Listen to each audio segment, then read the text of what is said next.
and industriousness and daring that our nations were built upon.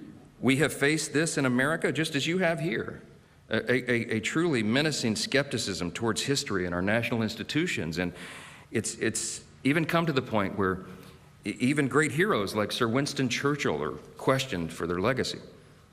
What has taken hold is a mindset that defines itself not by what it loves and seeks to preserve, but instead by what it condemns and seeks to tear down. And this growing disaffection we see, particularly among our younger citizens, is a serious threat to the health of both our nations. If the next generation is never exposed to the deeper wisdom of the Western world, or the enduring tradition of the British Parliament, or the genius of America's model of Republican self-government, then why would they feel any obligation to defend or preserve them? Fortunately, history teaches us an important lesson. Just over half a century after American independence, our country faced a moment of reckoning.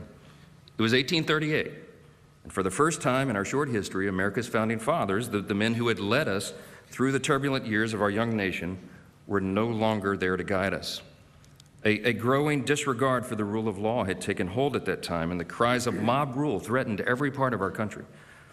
A young legislator at that time, concerned by what he saw as America's deteriorating regard for its past, charged his countrymen with an important choice.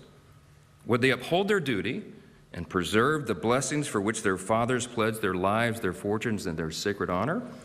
Or would they continue on the path of decline and self-destruction? The answer was simple, he said. This experiment in liberty could not survive unless the principles enshrined in the Declaration and institutionalized in our Constitution became their shared civic faith. That rising statement, he was just 28 years old at the time, would one day become president, and he would be called to confront the greatest stress test of the American experiment yet. His likeness stands just a few feet away from here, where we're gathered today, watching over Parliament Square. Abraham Lincoln, of course, wisely understood that the philosophy of the schoolroom in one generation is the philosophy of government in the next. He knew that our national renewal would not come from repudiating our past, but rather from renewing and recommitting to our best principles, to appealing to the better angels of our nature. The struggle of Lincoln's time shows us that though America may be 250 years old, the question of how best to steward this grand experiment has always been with us. And age-old questions require age-old wisdom. In the West today, we see faith in our foundations and our shared inheritance weakening. And what we have to do is channel the wisdom of our predecessors to chart our own renewal. So what does renewal require? Just a few things. Well, first, it requires remembrance. This is a biblical admonition, in fact. We're to remember our blessings and from where we came. And the great British philosopher G.K. Chesterton warned, every high civilization decays by forgetting obvious things. Things like the dignity of the individual, the stabilizing role of the family, the human yearning for meaning and purpose, and the indispensable relationship between freedom and virtue. In short, we have to remember our foundations, and we have to describe what they are, because the generation behind us seems not to understand this. As Chesterton observed, America was founded on a creed that was set forth, he said, with dogmatic and theological lucidity in the second paragraph of the Declaration of Independence. We hold these truths to be self-evident, that all men are created equal, endowed by their Creator with certain inalienable rights, that among these are the rights to life, liberty, and the pursuit of happiness.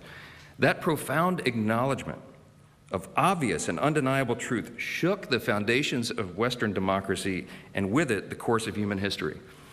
Our founders recognized that all of us are made in the image of God, and because of that, every single person has inestimable dignity and value.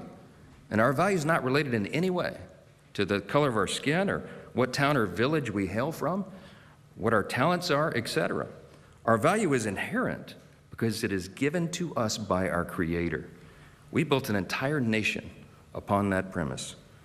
And just as our citizens are endowed with God-given and unalienable rights, all nations and all people should adhere to the obvious laws of nature and of nature's God, as our documents say. In his farewell address, the father of our country, George Washington, gave all of his advice that echoes down through his countrymen. even today, and echoes down through the generations and reminding us how we would keep this republic, how we would keep this grand experiment in self-government. And he said famously, of all the dispositions and habits which lead to political prosperity, religion and morality are indispensable supports. And John Adams was our second president, and he said famously, our Constitution is made only for a moral and religious people. It is wholly inadequate to the government of any other.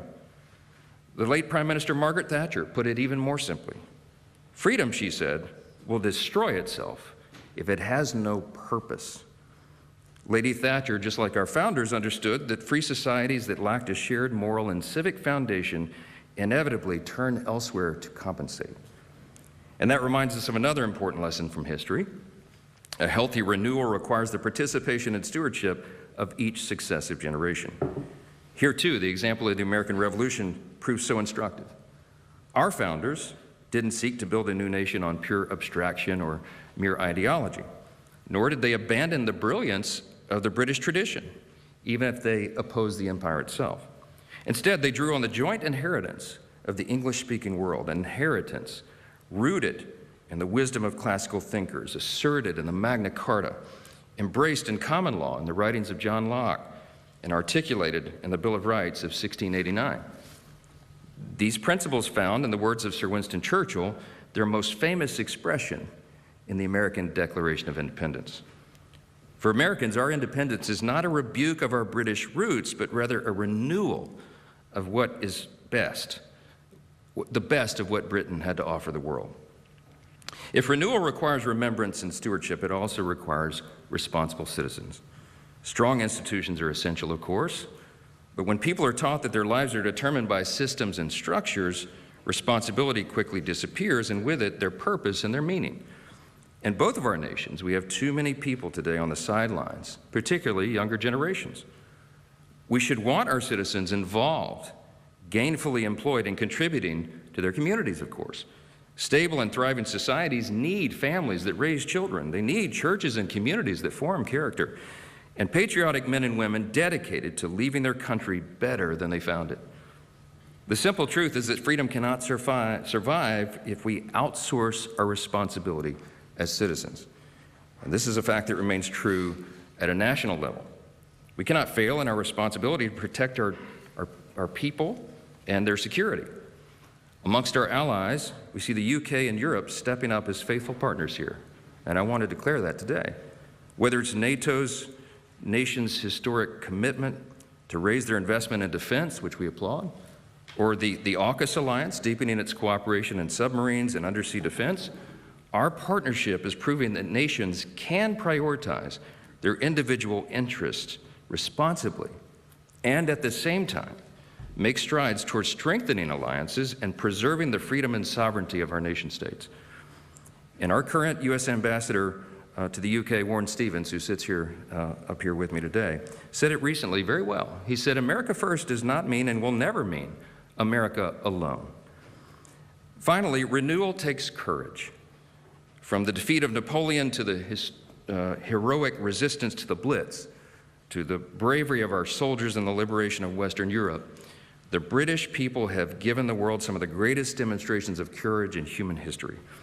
You are the heirs of Burke and Locke and Smith, the home of Shakespeare, the cradle of free speech. You are the birthplace of the Industrial Revolution and the nation that helped end the slave trade.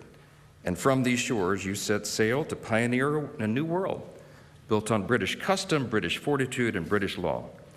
Together, we, all of us, are the legacy of those ancient ancestors who came before us. Their courage is part of who we are, and we do well to remember that. Today, it takes our courage, clarity, and conviction to defend truth, just as our ancestors did. And it means being able to say that some things are true and good and enduring, and others are not. And to call evil and madness what it is. It means repairing what we see in clear disrepair, from restoring, for example, secure borders that protect from the real and measurable harms of mass uncontrolled migration, to pushing back on policies that erode our citizens' most basic liberties, especially the fundamental freedoms of speech and conscience. History teaches us we can never go down the road of censoring and silencing unpopular opinions because liberty is kept alive in the free marketplace of ideas. History further teaches us that the best solution to the problem of free speech is always more speech. And those being unjustly persecuted for exercising those freedoms, such as Jimmy Lai, the British national being held in Hong Kong, must be defended. And the U.S. stands with the U.K. as you work to free him. As we chart our renewal, America has no intention of walking alone. In fact, to do so would be self-defeating. More than ever before, we need the British people to be great and proud and patriotic, and you are. To work in close concert with us as partners and friends, and to defend the security of the Western world. That means secure borders. It means, obviously, serious investments in our shared defense and maintaining strategic strongholds around the world. And we will figure this out together. But again, the surest way that we protect the special relationship long-term is by renewing and recommitting to our foundational principles. As Churchill taught us, the strongest alliances are between kindred countries of kindred principles. What has always set us apart from the rest of the world, our commitment to liberty, our pursuit of excellence, our desire to put faith and family at the center of our lives, these are things that distinguish the free world from regimes that trample on the most basic principles of democracy and human dignity. While the West is not without its flaws, our greatest strength has always been our faith in human progress and our capacity for self-correction. Strong and lethal militaries matter, robust and thriving economies matter, but they mean little if we forget what we're fighting for. Churchill understood that the fate of the West would ultimately be decided not on the battlefield, but in the hearts and minds and souls of its people. And Ronald Reagan saw this a generation later. When he came to Parliament at the height of the Cold War, the first U.S. president ever to do so, his message was clear. He said the free world would prevail against the scourge of communism only if it recovered its confidence and resolve in itself. And today, I believe we stand at a similar moment. Together, our strength is real, and the fate of the free world rests on our will to defend and preserve it. Today, ultimately, our renewal depends on whether we, as leaders and citizens, equip the next generation, whether we arm them with the confidence to articulate the ideals of the West and the will to defend them, not to shrink into national reluctance, but to stand strong in national pride. Because our countries really do have an unparalleled heritage of achieving good and advancing mankind, both individually and in this trusted partnership. Thankfully, our special relationship has always proven much more powerful and enduring than the enemies we face. Together, we represent a common history and heritage, and the greatest, most free, most prosperous, most successful, and benevolent civilization the world has ever known. And it will endure only as long as we reject, decline, and recommit to our foundations. I'll leave you with the thought of Ronald Reagan one more. He said, freedom is never more than one generation away from extinction. We didn't pass it to our children in the bloodstream. It must be fought for, protected, and handed on.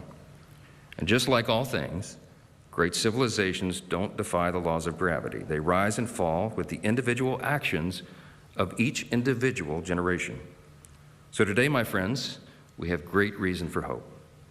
Today, I see the UK with renewed sovereignty and self-determination. I see our European allies with an advantage over our adversaries in economic power, and most importantly, in spirit.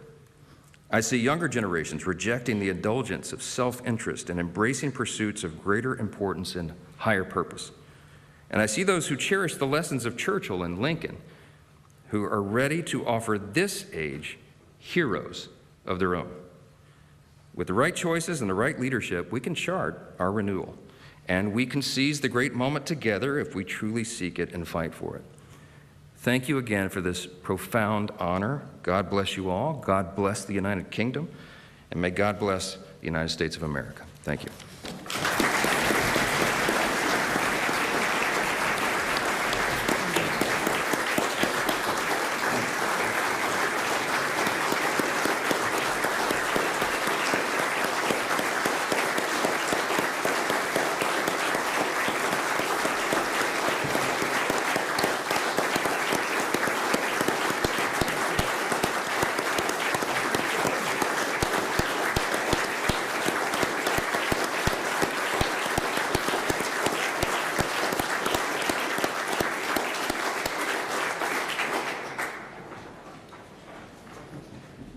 Mr. Speaker, thank you for your very sincere and profound talk to us this morning. It is a pleasure to receive such kind remarks, and you've given us much thought to consider in Parliament as in Congress. It is through free debate and discussion that we bring democracy to life and address the issues of real concern to our citizens. I would also like to highlight that you're making this visit to us in this important anniversary year, that we now approach the 250th anniversary of the signing of the US Declaration of Independence, causes us to reflect on how our relationship has changed and indeed improved since the 4th of July 1776. With our two countries' relationship, whilst it began in conflict, over time we have rebuilt trust and developed one of the world's closest and most enduring partnerships. The special relationship we know and celebrate today is based on our shared values of democracy and the rule of law, and built on defence and security cooperation. Our bond was strengthened when indeed we did stand shoulder to shoulder throughout two world wars, the Cold War, and fought together to combat terrorism. Our transatlantic alliance has kept the free world safe for generations, and we applaud the United States for its commitment to peace. I commend American efforts to maintain the ceasefire and work towards a lasting peace in the Middle East and to end the illegal invasion of Ukraine. Our economic, trade and cultural ties run just as deep. Your visit is an opportunity to celebrate our parliamentary links as we remind the world of the critical importance of democracy and the rule of law. The warmth of the UK-US relationship is of great importance to all our members, and our engagement with the United States is of the highest concern to members of both Houses of Parliament.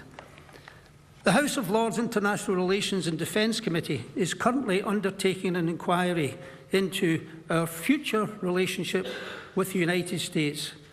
They are sorry not to see you here today because they are in the US right now. Maybe you will bump into them when you get back. And we have the British-American Parliamentary Group, which forges valuable ties between our two legislators, in which I was an active member in the past. And through that, I gained many insights from my visits to the United States and meetings with your colleagues. It is as much a pleasure to hear the lyrical accent of Louisiana in this place as it was surprising to senators and congressmen to hear the dour Scottish tones of my hometown, Dumbarton. But the name Dumbarton, however, may not be unfamiliar to those who work in Washington, D.C. One of the legacies of my hometown in the US capital is Dumbarton Oaks, where in 1944, British, American and other Allied representatives gathered to discuss closer international collaboration. So Dumbarton was the seat for that, Mr. Speaker. Take that back. I also pay tribute to the work of the US Ambassador at the Embassy here. Mr. Stevens, I know you're working hard to bring our nations ever closer together. After suffering a small embarrassment, the defeat of his army at the Battle of Yorktown, King George III, in his address to both Houses of Parliament in this palace in 1782, declared his intent to make peace with the United States. He said, "Language, interest, affections may, and I hope will yet prove a bond of permanent union between our two countries." I think this wish from King George, Mr. Speaker, has been comprehensively fulfilled. But how do we ensure that that bond grows even deeper? We are experiencing times of tension. And how do we forge that unity? Well, you mentioned the revered President Abraham Lincoln. And his mantra is to hear, to listen, to understand, so that we can work and walk together in harmony. And by your visit, we have engaged in these very steps, Mr. Speaker. So I thank you for that visit, and I hope that the next 250 years will see that bond grow ever more so. So thank you very much. Thank you.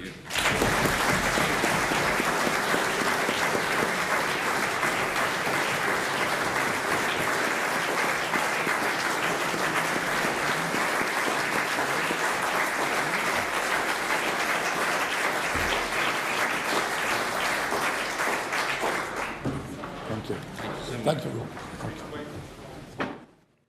And you watch there in full as U.S. House Speaker Mike Johnson in London on this Tuesday as he addressed members of the British Parliament. Taking us out to this live image that we have over in London in the UK across the pond.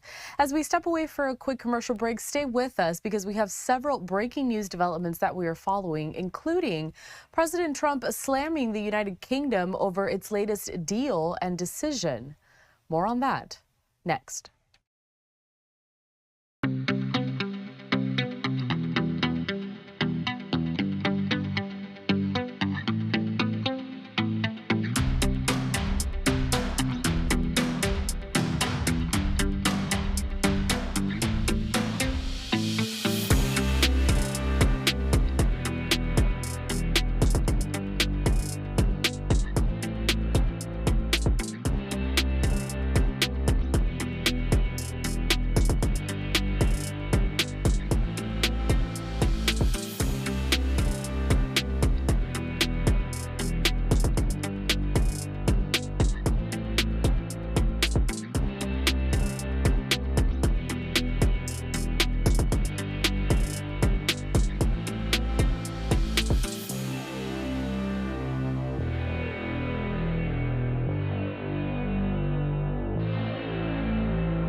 We are following some breaking new developments on this Tuesday as President Trump now slamming the UK over a deal it has reached to hang over the Chagos Islands. Taking a live look here over in London in the UK.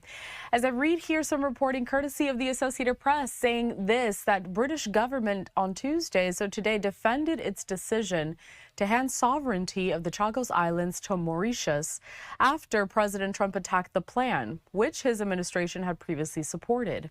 President Trump said that relinquishing the remote Indian Ocean archipelago, home to a strategically important American naval and bomber base, was an act of stupidity that shows why he needs to take over Greenland. We do have his full statement that he posted on Truth Social just moments ago. Take a look at this on your screen. It says, quote, shockingly, our brilliant NATO ally, the United Kingdom, is currently planning to give away the island of Diego Garcia, the site of a vital U.S. military base, to Mauritius, and to do so for no reason whatsoever. There is no doubt that China and Russia have noticed this act of total weakness. These are international powers who only recognize strength, which is why the United States of America, under my leadership, is now, after only 1 year, respected like never before. The UK giving away extremely important land is an act of great stupidity and is another in a very long line of national security reasons why Greenland has to be acquired. Denmark and its European allies have to do the right thing. Thank you for your attention to this matter. President Donald J. Trump. Bringing us over to a live image that we have at the White House over in Washington, D.C. The Associated Press goes on to say this, that the blast from President Trump was a rebuff to efforts by UK Prime Minister Keir Starmer to calm tensions over Greenland and patch up a frayed transatlantic relationship. Starmer on Monday called President Trump's statements about taking over Greenland, quote, completely wrong, but called for the rift to be resolved through calm discussion. The UK and Mauritius signed a deal back in May to give Mauritius sovereignty over the Chagos Islands after 2 centuries under British control, though the UK will lease back Diego Garcia, where the U.S. base is located, for at least 99 years.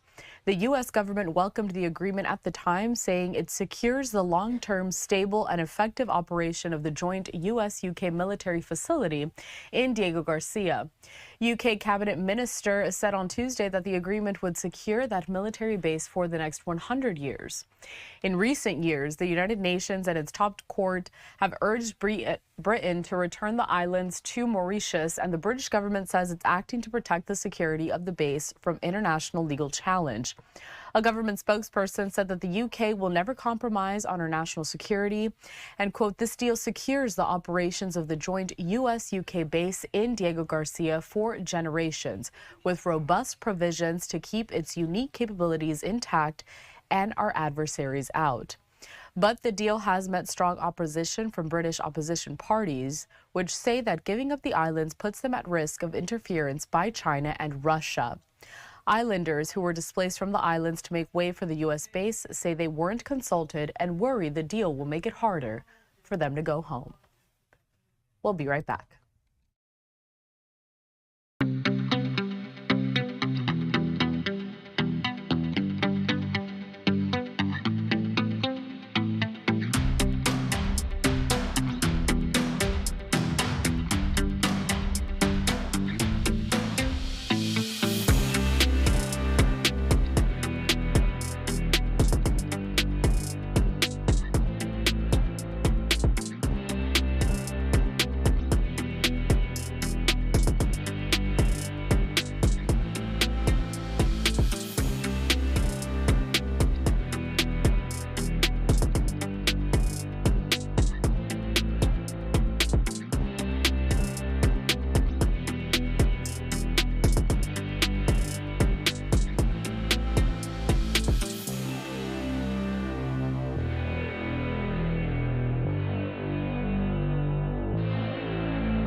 We have some more breaking news that we're following on this Tuesday, as I want to bring you these live images that we're getting out of Jerusalem. We're learning now that the UN headquarters there in East Jerusalem is currently being bulldozed.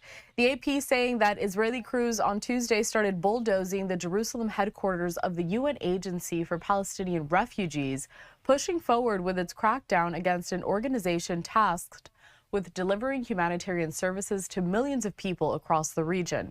Israel has long accused the United Nations Relief and Works Agency of collaborating with Hamas, a charge it denies, and last year banned it from operating on its territory. But today's demolition marked Israel's latest and most dramatic step against UNRWA. The group's West Bank director had received word that demolition crews and police arrived at their East Jerusalem headquarters early in the morning. Staff has not operated out of the facility due to danger and incitement for almost a year, but Israeli forces confiscated devices and forced out the private security hired to guard the facility. UNRWA's mandate is to provide aid and services to some 2.5 million Palestinian refugees in Gaza, the occupied West Bank, and East Jerusalem, as well as 3 million more refugees in Syria, Jordan, and Lebanon.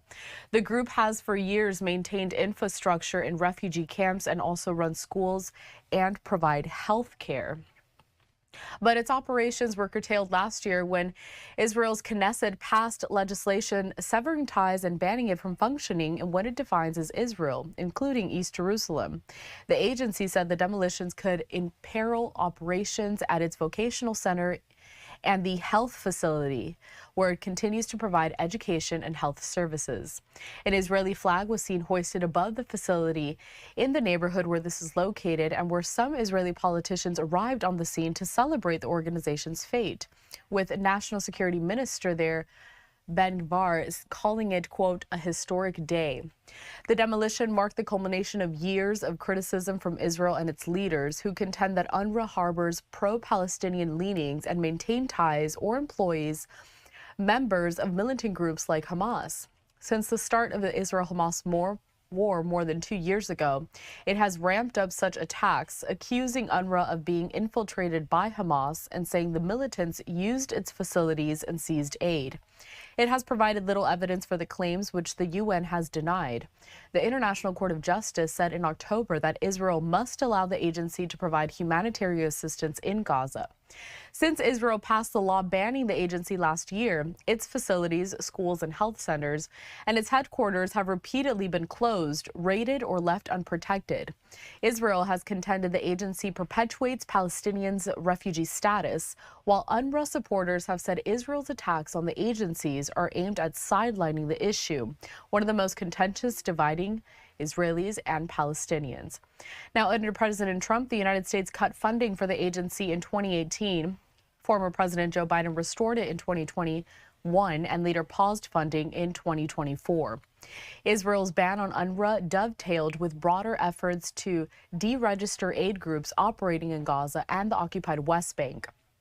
Israel has passed laws requiring non-governmental organizations not hire staff involved in activities that, quote, delegitimize Israel or supports boycotts, demanding they register lists of names as a condition of being allowed to work. Israel told dozens of groups, including Doctors Without Borders and CARE, that their licenses would expire at the end of 2025. The organizations say the rules are arbitrary and warned that the new ban would harm a civilian population desperately in need of humanitarian aid. So we just wanted to bring you these live images and some more context to what we're seeing here on our screen on this Tuesday, and that is the fact that Israeli crews have started bulldozing the Jerusalem headquarters of the UN Agency for Palestinian Refugees, pushing forward with its crackdown against an organization tasked with delivering humanitarian services to millions of people across the region. We'll be right back.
Throughout the next several days, we are going to continue to follow along with live events happening over in Davos, Switzerland. Several world leaders, members of their administrations, and also investors are meeting there at the World Economic Forum. President Trump slated to head to Switzerland later on today, and he will be speaking at the forum tomorrow morning. Of course, we're going to carry it live for you in full once that gets underway. It's supposed to happen on Wednesday, so tomorrow, 8:30 a.m. Eastern Time. At the same time, though, we just saw earlier today Treasury Secretary Scott Bessent. He was speaking on the sidelines of the 2026 World Economic Forum, and it comes ahead of him speaking later on this morning. I want to play out some of his remarks next. Today with Treasury Secretary Scott Bessent, and he'll deliver some very short remarks, then we'll go right to your questions. Thanks a lot. Good. Thank you all for coming. As Elliot said, I got some short remarks. It's a pleasure to join you this morning here at USA House and Freedom 250. Today marks 1 year since President Trump's historic return to office. The United States enters its 250th year from a position of great economic strength. We are, by all measures, the strongest place for capital in the world. President Trump has led a 12-month transformation of the U.S. economy.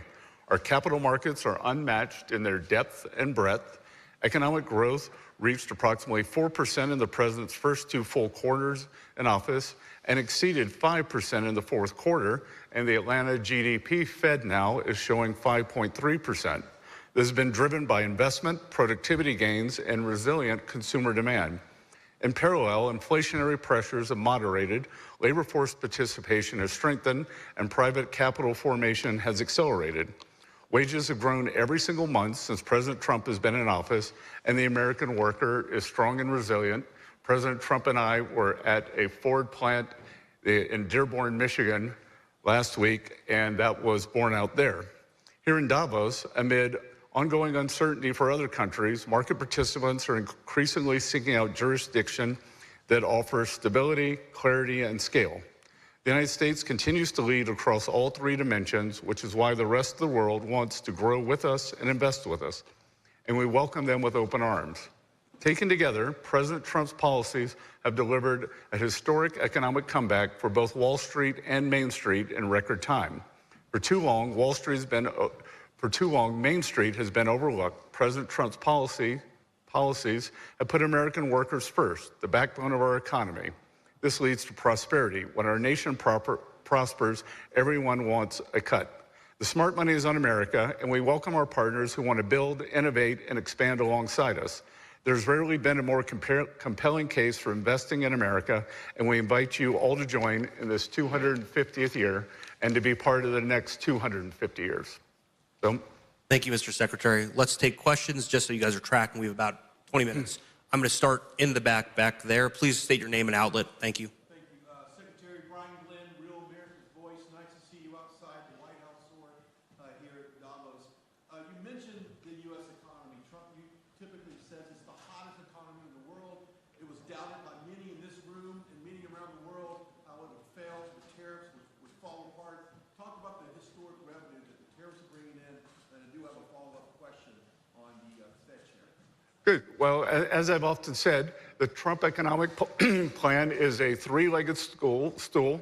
It is trade, tax, and deregulation. Trade, we have signed historic trade deals, and we are bringing in the hundreds of millions of dollars of tariff revenue. But more importantly than that, on the other side, and I think what goes unnoticed and it should be highlighted, is as we do these trade deals, not only is the U.S. taking in revenue, we have pushed down the tariffs mostly to 0 with other countries, and we've taken down non-tariff trade barriers. That's why you saw a dramatic jump in exports in the U.S. in the third quarter. On tax, we got the one big, beautiful bill done on July 4th, which no one said could be done. And in that, we have full expensing, permanent, which gives business great certainty for equipment. We have full expensing for factories and ag structures, so we are seeing a CapEx boom. The CapEx is up 12%. In the history of economic cycles, CapEx booms always lead to employment booms. And then thirdly, and the silent part, that is really taking hold now is the president's deregulatory agenda. For too long, we have overregulated. We are in Europe, the center of the great regulatory morass. The Draghi report came out and said that Europe needs to deregulate. President Trump has taken the initiative and deregulated, whether it's what the Treasury does in financial markets. We are safely and soundly deregulating the banking and financial system. According to Oliver Wyman, we may have added $2.5 trillion in lending capacity, which will help finance our AI boom. In energy, we are making it possible to drill in the U.S. again.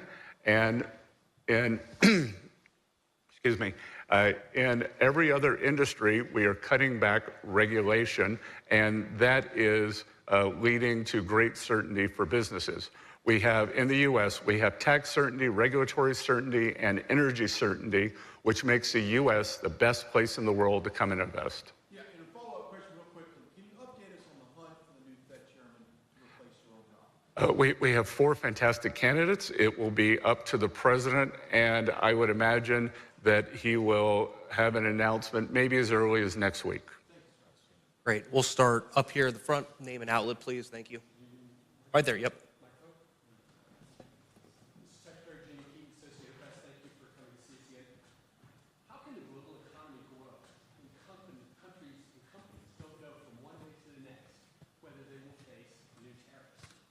What's going to happen with the U.S. agreements on tariffs with the UK and the EU in light of these new tariff threats over Greenland? And why should any country ever enter a trade agreement with this administration when one day to the next the goalposts could change? And how do companies, you just mentioned certainty and just mentioned capital expenditures. If I'm a corporate executive, how do I know how to make decisions about future investments, about CapEx, if I don't know what my costs and fees and customs duties I'm going to face in the future? Well, again, I would say this is the same kind of hysteria that we heard on April 2nd.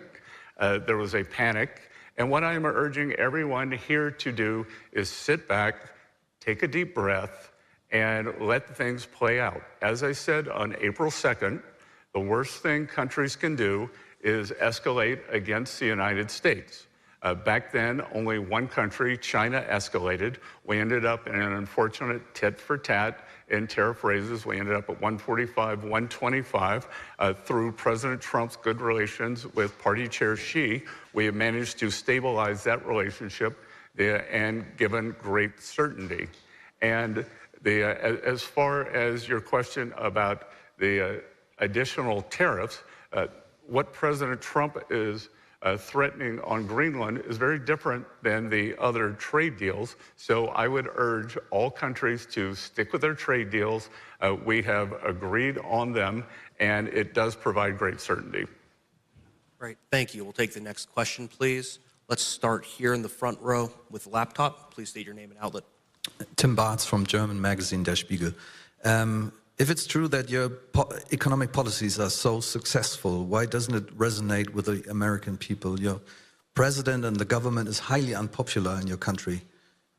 Are they not able to understand what you have achieved, or what's the reason for that? Great question. I can tell you what we are not going to do. We are not going to do what the Biden administration did, and I believe the American people still have inflation PTSD from the biggest inflation in 49 years, and the Americans, they are right to be upset. The Biden administration created an affordability crisis like we have not seen.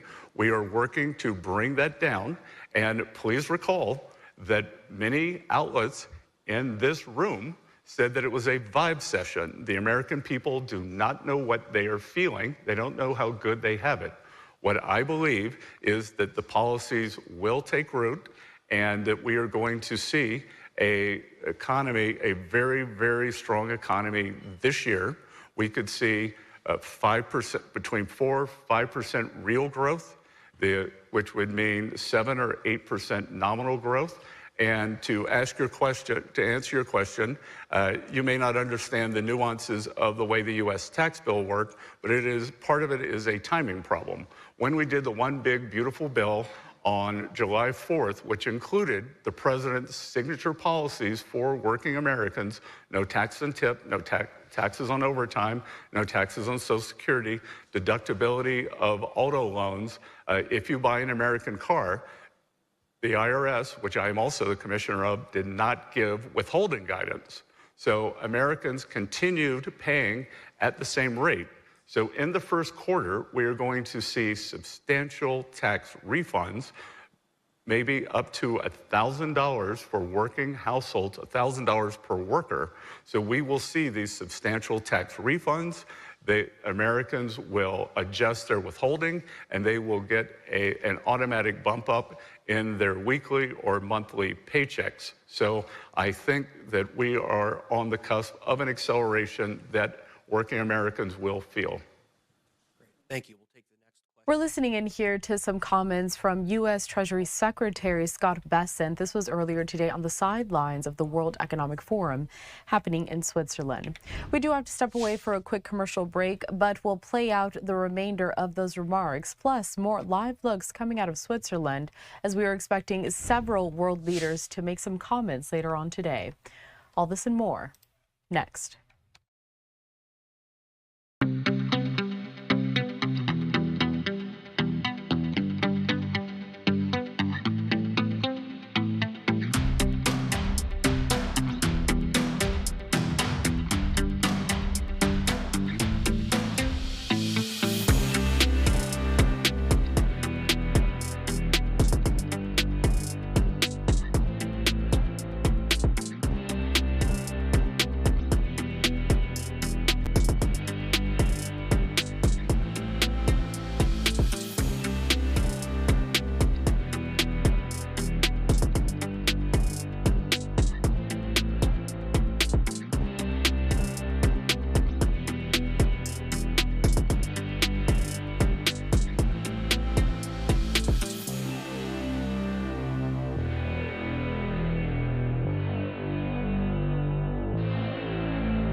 Time right now is 6:55 on the East Coast, 3:55 in the morning on the West Coast. Thanks for staying with us here at Live Now from Fox on this Tuesday, January 20th. My name is Karel Lahara. Taking us out to some live images that we have over in Davos, Switzerland. One of the main focuses today and for the next couple of days is going to be the 2026 World Economic Forum, which is happening right now. Of course, with these live images, the photographer is sometimes going to be moving around and panning just so we can get the best vantage point. There on the left-hand side of your screen, we have just a few things to note about the WEF.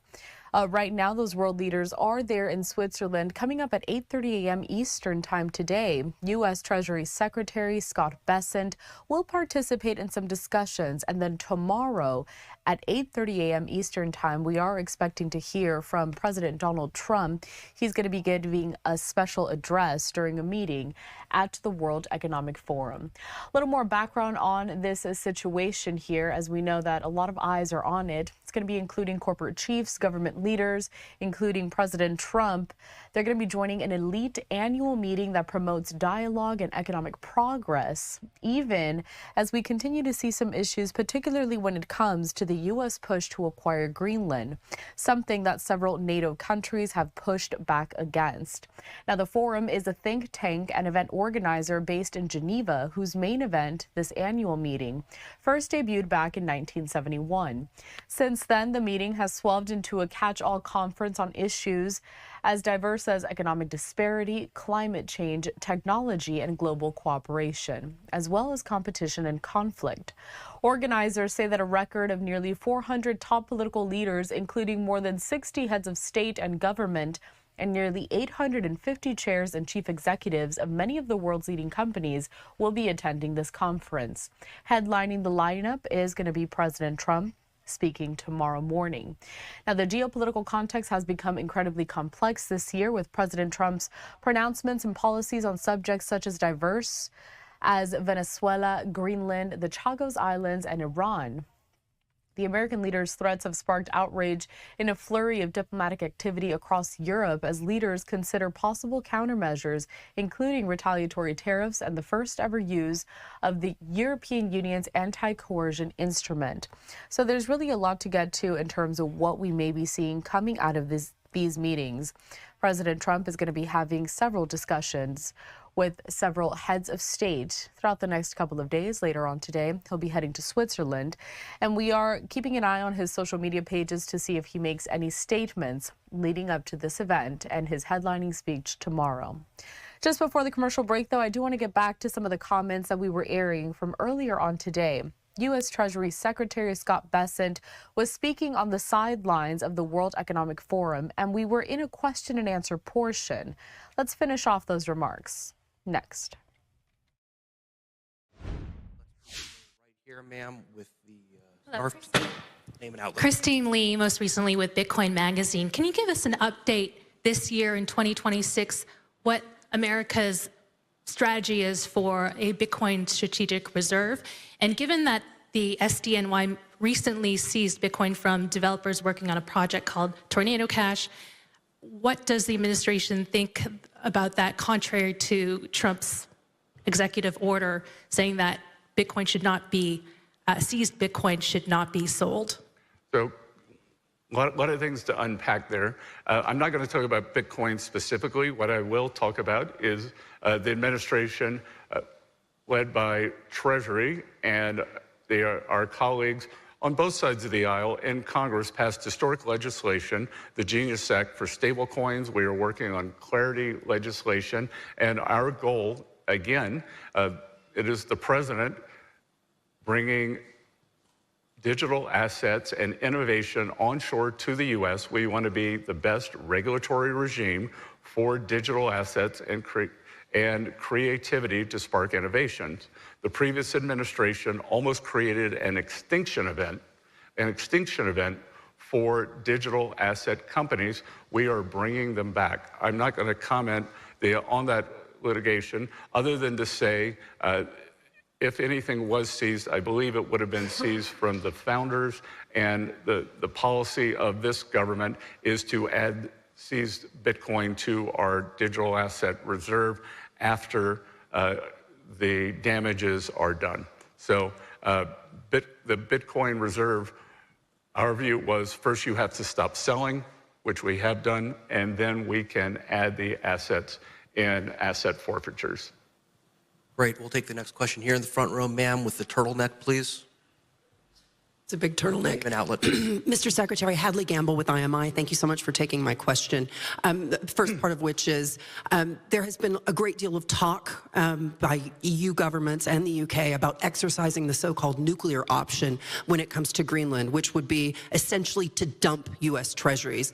How is the Treasury Department and the White House prepared for that? What's the plan if that's something that they begin to do? Well, I just want to say this is a false narrative that there is no talk in European governments. This was a report written by Deutsche Bank that this could happen. The media has latched onto this. I think it is a completely false narrative.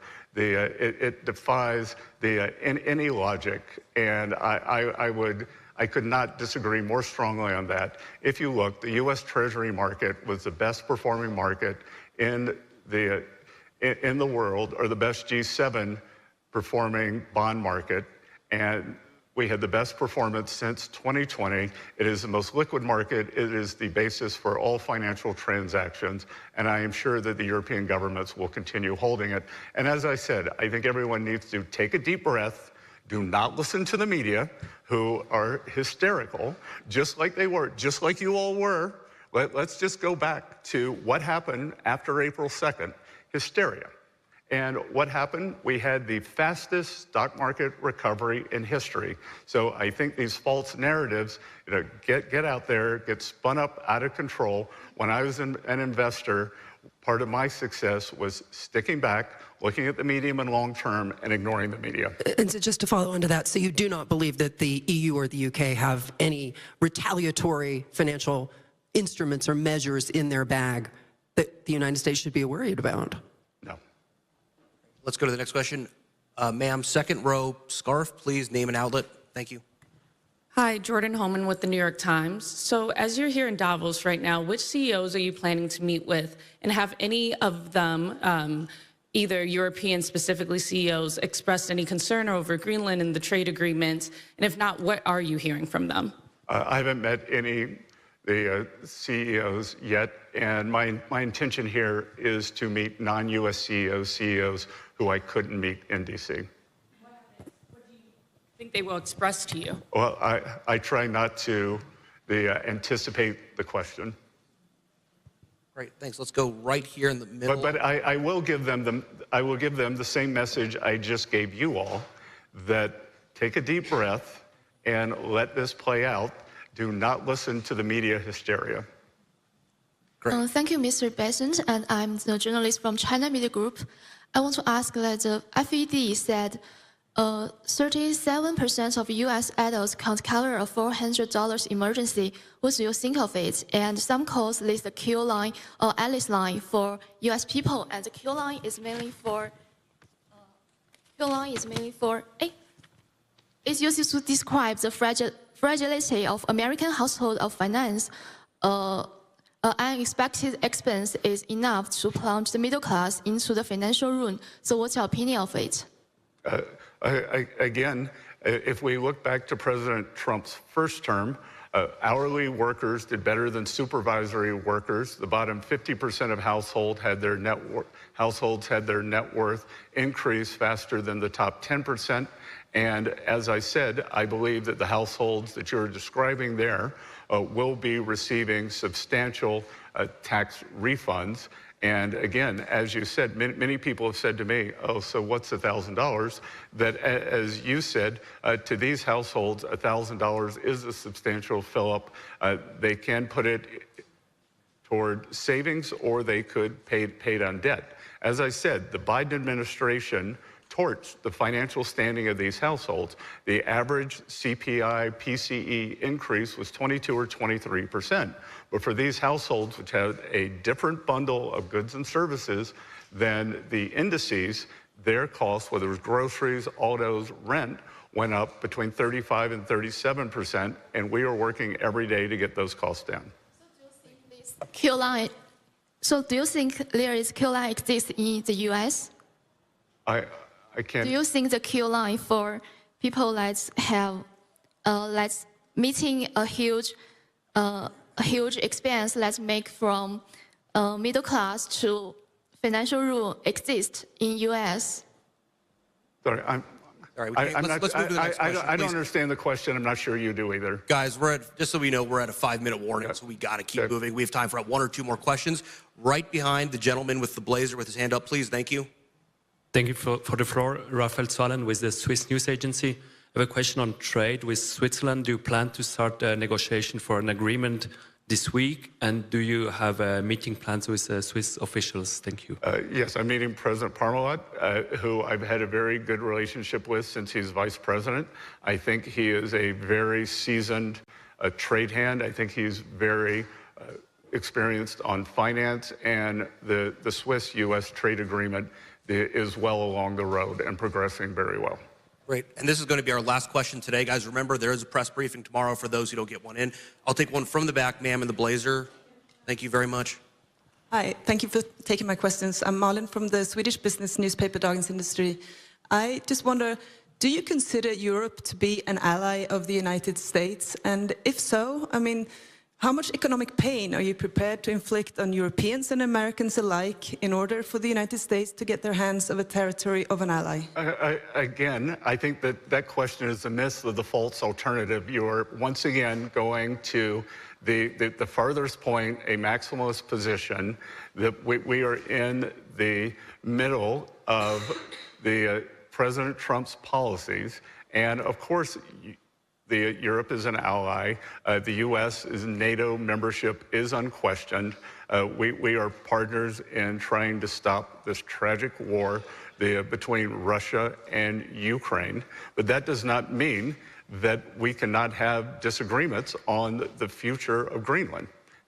Yeah, but if there's a protracted trade war between the U.S. and Europe, but again, what price are you but prepared again, to you pay? say if there's a protracted trade war, why are we jumping there? Why are you taking it to the worst case? Calm down the hysteria, take a deep breath. This is where we were last year. I'm sure you would have asked me the same question if we were here on April 2nd. And you know what? It all worked out. The economies are fine. We have a very good trade agreement.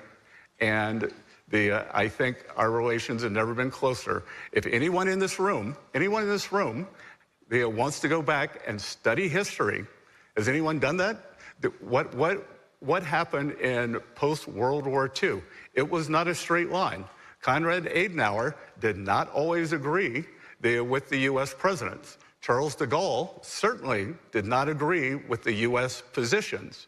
But that did not mean that we were not strong allies against the Soviet Union, did it? That's you want to answer that? Did it? So what's your message to European business leaders then who are now hesitating about the financial relation they have with the U.S.? That it's been 48 hours. As I said, sit back, relax. I am confident that the leaders will not escalate and that this will work out in a manner that ends up in a very good place for all, for national security, for the U.S., and for Europe. Thanks. Great. Thanks, everybody. That's going to be the last question for today. We have to restage this room. Thank you, Mr. Secretary. Thanks. What I will again remind you all, there is another press briefing. Everyone who is here today is invited tomorrow. I would project that during tomorrow's press briefing, there will be additional discussion of trade. That would be a good time to get any of those outstanding questions in. Thank you so much for coming. On a practical basis, please let me know if you did not have the Luma invite. And that was U.S. Treasury Secretary Scott Bessent there speaking on the sidelines of the World Economic Forum in Switzerland earlier on today. That World Economic Forum underway in Davos. He was taking several questions from members of the press that were at that press briefing. But later on this morning, 8:30 a.m. Eastern Time, we're expecting some more remarks from the U.S. Treasury Secretary. We're stepping away for a quick commercial break. Quickly, though, a live now look there over in Davos, Switzerland. We'll be right back.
We're taking a live look once again over here in Switzerland, just outside of the headquarters where the World Economic Forum is taking place.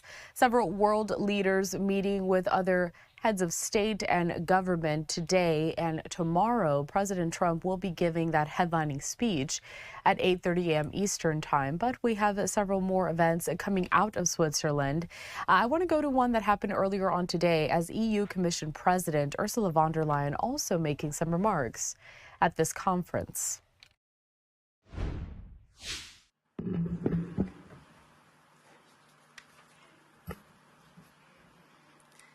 President Brende, dear Volker, thank you very much for the warm welcome. Your Majesties, Excellencies, ladies and gentlemen, indeed, it is now 56 years since the first meeting here in Davos. And the idea of the founder, Klaus Schwab, was to create a platform to discuss the issues and the ideas of the day. Of course, the world has transformed completely since 1971. But the original idea of Davos has remained, as we just have heard in the speeches. So I was delighted that you have gone back to your roots with this year's theme, a spirit of dialogue. Because this spirit is all the more important in a world that is more fractured and more fractious than ever. 1971 was the year of the so-called Nixon shock and the decision to delink the US dollar from gold. In an instant, the foundations of the Bretton Woods system and the entire global economic order set up after the war effectively collapsed. But it also had two major effects. It inadvertently created the conditions for what would become a truly global order, and it provided a sharp lesson for Europe and on the need to strengthen its economic and political power. It was a warning to reduce our dependencies, in this case, on a foreign currency. The world may be very different today, without any question, but I believe the lesson is very much the same. That geopolitical shocks can and must serve as an opportunity for Europe. And in my view, the seismic change we are going through today is an opportunity, in fact, a necessity, to build a new form of European independence. And this need is neither new nor a reaction to recent events. It has been a structural imperative for far longer. So when I use this term, European independence, around a year ago, I was surprised at the skeptical reactions. But less than 1 year on, there's now a real consensus around this. The sheer speed and almost unthinkable scale of the change have driven this, but the underlying imperative is still the same. The good news is we acted immediately, whether on energy or raw materials, defense or digital, we're moving fast. But the truth is also that we will only be able to capitalize on this opportunity if we recognize that this change is permanent. Of course, nostalgia is part of our human story, but nostalgia will not bring back the old order. And playing for time and hoping for things to revert soon will not fix the structural dependencies we have. So my point is, if this change is permanent, then Europe must change permanently too. It is time to seize this opportunity and build a new independent Europe. And ladies and gentlemen, this new Europe is already emerging. On Saturday, I was in Asunción, in Paraguay, to sign the EU-Mercosur trade agreement. It was a breakthrough after 25 years of negotiations. And with it, the European Union and Latin America have created the largest free trade zone in the world, a market worth over 20% of global GDP, 31 countries with over 700 million consumers, aligned with the Paris Agreement. So this agreement sends a powerful message to the world that we are choosing fair trade over tariffs, partnership over isolation, sustainability over exploitation, and that we are serious about de-risking our economies and diversifying our supply chains. And that will not stop in Latin America. Last year, we reached new agreements with Mexico, Indonesia, and Switzerland, our host country. We're working on a new free trade agreement with Australia. We are also advancing with the Philippines, Thailand, Malaysia, the United Arab Emirates, and more. And right after Davos, the next weekend, I will travel to India.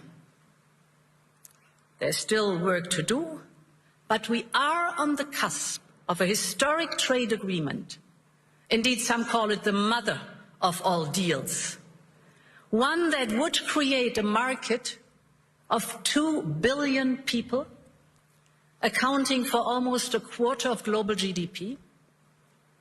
And crucially, that would provide a first-mover advantage for Europe, with one of the world's fastest growing and most dynamic continents.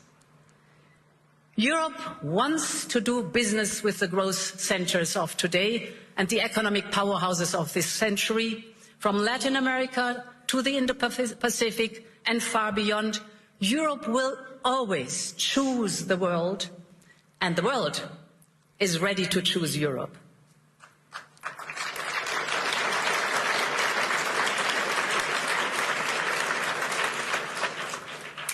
And ladies and gentlemen, this reality also reflects the fact that Europe has all the assets it needs to attract investment. The savings, the skills, the innovation with our AI factories and gigafactories and the applications that are necessary, AI first. What we need now is to mobilize collectively these assets to their full potential and to focus on the essential. So focal point number one is to create a conducive and predictable regulatory environment. We live in an age where capital and data can cross Europe in a second, and business must be able to move just as freely.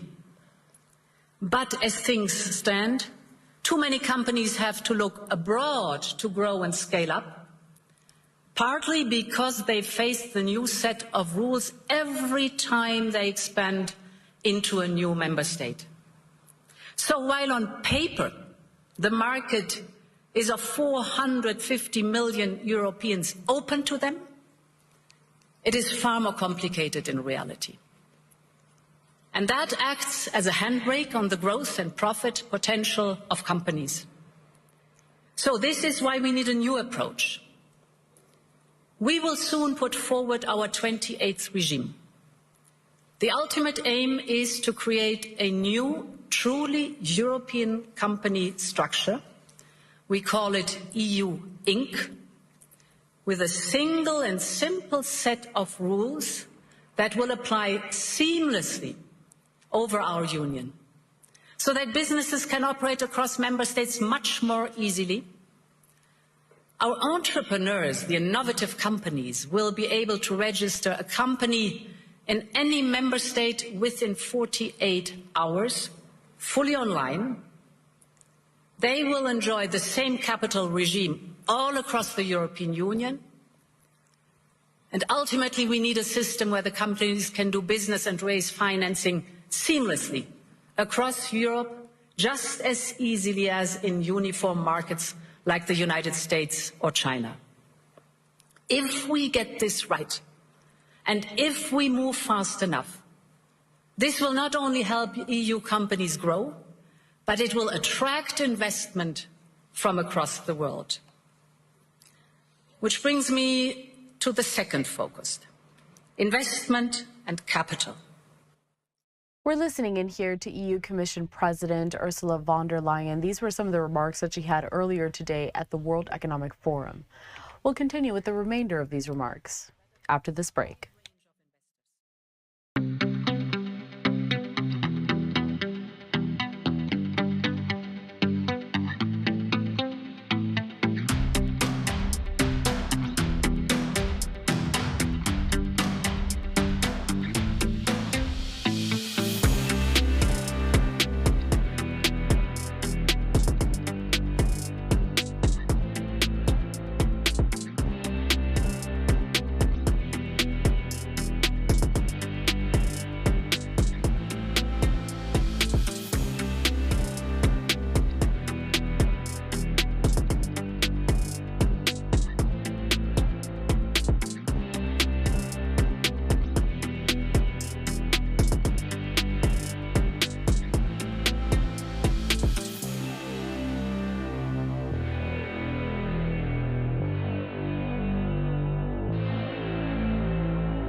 Welcome back into Live Now from Fox, where we are continuing to monitor all of the events coming out of Davos, Switzerland throughout today and the next several days as the World Economic Forum is underway. Tomorrow at 8:30 a.m. Eastern Time, President Trump is set to speak at this conference. Now, just before the commercial break, I was playing out some of the remarks from EU Commission President Ursula von der Leyen earlier today at that same forum. I'm going to get to those remarks in just a little bit, but first, we actually did get the full press gaggle featuring President Trump just last night, in which he talks about some of his priorities and what he's focused on as he heads to Switzerland later on today. Let's play them out next.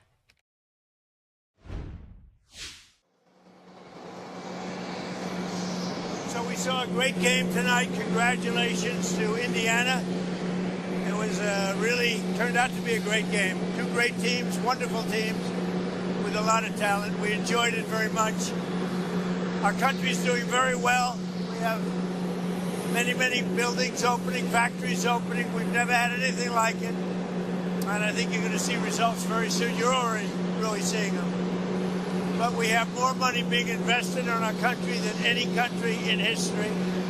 As you know, the Secretary of the Interior, Doug Burgum, who's with me right now, has a lot to report. I don't know if you want to say a couple of words, Doug, but you might want to say how well we're doing as a country.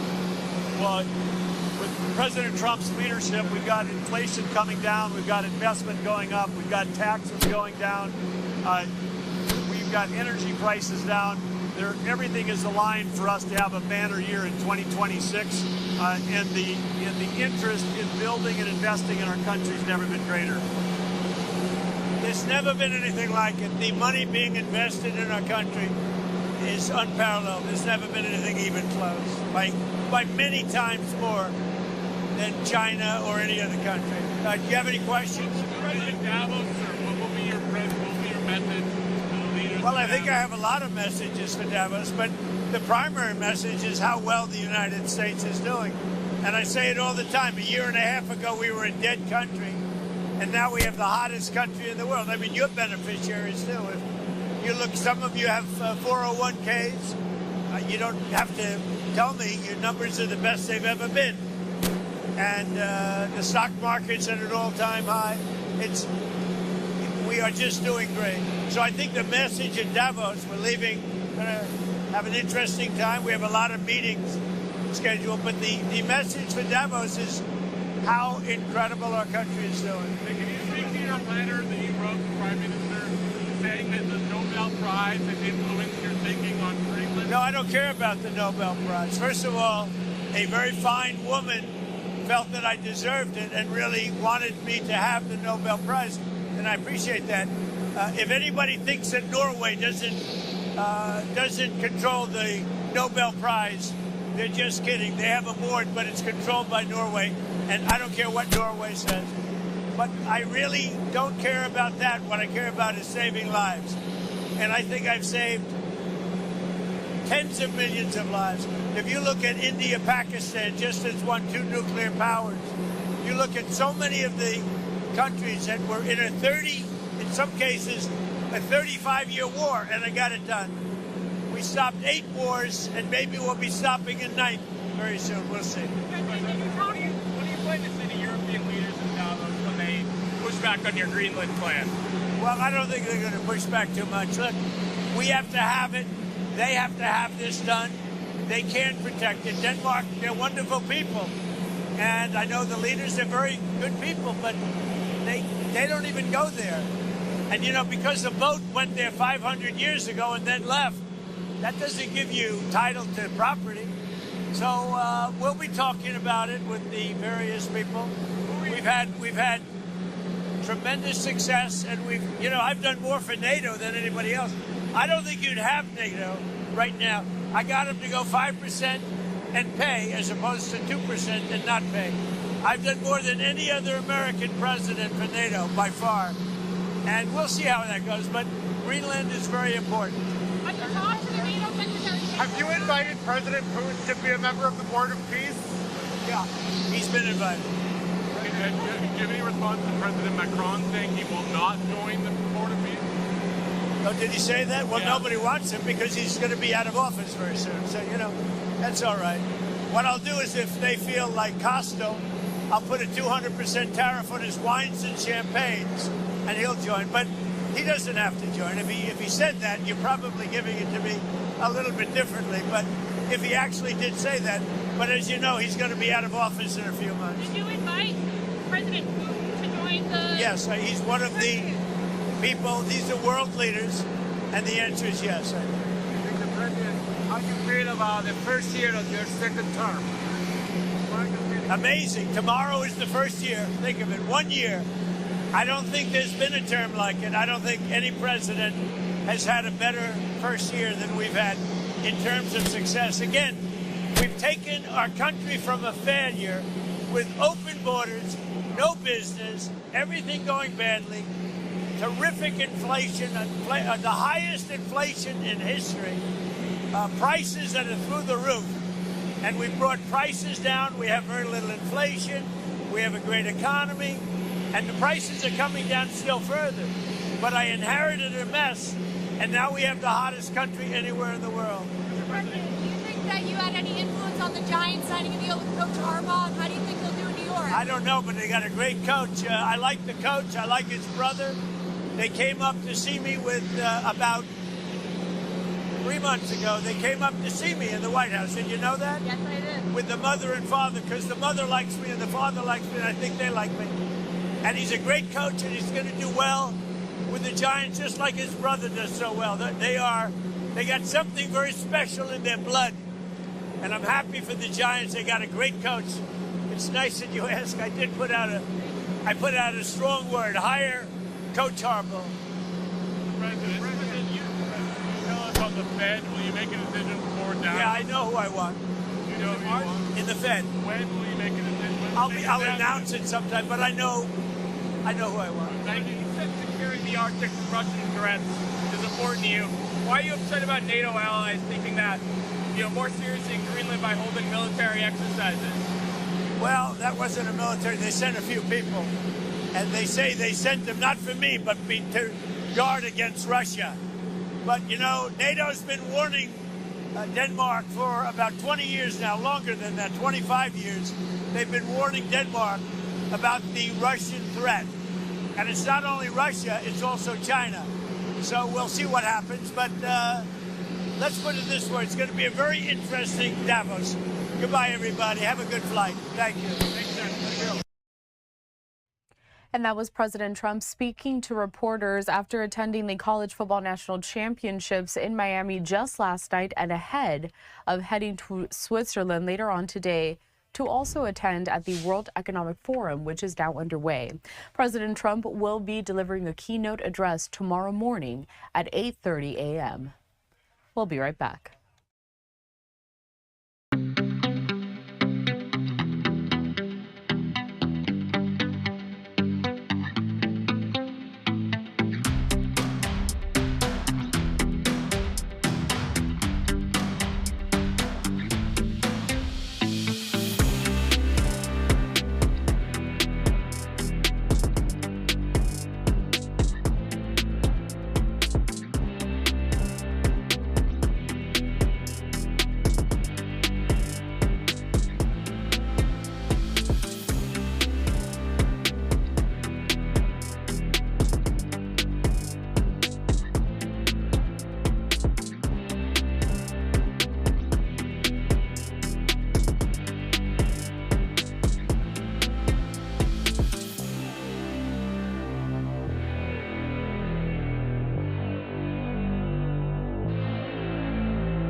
We're going to head over now to a live event that has just gotten underway as European lawmakers are now debating on the Parliament floor, talking about Greenland's sovereignty and also what they're calling blackmail attempts by the United States. And the rest of the Kingdom of Denmark, who right now are very concerned for their future and for the life they know. Threats, leaked text messages, rubbishing arrangements that have been requested by those themselves.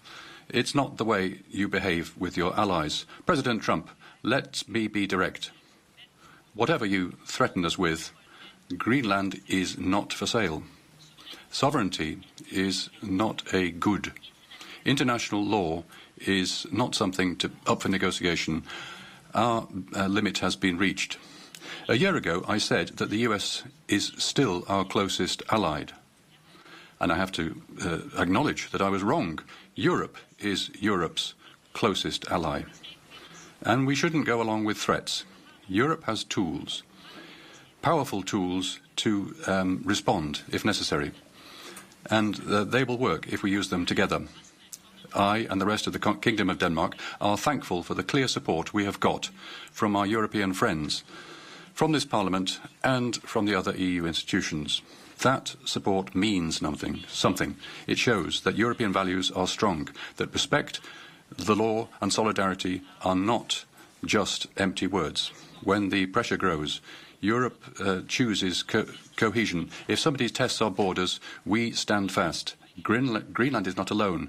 The Kingdom of Denmark is not alone. Europe stands together with us, and thank you very much for that. Le prochain va être Monsieur Jordan. The next speaker is Jordan Bardello on behalf of the Patriots for Europe. Merci, Monsieur. Yes, thank you, President, Madam Vice President. What is happening now around Greenland is not just a diplomatic upset. It's proof for the trial of strength for the European Union. And so there is a clear choice being made by the United States and obviously by us. Either we are sovereign actors who can defend our own integrity and sovereignty. The world we live in is not an accident of history. It is the result of decades of blind policies and the fact that we have developed our economies in a state of dependency. The American president threatens part of the European Union. It's not just a partner who's putting forward, making these threats. It's a serious trial. Greenland is 4 times bigger than France, and it has become an international pivotal area in the world. And we see that there's this imperial logic that's coming into play. So we're looking at the conflicts of the future. And this could set a very serious precedent, and who knows, that it could be the French overseas territories in the future which would suffer. Given the situation we find ourselves in, we have our backs against the wall, but we should not give in to this kind of blackmail which would affect our prosperity. The EU-US agreement should be suspended, and the European Union must implement the anti-coercion instrument as soon as possible. And we have to focus on the defence market. This is not escalation, it's our sovereignty. Because I think the choice is quite simple. Either we once again accept dependence or we take the control of our destiny into our hands. So there has been a historical a mistake made in the past. I think we are going to make a very clear choice. We want free nations firmly standing and able to guarantee their future. Merci. The next speaker is Christopher Storm for the Conservatives and Reformists. Thank you. As Henrik Dale said, as a Dane, I'd like to thank you for the support in this Parliament and everywhere, actually, throughout Europe. As a Dane, I'm proud to come from a country which has stood shoulder to shoulder in the US for supporting democracy throughout the world. Many Danes and other European soldiers were sent to Afghanistan to support the US. Young men and women went to war, and many didn't come home. One of my former colleagues lost his life. I can remember the feeling of insecurity when my brother was sent out to Afghanistan as a soldier. It was a US war, but we were there from loyalty, for responsibility and collectiveness. So it is very serious, and we should be criticised what we're seeing now. Because at no time in the EU's history has a member state been threatened to the extent and the way in which Denmark is now.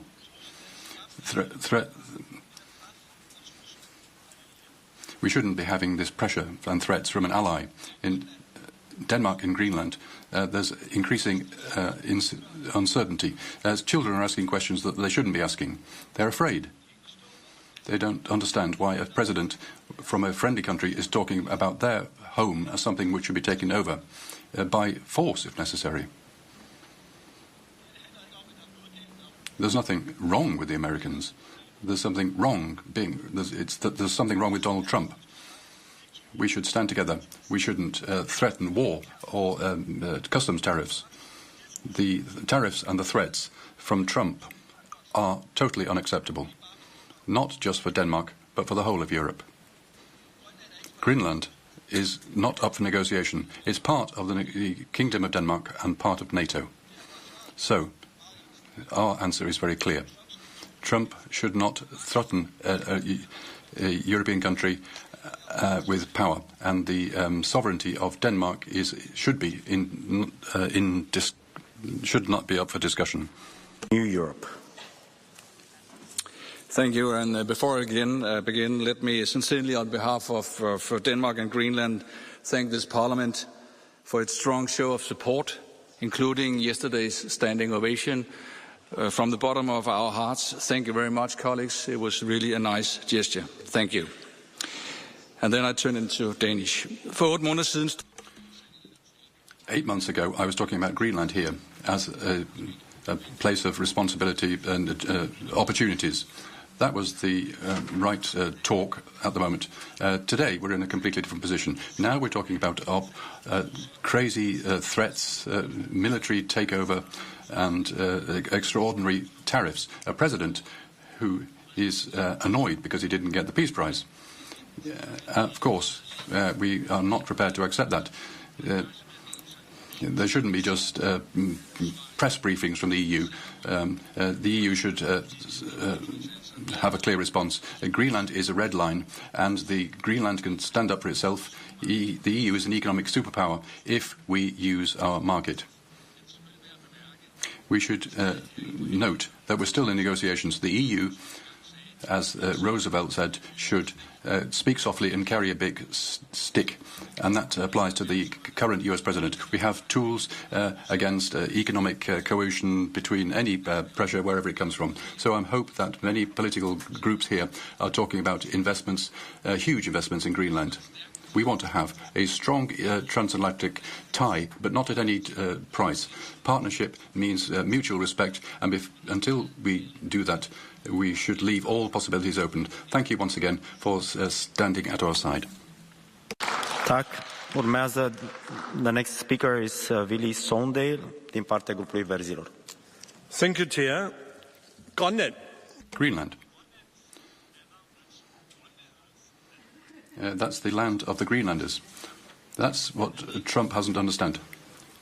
Greenland will never be up for sale, not with any economic or military steps threatening them.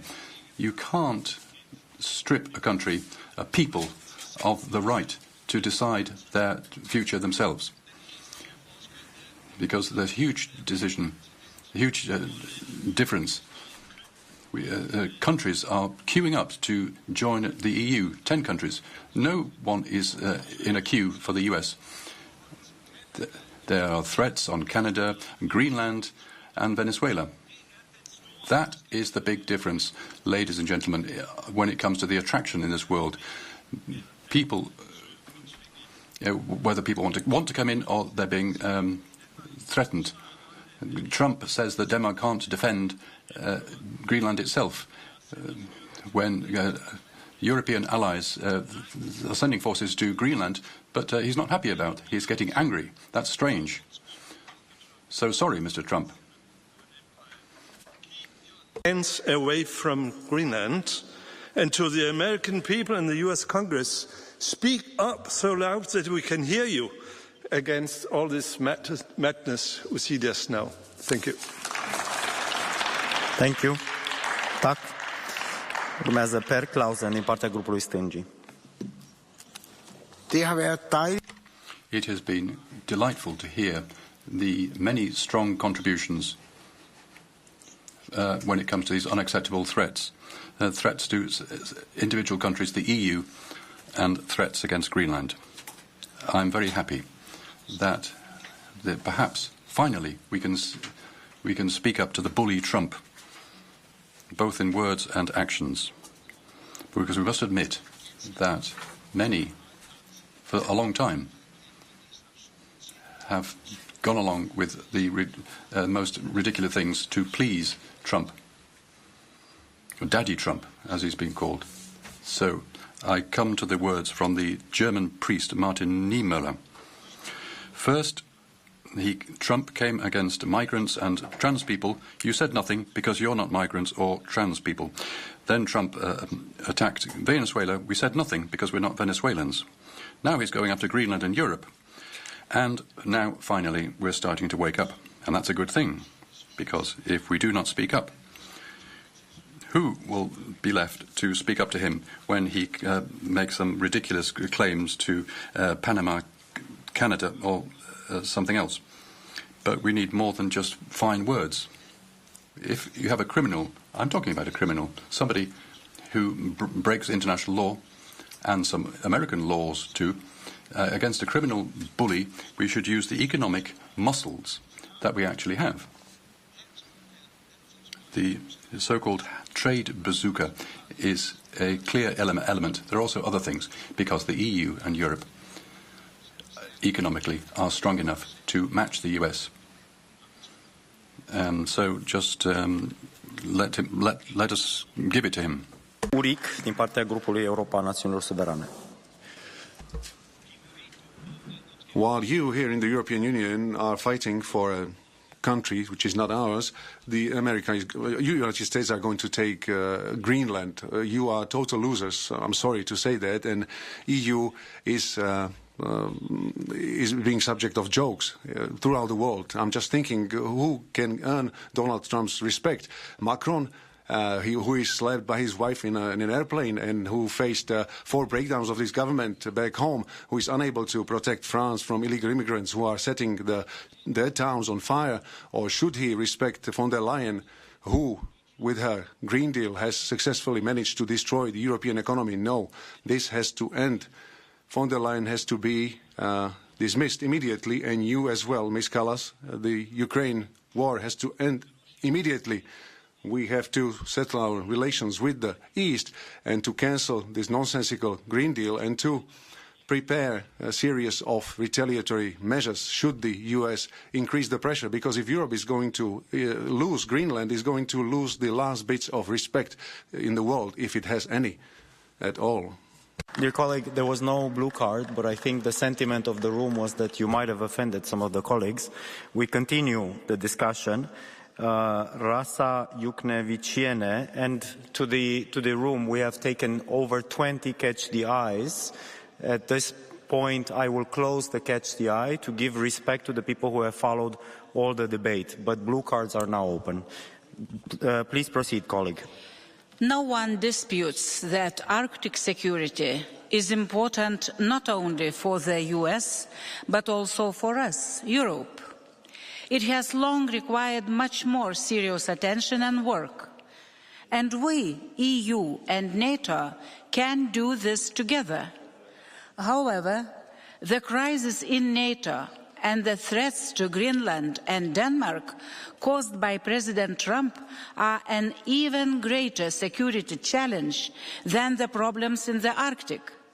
I am trying to imagine a situation that is now quite real, when the Kremlin demands that Moldova, for example, be given to Russia, because this is a vital their security interest, or the Baltic states. Already now, Kremlin propaganda boldly says that they will take Svalbard from Norway. Pandora's box has been opened. We in Europe must stay firm and unconditionally stand on the side of international law, Greenland and Denmark. I want to believe that the Americans will wake up from the nightmare that has gripped them. Thank you. Thank you. We're listening in here to EU Parliament members. They are debating and talking about Greenland sovereignty and what they're calling U.S. blackmail attempts. We're stepping away for a quick commercial break, but we'll continue with these comments next.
Thanks for staying with us here at LiveNOW from Fox. My name is Corel Lahara. I'm going to send it back over to Parliament as EU lawmakers are debating Greenland's sovereignty and what they're calling U.S. blackmail attempts. On the other side of that, my colleague Josh Breslow will continue the coverage. Talk about security challenges in the Arctic. It's the U.S. administration which has cut the number of soldiers from 15,000 to just 150. We talk about saying it's legitimate to talk about the rare earth resources in Greenland, but that's up to the Greenlanders. We have a trade agreement, so this House would have been happy to sign it, even though we have high tariffs on Europe but none on the US. We've promised to invest more in Trump's economy. If Europe doesn't understand that we must have a clear rejection, a clear no to Trump, before the military threat is off the table, before that we don't have the idea of splitting the kingdom, we'll be speaking again and again. I hope that Europe will finally woke up and come down from its soapbox speeches and take action. Thank you. There will be consequences to your explanative. There are two blue cards in the room. Will you accept one? I will give the floor to Kira Peter Hansen. Thank you very much, Hannes. I agree that we need action and not words. I'd like to hear if you and the Danish People's Party are rethinking your relation to the MAGA movement. You've gone to Mar-a-Lago. You should stand up and to Trump. I'd like to hear, for the last 2 months, whether you've reconsidered your position and that of your group. It's a pathetical explanation. I was the strongest speaker against Trump a year ago. The video has been seen over 500 million times. The last 3 weeks I've been telling the Americans directly, live on TV, CNN, ABC News, ABC. I can't remember them all. It's just about every night. To claim that my morality is in question here, that's a bit much. If we...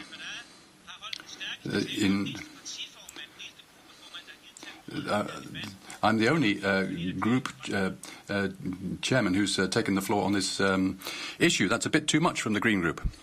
Thank you. This is closed. Two? I'm sorry? 2 green cards? No, just one per person. Oh, sorry. Thank you. Mr. Alberico Gambino.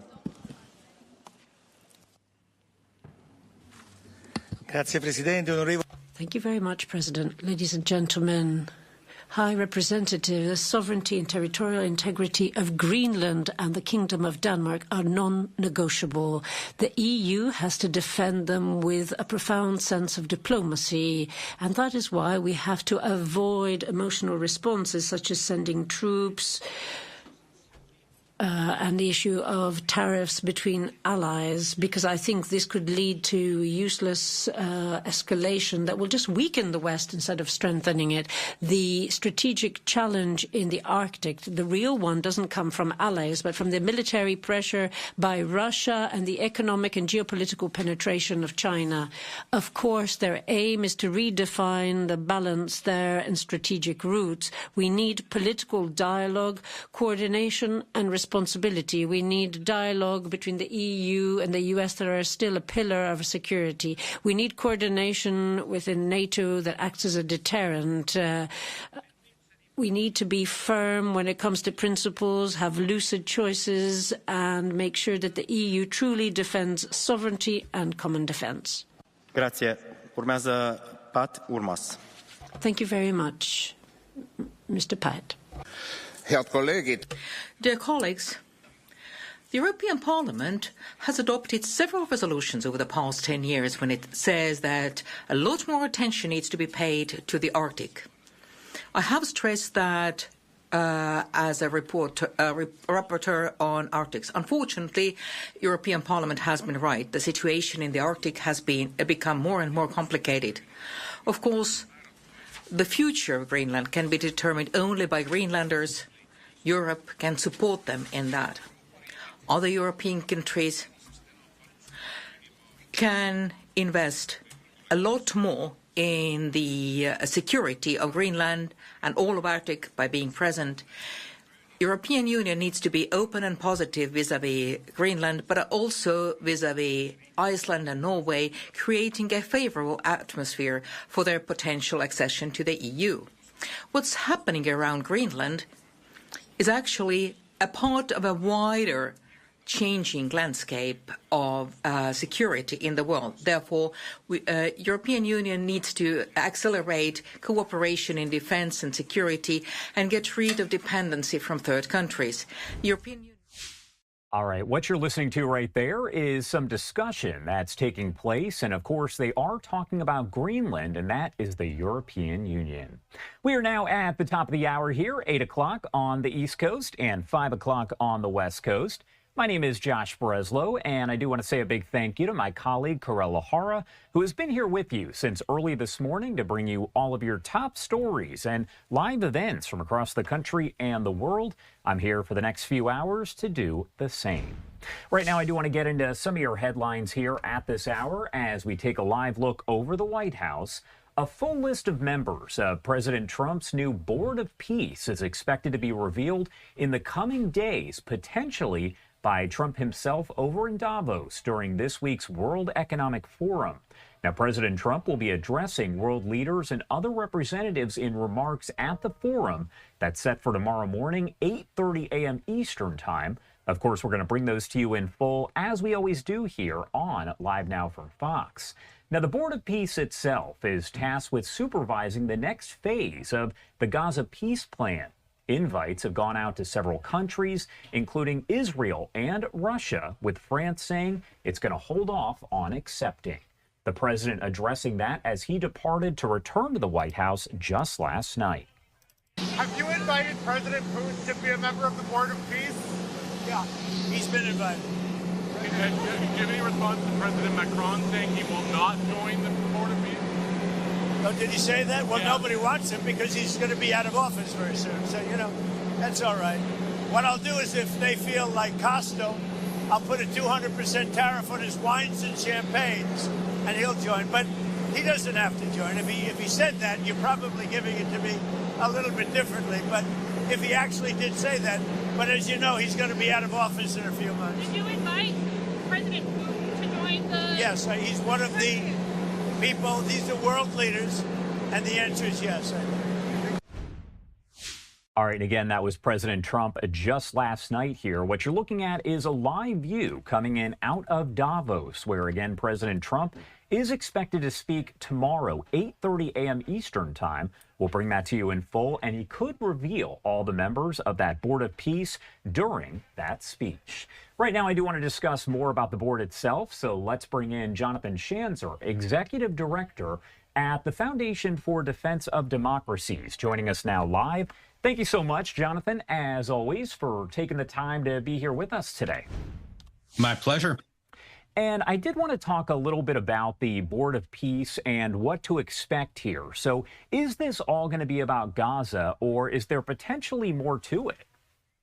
Well, we're hearing that it actually could be implemented first for Gaza and then used for other conflicts. And, I think it's an interesting idea. It's almost like we're creating an alternative volunteer pay-to-play version of the UN Security Council, but with the goal of actually doing something. Because, of course, we all know the UN doesn't do very much at all. It's mostly failed at fixing conflicts or solving problems around the world. If anything, it's probably exacerbated them. So this is interesting. The idea is that people would pay $1 billion, right? Each world leader would pay $1 billion to get access to this thing. I think the big question is, will countries like Russia or Turkey or Qatar join this thing if only to gum up the works?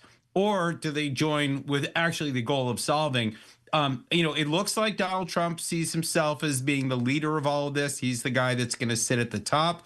The invitations are going out. People are accepting or rejecting based on their relationship with him. And we heard a little bit about that just now.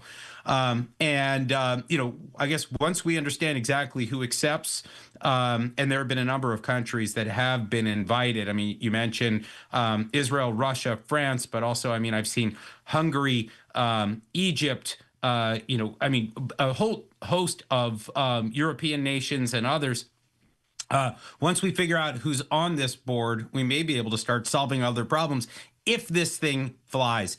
It's a big risk. It's a lot of gamble here, but Donald Trump has a vision. We'll see whether he's able to make good on it. And we talked about Israel there, but what is kind of the opposition, some of which we're hearing from Israel about joining the board altogether and really about the board's existence? Well, look, the board's existence has always been part of the plan, more or less, as stipulated in the 20-point program that Donald Trump proposed last fall as part of the ceasefire that was agreed to by the Israelis and Hamas's patrons. It was enshrined at the UN shortly thereafter, so it's effectively international law that this 20-point plan would move forward. The creation of this board is basically part of phase 2 of the deal.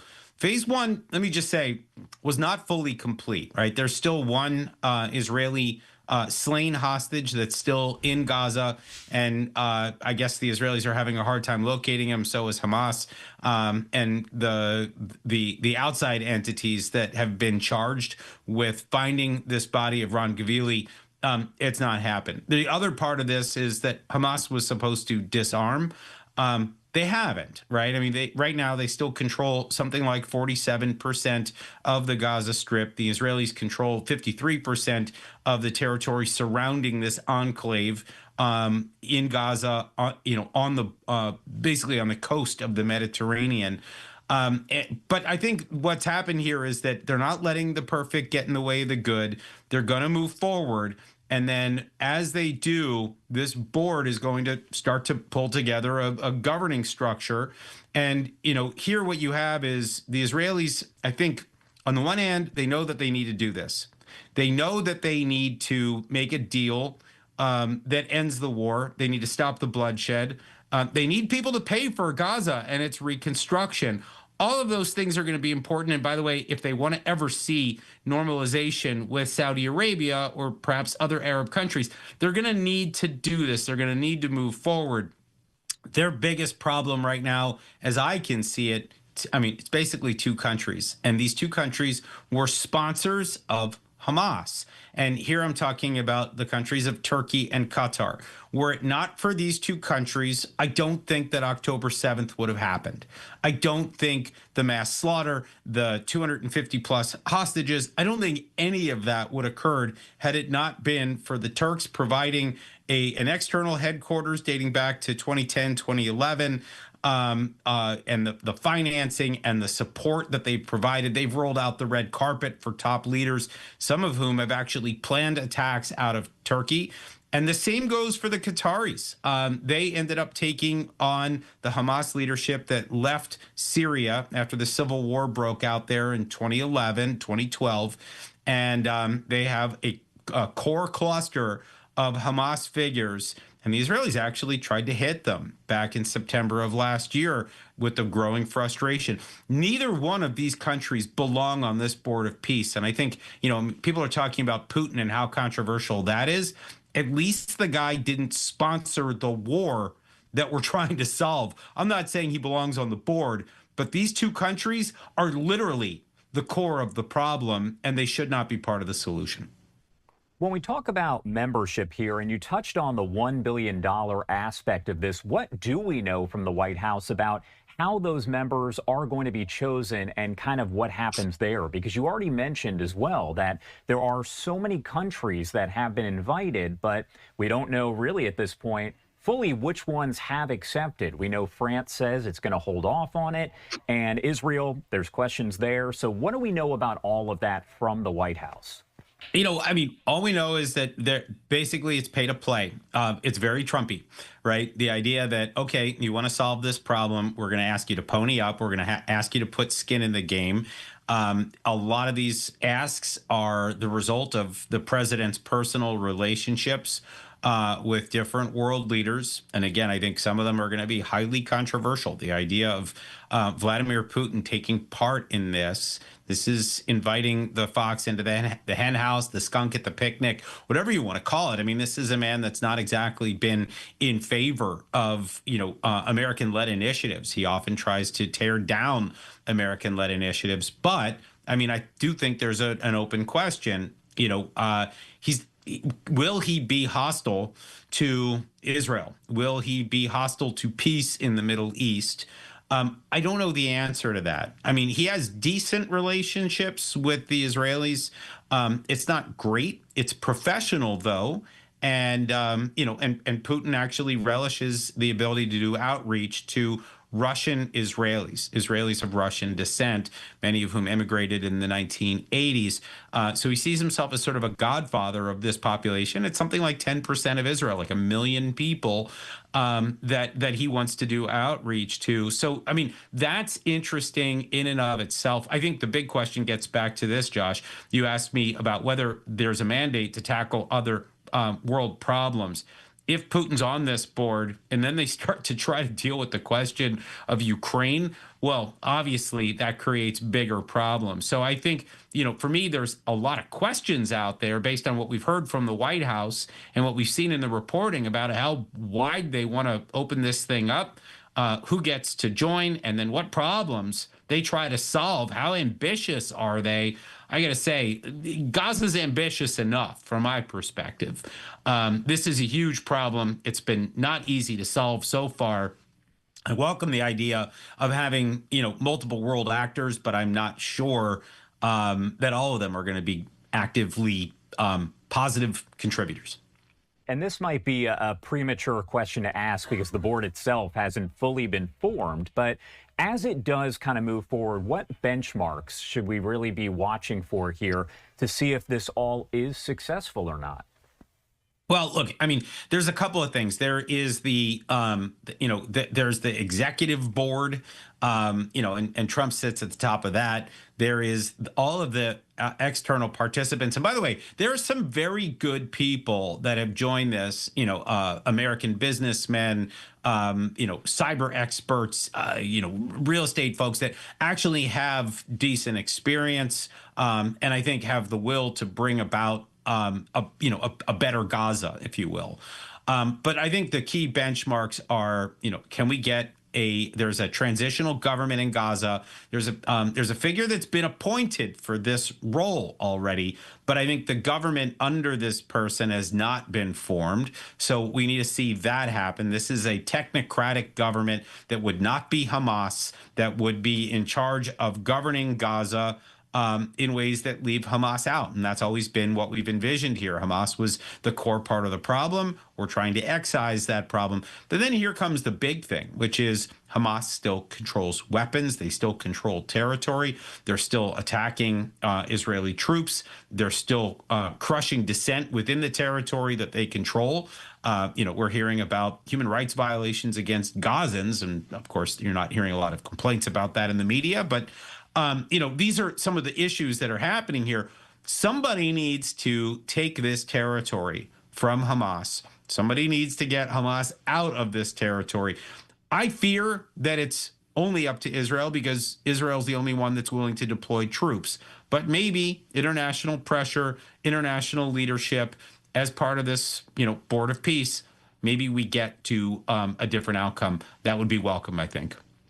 Jonathan Schanzer, as always, thank you so much for taking the time to join us and helping to break it down. We're going to watch as all of this does play out and see if we get maybe some more information from President Trump tomorrow as he does address those world leaders, those representatives over in Davos. Anything we missed, anything that you want to make sure to add here before I let you go?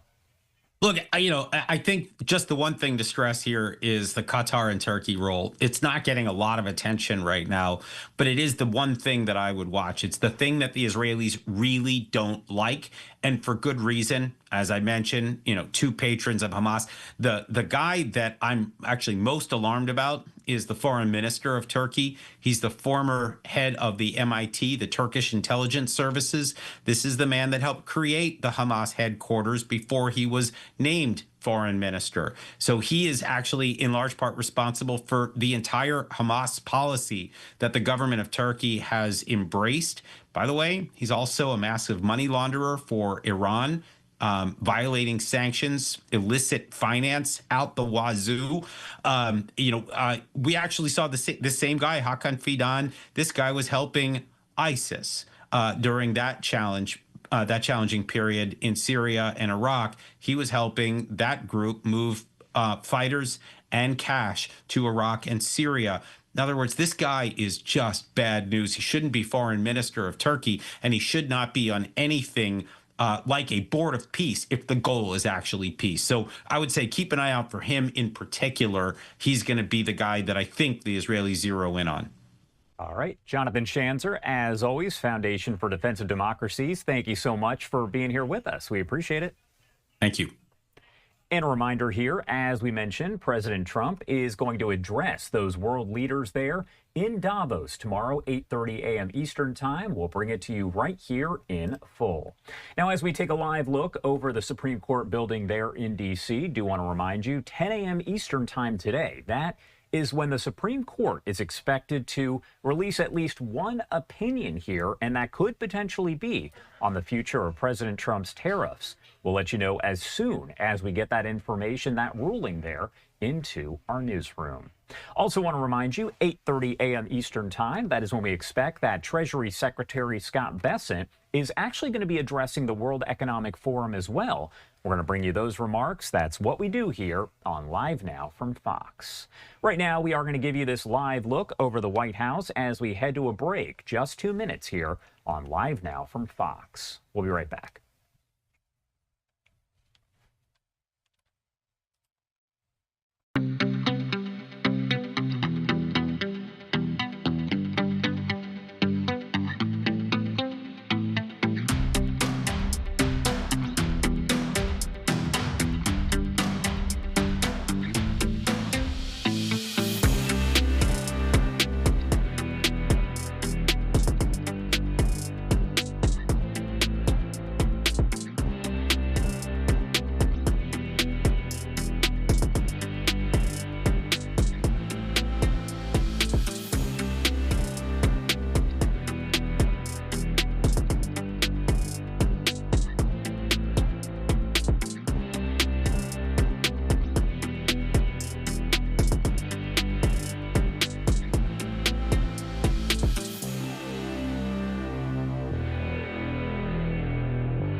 Welcome back here on Live Now from Fox. My name is Josh Breslow, and as I mentioned, the World Economic Forum getting back underway here, and we do have France's President Emmanuel Macron, who is speaking right now, and it appears that he is speaking in English. Let's pop up the audio and listen in. Without collective governance, cooperation gives way to relentless competition. Competition from the United States of America, through trade agreements that undermine our export interests, demand maximum concession, concessions and openly aim to weaken and subordinate Europe, combined with an endless accumulation of new tariffs that are fundamentally unacceptable, even more so when they are used as leverage against territorial sovereignty. And competition from China, where massive excess capacities or distortive practices threaten to overwhelm entire industrial and commercial sectors. Export control has become more dangerous new tools, destabilizing global trade and the international system. And the answer, in order to fix this issue, is more cooperation and building new approaches. And it's clearly building more economic sovereignty and strategic autonomy, especially for the Europeans, which is for me the core answer. In this context, I want to exclude two approaches. The first approach would be to, I would say, to passively accept the law of the strongest, leading to vassalization and bloc politics. I think accepting a sort of new colonial approach doesn't make sense. And all the head of state and government and business leaders, which would be too complacent with such an approach, will take a huge responsibility. The second will be to adopt a purely moral posture, limiting ourselves to commentary. That path would condemn us to marginalization and powerlessness. Faced with the brutalization of the world, France and Europe must defend an effective multilateralism because it serves our interests and those of all who refuse to submit to the rule of force. And for me, the two answers are, on one side, more sovereignty and more autonomy for the Europeans, on the other side, an efficient multilateralism to deliver results through cooperation. Obviously, France and Europe are attached to national sovereignty and independence, to the United Nations and to its charter. And it's not an old-fashioned way to live multilateralism. It's just not to totally forget what we learned from the Second World War and remain committed to cooperation.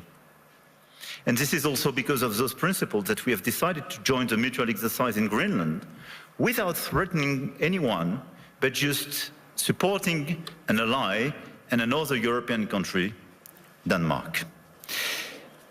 Facing this order and this new situation, this year France holds the G7 presidency with a clear ambition to restore the G7 as a forum for frank dialogue among major economies and for collective and cooperative solutions. Trade wars, protectionist escalation, races towards overproduction will only produce losers. This is why addressing global economic imbalances is our key priority. And if we look at the situation, the current imbalances are due to some key phenomena, and we all have to deliver our own agenda. This includes American overconsumption, Chinese underconsumption and overinvestment, and European underinvestment and lack of competitiveness. And these imbalances are also reflected in development gaps, by the way, and we can no longer settle for aid that neither delivers sufficient results nor enables countries to escape poverty. So our objective through the G7 is to demonstrate that the world's major powers are still capable of reaching a shared diagnosis of the global economy and committing to concrete actions. Cooperating is not about blaming others. It is about assuming one's share of responsibility and contributing to solutions. So the objective of this G7 will be to build this framework of cooperation in order to fix the roots of these imbalances and restore efficient convergence and cooperation through multilateral frameworks. And the other objective is as well to build bridges and more cooperations with the emerging countries, the BRICS and the G20, because the fragmentation of this world would not make sense. Here, this point is for, I would say, the global agenda and how the our G7 agenda. On the other side, we have the European answer. And for me, Europe clearly has to fix its key issues: the lack of growth, the lack of GDP per capita growth, and the three pillars of our strategy in order to deliver more sovereignty, more efficiency, and more growth would be based on protection, simplification, and investment. Because the diagnosis is well known, European competitiveness still lags behind that of the US, and in the current global order, facing precisely the Chinese approach, we have to react. So first, protection. Protection doesn't mean protectionism. But today's Europeans are too naive. This is the unique market open to everybody without checking level playing field. Nobody can access the Chinese market as people are accessing the European market for sure. But even if you take the US and a lot of other countries, the level of protection does exist for investment and trade. And the Europeans are the only one not to protect their own companies and their own markets when the other countries doesn't respect level playing field. This is why we have to be much more realistic if we want to protect our chemical industry, our industry, from the automotive sectors to a lot of others, because they are being literally killed by the lack of respect of a normal framework and level playing field.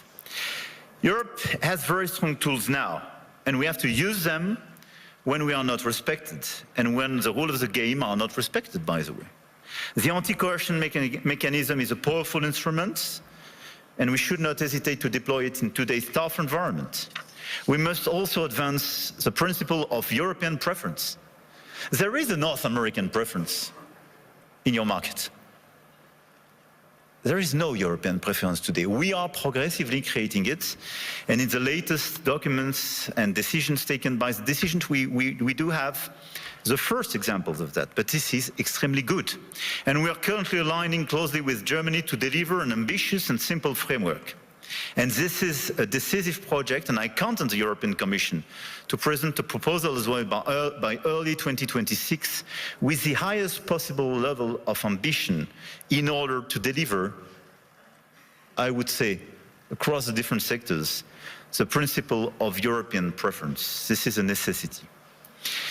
We must act on imports as well regarding this protection issue. And in the context of escalating trade tensions and Asian overcapacities, Europe must strengthen its trade defense instruments, including mirror measures to enforce regulatory standards, and we must improve the quality and added value of foreign direct investments, targeting projects with strong export potential. And this is core for the rebalancing with China. China is welcome, but what we need is more Chinese foreign direct investment in Europe, in some key sectors, to contribute to our growth, to transfer some technologies, and not just to export towards Europe some devices or products which sometimes don't have the same standards or are much more subsidized as the one being produced in Europe. It's not being protectionist, it's just restoring this level playing field and protecting our industry. So from safeguard clauses to mirror clauses to European preferences and incentives for more FDIs, this strategy is absolutely key. And in parallel, protecting our economies will also require a resilient strategy on both imports and exports to de-risk supply chains, particularly for raw materials, rare earths, semiconductors, chips, and to diversify our trade partners. The second pillar of the European economy and the European strategy should be simplification. And when I speak about simplification, we started with CSRD, CSDDD, and we have to do much more on different sectors, and we did it during the past few weeks on automotive, and we have to do it on chemical, digital, AI, banking, and so on. And the core of this simplification is sometimes to get rid of some recent regulations when they desynchronize in a certain way the European Union in comparison with the rest of the world. But we have as well to accelerate the deepening of the single market. On all these sectors, The 450 million inhabitants and consumers market should be the domestic market of all the EU companies. It's not yet the case as long as you have complexities. In doing so, we must ensure respect, technological neutrality and non-discrimination within the European Union. This is another pillar, another point of simplification. Neutral approach in terms of technology and non-discrimination.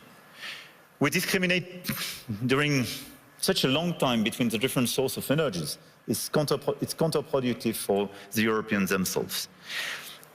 Companies have a role to play, and we must act, and you must act.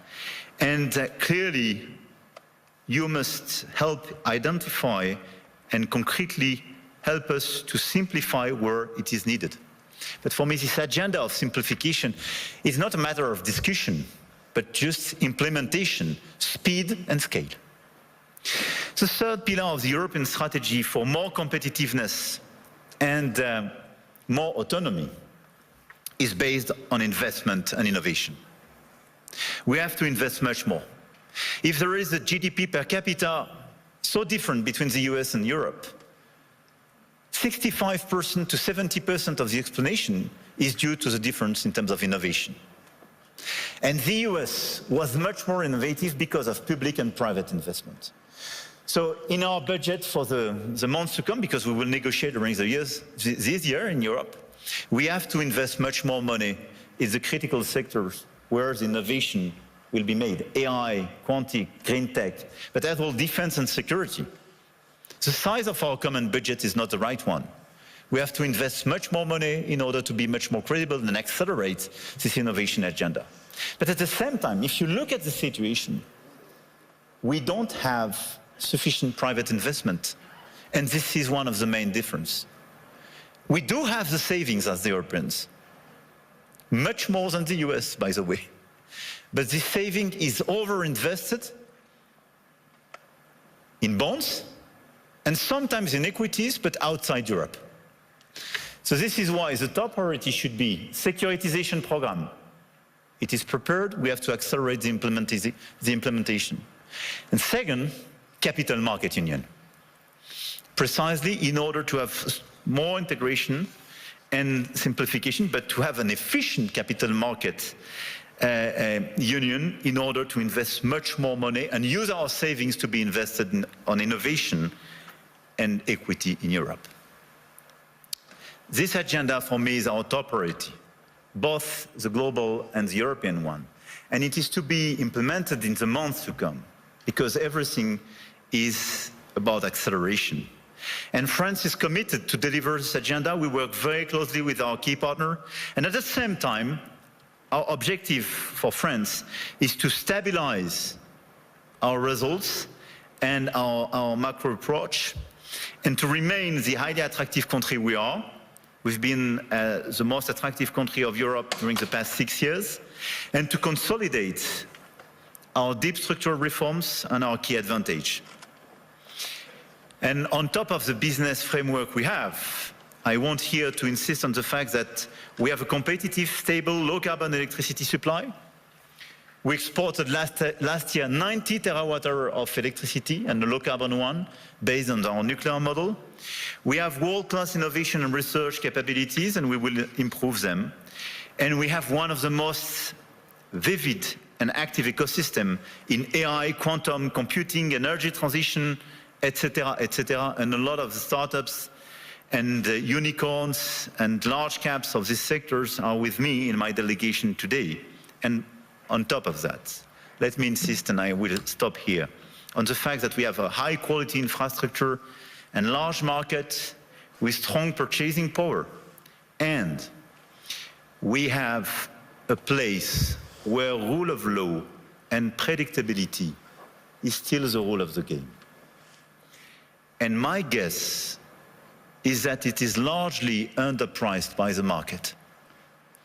And beyond what you can do in terms of investment, what you can do in terms of strong ambitions, having a place like Europe, which sometimes is too slow, for sure, and needs to be reformed, for sure, but which is predictable, loyal, and where you know that the rule of the game is just the rule of law, it's a good place. And I think this is a good place for today and for tomorrow. So we will be committed during 2026 to try to deliver this global agenda in order to fix global imbalances through more cooperation. And we will do our best in order to have a stronger Europe, much stronger, and more autonomous, based on the pillars I just mentioned, and based as well, and we can revert in the dialogue, but on more investment and commitments on defense and security, because we have to invest much more and invest much more. Because we do believe, and here in the epicenter of this continent, we do believe that we need more growth, we need more stability in this world. But we do prefer respect to bullies, we do prefer science to plotism, and we do prefer rule of law to brutality. You're welcome in Europe, and you are more than welcome to France.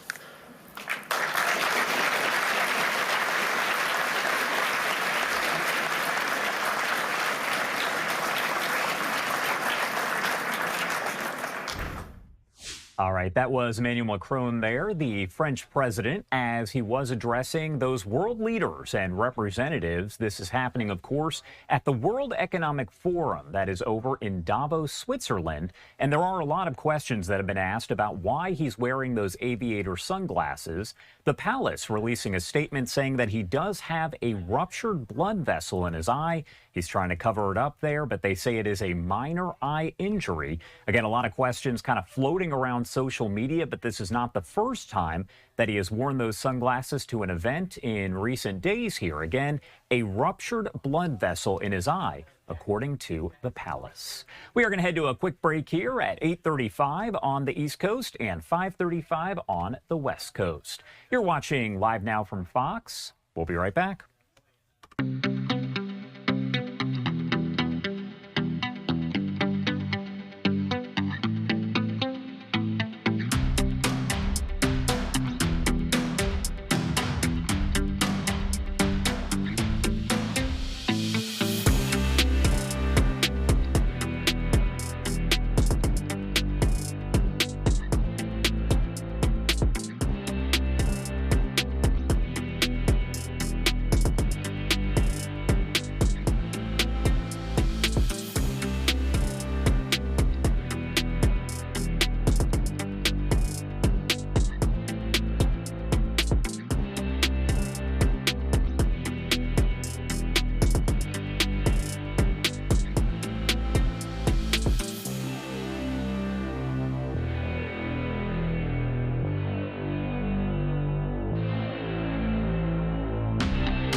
Welcome back here on Live Now from Fox. It is Tuesday, January 20th. My name is Josh Breslow, and I do want to remind you that we have several upcoming events here. As 10 a.m. Eastern Time, we know the Supreme Court could release their opinion here on Trump's tariffs. So we're going to keep an eye on that and bring that to you the second we find out what their opinion is. 1 p.m. Eastern Time, Caroline Leavitt, the White House press secretary, will host the White House press briefing. You can watch that in full, commercial-free here on Live Now from Fox. Right now, I do want to head back out live to the World Economic Forum because right now we're hearing from Treasury Secretary Scott Bessent. Let's lift up the audio and listen in. On defense than all of NATO, so roughly the same size population, and we have spent 22 trillion more. That is 2/3 of our outstanding government debt. Europeans have been spending the money on social welfare, on roads, on education, and it's time for them to pay more, which they've agreed to do. Yeah, many of them have already stepped up, like Poland. Everyone has except Spain. Okay. And do you not feel that a security deal in the Arctic would suffice in terms of Greenland? Well, I think what we're seeing, we're seeing with a base that we have shared with the UK for many years, the UK is signing the island over to Mauritius. So again, I can see why the president believes that for U.S. engagement, we do not want another Diego Garcia on our hands. This is a very important point that you make. In terms of tariffs, how much money has been generated from tariffs already? Certainly the hysteria over President Trump's tariffs have died down since April of last year. What is the total running rate right now? Yeah, it's in the hundreds of millions of dollars, Maria. The U.S. for the fiscal year, which ends September 30th, we had a fiscal contraction. For the calendar year, we had a very large fiscal contraction. So we cut the deficit by about $200 billion. The important number is the deficit to GDP. So calendar year 2024 was 6.9%, the highest we've ever had. I mean, we inherited a mess. 6.9%, the highest we've ever had when the U.S. was not at war or not in a recession. So 6.9%, calendar year 2025, 5.4%.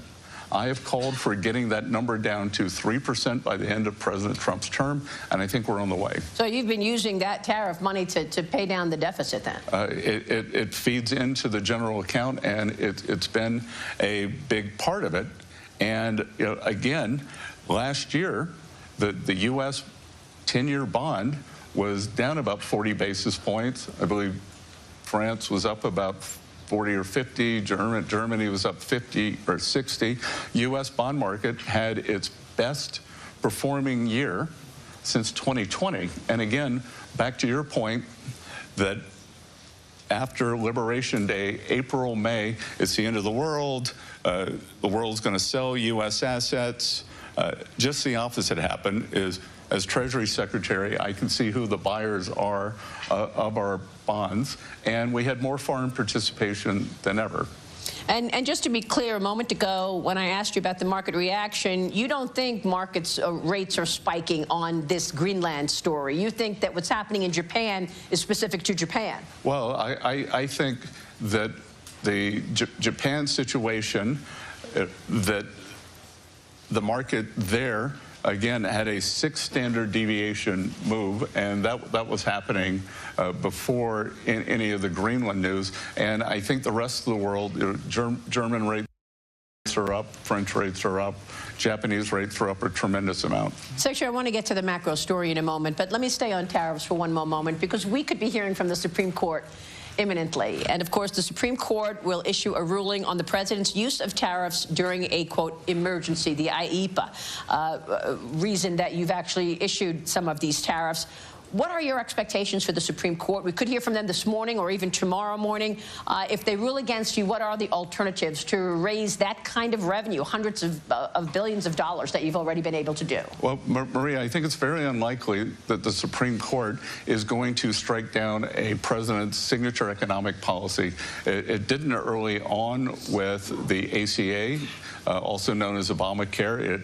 They reinforced that recently. And the real problem here is President Trump has used IEEPA for negotiating leverage for geopolitics in emergency situations. If we look back, the first IEEPA tariffs were fentanyl tariffs. So on Mexico, on Canada, on China. And if fentanyl is not a national emergency, I don't know what was. 200,000 Americans dying every year, and because of that, Mexico came to the table, Canada came to the table, China, who exports or the precursor drugs, have all come to the table, and we're seeing a substantial drop in protecting the American people. On October 8th, the Chinese government announced rare earth export controls on the entire world, not just the U.S., and which would have caused an industrial meltdown. President threatened 100% tariffs on China if they did this. My Chinese counterpart, who's been a very good interlocutor, had gone quiet for a couple of days. Chinese immediately came to the table, and they rolled the export controls out a year. And President Trump insisted that I negotiate on behalf of the whole world. So, you know, in terms of the U.S. leading, this is what U.S. leadership looks like. He was able to use IEEPA tariffs to negotiate for the entire industrial world. So I think it's very important here. I'm glad you mentioned China. I'm going to come back to China, but while we're here, what is the latest timetable on the much-anticipated bilateral trade deal with China? I had a meeting with my Chinese counterpart here in Davos last night, Vice Premier Hu Lifeng. He told me that just this week they have completed their soybean purchases, and we're looking forward to next year's 25 million tons. I suggested maybe he'd want to buy a little more, because President Trump always brings that up with Party Chair Xi when they speak, and they've done everything that they said they're going to do. Are they having rare earth magnets flow, or are they putting restrictions on that? Because there were reports last year that the Chinese were saying, we will send the rare earths, but we're not sending them to any companies that are tied to the defense sector and the U.S. military. They are flowing as expected. We are in a fulfillment rate that's in the 90s, which I think is quite satisfactory. So they didn't stop, even if it's a defense company? Because I believe they tried to do that with Japan as well. Well, Japan and China have gotten in a skirmish over some remarks that the Japanese Prime Minister made. So the U.S. is immune from that. Okay, let's talk macro. The U.S. economy seems to have been doing much better than many expected. We had a 4.3% read in GDP last quarter. How would you assess the United States economy? I think that it is very strong and likely accelerating. And Maria, just to be clear, that 4.3% GDP was private sector GDP. So, or actually, after the fiscal contraction. So the real number was 4.7. The government contracted by 0.4, so that got us to 0.3. So that is pure private sector GDP. And President Trump's economic policy, tax deals, trade deals, and deregulation, the deregulation, which I think is probably the most powerful part, is really just starting to kick in now. So we have the tax deal, one big beautiful bill, done on July 4th, which no one said could be done, and it contains the full expensing for U.S. corporates on equipment, for factories, for ag structures. On the other side, for working Americans, the president's signature policies: no tax on tips, no tax on overtime, no tax on Social Security, interest deductibility, auto loans if you buy an American car. So we're seeing this wonderful balance between industrial America and Main Street America. I am also the IRS commissioner, and we did not change the withholding guidance. So we're going to see, as commissioner, I can see there are going to be very substantial tax refunds coming to working Americans in the first quarter. They'll change their withholding. They'll get a bump up in real incomes. Because of the expensing, we're seeing 12, 14% CapEx growth in the U.S., and historically, you have never seen a CapEx boom without seeing employment follow. Yeah, you've got a CapEx boom and a productivity boom as well. 4.7% is much better than so many people expected last year. Are you expecting the economy to, at one point, hit 5% as well? Well, Atlanta Fed GDP number, which is a very noisy number, is now reading 5.3 because remember, the fourth quarter GDP included the Schumer shutdown. So some of that will be pushed into the first quarter. So I'm expecting that we could be well north of 3, and we'll have inflation coming down. As you said, productivity is very high, and we have measured inflation and observed inflation, and with the observed inflation, I think we can see that prices are already down, and that will trickle into the CPI and the PCE, which the Fed looks at. Well, it's a good point because there is still a perception that prices are still high. Well, prices are high. The Biden administration was a wipeout for working Americans, that the price level increased by 21, 22, 23%. But our friend Jason Trennard, the strategist, has something called the Common Man Index, and that is what do working Americans buy? So basket of groceries, insurance, rent, car payments, and that was up in the mid-30s. So very difficult, other than with energy. The president, through Drill Baby Drill, has gotten gasoline prices down. We're below $2 in many states. National average is below $3, even if you throw in the outlier of California.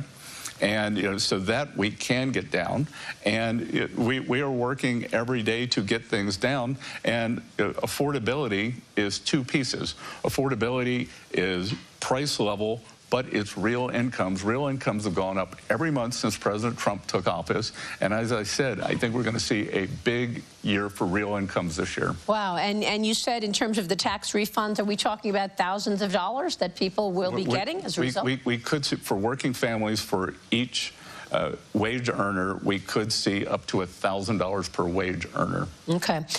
You said that prices are still coming down, but they're still elevated. The president announced many things, a litany of things, just in the last 100 days.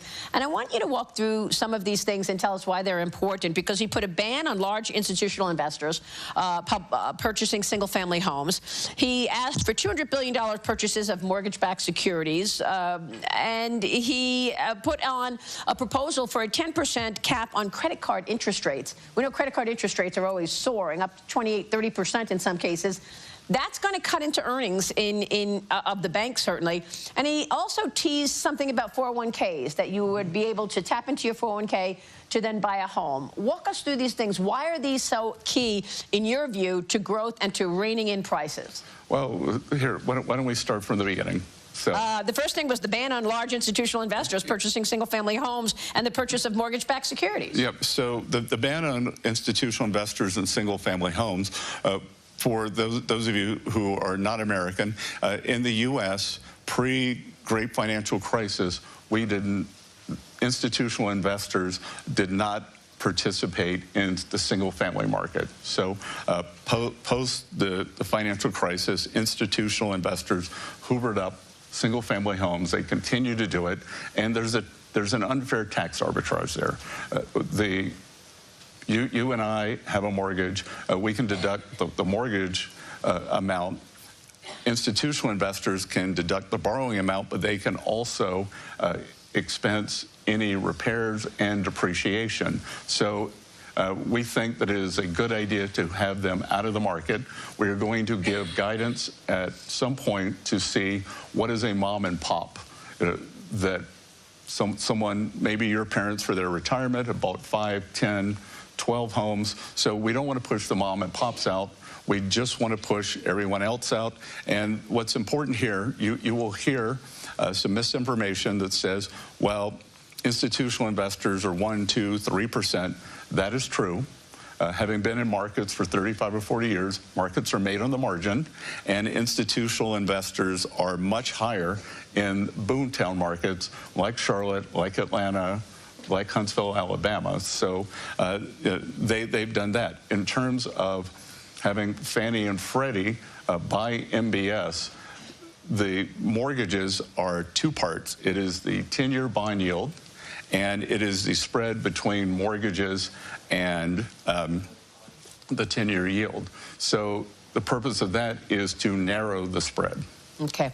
The cap on credit card rates is expected to cut into bank earnings between 5 and 18%. Your reaction? We've done a lot this year. Bank stocks are at a new high. That through my position on FSOC, the Financial Stability Oversight Council, and the 3 bank regulators, the Federal Reserve, the OCC, the FDIC, we have done a lot to deregulate banks. Their earnings are way up. More importantly, it has increased their lending capacity. Oliver Wyman's numbers, not mine, estimates that there's $2.5 trillion of extra lending capacity.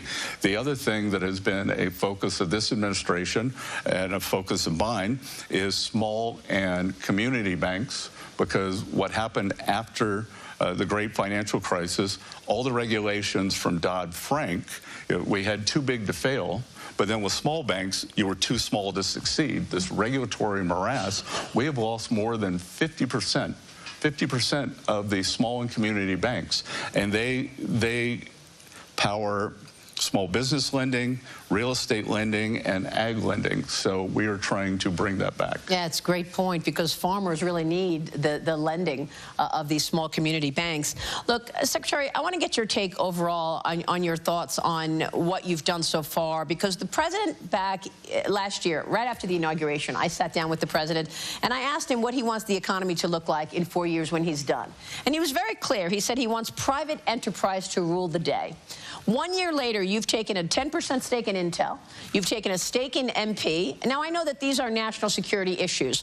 And the other day, the president told the defense contractors, don't pay dividends, don't buy back any of your stock. You need to be fulfilling what the country needs in terms of producing weapons. So what do you want to say to people who say, look, here is a so-called capitalist president and a Treasury Secretary, and yet it's not private enterprise running things. The president is telling the defense contractors what to do, and you've taken stakes in these companies. A couple of things, Maria. I think the only good thing that came from COVID was it was a test run for what would happen if our supply chains were ever broken due to a kinetic war. So we saw that there are 5, 6, 7 key industries that we have to reshore. So everything you just said, rare earth magnets, we've got to get out from under China's grasp. The semiconductors, I would say that the single biggest threat to the world economy, the single biggest point of single failure, is that 97% of the high-end chips are made in Taiwan.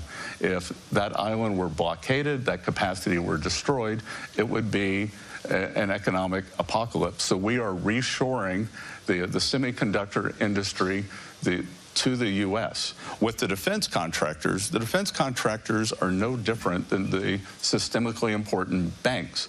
They exist, like the systemically important banks exist because of the backstop from the Fed, because of the regulations, and these defense contractors have let down the American people. They have let down the American people. They are 5, 6, 7 years behind on fulfillment of their contracts, and they exist because of the U.S. Department of War.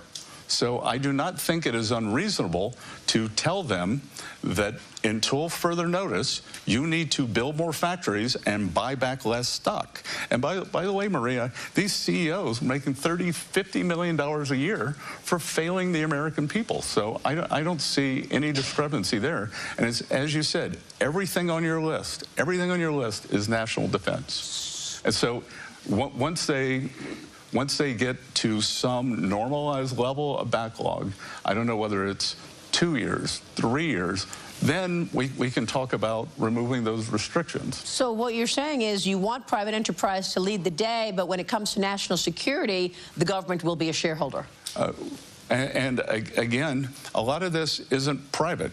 You know, we have seen what happens when the free markets get kind of perverted, because what happens with critical minerals, that several companies have tried to stand up critical minerals facilities in the U.S., and the Chinese come, lower price, undercut them, and then they're bankrupt. So we are going to put in a system, price floor, price ceilings, and when you talk about multilateralism and the U.S. leading, I just hosted at Treasury last Monday the G7++, so G7 plus Australia, plus India, plus Mexico, plus South Korea, and we are working at warp speed to create a critical minerals block where we can mine, process, and refine critical minerals, and China won't have this sword over our heads. So how long do you think it will be until the United States is, in fact,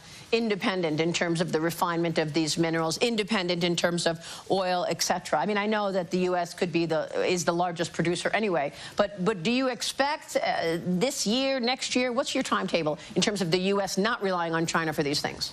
Well, obviously for energy, we are independent. We're an energy superpower, and I would say 18 to 24 months. I went down about 2 months ago to my home state of South Carolina, and in South Carolina, for the first time in 25 years, there's a producer there who made rare earth magnets. So they are starting to come off the supply chain.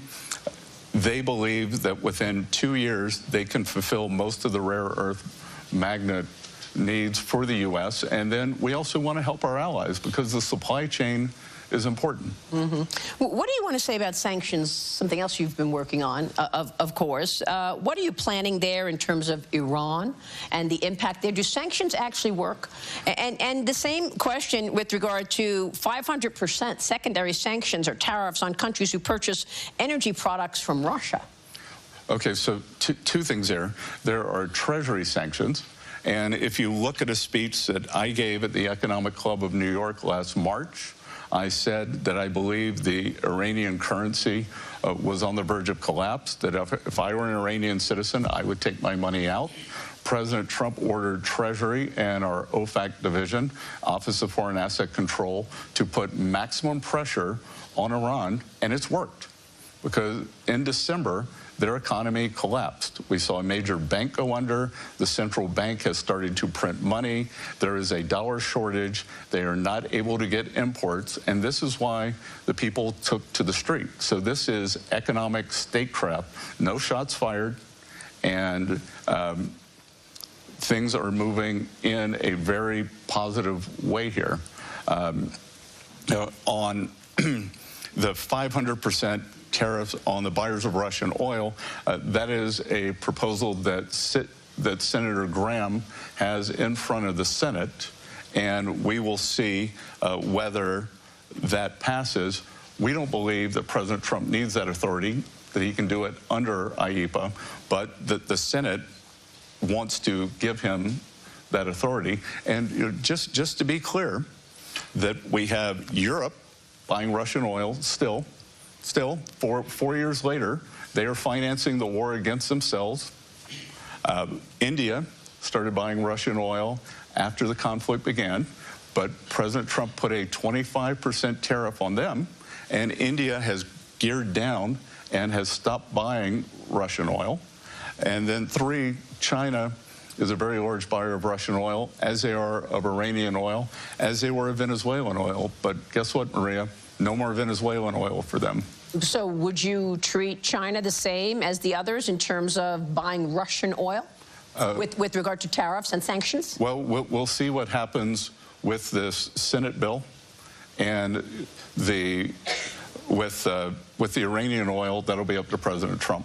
Secretary, what do you want to say about artificial intelligence and the idea that AI efficiencies will likely kill jobs? A lot of people are worried about jobs.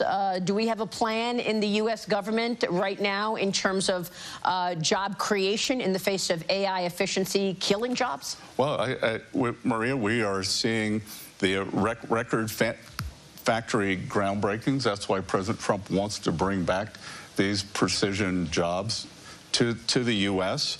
And historically, every productivity boom has led to job growth. Now, can there be some toing and froing in terms of people changing professions? I can't remember what the number is. Maybe you know it. 50, 60% of the professions today didn't exist 30 years ago. Well, it's a big number. Technologies. It's a big number, but it's something we're very cognizant of. We haven't seen it in the numbers yet. I think that it could be very different than what we saw with the China shock. The China shock was a blue-collar phenomenon. My guess is the AI shock might be a white-collar phenomenon. We'll see. Secretary, as we wrap up here, a moment ago, you said, look, you've been dealing with markets for a long time, your entire career. What do you think of markets today? I mean, the market has been rallying on the president's policy. Today, of course, we're seeing a sell-off. But do you think the markets are getting it right in terms of rallying on the president's policies going into this Davos meeting? I try not to the extent I had success in the markets, it was not making short-term predictions. But I can tell you what has been very heartening for me. I don't have time to follow the markets as closely, but to the extent last year before, everyone said, oh, this is just Mag 7 stocks, it's not healthy. We've seen a big broadening out in the market. The Russell index, the smaller cap stocks, has outperformed. The S&P equal weight has outperformed. And I actually think that speaks to the economic recovery. We're seeing it across all sectors. Our friend Ed Hyman at ISI does these corporate surveys. Corporate surveys are the highest that they've been since June 22. And I think you're starting to see it in all sectors of the market. And the market follows the economy. And again, I just think that we have the best place in the world.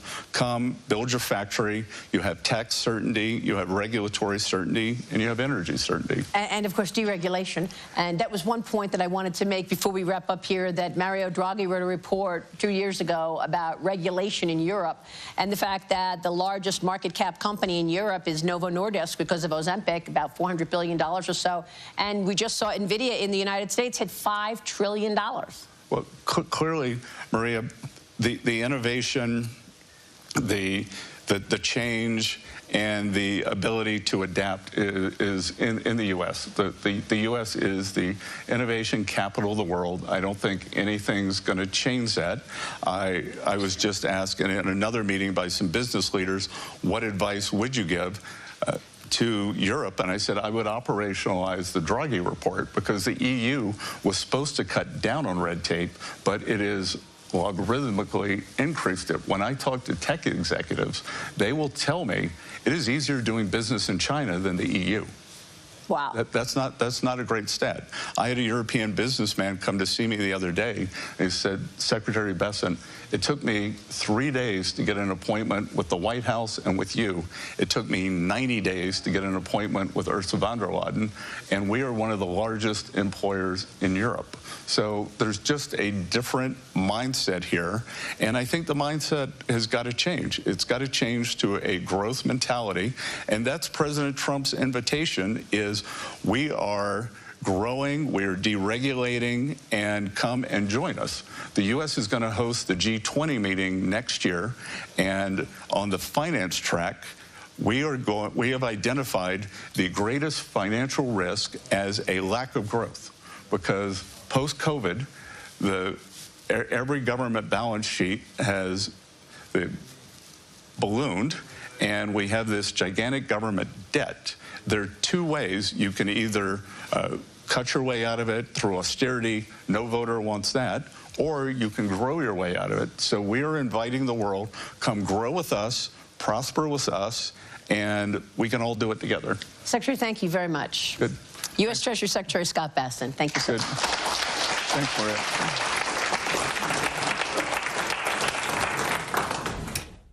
All right, there you have it. Treasury Secretary Scott Bessent speaking, of course, with Fox Business Network. That is over in Davos, Switzerland. We're going to be bringing you all of those remarks here that we are going to be getting throughout the week from different world leaders, and that includes President Trump, who is speaking tomorrow morning. That is slated for 8:30 a.m. Eastern Time. Watch it in full right here on LiveNOW from Fox.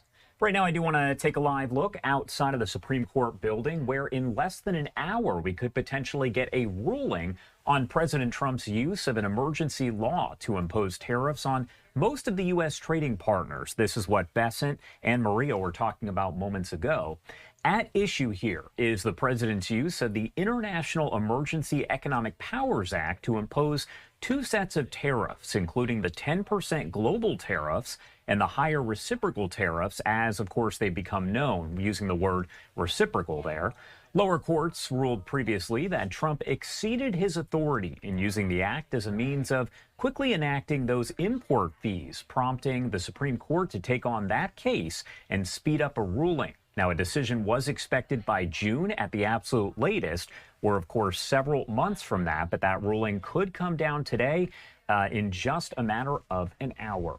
However, the Supreme Court justices, even those appointed by Trump himself, appeared fairly skeptical of the claim during oral arguments that the act gives a sitting president the authority to unilaterally impose tariffs.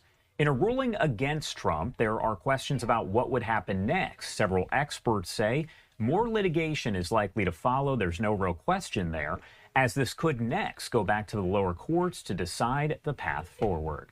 President Trump has described this as, quote, life and death, and his administration has warned of some serious economic consequences if the Supreme Court were to undo the tariffs that are in place.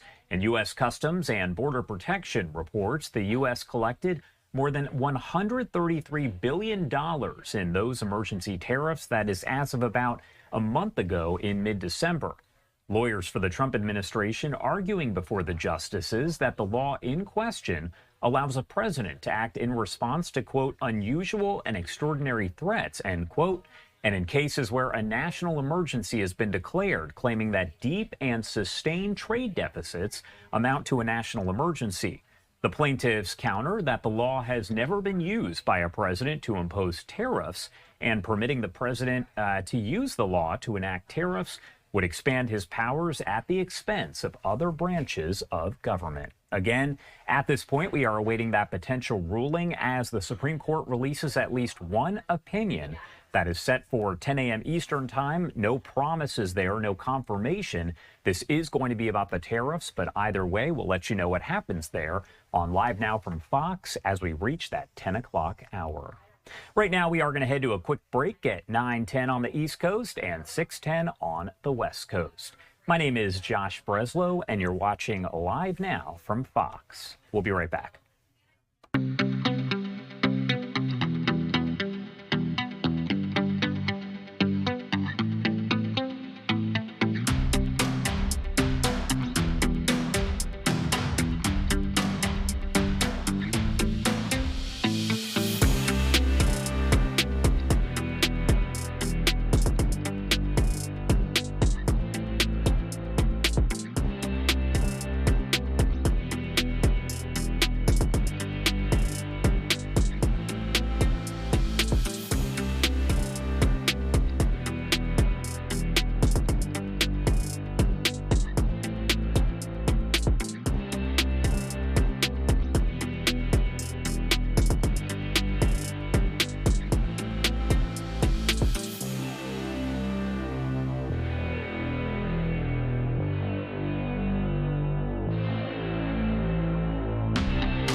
Welcome back here on Live Now from Fox. My name is Josh Breslow, and on the right-hand side of your screen, you are taking a live look here outside the Supreme Court building there in Washington, D.C., as we wait for at least one opinion coming out from the Supreme Court, or ruling there at 10 a.m. Eastern time.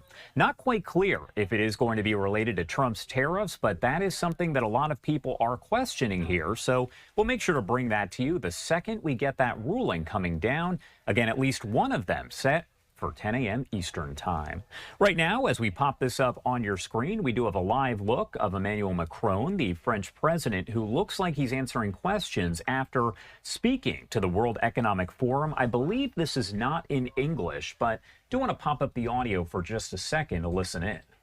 On a été touché par les tarifs en Chine et on a obtenu les résultats. On a encore quelques producteurs individuels indépendants que je n'oublie pas. All right, so not in English right now, but I do want to let you know that during the World Economic Forum, we brought you the first part of Macron's comments there. There was actually a second part that took place while we had Scott Bessent, the Treasury Secretary, speaking in Davos as well. I want to bring you the second portion of those comments from Macron right here on Live Now from Fox.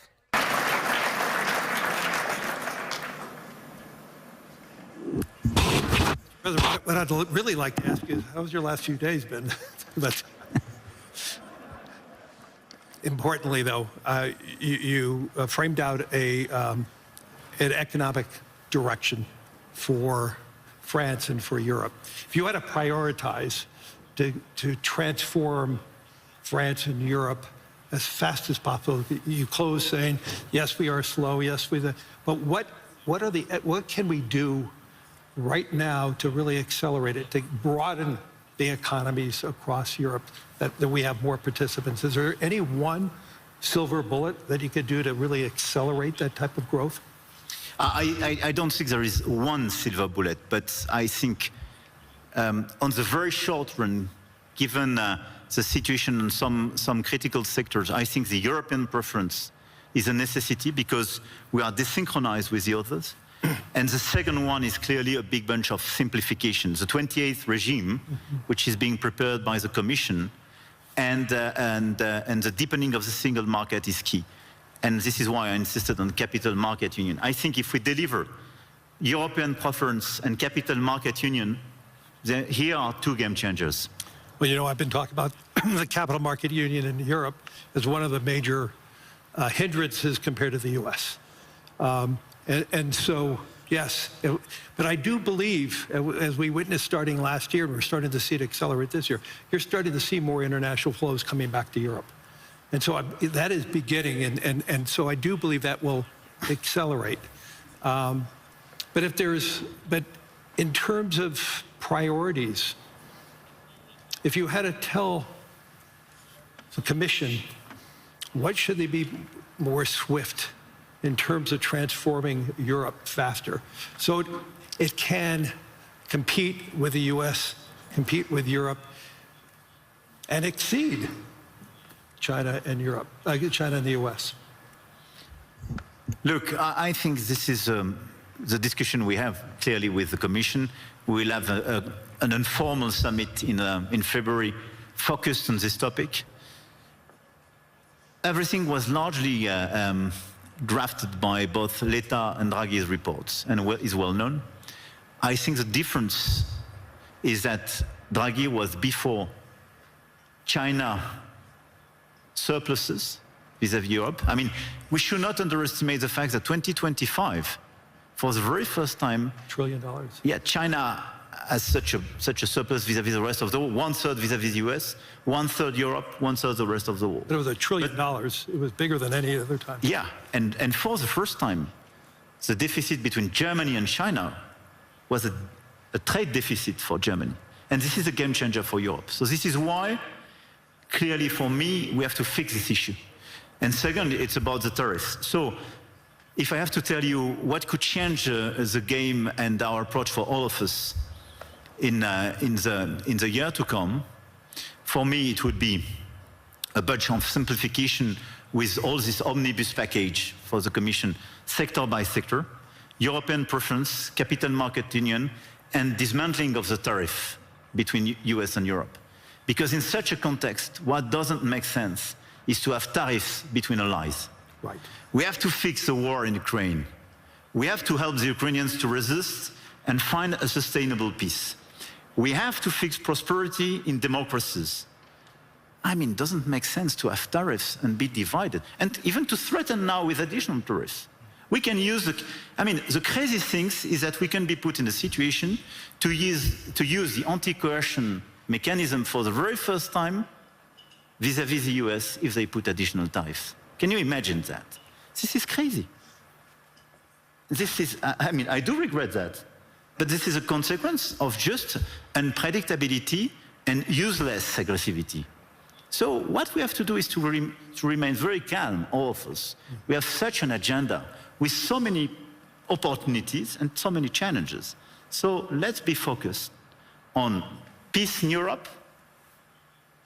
Everybody should be focused to help the Ukrainians to have a sustainable peace. Level playing field and fixing the issues and these imbalances with China, because it's an issue for the Europeans and the Americans.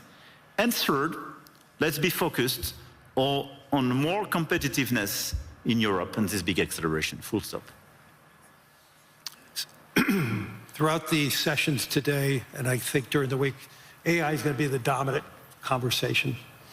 And the question is, how does AI develop in Europe? I know there was one conversation already being held on that. What is your vision of AI for France specifically? Look, we are a strong believer, and 1 year ago we organized this AI summit in Paris, and we are one of the most vibrant ecosystems in Europe.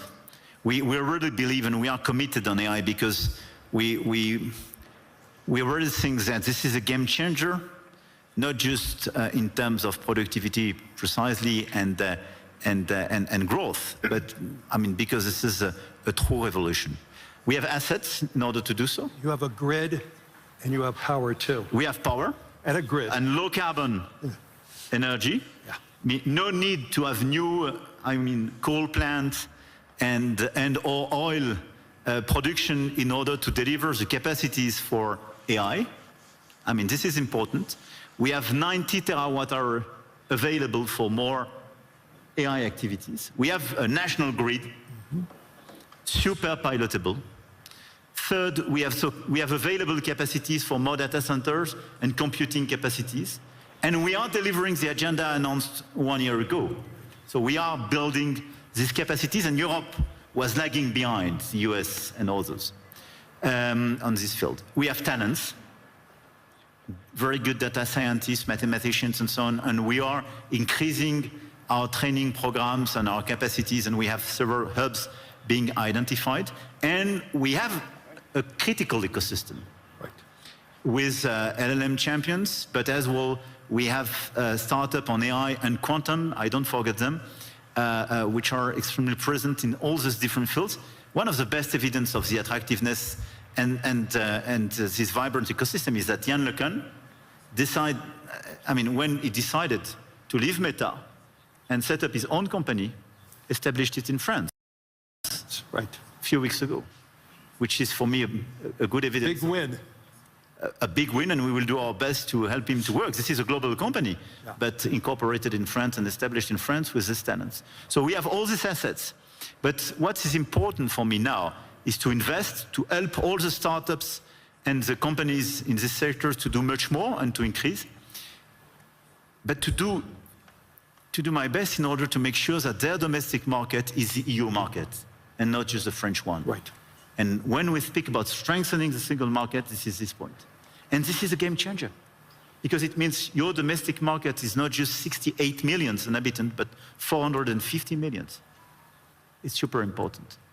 And it's important for Europe to have that unified grid, which it does not have yet. Exactly.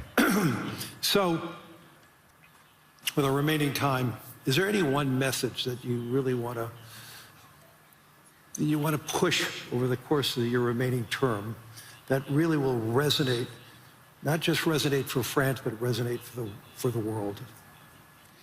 Look, I really believe that we are in these very challenging times, and you mentioned some of these challenges in your speech.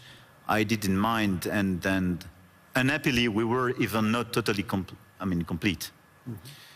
And at the same time, we see the level of investment in this world, in the current environment, and the ongoing revolution. This level of investment has no comparison with what happened during the past years, not to say decades. So my main message would be, let's not be shy. Let's not be divided.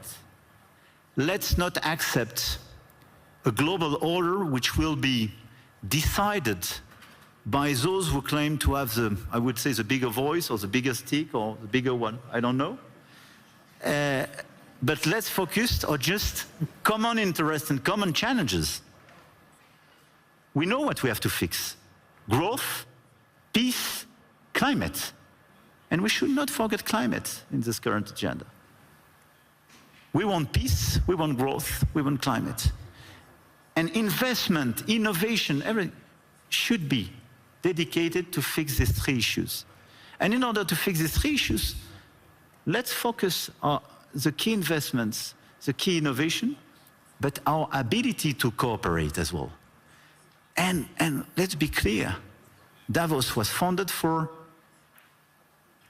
restoring a global discussion, having a global discussion between business leaders, but as well governments and so on. A global discussion is a discussion where everybody is respected and where you provide an improvement and a way forward for every place and every people in this world. This is the only way to make it sustainable. And I think this is the right way to do. And even if this is less present in the global debate today, we should focus much more on this approach. More cooperation, and let's focus on our key challenge to deliver peace, prosperity, and decarbonization of our economies for our fellow citizens. This is our duty. As business leaders, as head of states and governments, and we have everything in order to deliver this agenda. Just let's be coordinated. Let's not waste time with crazy ideas. Let's not open Pandora box or new topics. And it's not a time for new imperialism or new colonialism. This is a time of cooperation in order to fix these three global challenges for our fellow citizens. Full stop. We ran out of time. I want to thank the President of the Republic of France, Emmanuel Macron, for his wisdom, but most importantly, for your humanity and your leadership. Thank you, Larry. Thank you, Larry. All right, listening there to the World Economic Forum that is underway now. And of course, we know that President Trump is expected to speak tomorrow morning. That's going to be at 8:30 a.m. Eastern Time. You can watch it in full, commercial-free, right here on Live Now from Fox. Also want to mention there's a lot of questions on social media about why Macron is wearing those sunglasses. I can tell you here, according to the palace, they say he does have a minor eye injury, busted blood vessel there. So that is the reason behind him wearing those aviator sunglasses. Going to head to a quick break here at 9:26 on the East Coast and 6:26 on the West Coast. You're watching Live Now from Fox. My name is Josh Breslow, and we will be right back. Stay with us.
Welcome back here on Live Now from Fox, 9:29 on the East Coast and 6:29 on the West Coast. Do want to get right back into the headlines here as the Department of Justice says it has now launched an investigation after anti-ICE demonstrators stormed into a church in St. Paul, Minnesota during a service Sunday. Take a look here at your screen. This is viral video circulating all over social media from inside Minnesota's city's church. Those protesters say they did it because they believe one of the pastors is the acting director of ICE's St. Paul field office. Deputy Attorney General Todd Blanche telling our partners at Fox News Channel the DOJ is looking into it. What you saw there was anti-Christian, anti-law enforcement rioters storming a church in this country, and that's a violation of law, and we are absolutely investigating. The FACE Act was passed to stop this exact type of conduct. You are not allowed to stop people from worshiping, and you're not allowed to intimidate or impede them. And so the individuals that went in there and did that, and you could tell that they had a plan, you could tell that they had an agenda, and you cannot do that in this country, and we are investigating it. And I do want to bring you this reaction coming in from President Trump. This is on Truth Social as he says, quote, just watched footage of the church raid in Minnesota by the agitators and insurrectionists. These people are professionals. No person acts the way they act. They are highly trained to scream, rant, and rave like lunatics in a certain manner, just like they're doing. They are troublemakers who should be thrown in jail or thrown out of the country. The first to go should be Walz, talking, of course, about the governor, and fake sleazebag Ilhan Omar, who is supposedly worth over $30 million, even though she's never had anything but a government job. Investigate these corrupt politicians and do it now, end quote. Now, there is a lot to discuss here as the investigation is active and, of course, reaction pouring in from all over the area. We do have Kirk Graham, the executive pastor at River Valley Church over in Minneapolis, just miles away from this, joining us to discuss all of it. Pastor, thank you so much for taking the time to be here with us today. Absolutely. Thanks, Josh. Thanks for having me. Of course. And first off, I do want to ask you your reaction here as an executive pastor. You see this video for the first time. Tell me what's going through your mind. Yeah, it really is pretty intense and horrifying. It's a shameful attack on faith. You cannot invade a church and go in the middle of a worship service to disrupt. And so I do believe it's unjust, it's un-American, it should never happen. This is America. We've got the freedom of religion and yes, freedom of speech. So if you stay outside in protest, you can do that, but you enter a sacred space and desecrate it like this, interrupting a worship service. We can't have it in this country. And so this is an opportunity to be bold as Christ followers, to say we are going to worship without fear. And honestly, we're just trusting that the Department of Justice will move forward these investigations and bring accountability here, because if that doesn't happen, this could have a multiplication effect across the nation and in churches, and we cannot have that in this country. Have you heard from church members with your church who are maybe concerned about this? And if so, what are you telling them? Yeah, great question. There is a lot of concern pastoring right now in the city of Minneapolis with the unrest that's happening. Is you're threading a needle. We pray in all directions, we care in all directions, but what we teach and preach is that as a Christ follower, we believe that Jesus is alive and that he is our protection. And so, there's a missionary that we support that serves in dangerous places around the world, the 42% of the world that has never had an adequate gospel witness. He says a Christ follower is invincible until God says you're not. And so to anybody right now battling fear, what if protesters show up, or even immigrants that we pray for in our church that are battling fear right now, we say you do not have to be afraid because you are a Christ follower. So we do have security teams. We have trained and background check security teams to keep our children safe and to keep us safe as we worship. We do hire law enforcement, and we're grateful for law enforcement that are at all 11 of our locations around the Twin Cities to help keep our congregation members safe. But our message is the same message that we read in the Bible. Do not be afraid. We touched on this a little bit off the top, but that Department of Justice investigation that's underway into the incident, what do you hope for your church and other churches, not just in Minnesota, but maybe throughout the country here? What do you hope can come from that? Yeah, I really hope for accountability, that there is swift action. And so we trust the Department of Justice to do what they were made to do. And so bringing accountability will send a message that this is unacceptable and this cannot happen again. And so we are prepared for that. And we're, again, grateful for our law enforcement and for living in America. This is a free country. And yes, freedom of speech, but freedom to worship in a church. I believe that this could be a slippery slope, that if we don't bring accountability here to protesters invading a worship space, it's a slippery slope that could multiply into churches across our country. And I'm grateful for President Trump's comments on what happened. And I'm grateful for Pam Bondi and the Department of Justice that is, again, moving swiftly. But we just cannot have this in America. And I think it's a dangerous place to be, a person coming into the house of God to separate the children of God who come to worship. God will not have that. And so it's not just un-American, but you're coming against what we believe, the living God. When people see that video, again, it's going viral. It's been shared all over social media outlets all over playing it as well here. And you can see everything kind of play out. What do you hope that people will take away from that about the faith community as a whole? Yeah, I really hope that this is a moment to be a light in the dark. There's a lot of people in our congregation and in the Twin Cities that are talking, should we leave Minnesota? Should we get out of this state because of the uncomfortability? And our lead pastor, Pastor Rob Ketterling, he planted the church 30 years ago. He has always said, we are on mission. We are called to be a light in the dark. It's Jesus's most famous sermon in Matthew chapter 5, where he says the church is like a city set on a hill, that we are the light. And, a lot of people think that light and dark spiritually are equal forces. And biblically, we don't believe that. We believe the light of Jesus Christ is infinitely stronger than the darkness. And so we will stand strong, again, on the word of God, and just really praying that the Bible-believing churches across the Twin Cities would show up strong. Again, we stand with Cities Church, and I thought Pastor Jonathan did a great job in a very difficult, intense moment to respond like Jesus would respond. And so we're praying that Cities Church is full of peacemakers this weekend, full of worshipers this weekend, just like at River Valley Church. Pastor, thank you so much for joining us here to share your thoughts, of course, and your reaction to all of this. Is there anything we missed that you want to make sure that we do kind of mention here before I let you go? Yeah, I appreciate you asking that. I will say, just with everything that's happening, we have law enforcement that attend our church in plain clothes and worship Jesus. We also have immigrants that are battling fear. Is it okay to show up, in the nervousness and depending on the media that they're digesting, what's true, what's not true? And so we have chosen, and our lead pastor, again, Pastor Rob, has chosen to lead this way, that we are going to pray for the immigrant. We're going to pray for law enforcement, and we're going to believe that God is sovereign over the unrest that's happening in Minneapolis, and that light will prevail. All right, Pastor Kirk Graham, thank you so much for taking the time to join us here and discuss all of this. We definitely appreciate it. Thanks so much, Josh.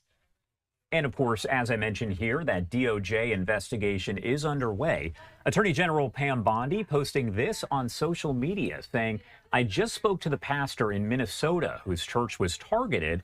Attacks against law enforcement and the intimidation of Christians are being met with the full force of federal law. If state leaders refuse to act responsibly to prevent lawlessness, this Department of Justice will remain mobilized to prosecute federal crimes and ensure that the rule of law prevails. Again, reaction coming in from all over, including White House Press Secretary Karoline Leavitt, who says President Trump will not tolerate the intimidation and harassment of Christians in their sacred places of worship. The Department of Justice has launched a full investigation into the despicable incident that took place earlier today at a church in Minnesota. So, of course, she posted that there on Sunday, and it could be a potential that we do get a reaction, more of it coming later today at 1 p.m. Eastern time, when we do have the White House press briefing with Levitt and potentially other people as well. We're going to bring that to you in full. Now, Fox News posting this as well, saying rapper Nicki Minaj shares a photo online of what appears to be a father holding his crying son as anti-ICE agitators stormed a Minnesota church during Sunday service. She captioned the image, which has been getting a lot of attention online. The world is watching. The Star also posted about Don Lemon, a former CNN anchor who chronicled the church demonstration on social media. Quote, "I want that thug in jail. He would never do that to any other religion. Lock him up." End quote. Again, that is a post from Fox News quoting Nicki Minaj. Now, we do continue to cover everything about the ICE operations there in Minneapolis, and I do want to check in with our Fox 9 Minneapolis team for a look at their coverage this morning. The Department of Justice responds to last week's lawsuit filed by the state of Minnesota and the Twin Cities, calling it frivolous. Bill Keller is live in the newsroom with the very latest. Good morning, Bill. Good morning. Well, the DOJ is now asking the court to deny the state's request for a preliminary injunction that would block ICE from operating in the Twin Cities until this lawsuit is resolved. Last week, Minneapolis, St. Paul, and the state of Minnesota, they filed that federal lawsuit arguing that Operation Metro Surge is unconstitutional and unlawful. Federal attorneys say the state is, quote, effectively seeking a state veto over the enforcement of federal law, which the DOJ calls an absurdity. Meanwhile, Attorney General Keith Ellison now has until Thursday to submit the state's response. In a separate case, a federal judge is now ordering ICE to release a St. Paul family that was detained and taken out of the state. You can see on these security cameras, it shows the agents taking 6 people into custody, including a 12-year-old. The family from Venezuela all have work permits and state IDs. They filed a lawsuit last week saying that ICE came into their home without a warrant and detained them. The Trump administration failed to respond to the lawsuit by yesterday's deadline, so ICE now has 72 hours to return all 6 back to Minnesota. And a third case, a federal judge upholding efforts by DHS to limit congressional access to immigration detention facilities. Now, this policy banning unannounced visits, it actually went into effect the same day Renee Good was shot and killed. But while the judge says it is likely illegal to require a week's notice to conduct an oversight visit, she refused to block the policy, they say, because those challenging it took the wrong legal procedures. Likely they will challenge that. Back to you guys. All right, we will follow the latest on that all day today. Thank you, Bill. We're getting a better look at planned ICE protests in other states in response to what is happening here in Minnesota. Kennesaw State University is in Georgia. Protest organizers have been putting up signs all over campus, encouraging their fellow students to take part. They say it's important for young people to take a stand against what they call out-of-control enforcement. The rallies will focus but not limit their ire on the Trump administration's stepped-up enforcement efforts and calling out federal cuts to the public safety net. Students at KSU are going to be walking out of classes and rallying here at the KSU Green. This national walkout is really calling for an end to ICE terror. A lot of people feel helpless, but it's been made very clear that what we can't do is wait till November. We can't wait for another election. A number of students taking part in this walkout say they'll also attend a citywide protest in downtown Atlanta. Happening today at the state capitol, local doctors and medical professionals will be speaking out against the immigration crackdown in the Twin Cities. So they'll talk about the impact ICE operations are having on hospitals and clinics here in the metro, claiming violence and intimidation are preventing people from getting medical care. All right, check this out here. This is $14,000 of undeclared cash at MSP Airport that ICE agents seized, according to the agency. So ICE says they took this money from 2 Somali-born U.S. citizens. Officials say they were leaving on international flights. Now, federal law requires people entering or leaving the U.S. with more than $10,000 to declare it at customs. Preparations are now underway for a mass day of action to protest ICE. Yeah, this Friday, activists are asking people not to go to work, to school, or to shops. A planning meeting was held in Minneapolis to teach people how to organize their coworkers, students, and neighbors to take part. Organizers say they hope this day of action somehow hits ICE in their pocketbooks. Collectively, we have power over the economy. We have a lot of power if we leverage it through collective action, and that's what we're going to do on Friday. Faith leaders have also asked people to pray and fast on Friday if able. A rally and march are planned as well. A big thank you there to our Fox 9 Minneapolis team. We will continue to bring you all of their coverage here as we do get that coverage on the ICE operations in Minnesota. Right now, we are going to head to a quick 2-minute break at 9:44 on the East Coast and 6:44 on the West Coast. My name is Josh Breslow, and you're watching Live Now from Fox. We'll be right back.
Welcome back here on Live Now from Fox. We're getting closer to the top of the hour here, 9:46 on the East Coast and 6:46 on the West Coast. Right now, I do want to take you out to that live image that you see on the right-hand side of your screen. That is a live look outside of the Supreme Court building there in D.C., as we could potentially get a ruling here on President Trump's tariffs that could be coming up at 10 a.m. Eastern Time. We know that at least one opinion will be released at that point. However, officials there have not said what that will be and really how many opinions they plan to release. But this is all connected here to those tariffs on most of the U.S. trading partners. At issue here is the president's use of what's known as the International Emergency Economic Powers Act that would impose two sets of tariffs, including that 10% global tariff and the higher, quote-unquote, reciprocal tariffs as they have become known here. Lower courts ruled previously that Trump exceeded his authority in using the act as a means of quickly enacting those import fees, prompting the Supreme Court to take on that case and then speed up their ruling. Now, a decision was expected by June at the absolute latest. However, if it does happen today, we're talking months ahead of that deadline. Now, the Supreme Court justices, even those who were appointed by Trump, did appear fairly skeptical overall of the claim during the oral arguments, which we aired here on Live Now from Fox, that the act gives a sitting president the authority to unilaterally impose tariffs. In a ruling against Trump, there are questions about what actually would happen next. And of course, in that case, we would bring on legal experts to break it down for us. Several experts, though, have said that more litigation, more legal avenues here likely to follow, as this could next go back to the lower courts to decide what happens next. President Trump describing this as a, quote, life and death situation, and his administration has warned of some serious economic consequences if the Supreme Court were to undo the tariffs. U.S. Customs and Border Protection reporting the U.S. collected more than $133 billion in those tariffs as of mid-December. So talking about a month ago, lawyers for the Trump administration arguing before the justices that the law in question allows a president to act in response to, quote, unusual and extraordinary threats, end quote, and in cases where a national emergency has been declared, claiming deep and sustained trade deficits amount to a national emergency. The plaintiffs counter that the law has never been used by a president to impose tariffs, and permitting Trump to use the law to enact those tariffs would expand his powers at the expense of other branches of government. Right now, we do not see any protesters, anything of that nature outside the Supreme Court. In the past, when these decisions have been coming down, we'll see dozens upon dozens of people with signs who gather outside. However, as I mentioned, not really seeing any of that right now. 10 a.m. Eastern time, just about 10 minutes from now, we expect that we are going to get at least one opinion from the Supreme Court, and that could be the ruling on President Trump's tariffs. The second we find out what this is, we're going to make sure to bring it to you live here on Live Now from Fox. Also want to take you out to this other live look that we do have. This is a feed coming in, and as you can see, it does say Freedom Plane National Tour. So according to the information we have, this is going to be a press briefing where the National Archives is going to unveil details about a, quote, national traveling exhibition commemorating America's 250th anniversary. We're going to bring that to you once it does start here in just about 10 minutes as well. Right now, though, we do have to sneak away for our final 2-minute commercial break, leaving you with a live look here at the stock market. As you can see, the Dow not starting out so well, in the red, down 1.17%, or close to 600 points. We'll be right back in 2 short minutes. Stay with us.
And welcome back here on Live Now from Fox. It is 9:53 on the East Coast, 6:53 on the West Coast. As we approach the top of the hour here, you are taking a Live Now look at one of the many views that we have from cameras all over the U.S. and all over the world. This right here may look familiar. It's a Live Now look over the City of London, sponsored by 1-800-Battery.com. Again, a beautiful shot right now. A lot of clouds in the sky, and it might be raining, but hey, it is 49 degrees, and that's not a good thing either. But that is a live look over London, England, sponsored by 1-800-BATTERY.com. As I mentioned, we are approaching the top of the hour, and we do expect an event will get underway with America 250. So we're going to bring that to you the second it does start. But important to note that House Speaker Mike Johnson was actually in London earlier on today speaking to UK Parliament, and the topic was America 250. If you missed those remarks, they were very early on this morning, so I do want to lift up the audio and listen in.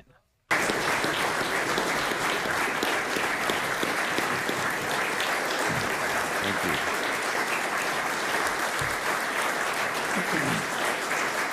Thank you.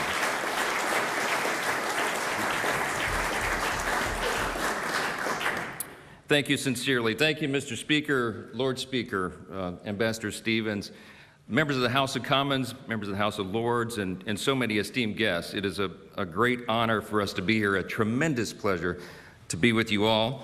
Speaker Hoyle, thank you for those kind words, your gracious invitation to be here today, my friend. It means so much to us. It's a real detriment to follow Speaker Hoyle. I don't like to do this. At the G7 speakers meetings, I just want you to know when he gets wound up and going, it's just like Churchill, and it goes on and on and on. And I try to speak before him at all times. I don't want to follow, but really, really grateful to be here. He has become a dear friend, and all of you, we've met so many great friends. My wife Kelly and I are truly touched by how warmly we've been received here, and having met so many of you in the past couple of days, we walked away with this sense that we do have close and dear friends here across the pond, and we have this shared heritage, and we treasure that. It is a profound honor to be speaking in Parliament today, to be the first U.S. Speaker of the House ever given this honor, and I take it very seriously. As proud Americans, it is as though we have returned to the spiritual birthplace of our own nation. And the history here, the weight of it is palpable, as you know. It gives you a certain sense of just being serious. I was going to roll on with a bunch of jokes this morning, but it doesn't feel right to be in this place at this time. We have returned at a pivotal moment, obviously, in the great histories of our countries, to mark this anniversary that we have in our nation and to celebrate what we've achieved together in the past, and importantly, to face and overcome together the challenges of our present day. And I want to tell you, my friends, we will do that together. That's what I bring you that message. When I met with Prime Minister Starmer at Downing Street yesterday, I told him that I thought his national address a few hours earlier was well done. He noted, of course, that the UK and the US are close allies and that our strong, constructive partnership all these years has been built on mutual respect and focused on results. I thought that was exactly the right message and the right tone. And because of that, we've always been able to work through our differences calmly as friends, and we will continue to do that. I want to assure you this morning that that is still the case. I spoke to President Trump at length yesterday, and I told him that I really felt that my mission here, even though we planned this back in the fall, we didn't know how the events would develop over the last few days. But I told the President that I felt that my mission here today was to encourage our friends and help to calm the waters, so to speak, and I hope to do so. As the Prime Minister said yesterday, let us look to agreement, continue our dialogue, and find a resolution, just as we always have in the past. And in that process, I am confident that we can and will maintain and strengthen our special relationship between these two nations, send a message of unity and resolve to our allies around the world, and remind our adversaries and the terrorists and tyrants everywhere that our nations that are dedicated to freedom and justice and order and human dignity are stronger and more resolved now than ever before. I think it's a very important message. Of course, we do gather here at a unique and consequential moment in American history. This year, as noted, is the time we mark our 250th anniversary of our independence. Now, I know this is not a long span of time in the scale of human history. I get that. We were touring the 1,000-year-old Windsor Palace a day or so ago, and that really set it into reality for us. At the dinner we had here last night that Speaker Hoyle and Lady Catherine graciously hosted for us, It was not lost on me that there at my table were items of silverware older than my country. Puts it in perspective. But this year in particular, we remember just how far we really have come, how our nations have evolved and grown and strengthened in so many ways together. America's founders embarked on what was a radical experiment, of course, a government of, by, and for the people, ruled by laws and based on the self-evident truth that all men are created equal and free. That experiment transformed 13 disparate, distant colonies from the world's largest empire into what became the world's freest and most successful self-government in human history. For Americans, this year is not simply a celebration, it is an invitation to come together and to ask what we are doing in our own time to preserve and fortify that experiment and all of the blessings of liberty and opportunity and security that we enjoy today, and frankly, sometimes too often take for granted. We have a stewardship obligation to maintain these blessings, and all of us in the West, all of us together, are facing real challenges today that we must acknowledge and confront, and we do that best together. Across the pond, Congress and the Trump administration have been working very hard. We're trying to usher in a new golden age for our country, as we say. We're marshaling every resource we have to make America safer and stronger and more prosperous than ever before. And I'm very bullish on the prospects of doing that. We must do this because we know those hostile to the West and to our shared values are engaging in increasingly sophisticated forms of subversion and espionage. We see China, Russia, and Iran grow more aggressive and emboldened as they intensify their efforts to exert economic, political, and military influence around the world. We see a callous disregard for basic human rights, new provocations, and even the theft of intellectual property on a scale like we have never seen before. Clearly, President Trump is taking seriously the modern and dynamic threats that China and Russia pose to our global security, especially in focus the last few days as it relates to the Arctic. And while we can have thoughtful debate about, among our friends about how best to counter these threats, we all certainly agree they must be countered. We ignore these threats at our peril. And I want to hasten to express our gratitude to the UK and to all of you for joining us in some of our most recent actions to deter these hostile regimes, including the recent seizure of a black market vessel seeking to circumvent oil sanctions. That was a big help to us. That kind of open dialogue and partnership is a great example of how we can work together to ensure our collective defense around the world. It is an objective and obvious truth that a strong America is good for the entire world, and a strong UK is as well. At the same time, it's also obvious that we have to take care of our own houses, so to speak, before we take care of the neighborhood. And let's be honest, among friends here, in both of our nations, there is a need today to fortify our houses against internal challenges as well.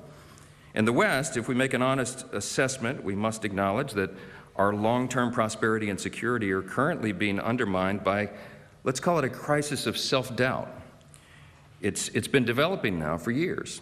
Elite institutions today tell the young and impressionable that our story is one of oppression and hypocrisy and failure. Our brightest minds are too often taught to view our history only through the lens of its sins. And we see the work of international organizations and transnational bodies hinder the very spirit of creativity and industriousness and daring that our nations were built upon. We have faced this in America just as you have here, a truly menacing skepticism towards history and our national institutions. And it's even come to the point where even great heroes like Sir Winston Churchill are questioned for their legacy. What has taken hold is a mindset that defines itself not by what it loves and seeks to preserve, but instead by what it condemns and seeks to tear down. And of course, that right there was House Speaker Mike Johnson as he did address the UK Parliament a bit earlier on today. If you want to watch those remarks in full, we'll air them in full a little bit later today. But also, you can go to our YouTube page. Just go to YouTube, search LiveNOW from Fox, and hit that subscribe button while you're there. A live look here outside the Supreme Court. As we know, one ruling has already come down at 10 a.m. Eastern Time. It is not a ruling associated with President Trump's tariffs, but there could be more than one that comes down today. We'll keep you posted as that does develop. Right now, though, I mentioned that we were awaiting this news conference getting underway, the Freedom Plane National Tour. This is America 250. Let's lift up the audio and listen in here. With the delegates' handwritten notes made during the Constitutional Convention and the voting record of the Constitutional Convention approving the final text of what would become the United States Constitution. All originals, no facsimiles, no copies, all incredible, all instructional, and all irreplaceable. And here today in this room, you can see a few of those very documents that will go aboard the Freedom Plane, including the Treaty of Paris, the 3 oaths of allegiance, and the draft U.S. Constitution. So I invite everyone to take a look when we conclude. Many of these documents are leaving this building for the first time, and they are traveling together for the first time in history. Today's effort is inspired by the Bicentennial Freedom Train, a mobile museum that crisscrossed the country in 1976. Those who experienced or remember the Freedom Train speak fondly of it, and we aim to create similar memories and impact now, 50 years later. Rather than go by train, these documents will leave Washington, D.C. and travel all 8 cities aboard the Freedom Plane, a beautiful Boeing 737 provided very generously by the Boeing Company.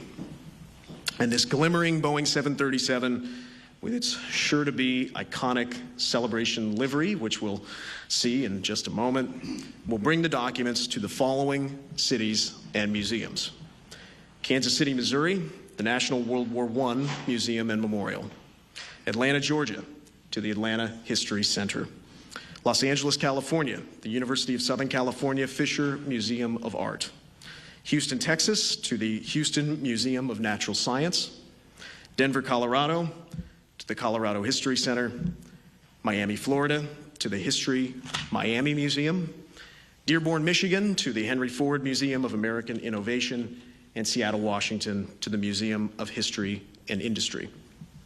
At each stop on the tour, the documents will be installed in a National Archives traveling exhibition called The Documents That Forged a Nation.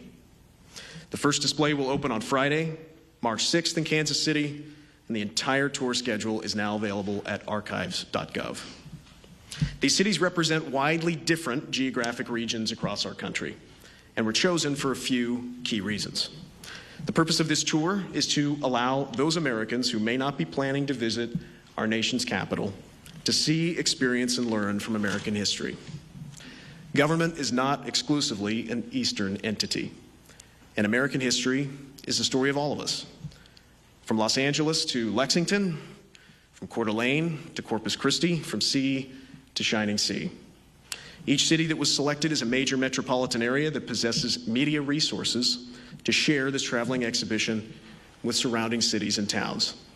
We tried to select areas in which folks can drive a few hours at most to see the exhibition. The goal is to achieve the greatest, widest visibility and reach during the 250th celebration. In addition to each museum, at each stop meets all National Archives requirements for displaying such treasures of historic importance, from climate controls to ample display spaces to security protocols. Believe me, I would like to take this tour to all 50 states. But keeping these documents conserved for another 250 years is at the front of everyone's mind. President Trump has spoken often about his pride as the president who will lead our nation's 250th celebration. During his transition period, not yet even into office, he made this celebration a national priority. This tour was conceived not long after I was appointed by President Trump to manage the National Archives day to day. It has been nearly a year in the making and has involved hundreds of hours of planning among conservators, registrars, security professionals, advanced teams, logistics experts, lawyers, insurance experts, pilots, educators, writers, designers, fabricators, teams from all different states, municipalities, and venues working together. Every movement of these documents is tightly scheduled, diligently monitored, well prepared for, and secured. Once the documents disembark from the Freedom Plane, they will be transported in climate-controlled vehicles, secured by professional handlers with the National Archives. They'll arrive at each museum under police escort, and National Archives personnel will work closely with experienced, credentialed staff at each museum to prepare the documents for display. And once they're on view to millions of our fellow Americans, they will be protected at all times. Allow me now to thank the National Archives partners who are here with us for your support, especially the National Archives Foundation and its generous donors, the most noteworthy of which you will be hearing from soon. There is no more noteworthy an occasion than America's 250th birthday to share this history. Hopefully by allowing folks across the country to get up close to and experience this history will inspire our fellow Americans to champion our nation's founding ideals into the future. With that, allow me to introduce Rodney Slater, Chairman and President of the National Archives Foundation, who served with distinction as Secretary of Transportation under President Clinton. Mr. Secretary.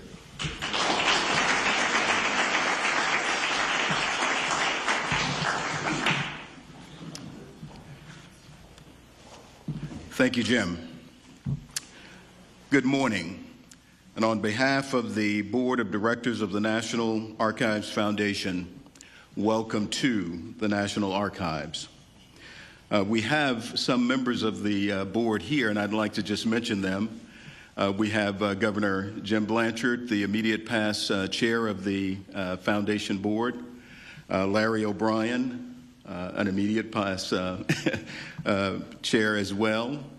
We have Selena Jackson, the newest member with P&G, and also Lucinda Robb. I think Lucinda made it up right here. Okay, very good. The foundation is the nonprofit, programmatic, and philanthropic partner of the National Archives, helping to bring billions of holdings that represent the fabric of our shared American story to life through exhibits and special events, civic engagement, and more. As we move into this banner year, the 250th anniversary of our nation's founding, it is more critical than ever to give Americans a chance to get up close and personal with their nation's history, especially as pertains to this pivotal founding era that we're focused on. Those of us based in Washington, D.C., can be a bit spoiled. We can come to this marvelous building and sit among the charters of freedom as we please. But not every American gets that incredible privilege, and that's why we've gathered here today.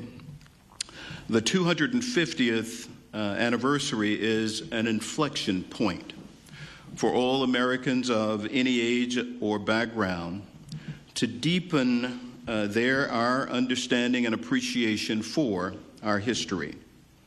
We at the Foundation saw this inflection point, this opportunity, as an occasion to ensure that this experience was not just limited to those who live in and around Washington, D.C., but would be of the enjoyed privilege of those across this great land, as has been said, from sea to shining sea. What started as a simple idea, making the founding more accessible, has blossomed into this ambitious endeavor. The Freedom Plane National Tour, documents that forged a nation. As Jim mentioned, this initiative was inspired by the bicentennial Freedom Train. And it will give countless Americans from coast to coast a rare chance to view National Archives records that declared freedom, that won the war, and that forged a constitutional democracy. In collaboration with a lineup of amazing partner institutions, this effort reflects our shared belief that these documents do not belong to any one city or any one institution. They belong to the American people. I've stepped into this wonderful rotunda here at the archives on countless occasions, and I've seen the awe that these founding documents elicit even among the youngest of our visitors. How amazing it would be then if we could replicate this experience for the next generation, for those across the nation. That's why the Foundation is committed to making this activation an educational experience as much as a sentimental one. We will do this by providing each institution with civic activities and resources to ensure younger visitors can more diligently reflect on their past and become actively engaged as citizens and responsible stewards of the very principles enshrined in these magnificent documents, these historic documents, our charters of freedom. Of course, we couldn't accomplish any of this alone. We would first like to extend our immense thanks to the Boeing Company, which, as Jim noted, will provide the 737 aircraft that will safely carry these extraordinary documents to their 8 destinations. We would also like to thank Comcast Corporation, Microsoft, and P&G for their generous support in turning this, our Freedom Plane dream, into a reality.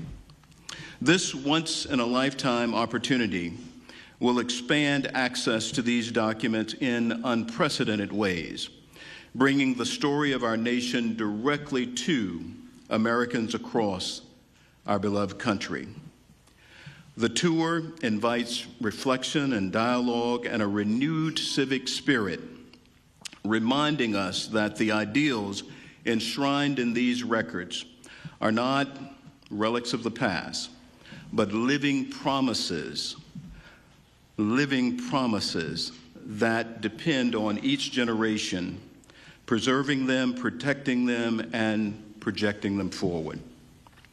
Now, I'd like to introduce Jeff Shockey, I'm sorry. Jeff is the Executive Vice President of Governmental Operations and Global Public Policy Corporate Strategy for the Boeing Company. Thank you, Jeff.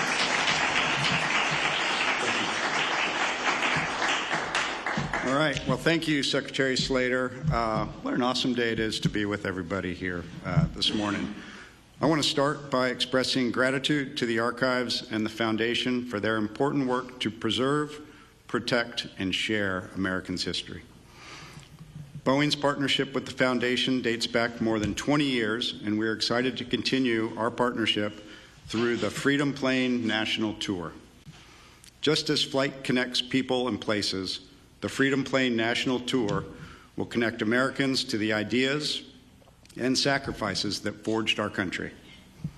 These historic and consequential documents, which are fundamental to America's founding, will travel the U.S. in a commemorative Boeing 737 Freedom plane that you will see here shortly. We chose the 737 because of the important role it has played in aviation history.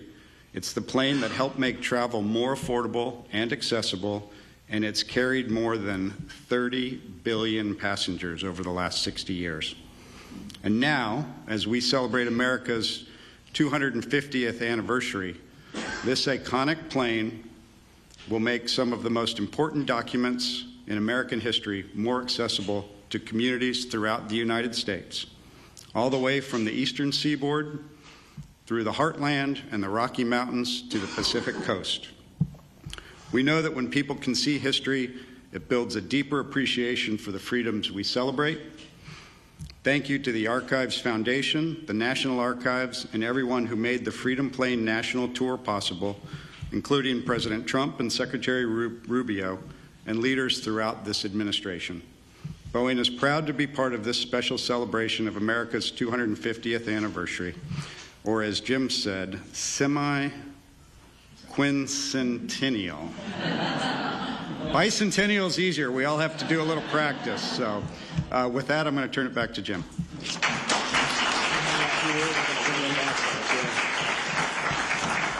Thank you, Jeff, and everyone at the Boeing Company for your support of this initiative, and our thanks to the other National Archives Foundation benefactors. I truly believe that this is going to be the farthest reaching and highest impact event of the entire 250th celebration.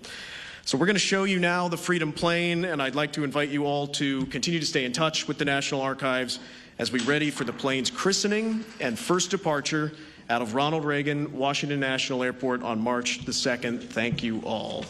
All right, here we go.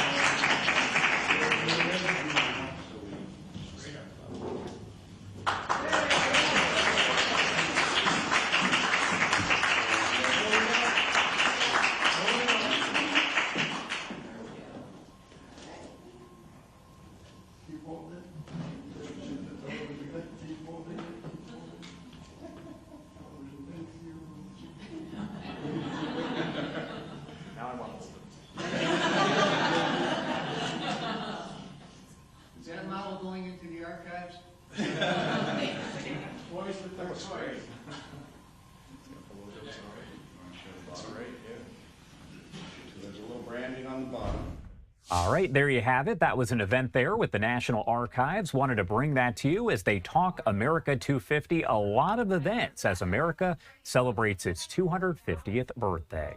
Right now, you are taking a live look over the Supreme Court at this hour, as I do want to let you know that we learned during that event that the Supreme Court did release 3 opinions, but none of them are related to President Trump's sweeping tariffs there. If we do get any more information on the other opinions, we'll make sure to bring them to you. But again, no ruling today on President Trump's tariffs. Going to head to a quick break here at 10:20 on the East Coast and 7:20 on the West Coast. You're watching Live Now from Fox. We'll be right back.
Welcome back here on Live Now from Fox. My name is Josh Breslow. Thank you so much for being with us here on Live Now on this Tuesday as we bring you all of your live events. Right now, I do want to head out live over to Davos in Switzerland as we do have the World Economic Forum that is back underway. Howard Lutnick, the U.S. Secretary of Commerce, is taking part in a panel now. We're going to listen in live.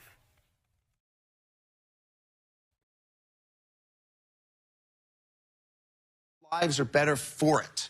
And then Don't be America alone, right? But be America first. And I would suggest that policy is something for other countries to deeply consider, to take care of their own, and then we will work out wonderful relationships between us. But I want to point out, when America shines, the world shines. Close your eyes and think of a world without America in it. It becomes pretty dark, pretty darn quickly. When America shines, right? And everyone said, oh, you're going to do all these tariffs, you're going to destroy the world. The world's stock markets are up. Which ones of them? All of them. Can I bring you back to Greenland? No. It's unnecessary. It's the Western Hemisphere is vital for the United States of America. Our national security people are on it, and they care about it, and I'm going to leave it to them to address with our allies, with our friends, and with everyone how they work it out. But the Western Hemisphere matters to the United States of America, and the United States of America, as I've just articulated, really, really matters to the world. When America shines, the world shines, because they all need to make sure America is strong and powerful to take care of them, God forbid.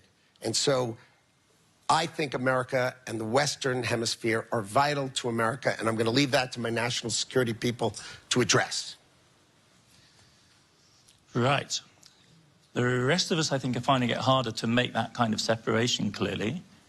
And I would be curious to know how the representatives of the UK and Canada might want to think about these issues. Do you see them as starkly divided, as Secretary Lucknick would like us to have them? Does this logic of what's good for America is good for the world convince in this extraordinarily strong, extremely eloquent expression that we've just heard? You go first. Thank you. Thanks, Francois Philippe. We're friends. So I'm very struck by and taken by the idea of putting your own country first and considering your own security and resilience. I think it's about 3 years ago now that I gave a speech where I coined the term securonomics, which is all about building security and resilience in your economy. And the days when it didn't matter where things were made and who made them were in the past. And that's become increasingly clear since the pandemic, when we were over-reliant on PPE and medicines from abroad, and then again when Russia invaded Ukraine because of what happened to oil and gas prices. I guess for an economy like the UK, the way in which we will pursue our national interest is going to be different from the way in which the US pursues theirs. You are a much bigger economy, and we can't do everything on our own, and nor should we try to, because we'd end up doing nothing well. But we do have real strengths in the UK, in our defence sector, in life sciences, in business and financial services. But we do rely on our allies as well, and even a country as big and as strong as America also relies on its allies. And I guess the sort of area where I think that we do need to sort of continue that dialogue between countries that share each other's values is how we can work together in our mutual interests to advance our values in, a very unstable and uncertain world. And, you know, if you say, could you picture the world without the US and what would the world be like? Yeah, the world would be a lot poorer and it would be a lot scarier. But you've also got a lot of allies around the world. In the United States, Britain, I hope, I believe, is your strongest ally. Always has been. To do a deal with us, and we love you. We do. We do. Thank you very much. Feeling is mutual, but we do need to think about where the threats are and who our friends are. And I think that's probably more stark for smaller economies. But even for the US, when you think about, I was in the States, as you know, last week for a meeting of G7 plus a few other finance ministers to talk around critical minerals. Now, you do have some reserves of critical minerals, but not everything you need. 90% of your critical minerals at the moment come from the US, from China. You need to wean yourself off those. Sure. Yeah, but you won't be able to do that without the help of Canada and Australia and other countries. And so for all of your strengths, we do also need to think how we can preserve some of the things that the US has benefited from in the NATO alliance and the Western alliance, not because it is the benevolent or the right thing to do, but because I profoundly believe it is in your country's national interest. The other thing I just wanted to say, Adam, in terms of sort of building security and resilience, but for my country, it's about our industrial strategy, where we're really focusing on these sectors where we are really good. We're not going to be a semiconductor superpower in the UK. That's not realistic. So but we've got friends. Biotech. Yeah, life sciences, biotech, financial services, which is obviously absolutely crucial for financing things like the exploration for critical minerals and the extraction of those critical minerals. We've got real strength with the London Metal Exchange in London, for example. But although we have some reserves of lithium and tungsten, we're not going to be a big global supplier of critical minerals. So we have strengths. Defence is another one. And our trade strategy is also around our security and resilience, where we are trying, and this is different from the US approach, I absolutely acknowledge that, we are trying to reduce barriers to trade. You know, we've done trade deals this year with you, with India, with Korea, and we're also reducing trade barriers with the EU. There's more that we want to do together between the UK and Canada. We regard it in our national interest to reduce the cost of living for people in Britain, but also providing more opportunities for businesses in the UK to then export around the world. And, you know, energy security is important to us as well. We do have some reserves of North Sea oil and gas, and they will be important for many decades to come. But we are a net importer of oil and gas. We do have, because of the shallow waters in our seas, big opportunities around wind technology. We don't have what you have in the US, and so we've got to find our own way to boost our energy security. And we strongly believe that renewables is a really important part of that mix, as is nuclear. There hasn't been sufficient investment in nuclear for a long time. We've signed off Sizewell C, big nuclear reactor, as well as small modular reactors in North Wales. So, you know, that security for us is around energy security, our security through our industrial strategy and our trade strategy as well. So I think a lot of shared analysis of what the problem is. The solution is going to be different in every country, but what I would urge Howard and others in the administration just to think of is how your allies can also help you achieve your objectives, which I think are in your national interest as well as helping all of the Western world to thrive. Can I bring in Mr. Sure. Well, listen, it's a real pleasure to be with Howard and obviously Rachel and colleagues.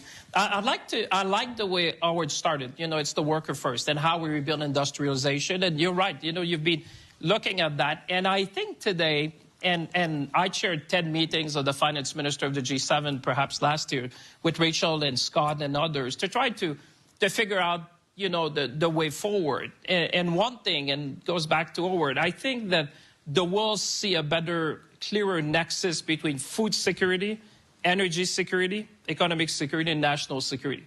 I can tell you as finance minister, I've never talked as much about national security as we did before, for some of the reason that Howard was mentioning. You know, we've become too reliant and less resilient. So how do we build resilience in the system?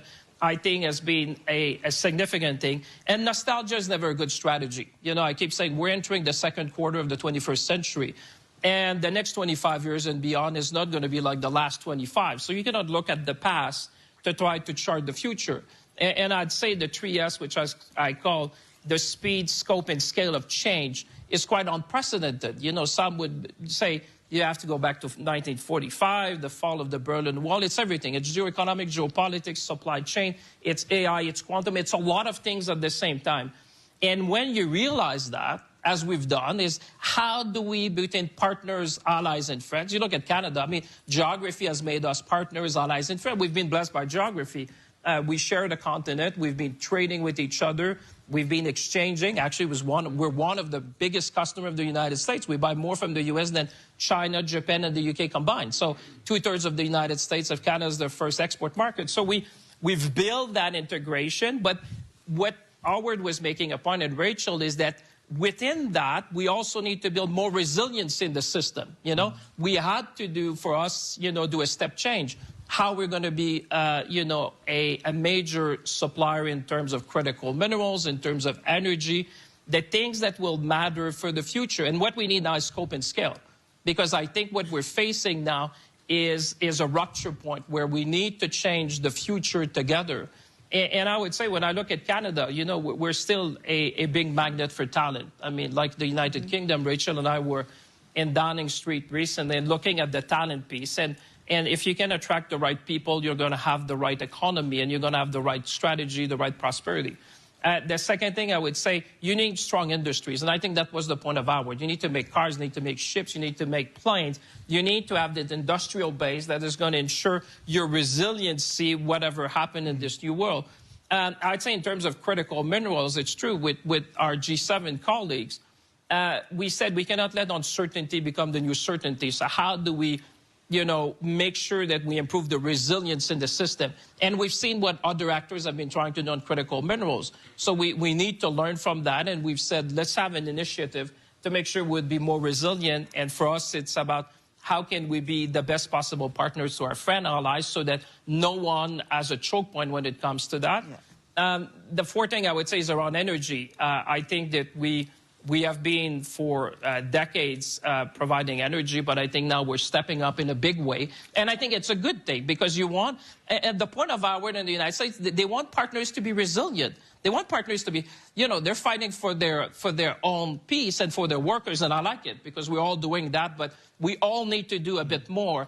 And at the end, I would say when you're Canada, you know, we have free trade with all the G7 colleagues. So I think we're in a unique position to work in a very concrete way to build the resilience in the system that I think going back to the worker, the point of Howard, we're all going to be benefit if we're more resilient, if we're more coordinated in what we're doing, and realizing that each ally and partner can bring something to the table. Yeah. And that's what we're trying to build. If you're looking at the next quarter, that's really the wake-up call, I think, that we all receive and that we need to act upon. Can I turn to... All right, what you're listening to right there is over at the World Economic Forum that is in Davos, Switzerland, where you can see that U.S. Commerce Secretary Howard Lutnick is taking part in a panel with other representatives from across the world. Now, it appears that some of the questions were aimed at him. However, at this point, it looks like they have moved on to other folks there. If we see Lutnick making more comments, we'll, of course, bring that to you here on Live Now from Fox. Right now, though, you are taking a live look over on the right-hand side of your screen at the Supreme Court, as we do know that there were some rulings that came out just within the last hour. 3 of them, however, none are related to President Trump's tariffs. We know that decision could come down any day now. However, that has not happened. If we do see that come down, when it does in the coming days, weeks, even months, we're going to make sure to bring those to you here on Live Now from Fox. Right now, we are going to sneak away for a quick 2-minute commercial break, but a lot more live coverage on the other side. Stay with us.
Welcome back here on Live Now from Fox, 10:39 on the East Coast and 7:39 on the West Coast. My name is Josh Breslow, and I've been here for the past several hours to break down all of your top stories and live events from across the country and across the world. Right now, you can see Canadian Prime Minister Mark Carney has just walked up to the podium here at the World Economic Forum. Let's lift up the audio and listen in. Moment that Canada and the world are going through. Today I will talk about a rupture in the world order, the end of a pleasant fiction and the beginning of a harsh reality, where geopolitics, where the large... All right, so as you can hear, there is a translation there, but it appears that Carney is not speaking in English. What I do want to do, though, is go back to the other room here at the World Economic Forum as we have Howard Lutnick, the Commerce Secretary, who is part of this panel. Now, it looks like they are reaching the end of it, so we may see some of the questions there directed at him once again. Let's lift up the audio here and listen in. CEOs that we survey are really investing significant money, to really games, and scenario plan, not one or two, but 6 or 7 different scenarios because of the complexities that we're talking about here today. And resiliency, you talked about. I mean, that's what's so important for these organizations. And just being here last year, where there was, uncertainty, compared to this year, I think last year we saw a lot of companies kind of wait and see and, we'll take some time to see, how we pivot. I think now, our most sophisticated clients, they can't wait. So they're going to have to make some bets. They're going to have to make some investments. Some will work out, some won't. But, that paralysis is no longer an option, and they're going to have to move forward. Can I double down on that and ask both of you from the private sector whether you are seeing already, just expanding on the point you've just made, where is this tipping point coming? Like, when is the private sector, globally or in the US, where are you seeing the flows shift? Because I'm a policy wonk kind of person. I'm always talking up the story. The politicians have a stake in also, in some sense, talking up the story because you need programs. The visions of the Trump administration are astonishingly bold. And then what I'm always kind of with my economist hat on, I'm wondering, is this really happening? Like, is the shift in the flow really happening? Just think about the ability to get a deal done. The ability to get a transaction done. The honest advice in, say, 2024 or something like that would have been to somebody offering up a $5 billion plus acquisition. Think twice, because this may never get approved. And what are you going to do to your company while you wait? Okay? That's completely changed. So last year, 25, was the second highest investment banking year of deals getting done. Absent the pandemic recovery year where every debt financing went crazy. So, and next year we think it's bigger. That means that you're unleashing the competitive forces of acquisitions and all the deployments and investments. So the capital markets are open, the financing's there. And so I think if we can keep enough certainty, to your point about that, just keep the rules clear enough. Well, these colleagues have to wrestle. National security is not, unless you're in the business of providing national security, is not something we all depend on, but not something we're going to add a lot of value to. But on the other hand, it creates economic activity we have to help finance. Okay, but the world's ready to go in a lot of ways, and so deals can get done and things like that. And what I encourage people is to move on the permitting side, move on the approval side, move on the deregulation side. There's a lot of fuel going in the tank right now on deregulation stuff that's still barely coming in the system across the UK and here and other places. So in our pre-chat, you were saying de-emphasize the headline tariff wars thing, focus on the nuts and bolts, the non-tariff barriers, the things which enable stuff to get done. These rules, which they're straightening out, hopefully, on environmental disclosure, require you to do things like, and we're just saying there's an ISSB that comes with set standards. We're happy to agree with those, and those are developed with business. The firms, the major firms developing, so business can do this. But if you do a lot more than this because you like X or Y, you are just adding barriers to us being able to operate with the facility to help your people get financing and access to capital. Janet, this corresponds to your experience. Absolutely. I mean, you look at, again, financial services regulation, regulation of our profession, you know, we've got different standards. All right, so it looks like while Howard Lutnick is on that panel, they're not really directing a lot of questions at him. If that changes, we'll go back over there. Right now, though, it does look like Canadian Prime Minister Mark Carney is speaking in English. I do want to lift up the audio here and listen back in. Again, these are differing rooms there over at the World Economic Forum that is in Davos in Switzerland. But more recently, great powers have begun using economic integration as weapons. Tariffs as leverage, financial infrastructure as coercion, supply chains as vulnerabilities to be exploited. You cannot live within the lie of mutual benefit through integration when integration becomes the source of your subordination. The multilateral institutions on which the middle powers have relied, the WTO, the UN, the COP, the architecture, the very architecture of collective problem solving are under threat. And as a result, many countries are drawing the same conclusions, that they must develop greater strategic autonomy in energy, food, critical minerals, in finance and supply chains. And this impulse is understandable. A country that can't feed itself, fuel itself, or defend itself has few options. When the rules no longer protect you, you must protect yourself. But let's be clear-eyed about where this leads. A world of fortresses will be poorer, more fragile, and less sustainable. And there's another truth. If great powers abandon even the pretense of rules and values for the unhindered pursuit of their power and interests, the gains from transactionalism will become harder to replicate. Hegemons cannot continually monetize their relationships. Allies will diversify to hedge against uncertainty. They'll buy insurance, increase options in order to rebuild sovereignty. Sovereignty that was once grounded in rules but will increasingly be anchored in the ability to withstand pressure. This room knows this is classic risk management. Risk management comes at a price. But that cost of strategic autonomy, of sovereignty, can also be shared. Collective investments in resilience are cheaper than everyone building their own fortresses. Shared standards reduce fragmentations. Complementarities are positive sum. And the question for middle powers like Canada is not whether to adapt to the new reality. We must. The question is whether we adapt by simply building higher walls or whether we can do something more ambitious.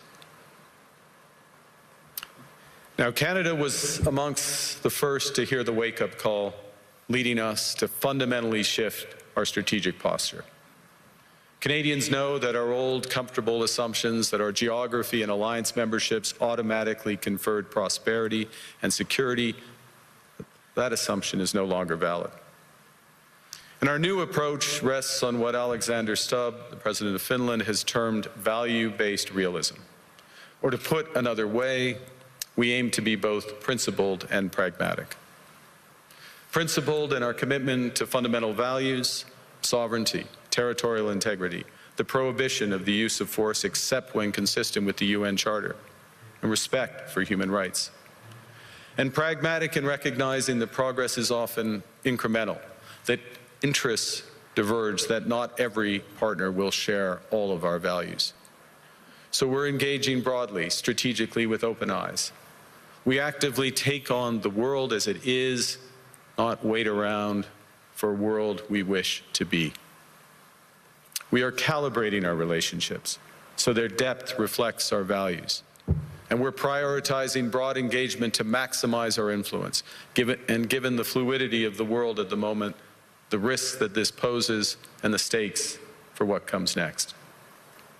And we are no longer just relying on the strength of our values, but also the value of our strength. We are building that strength at home. Since my government took office, we have cut taxes on incomes, on capital gains and business investment. We have removed all federal barriers to interprovincial trade. We are fast-tracking $1 trillion of investments in energy, AI, critical minerals, new trade corridors, and beyond. We're doubling our defense spending by the end of this decade, and we're doing so in ways that build our domestic industries. And we are rapidly diversifying abroad. We've agreed a comprehensive strategic partnership with the EU, including joining SAFE, the European Defence Procurement Arrangements. We have signed 12 other trade and security deals on 4 continents in 6 months. The past few days, we've concluded new strategic partnerships with China and Qatar. We're negotiating free trade pacts with India, ASEAN, Thailand, Philippines, and Mercosur. We're doing something else. To help solve global problems, we're pursuing variable geometry. In other words, different coalitions for different issues based on common values and interests. So on Ukraine, we're a core member of the Coalition of the Willing and one of the largest per capita contributors to its defense and security. On Arctic sovereignty, we stand firmly with Greenland and Denmark and fully support their unique right to determine Greenland's future.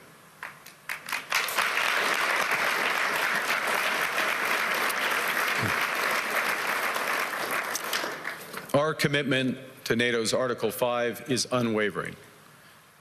So we're working with our NATO allies, including the Nordic-Baltic Gate, to further secure the alliance's northern and western flanks, including through Canada's unprecedented investments in over-the-horizon radar, in submarines, in aircraft, and boots on the ground, boots on the ice.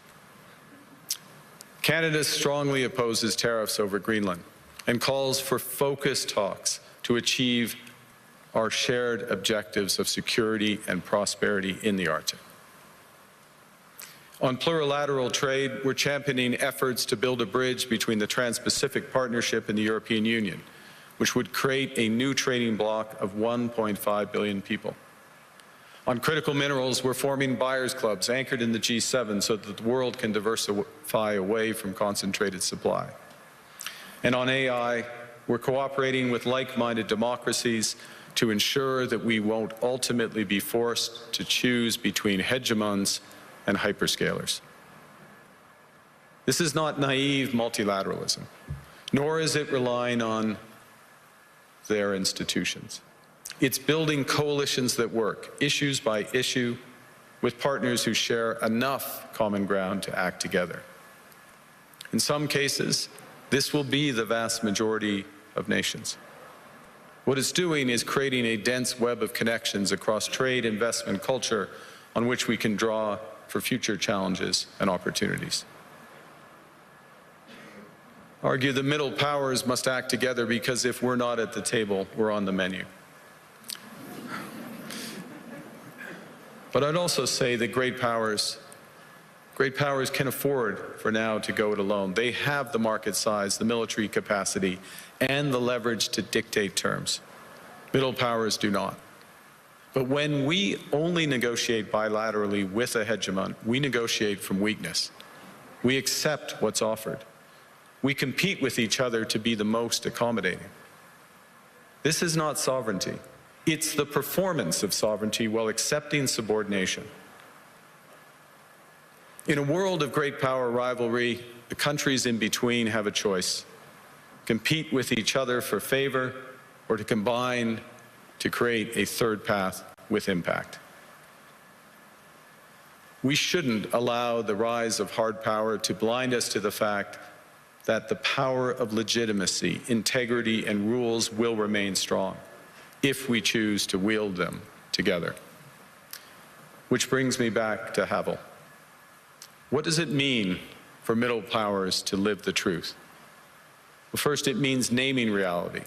Stop invoking rules-based international order as though it still functions as advertised.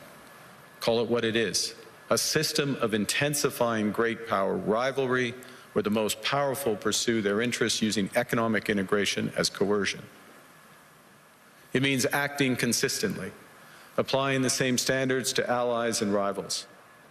When middle powers criticize economic intimidation from one direction but stay silent when it comes from another, we are keeping the sign in the window.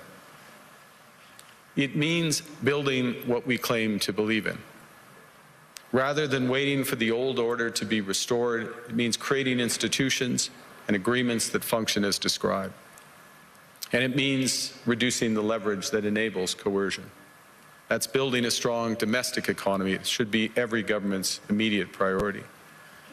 And diversification internationally is not just economic prudence, it's a material foundation for honest foreign policy, because countries earn the right to principled stands by reducing their vulnerability to retaliation. So Canada. Canada has what the world wants. We are an energy superpower. We hold vast reserves of critical minerals. We have the most educated population in the world. Our pension funds are amongst the world's largest and most sophisticated investors. In other words, we have capital, talent. We also have a government with immense fiscal capacity to act decisively. And we have the values to which many others aspire. Canada is a pluralistic society that works. Our public square is loud, diverse, and free. Canadians remain committed to sustainability. We are a stable and reliable partner in a world that is anything but. A partner that builds and values relationships for the long term. And we have something else. We have a recognition of what's happening and a determination to act accordingly. We understand that this rupture calls for more than adaptation. It calls for honesty about the world as it is. We are taking the sign out of the window. We know the old order is not coming back. We shouldn't mourn it. Nostalgia is not a strategy. But we believe that from the fracture, we can build something bigger, better, stronger, more just. This is the task of the middle powers. The countries that have the most to lose from a world of fortresses and a most to gain from genuine cooperation. The powerful have their power. But we have something too. The capacity to stop pretending, to name reality, to build our strength at home, and to act together. That is Canada's path. We choose it openly and confidently, and it is a path wide open to any country willing to take it with us. Thank you very much.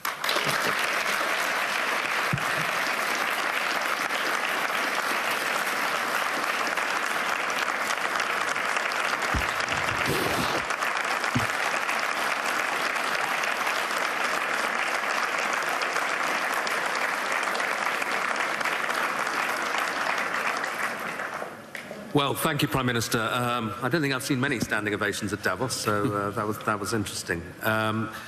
You said, there was a phrase in your speech where you said sovereignty now is the ability to withstand pressure. Isn't Canada almost uniquely vulnerable to pressure because of the extent of your trade dependence on the United States? Well, the proof is that we have been able to withstand the pressure, and there has been considerable pressure.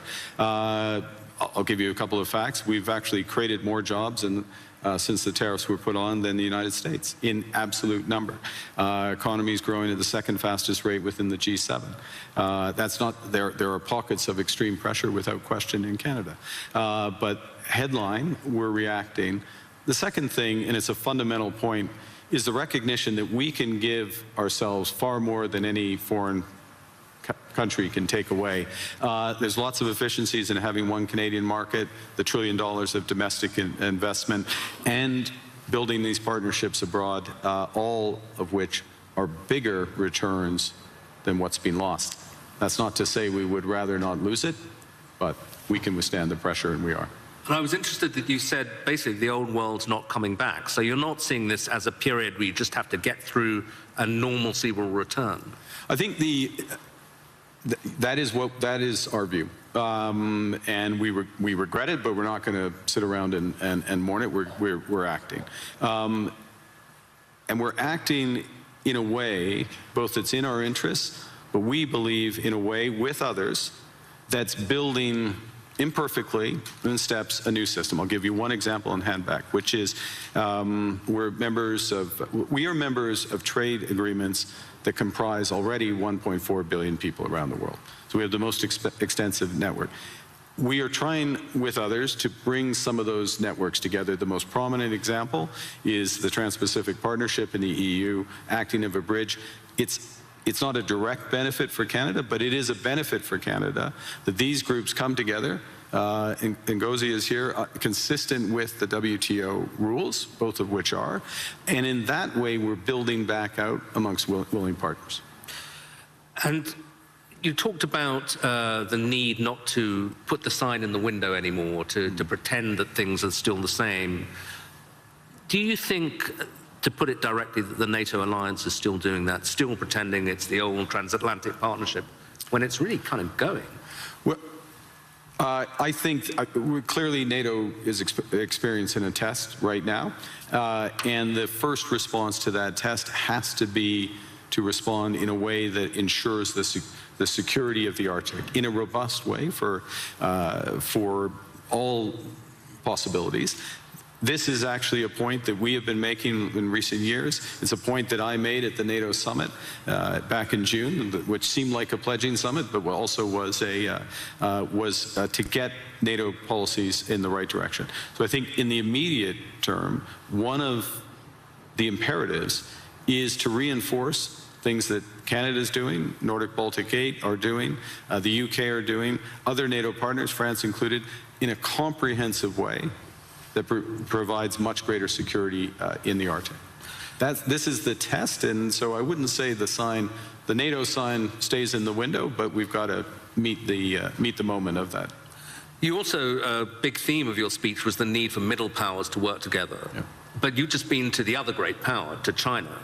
And I think people are very intrigued by seeing that meeting. And some people say, kind of, that's a mistake, really, because, you know, you're going to make yourself more dependent on China. They're not that benign either.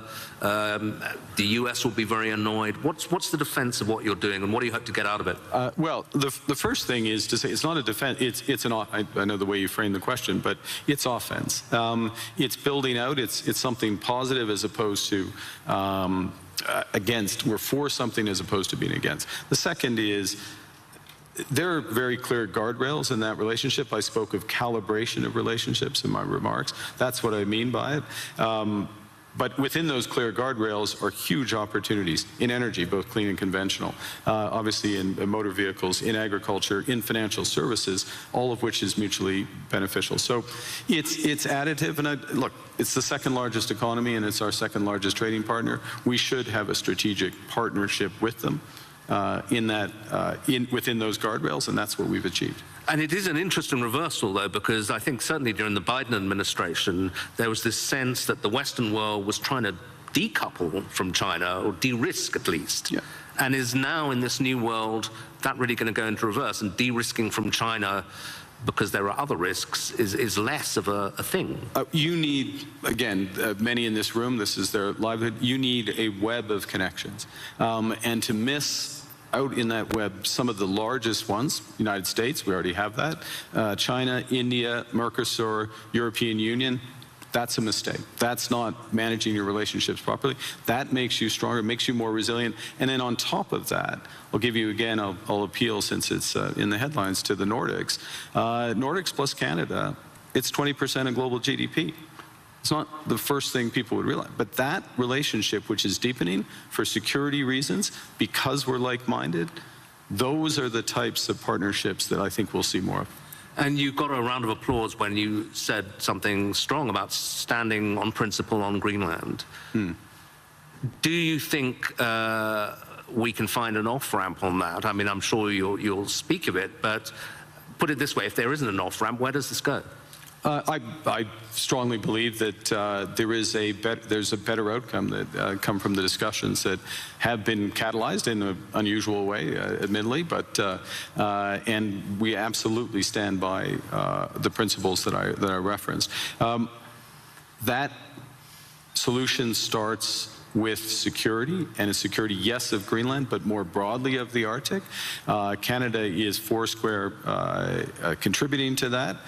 We're at the start of a major ramp up above and beyond, so we'll be a major contributor to that. NATO has to deliver on that. We're working intensively in order to do it, as well.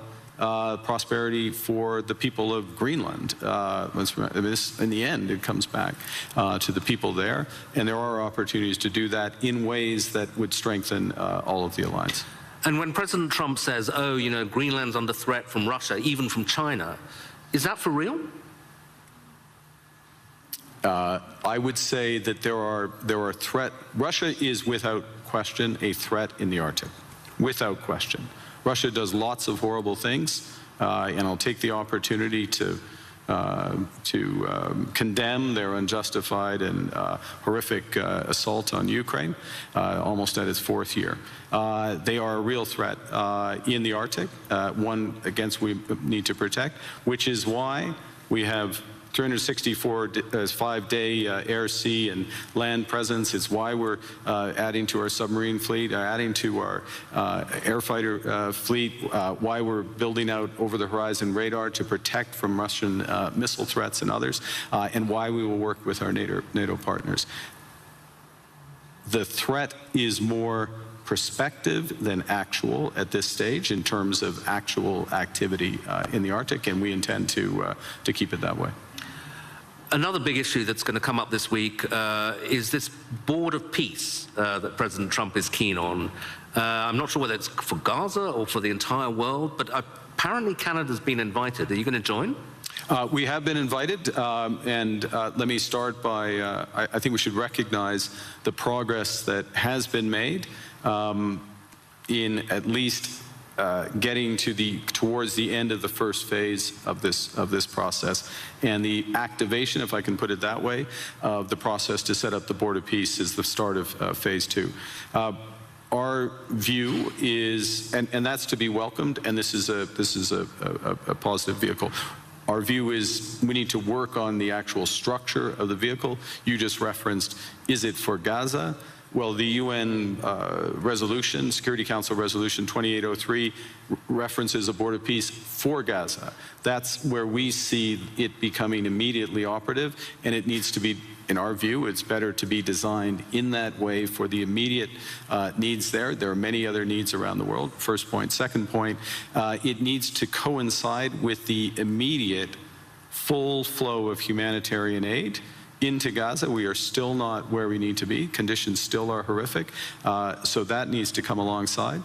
We think there's aspects of the governance and the decision-making process that could be improved, but we will work with others, obviously work with the United States, because we will do anything that we can to improve the situation, the horrific situation there, and to move onto a path to a true two-state solution. There's a suggestion you can get permanent membership of the Board of Peace by ponying up $1 billion. You going to write a check for that? We would write checks and deliver in kind to improve the welfare of the people of Palestine.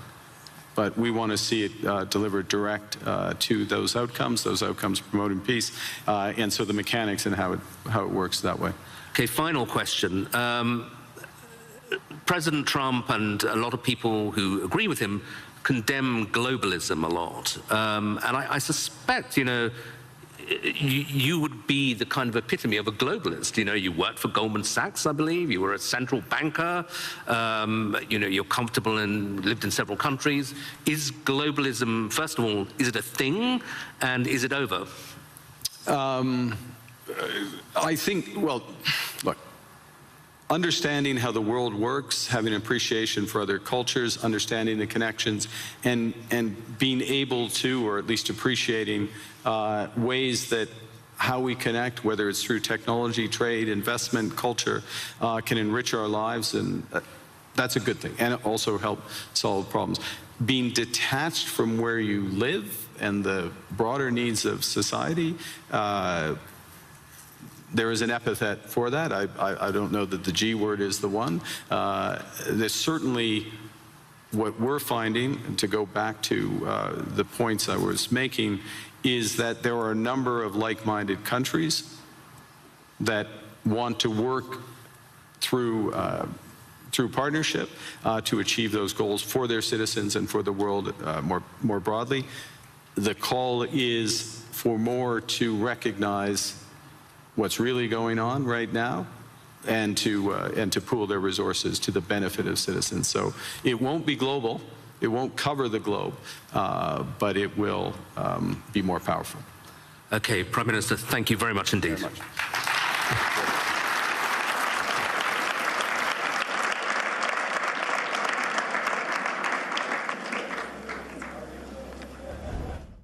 And that was Canadian Prime Minister Mark Carney speaking as we've been bringing this to you live here at the World Economic Forum. We do know President Trump also set to speak there tomorrow as well. And thank you so much for joining us on Live Now from Fox. My name is Christy Matino. We are going to step away for a commercial break. We do have several live events set to start here any moment now. We'll bring them to you next.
And welcome in here to Live Now from Fox. My name is Christy Matino. Thank you so much to my colleague Josh Breslow, who is here with you the past several hours.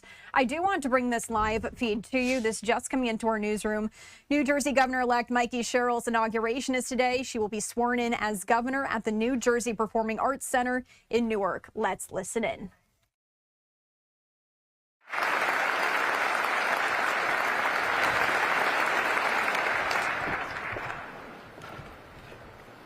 Please remain standing for the singing of our national anthem by Ms. Genesis Rincon.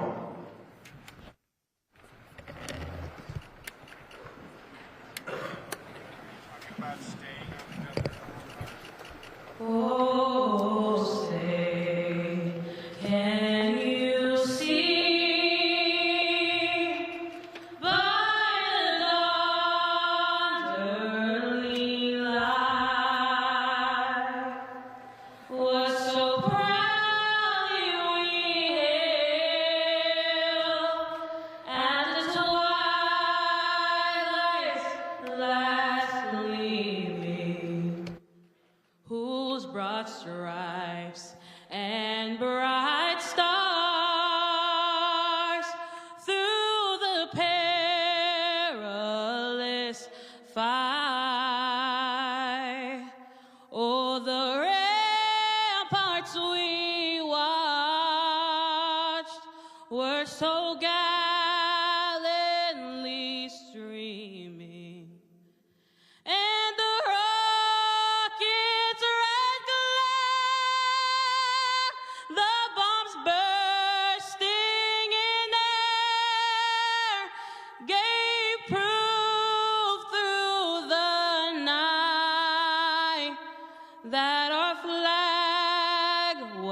was still there.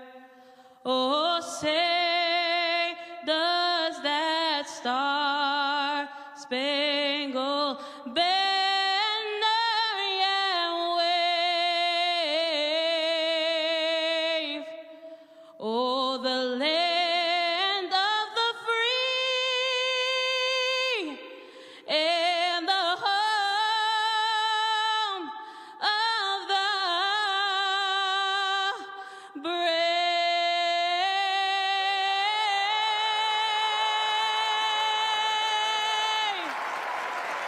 Thank you.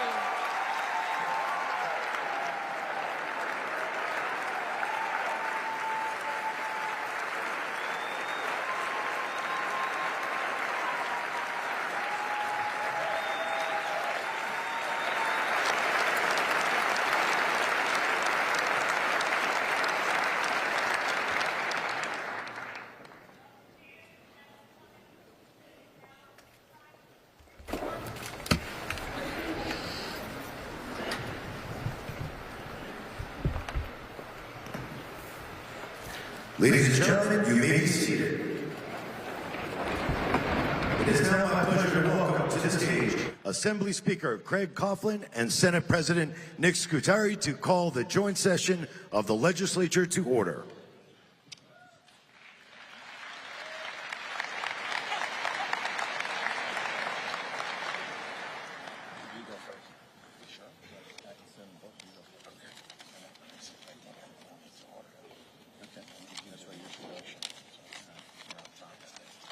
Well, we flipped the coin. Good morning, everyone, and thank you. On behalf of the great state of New Jersey, the Senate President and I extend our sincere thanks to each of you for being part of this historic inauguration of New Jersey's first female Democratic governor.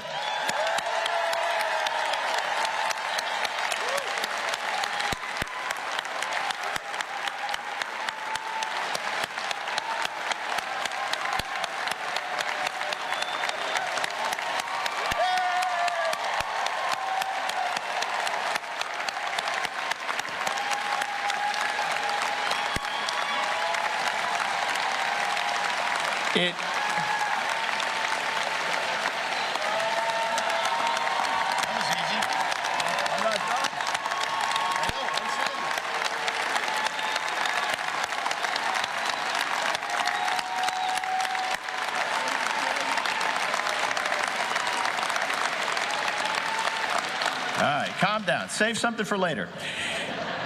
It is a profound privilege to stand here today, hopeful and confident in the continued growth and prosperity of our state. And the last time I'll ever use this phrase, Governor-elect, thank you for letting me be part of this incredible ceremony. Thank you.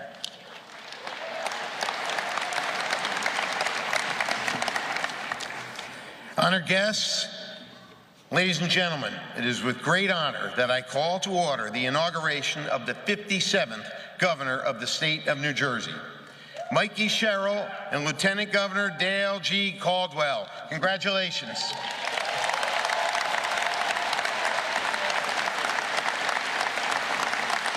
Thank you both. Please welcome Reverend Charles Boyer for the invocation.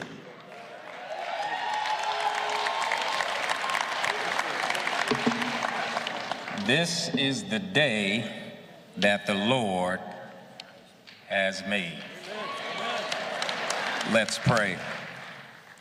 Holy and loving God, the God who has carried generations through danger seen and unseen, we pause at this moment because your presence makes occasions like this sacred. You are the God who lifts the lowly, who centers the forgotten, who calls leaders for such a time as this and gives them hearts to serve, courage to act, and compassion deep enough to hold the suffering of the people. Today we gather at the threshold of a new chapter, and we ask you to cover Governor Mikey Sherrill with your wisdom, your strength, and your grace. Grant her the discernment of Abigail, a woman who could see danger before it arrived and had the wisdom to speak peace into brewing conflict. Give her the courage of Esther, who stepped into hard places and risked comfort for conviction and stood so her people might live. Grant her the steadfast love of Ruth, whose loyalty knit communities together and whose tenderness revealed the wideness of your mercy.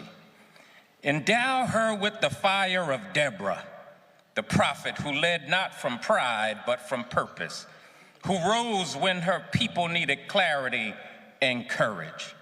And crown her with the dignity of Vashti, who stood firm in her God-given worth and refused every form of objectivity and dehumanization.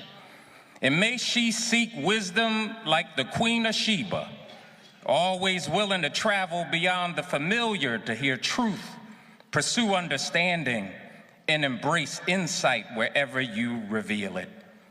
God bless her family. Strengthen their bond, protect their peace, and surround their home with love that steadies and restores. And God, shape her leadership by your heart for the least of these. May she measure success not by applause, but by how the vulnerable are lifted, how the hungry are fed, how the oppressed taste freedom, and how justice becomes not an aspiration, but a lived reality.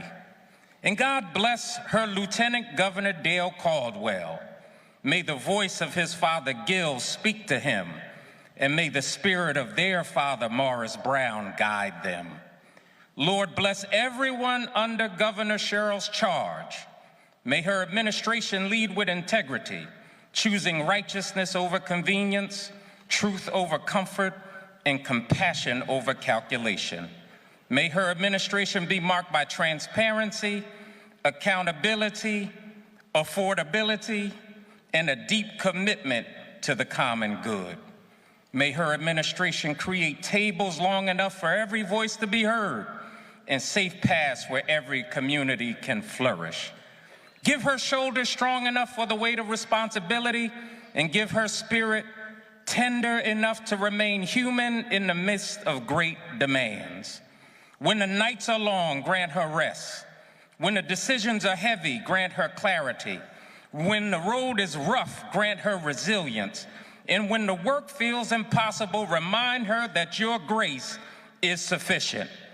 Show her what our ancestors met when we sung, God of our weary years, God of our silent tears, thou who has brought us thus far on the way, thou who has by thy might led us into the light, lead us forever in thy path, we pray.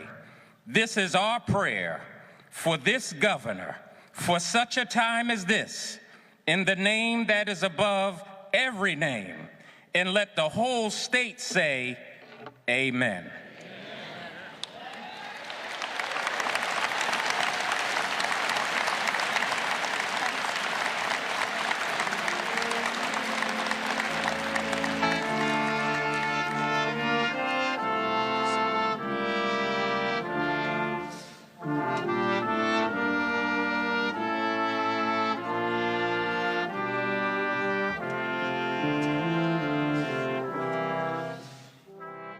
And we are watching live to the inauguration of Mikey Sherrill, soon to be the governor of New Jersey. We do know that swearing in is set for noon here, and that's according to our Fox 5 New York team. So as we do await more speakers, we are going to step away for a commercial break. We'll be right back.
And welcome back. I wanted to take you back out to New Jersey live as we're listening in here to the inauguration for Mikey Sherrill, soon to be sworn in as governor of New Jersey. Let's continue to watch.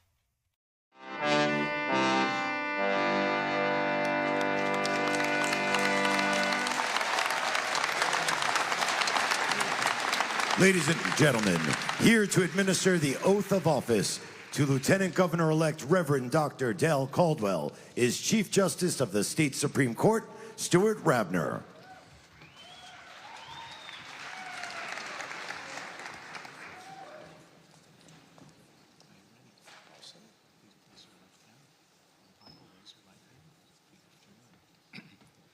I, Dale G. Caldwell. I, Dale G. Caldwell.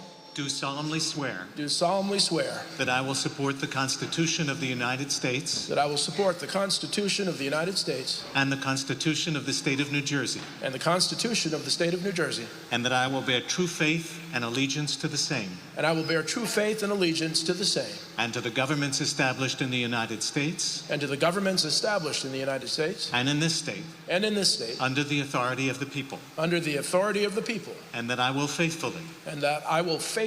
Impartially. Impartially. And justly. And justly. Perform all the duties. Perform all the duties. Of the office of Lieutenant Governor. Of the office of Lieutenant Governor. According to the best of my ability. According to the best of my ability. So help me God. So help me God.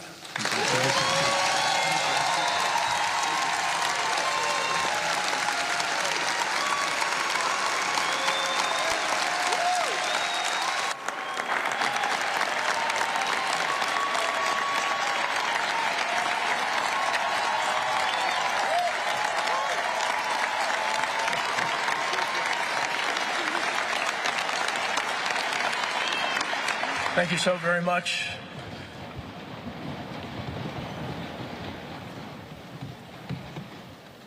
Thank you, Chief Justice Rabner and the distinguished justices of our Supreme Court, Senate President Secretary and Speaker Coughlin, Majority Leaders Ruiz and Greenwald, Minority Leaders Bucco and DeMaio, our legislative partners. Thank you, Governor Murphy and Lieutenant Governor Way, for your dedication to the state of New Jersey for the last 8 years.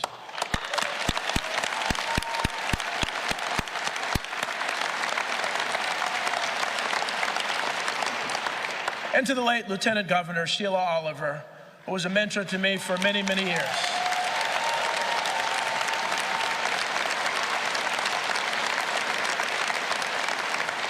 Former Governors Christie, Corzine, McGreevey, DeFrancesco, Whitman, Kane, and former Lieutenant Governor Guadagno.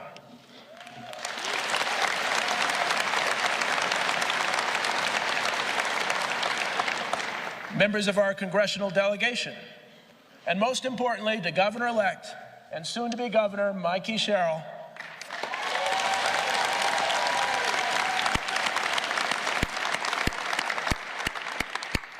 Thank you so very much for asking me to join you on this incredible, incredible journey.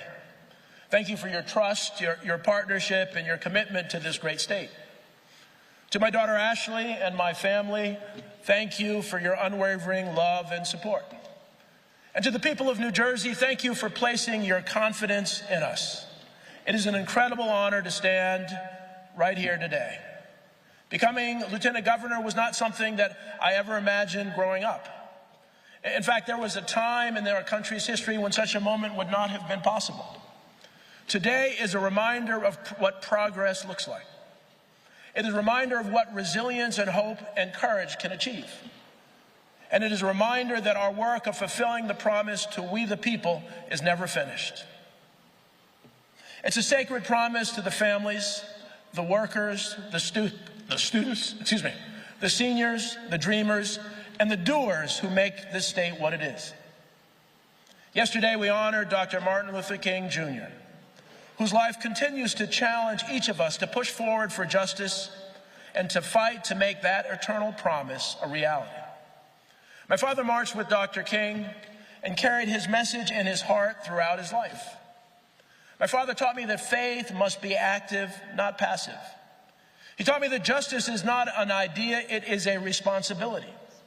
And he taught me that service is not optional, especially for those who have been blessed with opportunity. My mother, Grace Estelle Dungy Caldwell, gave me the strength of her love, the wisdom of her faith, and the belief that education and compassion can transform lives. Their values shaped the path that brought me here. It was faith that called me into ministry, and today I am humbled to serve as the first pastor to hold the office of Lieutenant Governor of New Jersey.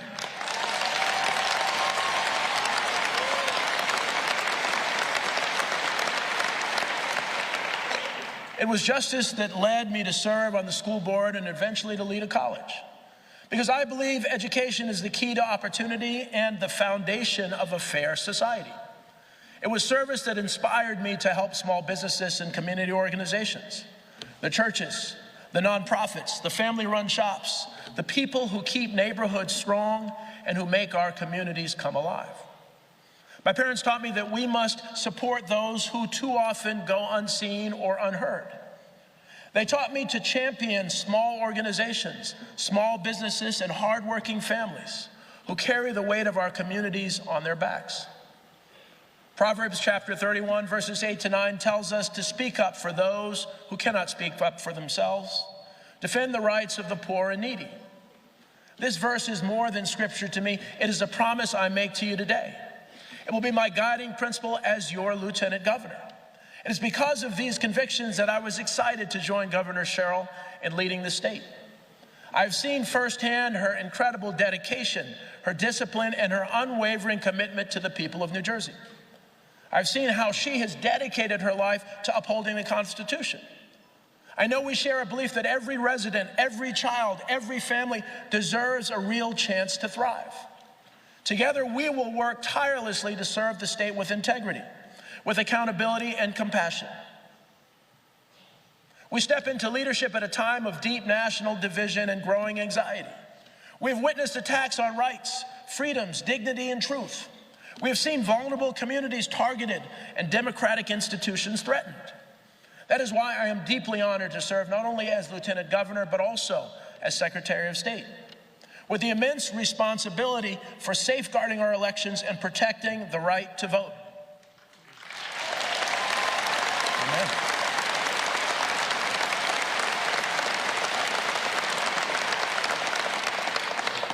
The right to vote is the cornerstone of our democracy. It gives every person a voice in shaping their future. Dr. King reminded us that without the right to vote, we cannot live as democratic citizens. We can only submit to the edict of others. We will not allow that to happen in New Jersey.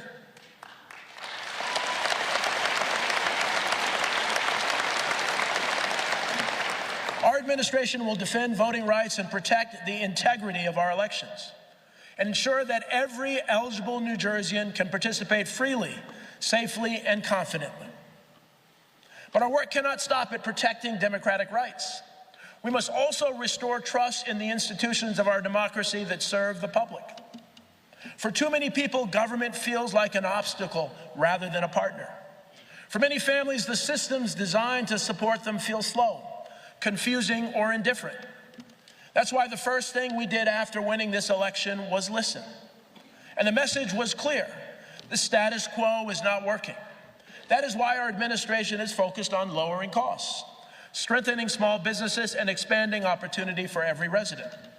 Because that is what responsive leadership looks like. But beyond policy, we must strengthen the social fabric of our state. At a time when Washington is intent on tearing us apart, here in New Jersey, we must rebuild the trust between neighbors. In the church, we say, love your neighbor as yourself. And in my church, we add, we love you, and there's nothing you can do about it. Loving your neighbor means respecting their dignity. It means valuing their humanity. It means creating a state where everyone belongs, regardless of who they voted for or whether they voted at all. As your Lieutenant Governor, I promise to work for you, to fight for you, and to help you pursue your dreams. It's worth noting that both our state constitution and the U.S. Constitution begin with the powerful promise and powerful words of we the people. The promise that all of us deserve to live the life we dream of. And turning that promise into a reality will be the guiding principle of our administration. From Trenton, we can show the people of New Jersey and the rest of the country what good, effective, and responsive government looks like. New Jersey is uniquely positioned to lead the nation forward. We are one of the most diverse states in America.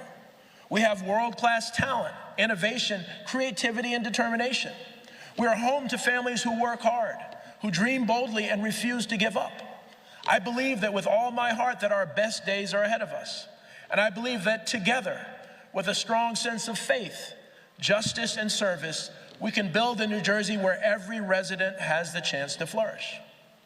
Thank you for the privilege of serving as your Lieutenant Governor.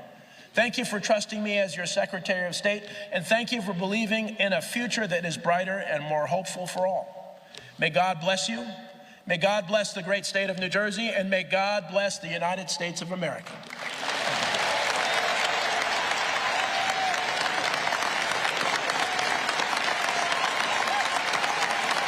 We now welcome New Jersey's third Lieutenant Governor and Secretary of State, Taisha Wei, to present the state seal to New Jersey's fourth Lieutenant Governor and Secretary of State, Dale Caldwell.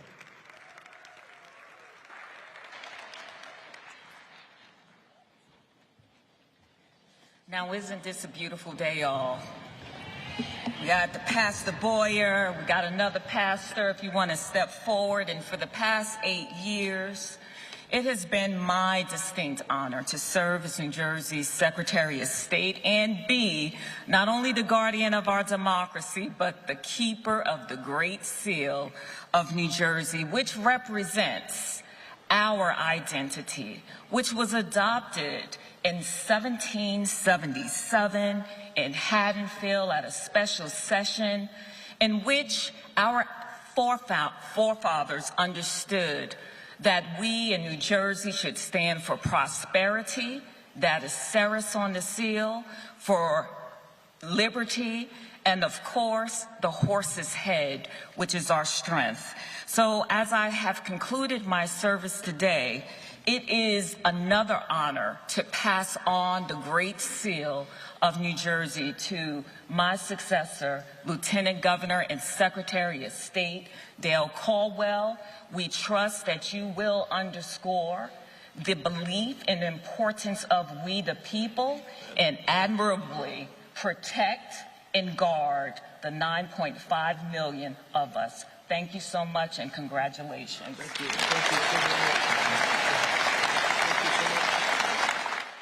And we are watching live there as Dr. Dale Caldwell, a longtime educator, nonprofit leader, and community advocate, was sworn in as New Jersey's Lieutenant Governor, serving alongside Mikey Sherrill as we are watching this live. We are going to dip away to another commercial break. Heading back to that in just 2 short moments. We'll be right back.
And welcome back. Taking you right back out live here as we're watching Mikey Sherrill being sworn in as New Jersey's governor.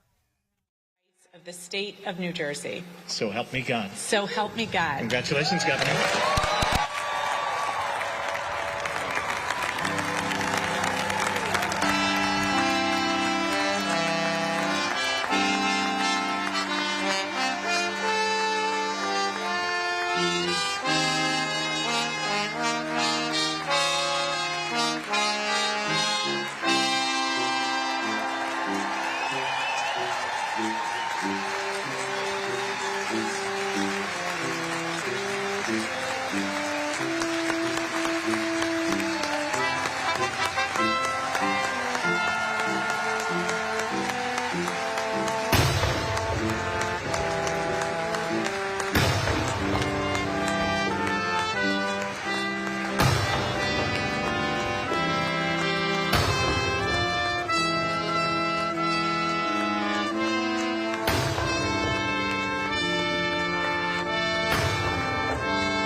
Ladies and gentlemen, put your hands together once again for the 57th governor of the state of New Jersey, Mikey Sherrill.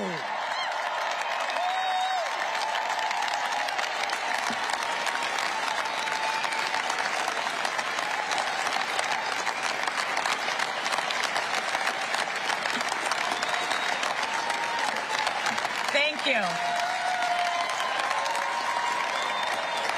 Thank you all so much.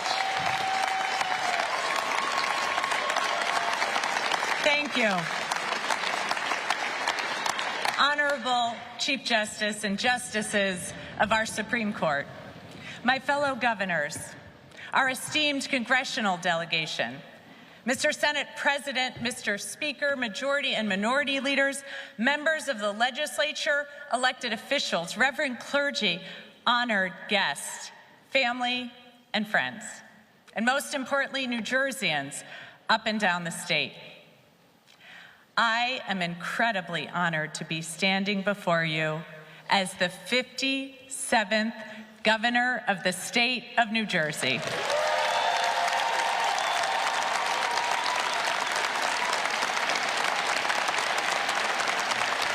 And I want to thank everyone who's traveled from near and far to be here today. You have all made this day truly special. My aunts and uncles, brothers-in-law, cousins, nieces, nephews, I can't tell you how much it means that you are all here. Mom, Dad, Megan, Mary, I love you guys so much. Thank you.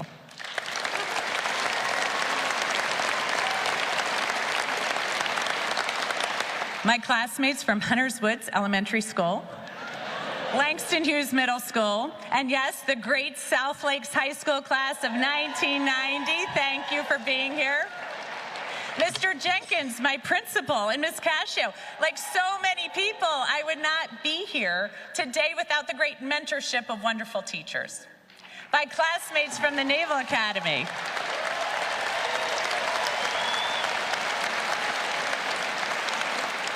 Shipmates, service members from the Navy, starting with plebe summer to duty stations around the world. It was not just my training that informed my sense of service, it was all of you. Thank you. And in the U.S. military, we've always said we never fight alone. That's because we fight alongside friends and allies. So thank you to all of our ambassadors and consuls general for joining us here today.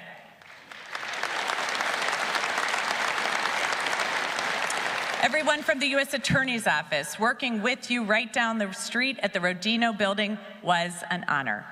And despite the troubles that our former office is now facing, I know your dedication to justice is unwavering.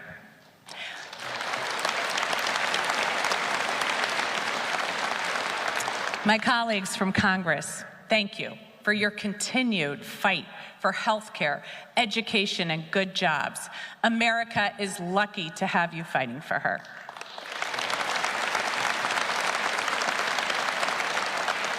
I want to give a special thank you to Governor Phil Murphy and First Lady Tammy Murphy.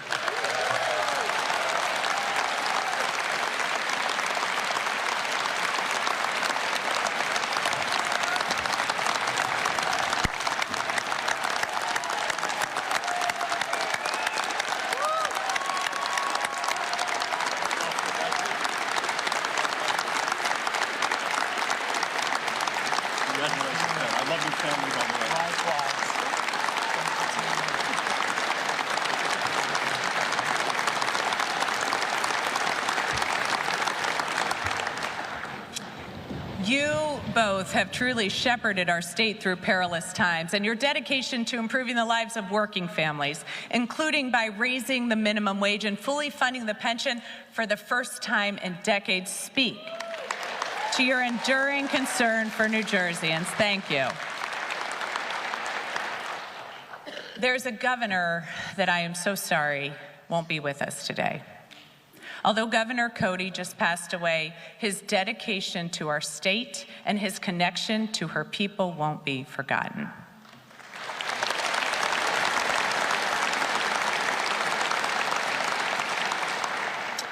I want to thank Essex County Executive Joe DiVincenzo and Mayor Raz Baraka. Thank you for hosting us. Thank you to the people of Newark for hosting us here today. I want to thank the men and women of labor, especially the workers who proudly take care of this building.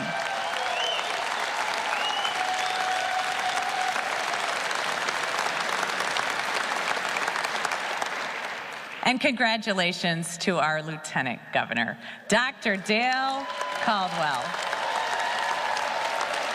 and to his daughter, Ashley. I am so incredibly lucky to have a partner like you, and I look forward to making history with you today.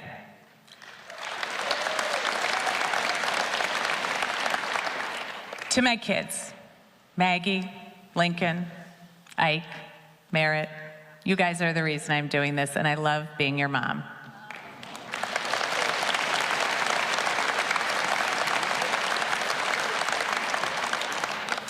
And finally, to my husband, Jason, you are a steady hand in the chaos of raising 4 kids, running multiple elections. You offer sage and sometimes not sage advice.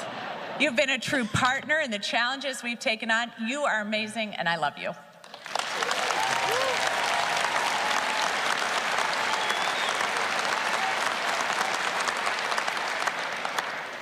And I'm going to take a moment of personal privilege because it's bugging me, and I'm not sure if I said thank you to my mother-in-law and my father-in-law, Kathleen and Gary.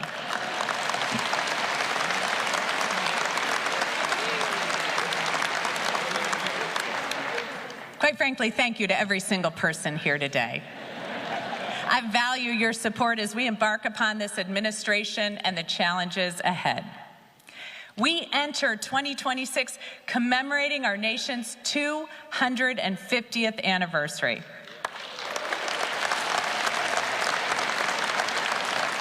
New Jersey has been at the heart of our American story, the crossroads of the Revolution, the site of our first major victory at the Battle of Trenton, the first state to sign the Bill of Rights. So I am honored as we gather here today that we do so with New Jersey's original parchment copy of the Constitution on stage with us, one of only 13 known to be in existence.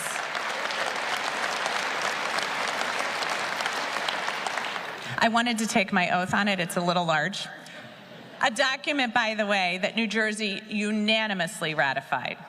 The Constitution, born out of challenges of the early republic, clearly lays out our values. to form a more perfect union, to promote the general welfare, to secure the blessings of liberty to ourselves and our posterity. Because you see, inherent in our Constitution is a framework for opportunity, a commitment, a covenant that ties generations together. This commitment to opportunity for the people of our country is also known the world over as the American dream.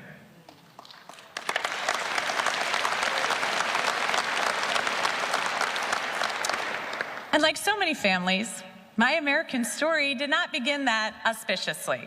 From what relatives have told me, it includes people fleeing a famine, others fleeing religious persecution, and even once they arrived here, the road to success was uneven. Poverty, economic devastation, sometimes building something for your family only to lose it, forces beyond your control. But over and over again, this country has offered my family opportunity found nowhere else in the world. From my grandfather landing a good union job after the war,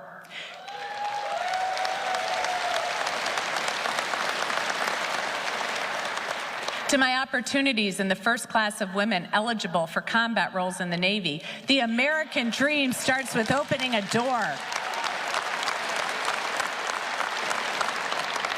With an understanding that no matter who your parents are, where you're from, what religion you practice or ethnicity you claim, the doors to opportunity in this country should be open to everyone. That is the story of New Jersey. And yes, we are far from perfect. I know we are. But generations of families have found their American dream here. Immigrants sailing here from overseas, black families leaving the South to come here to find work, people from all over the country and all over the world again and again and again finding opportunity here. That's because New Jersey is an incredibly special place.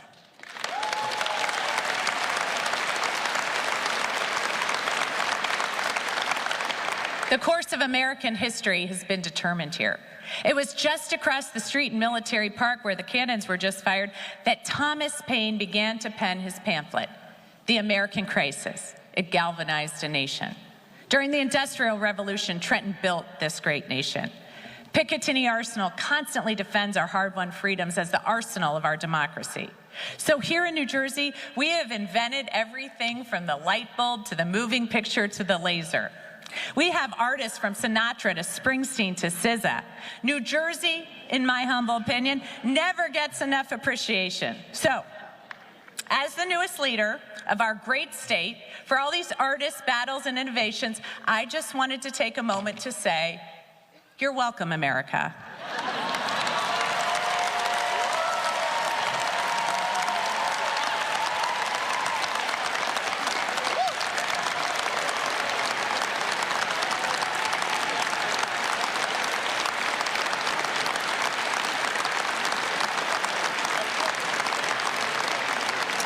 And I'll also assure you that our state will continue our great history of standing in the breach when our nation needs us.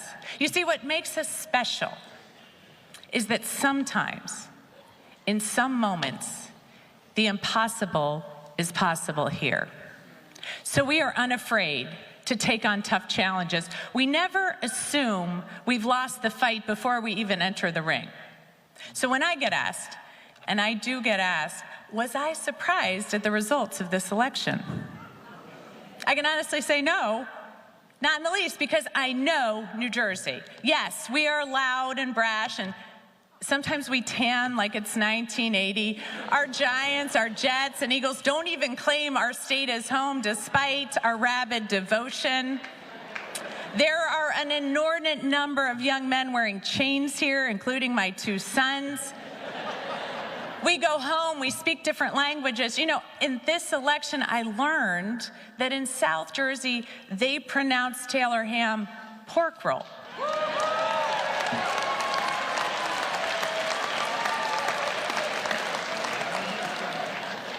But we all go home at night, and we hug our kids, and we worry about them. We worry about our parents. We worry about ourselves and our future. But because we live here, we refuse to give in to fear or despair. That spirit, defiant, yet always looking to the future, has always defined us. In fact, not too far away, in the greater Camden metropolitan region, in a place called Philadelphia, Thomas Jefferson wrote a Declaration of our independence, marking the birth of this great nation. This entirely unique and revolutionary declaration claimed human beings had universal rights to life, to liberty, to the pursuit of happiness, not because of who their parents were, but because every human being is endowed with these rights by their Creator, not by a king.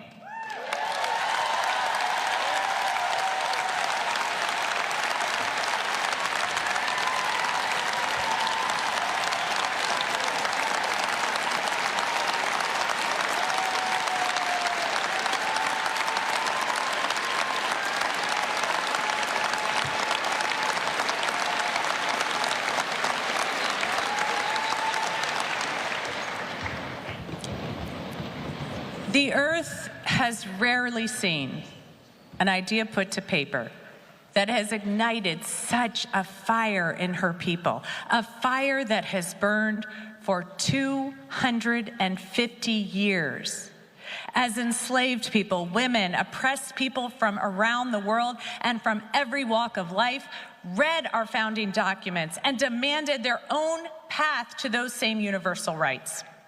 Our declaration denounces tyranny and listed those attacks on our rights committed by England's king. The list of grievances in our Declaration of Independence included these charges against the king. He has refused his assent to laws. He has obstructed the administration of justice. He has made judges dependent on his will alone.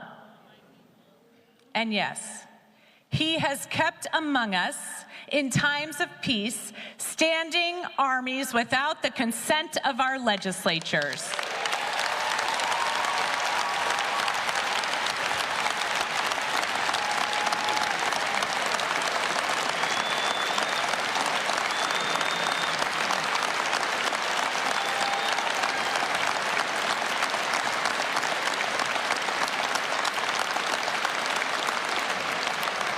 And this election proved that the people of New Jersey recognize the parallels. That we see a president illegally usurping power, unconstitutionally enacting a tariff regime to make billions for himself and his family while everyone else sees their costs go higher. Here, we demand people in public service actually serve the public instead of buying themselves planes and cars and extorting money.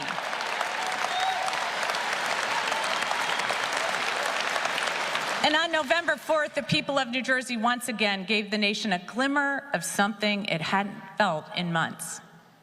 Hope. Yes, 250 years after the Declaration, 250 years after General George Washington crossed the Delaware into the Promised Land, I am proud to say that once again, New Jersey is leading the way.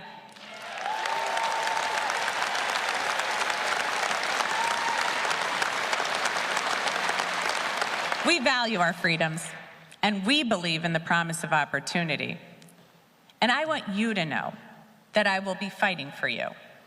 And I hope, New Jersey, you'll remember me when you open up your electric bill and it hasn't gone up by 20%. I can promise you it won't be because I waste your money on a ballroom at Drumthwacket.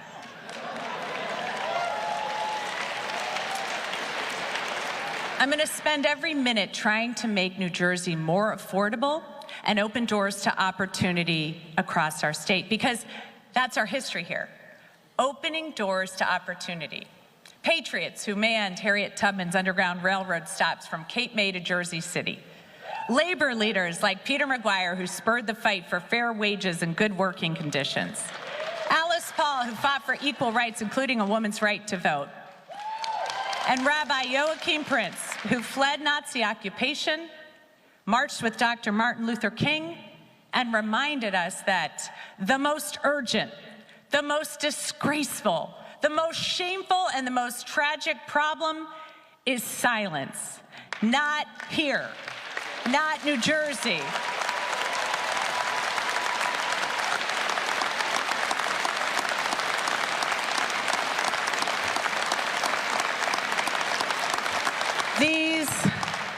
These are some weary, weary years. But I will be damned if in this state at this time we cry any silent tears. We refuse to be silent, as so many doors are shut on too many of our friends and neighbors, too many children and seniors who don't have enough to eat, people who work too hard and still can't get ahead, communities living in fear, children who are afraid their parents will disappear in an ICE raid while they are at school. As we see Washington trying to shut the door on opportunity, on your safety and security, on education, on healthcare, on access to good jobs, on innovation and investments in energy and infrastructure. As we are seeing doors shut for families, for working people, for vulnerable communities, as they attempt to roll back the tide of progress, not here.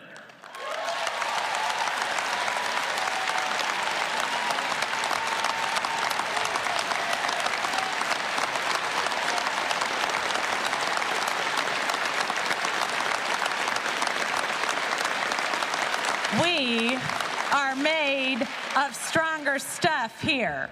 We are going to keep the doors open for your family. The doors that were opened for my family that led to me being here today. We're keeping the doors open and helping small business owners like Chuck, who owns a coffee shop and beer brewery in Clarksboro. We're keeping the doors open for Nadia, who owns a small restaurant in West New York, and Bill, who runs a barbershop in Trenton. We're keeping the doors open for Chris, a laborer in Jersey City who's trying to raise his kids and support his parents. We're keeping the doors open for students like Adam and Glen Ridge so they don't face bullying as we take on the challenge of mental health and social media.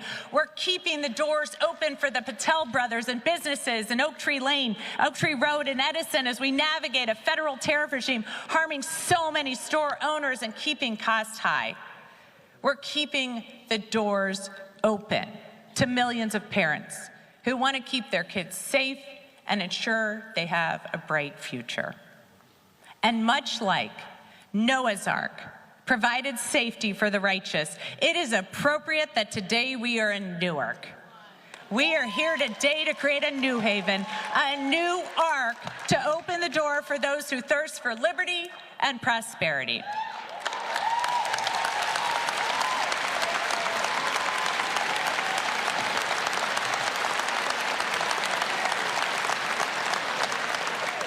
Everyone who seeks to strengthen our democracy, strengthen our economy, and strengthen our families. And the key to all of this is opportunity. It's not a guarantee for success. It's a guarantee at a shot. And New Jerseyans know that. That's why our state always punches above its weight.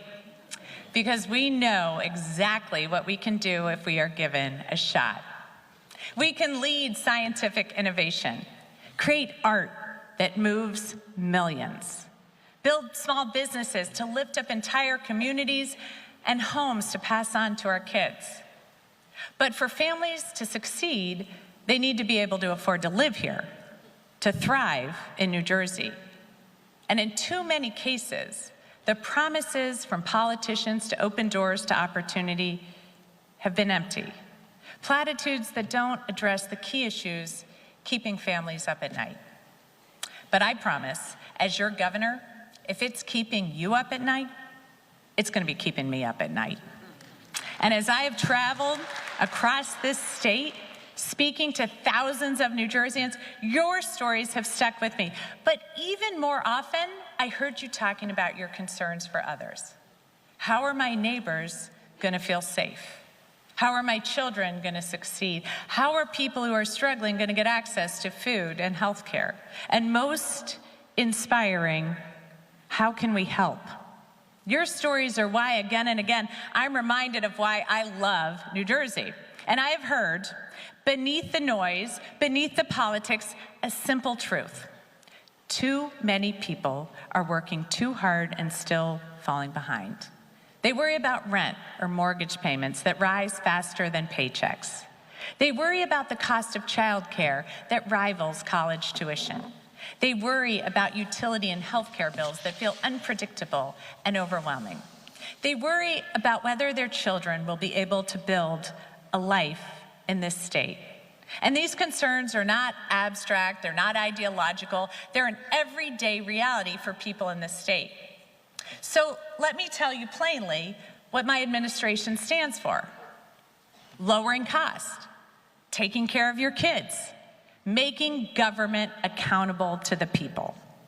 And as we get to work, charting out success, I have listened to you, and I have heard you. I've heard you in Trenton, where you want safer streets for kids, redevelopment programs that work, and to provide jobs, and for the state to pay its fair share.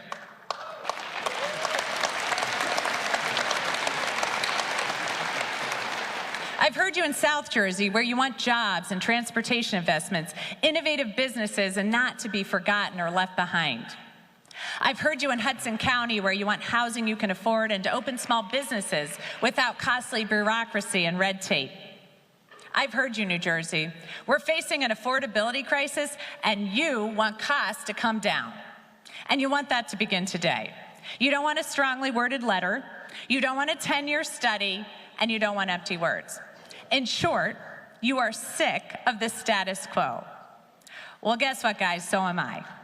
So right now, yes, before I even begin this speech, or finish this speech, sorry. Just making sure you were paying attention. I'm going to sign my first in a series of executive orders to declare a state of emergency on utility costs.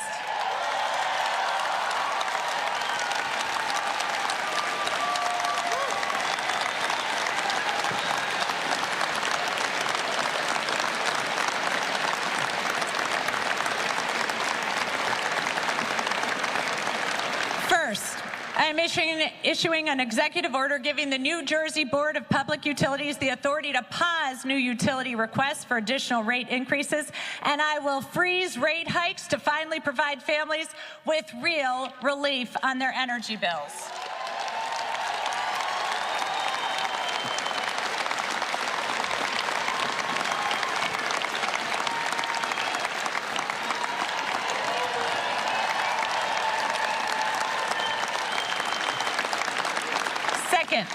I am issuing an executive order directing the Board of Public Utilities to open solicitations for new solar and storage power generation, to modernize gas and nuclear generation, so we can lower utility costs over the long term.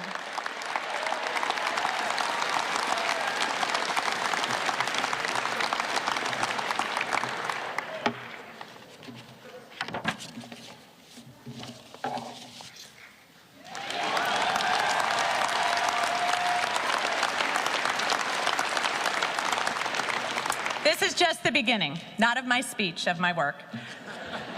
We're going to take on the affordability crisis, and we're going to shake up the status quo. It won't be easy, and hard choices have to be made to drive down costs as the federal government slashes funding and slams doors to opportunity. But as I learned in the Navy, the only easy day was yesterday.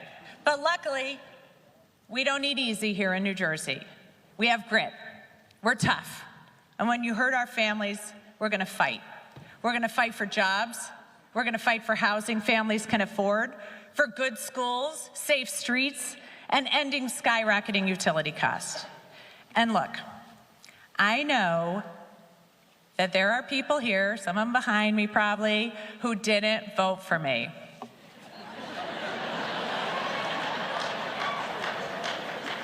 And I know some of you are going to be in my office yelling at me one day about some disagreements, and yet, as we sit here today, I'm ready to fight to ensure that you can do just that without fear of reprisal or worry that you'll be investigated or unfairly prosecuted.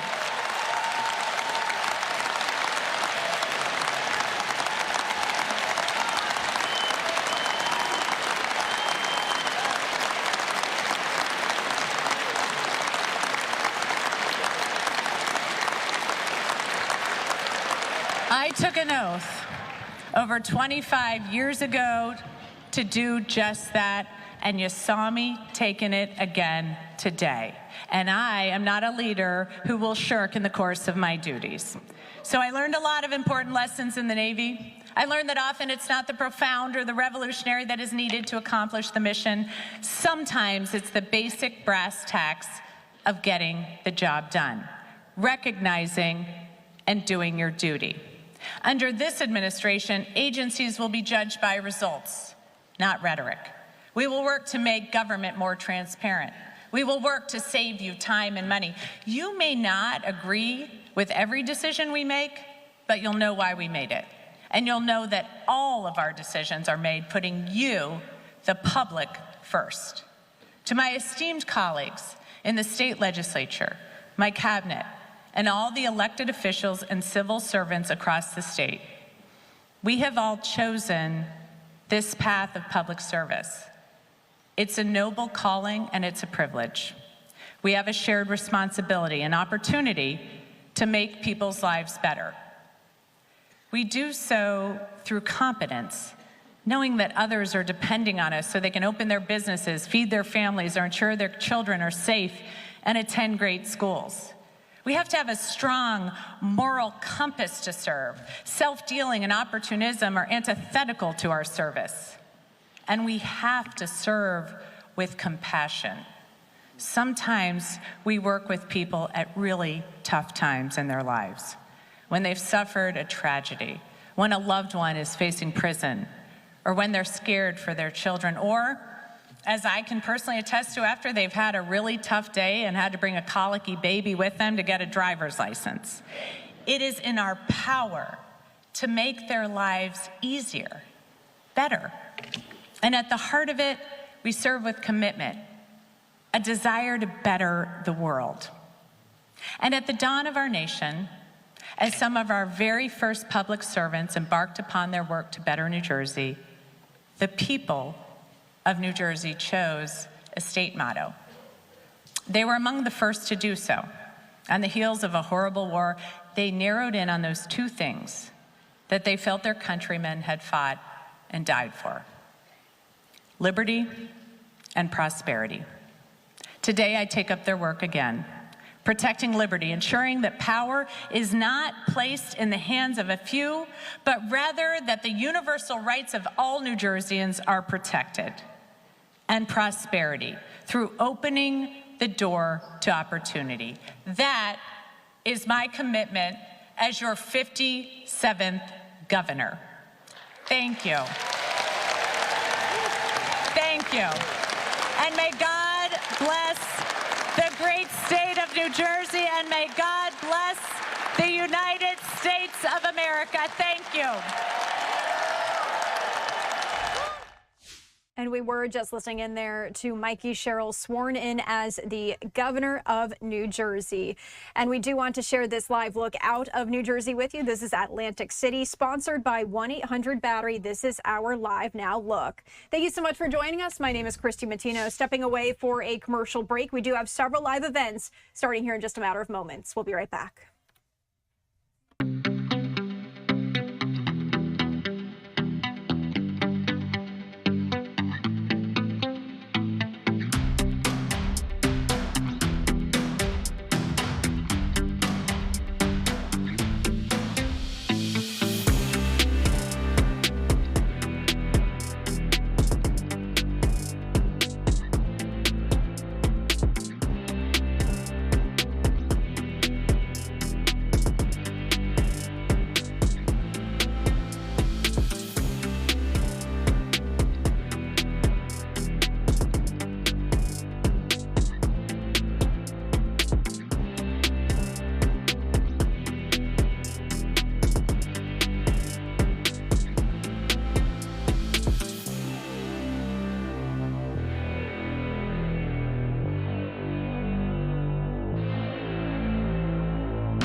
You're watching Live Now from Fox, taking you out to St. Paul right now as we are listening in to local law enforcement leaders from across the Twin Cities metro area hosting this press conference to address their concerns regarding interactions between federal agents and Minnesota police officers. Thank you. Good morning, everyone. I'm Mark Bruley, Police Chief of the City of Brooklyn Park. Behind me is a bunch of amazing police chiefs that are here in support of a very short but very important message that we want to share with you. What you won't hear from any of us today is the rhetoric of abolish immigration enforcement. The truth is, immigration enforcement is necessary for our national security and for local security. But how it's done is extremely important. In fact, we have a long history of working exceptionally well with our federal partners, including ICE agents, and we have seen the best of them perform their job extremely well in the past. With that said, recently, as the last 2 weeks, we, as law enforcement community, have been receiving endless complaints about civil rights violations in our streets from U.S. citizens. What we're hearing is they're being stopped in traffic stops or on the street with no cause and being forced to demand paperwork to determine if they are here legally. As this went on over the past 2 weeks, we started hearing from our police officers the same complaints as they fell victim to this while off duty. Every one of these individuals is a person of color who has had this happen to them. In Brooklyn Park, one particular officer that shared her story with me was stopped as she passed ICE going down the roadway. When they boxed her in, they demanded her paperwork, of which she's a U.S. citizen and clearly would not have any paperwork. When she became concerned about the rhetoric and the way she was being treated, she pulled out her phone. In an attempt to record the incident, the phone was knocked out of her hands, preventing her from recording it. The officer had their guns drawn during this interaction, and after the officer became so concerned, they were forced to identify themselves as a Brooklyn Park police officer in hopes of slowing the incident and de-escalating the incident down. The agents then immediately left after hearing this, making no other comments, no other apologies, just got in their vehicles and left. I wish I could tell you that this was an isolated incident. In fact, many of the chiefs standing behind me have similar incidents with their off-duty officers. This isn't just important because it happened to off-duty police officers, but what it did do is we know that our officers know what the Constitution is, they know what right and wrong is, and they know when people are being targeted, and that's what they were. If it is happening to our officers, it pains me to think of how many of our community members are falling victim to this every day. It has to stop. This behavior erodes the trust that these police chiefs have worked tirelessly for the last 5 years and theoretically the last 60 years to stop this exact behavior from happening. Now, I want to be really clear. I've called lots of other ICE agents and HSI agents and have talked to a lot of individuals about this. This is not widespread. This is a small group of agents within the surge in the metro area that are performing or acting this way. As a matter of fact, as rumors of this had spread, I've received phone calls from ICE agents and HSI agents indicating this is not how they act, this is not what they do. Regardless, we're calling to action that we have more supervision over the surge, that this type of civil rights violations have to stop. With that, I'll turn it over to Chief Henry of the St. Paul Police Department. Thank you, sir. Thanks, everyone, for being here. Again, my name is Axel Henry. I'm the police chief for the City of St. Paul Police Department. I want to echo the sentiments that were just said and share with you that we've had employees for our city that have experienced some of the same things. Thankfully, not with firearms drawn, but traffic stops that were clearly outside the bounds of what federal agents are allowed to do. We recognize by standing here today that some might say, you're only speaking up because this is happening to the cops. Others will say that we're speaking out against ICE, and that means we want rapists on the street. Neither of those things are true. We want to find some common ground. Law enforcement has more authority than a general citizen. That means we have more responsibility in how we behave.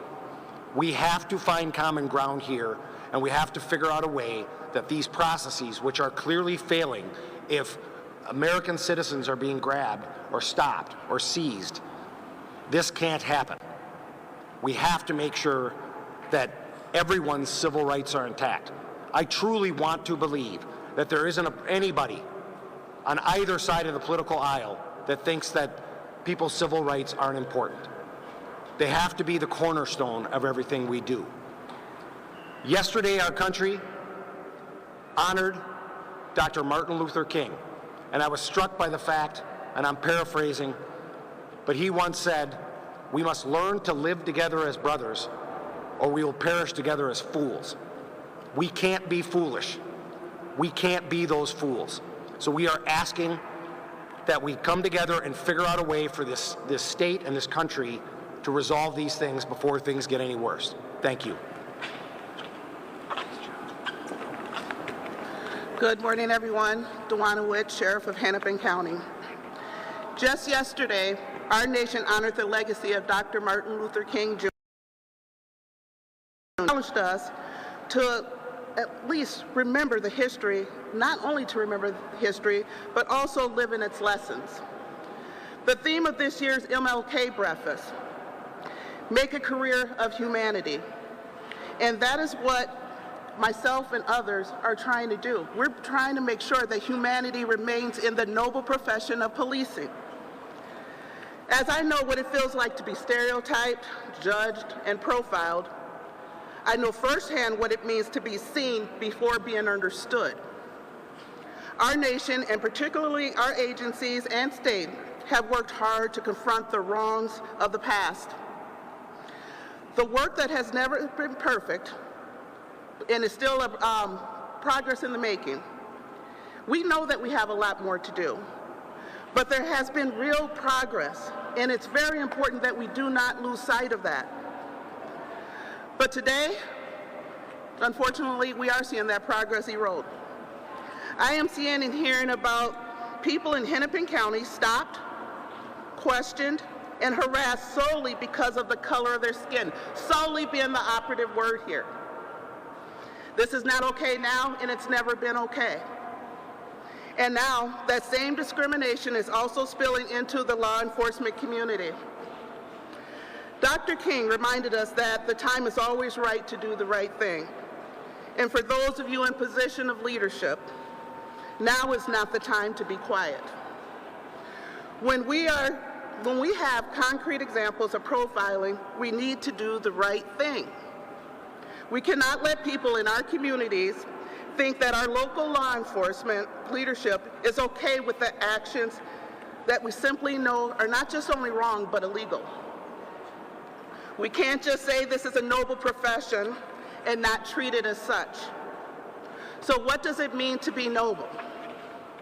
It means someone admired for high moral character, showing qualities like honesty, courage, generosity, honor, and often acting in unselflessness and integrity. Integrity, one of the pillars of this profession.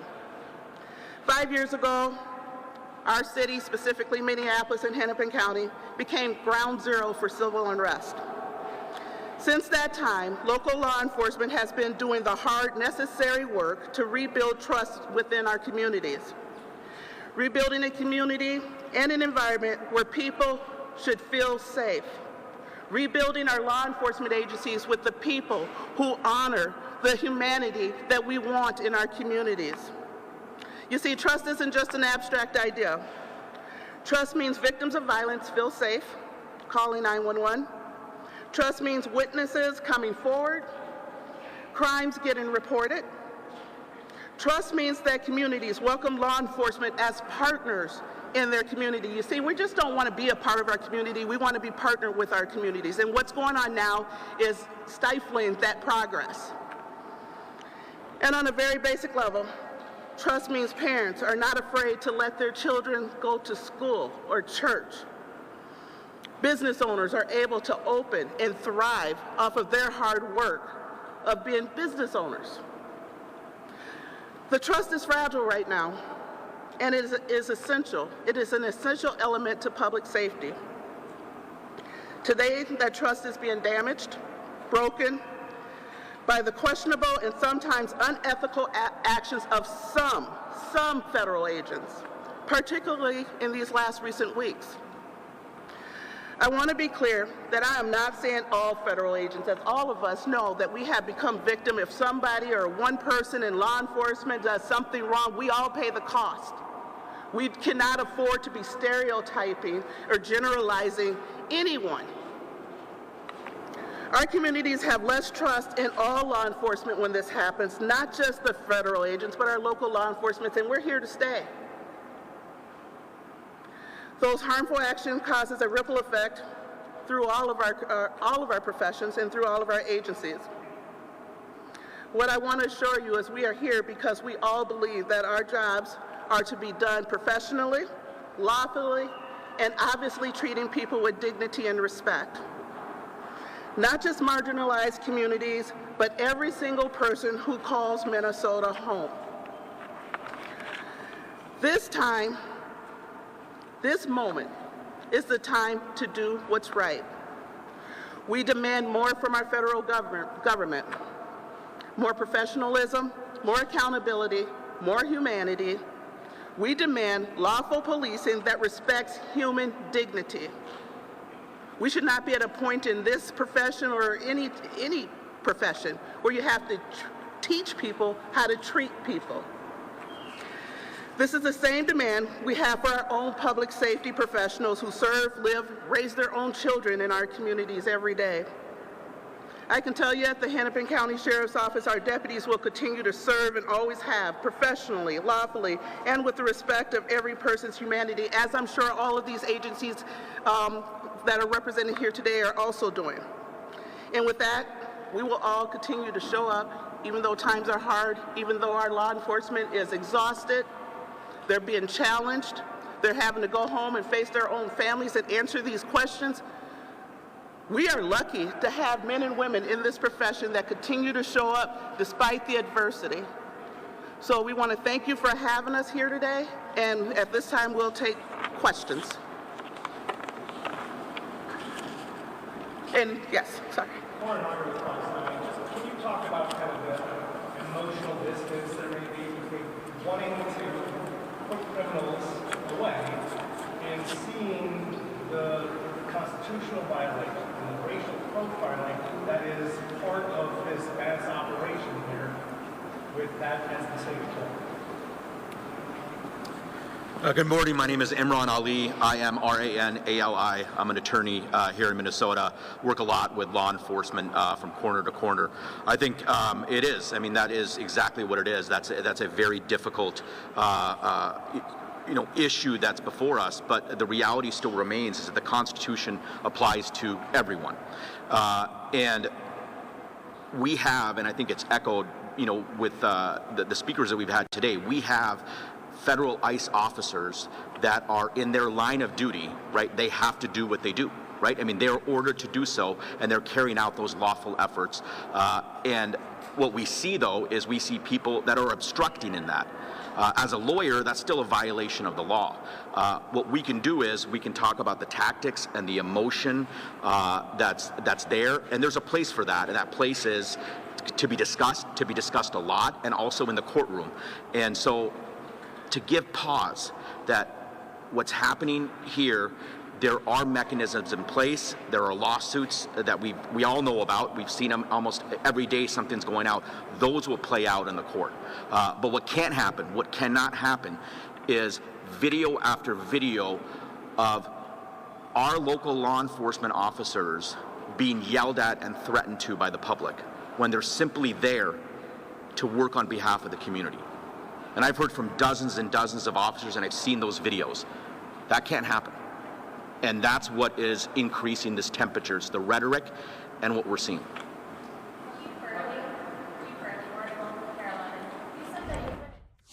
And we are just listening in live there to Twin Cities Police speaking on federal agents. As we do know, that there are several protests and walkouts scheduled here for today. And I wanted to share this live look here with you that this shot does keep freezing, and we do apologize for that here. But this is a walkout at Kennesaw University in Atlanta. They're protesting ICE operations in Atlanta. We do know students at universities and high schools across North Georgia are planning walkouts today to protest the stepped-up immigration enforcement under the Trump administration. Demonstrations expected on multiple campuses as we do bring you that live look. Once again, we do apologize. That is freezing there. We will work on that shot and bring it to you if we do get it again. All right, we are going to step away for a commercial break. We'll head back to that press conference out of St. Paul on the other side. You're watching Live Now from Fox. We'll be right back.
You're watching Live Now from Fox. Welcome back. Let's take you right back out to St. Paul, Minnesota, as we are listening in here to Twin Cities Police speaking on federal agents and ICE. To do it right. I just fundamentally don't believe that it's coming from the top. In fact, I believe that I don't think the leaders in Washington, D.C. fully understand what some of their groups are doing here on the street and how much damage that they're causing, and that's why we are here to kind of bring this to light. What evidence is the question that you asked? What actual evidence do I have? None other than agents that I've talked to and leadership in certain groups of teams have made it clear that this is unacceptable behavior, that they've never been told this is okay. In fact, that they know it's not okay. They're held accountable to a higher standard, which makes me believe that what I fundamentally believe that this is a small group of individuals performing this. And I will be honest, this really, to me, started 2 weeks ago, which feels like was the last surge of Border Patrol when they arrived, is when we started seeing this really change of behavior where it's street level jump outs or traffic stops, which the federal government is not allowed to do traffic stops and tell people that they're stopping them for speeding, which is what we're seeing. That's not allowed. They are not able to do that. They need to have reasonable suspicion that somebody is here illegally for them to stop them, whether on the street or the other stop them in a vehicle. So. What is a small group? Are you talking about dozens of agents, a handful of agents? The question is, what is a small group? I absolutely have no idea. This is far outside of my purview as a local police chief, but what I do know is it's really impacting my community, what my community does and how they feel, and it's impacting our brand as police officers, our brand of how hard we work to build trust, to police in a way that builds legitimacy in what we do. And when people armed with rifles that have just police across their vest get out and act a certain way, Of course, our public thinks that's us. Many agencies that you've probably seen, and many of them are behind me, have had to put out pamphlets showing what a Brooklyn Park police officer looks like and what an ICE agent looks like, to make sure that we tell community they are different. Those are not Brooklyn Park officers or St. Paul officers or Brooklyn Center officers. Those are ICE agents. To answer your question specifically, I have no idea what groups or who it is or how many, but I know it is a small portion of the whole.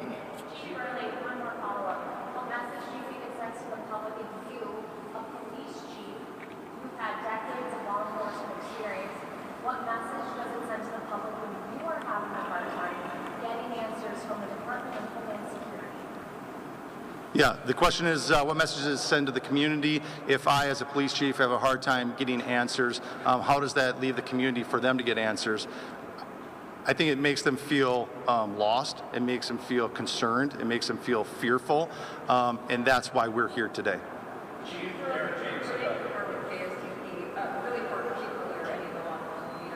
they're getting these complaints. I'm wondering, is there anything that your agencies are you investigating these complaints that U.S. citizens or anybody else is bringing up, these concerns with officers? Are you investigating them? Do you have the jurisdiction to investigate these complaints?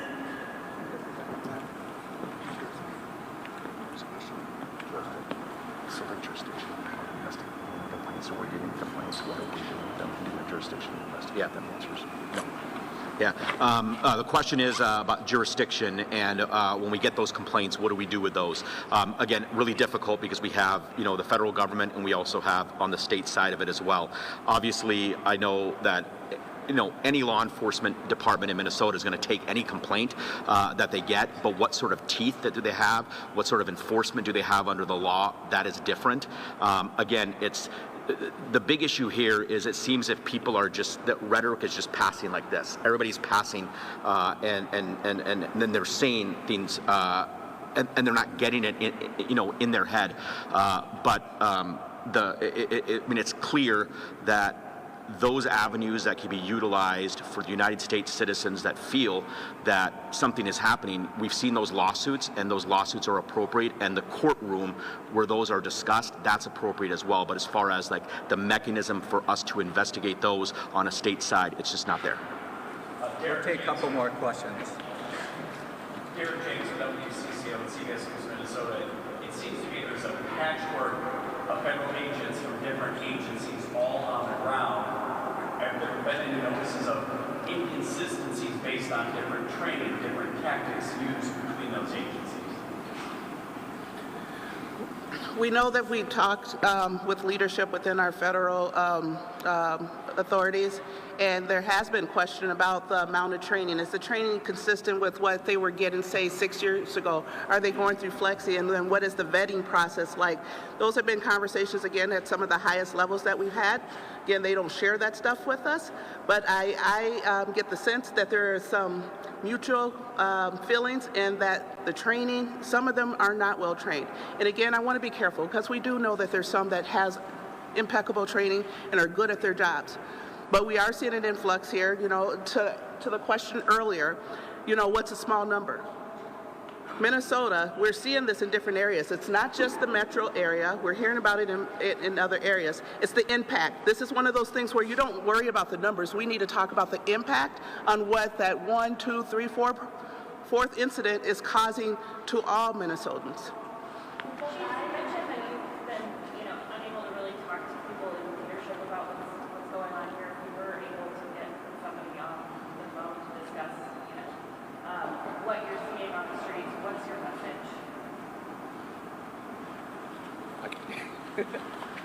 Well, we have spoken to some leadership, both locally with their supervisors, but also there's been a series, and just as recently as this morning, and I think there's actually another one scheduled for this afternoon, where higher up elected officials are meeting with law enforcement leaders from all over the state. As you can imagine, some jurisdictions are a lot smaller than others, but we're pulling that together to get that combined message. What we're trying to get out there is that this isn't just a one-off. This isn't something that's being experienced in the way that maybe it's being described all the time on the news. That these are very specific complaints that are happening literally everywhere in our state. And so we're trying to gather that as a combined voice, and we're really trying to make it clear. We understand that there is a feeling right now that if you stand up and say something, there might be a retaliation against you. None of us want that.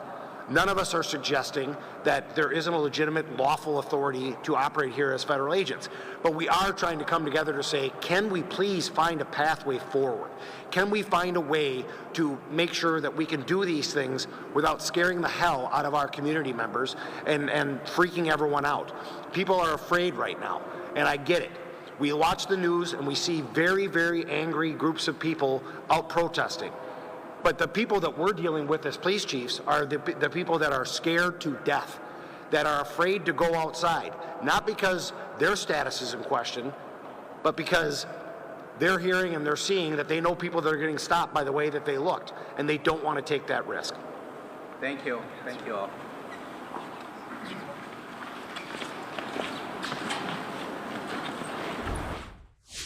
And once again, we were just listening in there to that press conference as Twin Cities law enforcement were speaking on ICE concerns. Now, I also wanted to bring you this live look here once again that we are just getting into our newsroom here.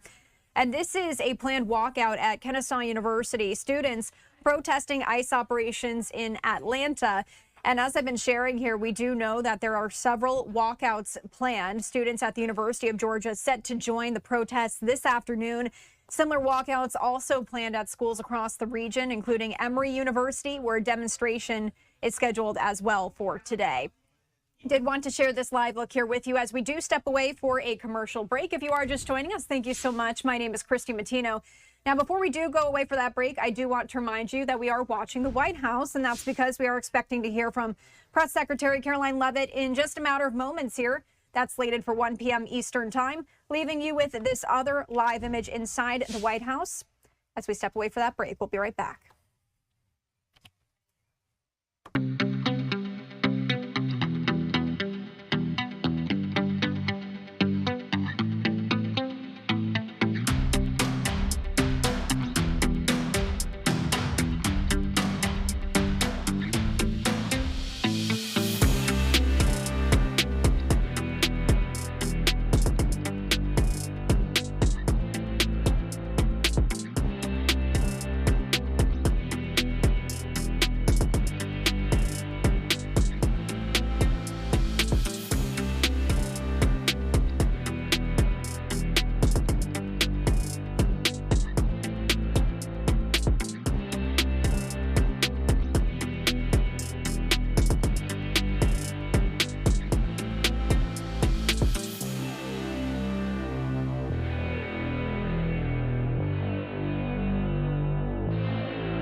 And welcome back. The World Economic Forum is underway in Switzerland, and we have been sharing with you here throughout the morning several live speakers and discussions. I wanted to bring you this one now. This just concluded within the hour here as we were listening into this discussion on path to peace in Ukraine.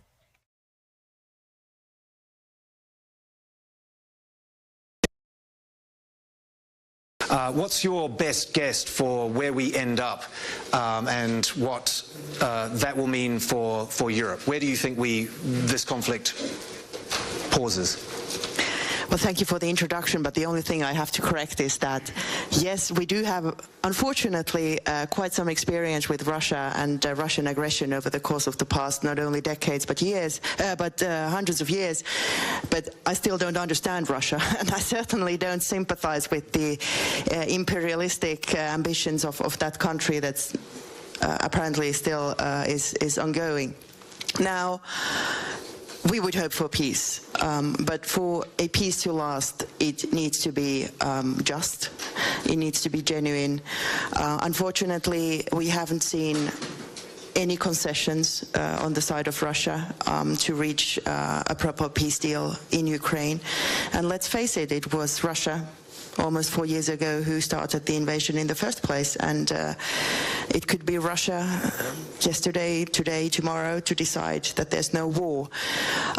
What we need to do now collectively is that we increase the pressure on Russia, because we do see that that country is in economic decline and will be so also long into the future. They won't have any strategic benefit over the course of the coming years. The only thing is, of course, that they are apparently willing to lose their last man and use their final ruble on the war of aggression. But we can't allow that to happen, and I think as the free world, we need to stay the course and keep on supporting Ukraine, ramp up the pressure on Russia, and third, and this I'm taking home to Europe in general, we should be massively now investing in our defense and deterrence. And I think the decisions made last summer in The Hague were exactly the right ones, and certainly also something which Finland has been driving for many, many years, since we have taken our defense and deterrence very seriously, always. Thank you, Minister. Minister Anand, could I ask you, Canada is a member of NATO. Canada is one of the closest neighbors to the United States, obviously. How involved do you think NATO is at this point in the negotiations, in the plans to end this conflict, or is it really just in the hands of the President of the United States? Well, I guess I will first of all thank you for having me here, and hello everyone. And obviously I'm very happy that we're having a panel about Ukraine to discuss Ukraine, because as you suggested, the attention is being diverted away from the potential ceasefire that has been on the table, and the very point, and I want to underline this, that there should be nothing about Ukraine without Ukraine. This is fundamentally important as we consider the 20-point peace plan, as we discuss the security guarantees and the efforts of the coalition of the willing. The fundamental principle of territorial integrity and sovereignty of states is what Canada believes to be the driver of the negotiations and the outcome. Again, nothing about Ukraine without Ukraine. And Canada has a distinct relationship with Ukraine, not just as a NATO member, not as the neighbor of the United States, but a distinct relationship with Ukraine. We have, outside of Russia, the largest population of Ukrainians outside of Ukraine. We have put the largest per capita amount of support, financial support towards Ukraine, military, economic, financial, infrastructure-related support at $22.5 billion for a country of 40 million, people. We are co-leading the effort to bring Ukrainian children home, and have spearheaded that vis-a-vis 20,000 Ukrainian children. We'll be holding a worldwide conference in the fall in Toronto to ensure that we're bringing countries on the return of Ukrainian children home. I just stress this to reiterate that our foreign policy vis-a-vis Ukraine is distinct, and it will continue, and we will always be there in the short and the long term to ensure that the sovereignty and longevity of Ukraine is sustained. And that I was the Minister of National Defense at the time of the further illegal invasion by Russia of Ukraine. I saw from that perspective the incursions into the Donbass and the fall of Ukrainian soldiers unjustifiably. How can we now, the question is, how can we, in the coalition of the willing, in the sense of NATO allies, continue the work that we need to do, which is support Ukraine, ensure those security guarantees are in place, and ensure that Ukraine has the future that its people deserve. Thank you. I'm going to press you gently. It's very admirable, and I understand Canada's position, but in the end, isn't it true that this decision to end this war will not be made in Ottawa, it won't be made in Brussels, it will be made by the President of the United States? How and effectively when this war is ended? Well, with great respect, if one really adheres to the principle of territorial integrity and state sovereignty, those very principles upon which the international legal order is based, then one must admit that unless Ukraine is at the table, that the resolution would not be just. All right, so once again, we're listening in here to the World Economic Forum panel on Ukraine. We're going to head back to that in just a moment here, but it does look like the White House press briefing might be getting underway here any moment now. So we're going to step away for a commercial break, our final one of the hour. Don't go anywhere.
You're watching Live Now from Fox. It is 12:55 on the East Coast and 9:55 on the West Coast.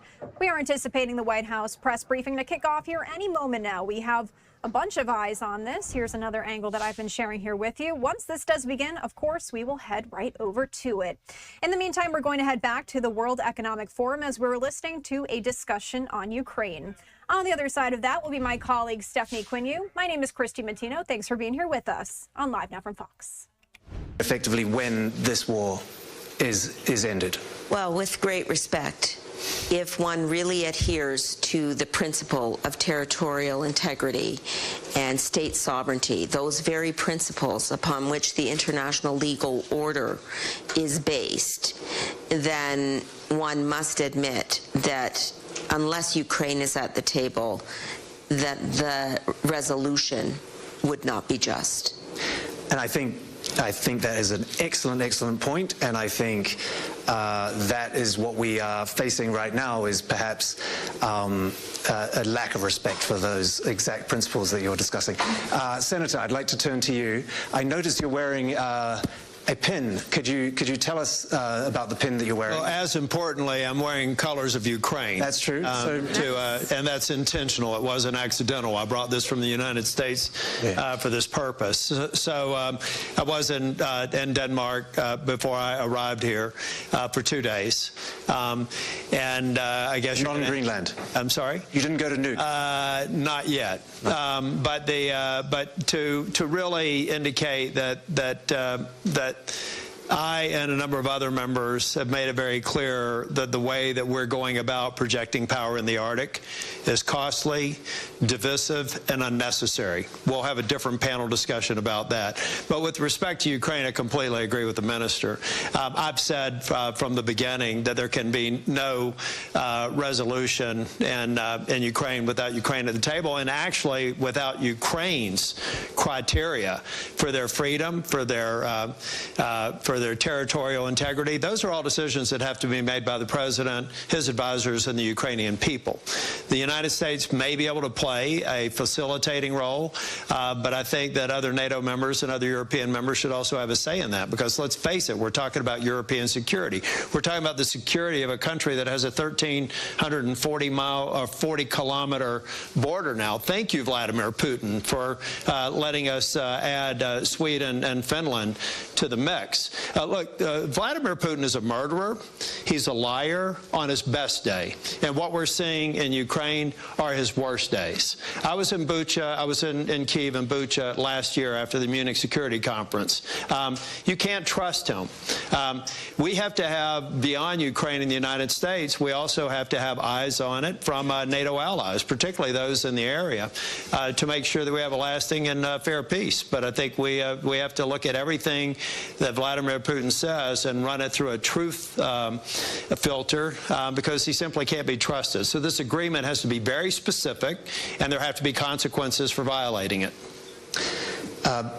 Can I ask you very directly, do you think that all the noise around Greenland, the threats of tariffs, I know we're going to talk about it in other settings, but do you believe that all of this talk about Greenland is to distract from the fact that there was hopefully going to be a deal announced this week and now there isn't? Well, I can never get in the minds of people advising the president, but it certainly hasn't distracted Congress. I think you'll see an appropriations measure in place that will demonstrate financial support for Ukraine that will move through the Senate and the Congress in the coming weeks. In the United States, this president forces us all to be able to walk and chew gum. We can't just be focused on one issue. And I think in this case, we have to continue to focus on the real threat. There's no threat in Greenland, which is why, I think it's something that we need to de-escalate, something that we need to advise the president on a peaceful, more unifying path to achieving his goals, which we can talk about separately. But here the focus is on Ukraine. I think the American people still continue to support Ukraine, and this is an election year. those who veered too far away may have electoral consequences to deal with, frankly. And that's what I love about the fact that you're on our panel, because you're not running for election this year. Yeah, but if, as I told the minister, if you check my record in the first administration, I was equally outspoken. Here's the point. This is where it's very important. I support the majority of President Trump's policies. I'll give you a good example in Greenland. I support the what. Being able to project power in the Arctic. My goodness, anyone in NATO should understand that as a priority. We had Russia and China actually in military exercises in the Arctic for the first time, large-scale military exercises. So clearly, we have to have a power projection platform, and Greenland makes a lot of geographic sense. But you're talking about a territory that has offered for $1 one of their military bases. At the height of our relationship with Greenland and Denmark, we had 17 military operations there. We have one today. For anyone to suggest that in order for us to be present in Greenland and project power, that it requires some financial transaction, which incidentally, as a fiscal conservative, would be more costly than we need to achieve the president's aim. And I think over time, hopefully, we'll get the president to recognize that and have the policy that that's commensurate with that. I suppose the argument is that in a world where China, with Russia as a somewhat client state, rising in its power, if the United States does not own that territory, that they could get very severe and serious pushback from a Europe that is wavering between the United States and a very, very powerful China. Anyway, that's yeah, but again, if I can, just briefly, a part of please weigh in as well. A part of what we have to, a part of the reason that we're here is President Trump's justifiable frustration with some of our brothers and sisters in NATO who came far short of their investment in our mutual defense over the last 20 years. I've been the Republican leader of the Senate NATO Observer Group for 20 years. Collectively, $2 trillion with a T has not been spent to achieve the minimum that our colleagues should have in NATO. Can you imagine what deterrent effect there would have been if every member of NATO had actually invested the $2 trillion over 20 years? What would that have done for modernization? What would that have done for the industrial base? So I think a part of the president's frustration, and no one can doubt that everyone paying up to the minimum now and now achieving 5% limits, credit anyone other than Donald Trump's not been following current events. Every past president in this century attempted to do it, and they didn't. So I think he's frustrated by that. But that frustration should not transcend into the current policy posture with respect to Greenland. I think we have to de-escalate it, but I hope that this is an important lesson learned by those of us who care about NATO and believe it's the most consequential and important treaty in the history of man. Let's make sure that we don't drift again, or we put ourselves in the same sort of vulnerable position that we find ourselves today. Well, could I just emphasize the importance of focusing on Ukraine, which is what this panel is about. We have heard from someone from the president's office, in fact, the president of Ukraine's office, Zelensky's office, about the importance of security guarantees and the importance of Ukraine deciding its own sovereign future. And I think the onus is on us to ensure that we are supporting Ukraine as it enters, yet another year. We're almost 4 years on since the further illegal invasion, and we need to seek a resolution, and we need to ensure that Ukraine's at the table in that process. So the real question, if this is truly a panel about Ukraine, the real question is how we can support this process. I agree with you. We don't hold the levers to ensure that a ceasefire occurs ourselves. But that doesn't mean that we withdraw and do nothing. In fact, what it means is we search for the means by which we can assist and ensure that the rule of law and that territorial integrity, meaning the geographical boundaries of Ukraine, remain intact. I agree completely. I'd like to turn to Mr. Budanov and bring the focus back, as you rightly say we should. Would it be fair to say that today Russia is winning the war? Look, no. We cannot state that Russia has won or is winning, because otherwise we would not be talking about it. If there was the fact of its victory, we would not be talking about it. But we can all see that the negotiations are ongoing. I would like to make a comment as regards the previous speeches. I think you're not quite correct when you say that Ukraine should have a place at the negotiating table. We are in the process of negotiation, as I said in the very beginning. I have come here today from Miami, where we were doing preparatory work with the staff of President Trump, with whom I don't think I need to remind you. We are in the process. And this process is, thank goodness, it's not happening without us. But going back to the issue of Russia, we need to remember that we are not able to kick them out from this process. We have tried. It didn't work. And this is almost year 4, in fact, year 12 of this war. We need to understand there are some unpleasant people and some very unpleasant countries, but we're not going to just close our eyes to it and it will go away. Unfortunately, we have to deal with them. Unfortunately, we have to deal with them. We have had to deal with them and we'll have to deal with them again. I'm grateful to the United States and to the states of Europe and Canada. Don't think that I'm ignoring you. Or to all of you who have been helping us all of these years and are helping us, we will need your help. We will really need your help and your support, because without your participation in this process, our position will weaken further. And then we'll be in a weak position. It'll be very difficult to speak from a weak position. Impossible. So please stay with us. And let's put aside some of our disagreements that we have between some of our countries that have been helping us all of this time. We need to join efforts, we need to mobilize, and we need to finish the job. We need a just peace, that's true. We need security guarantees. We need a plan for the reconstruction of Ukraine.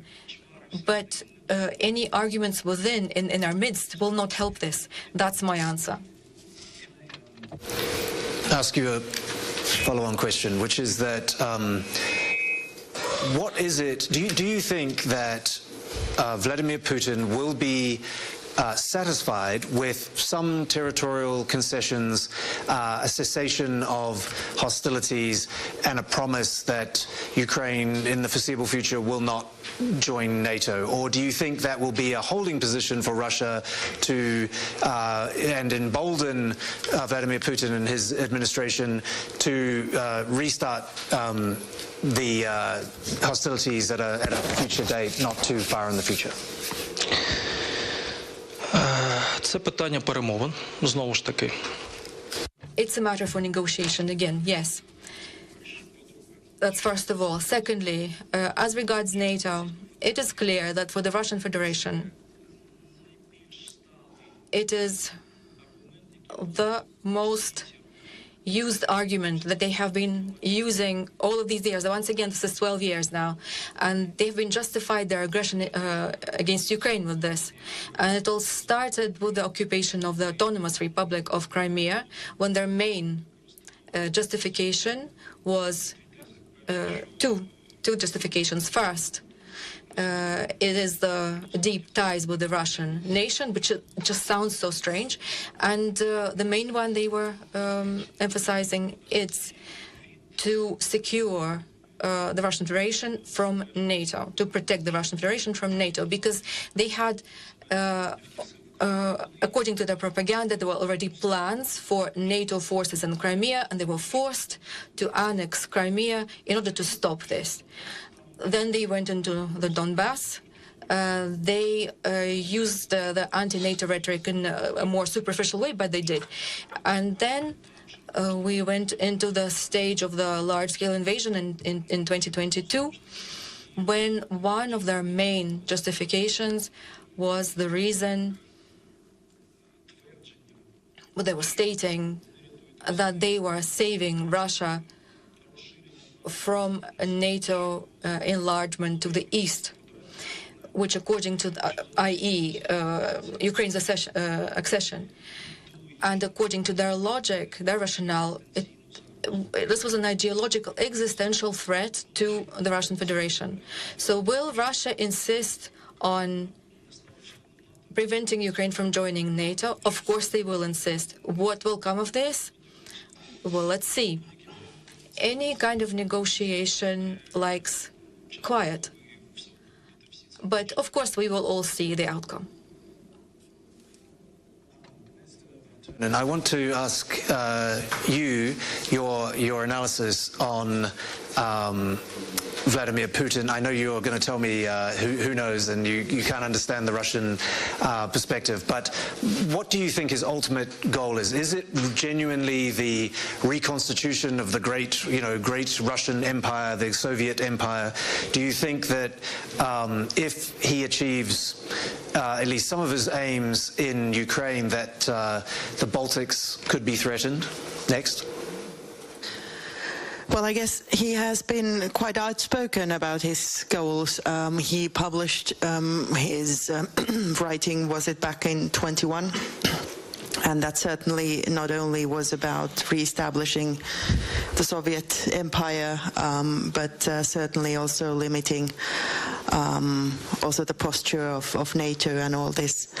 But I have to say, because Russians typically use this narrative of NATO being a threat to them, which obviously is completely bollocks. If you technical term. Yes, if you now think about when Finland and Sweden joined NATO 3 years ago, there hasn't been less troops behind the Finnish border to Russia in the past 3 years than basically for decades. If NATO was such a massive threat, why have the troops in Ukraine? Why not bring them back to the border?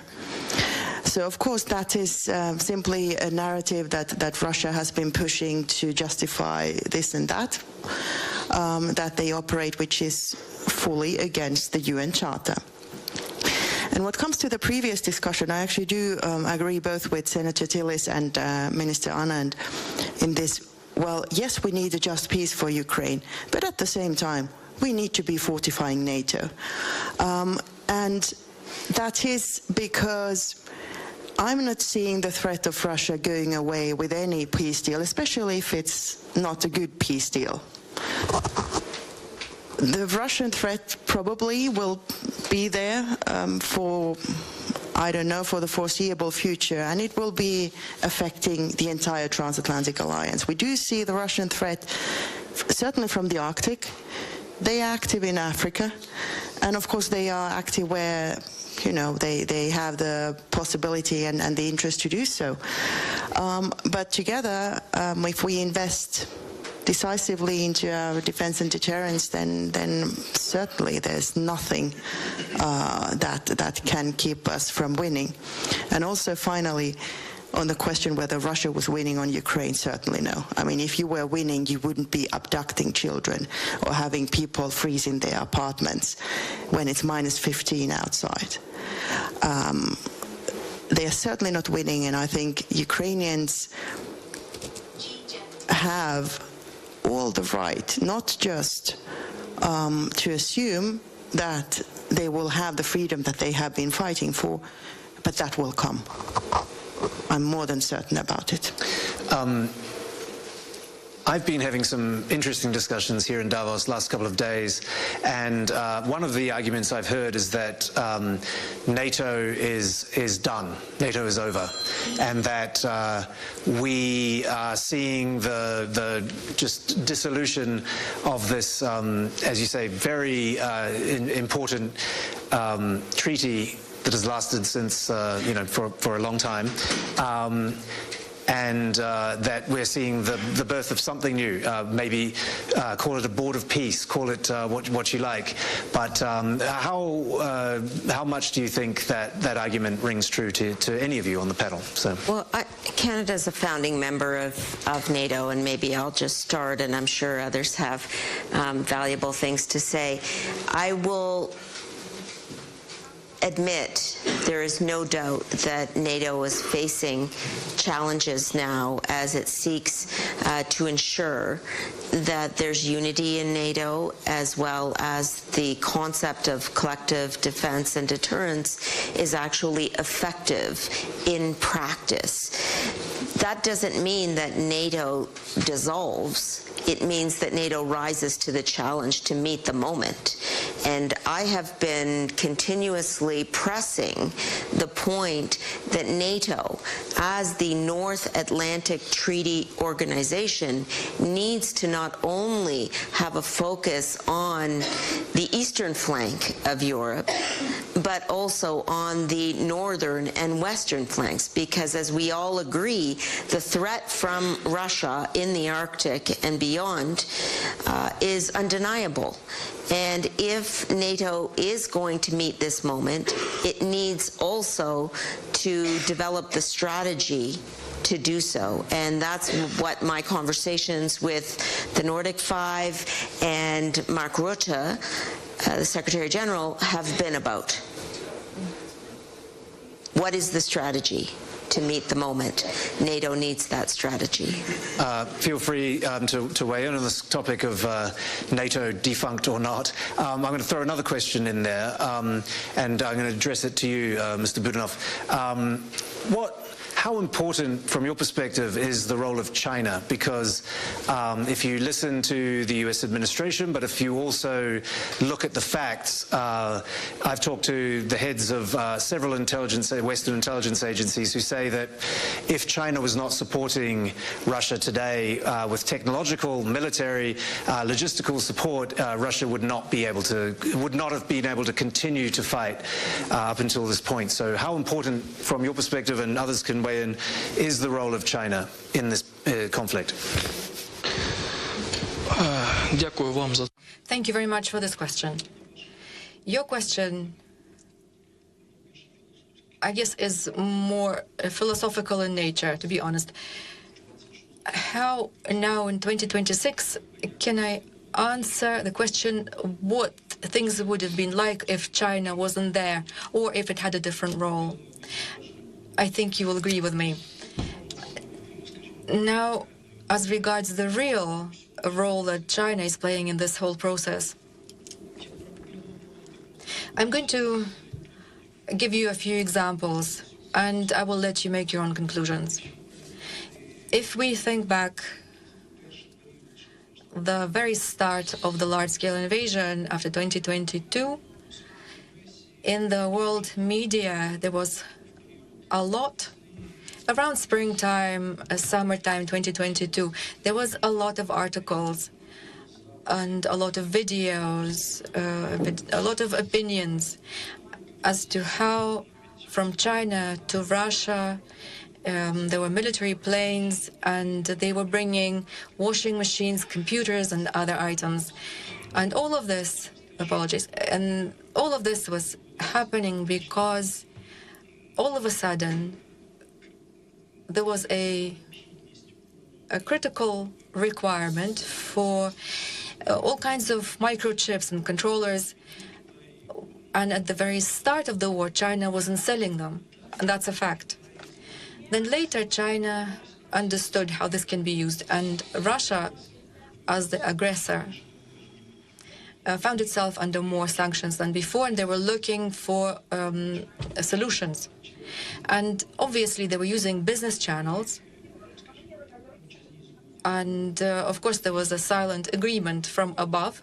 And they were able to find a reliable partner for these reliable channels of supply of electronics and electronic components. Then they had all kinds of manufacturing machines, manufacturing materials that they used to make various components for weapons. So this cooperation was intensifying, and Russia was paying huge money for it, much more than any other country would have paid before, but they had no other option. And China started taking advantage of this situation. Can you blame them? Well, I guess it's a philosophical issue. They had an opportunity to make these windfall profits.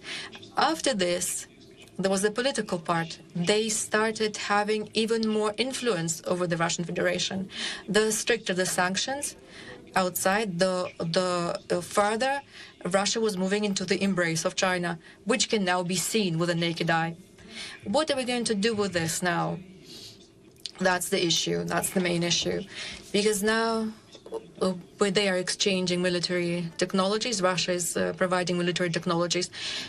China, by the way, has not given them even a single unit of military equipment. Whether you like China or not, they have not handed over to Russia a single unit of military equipment. That's a fact. Have they used it for profit for their country, to increase the influence of the Russian Federation? Will they do it? Will they eventually absorb the Russian Federation? Yes. Yes, this is happening. And it is very painful for the Russians to acknowledge, but they know it very well. I hope I answered your question. Yeah.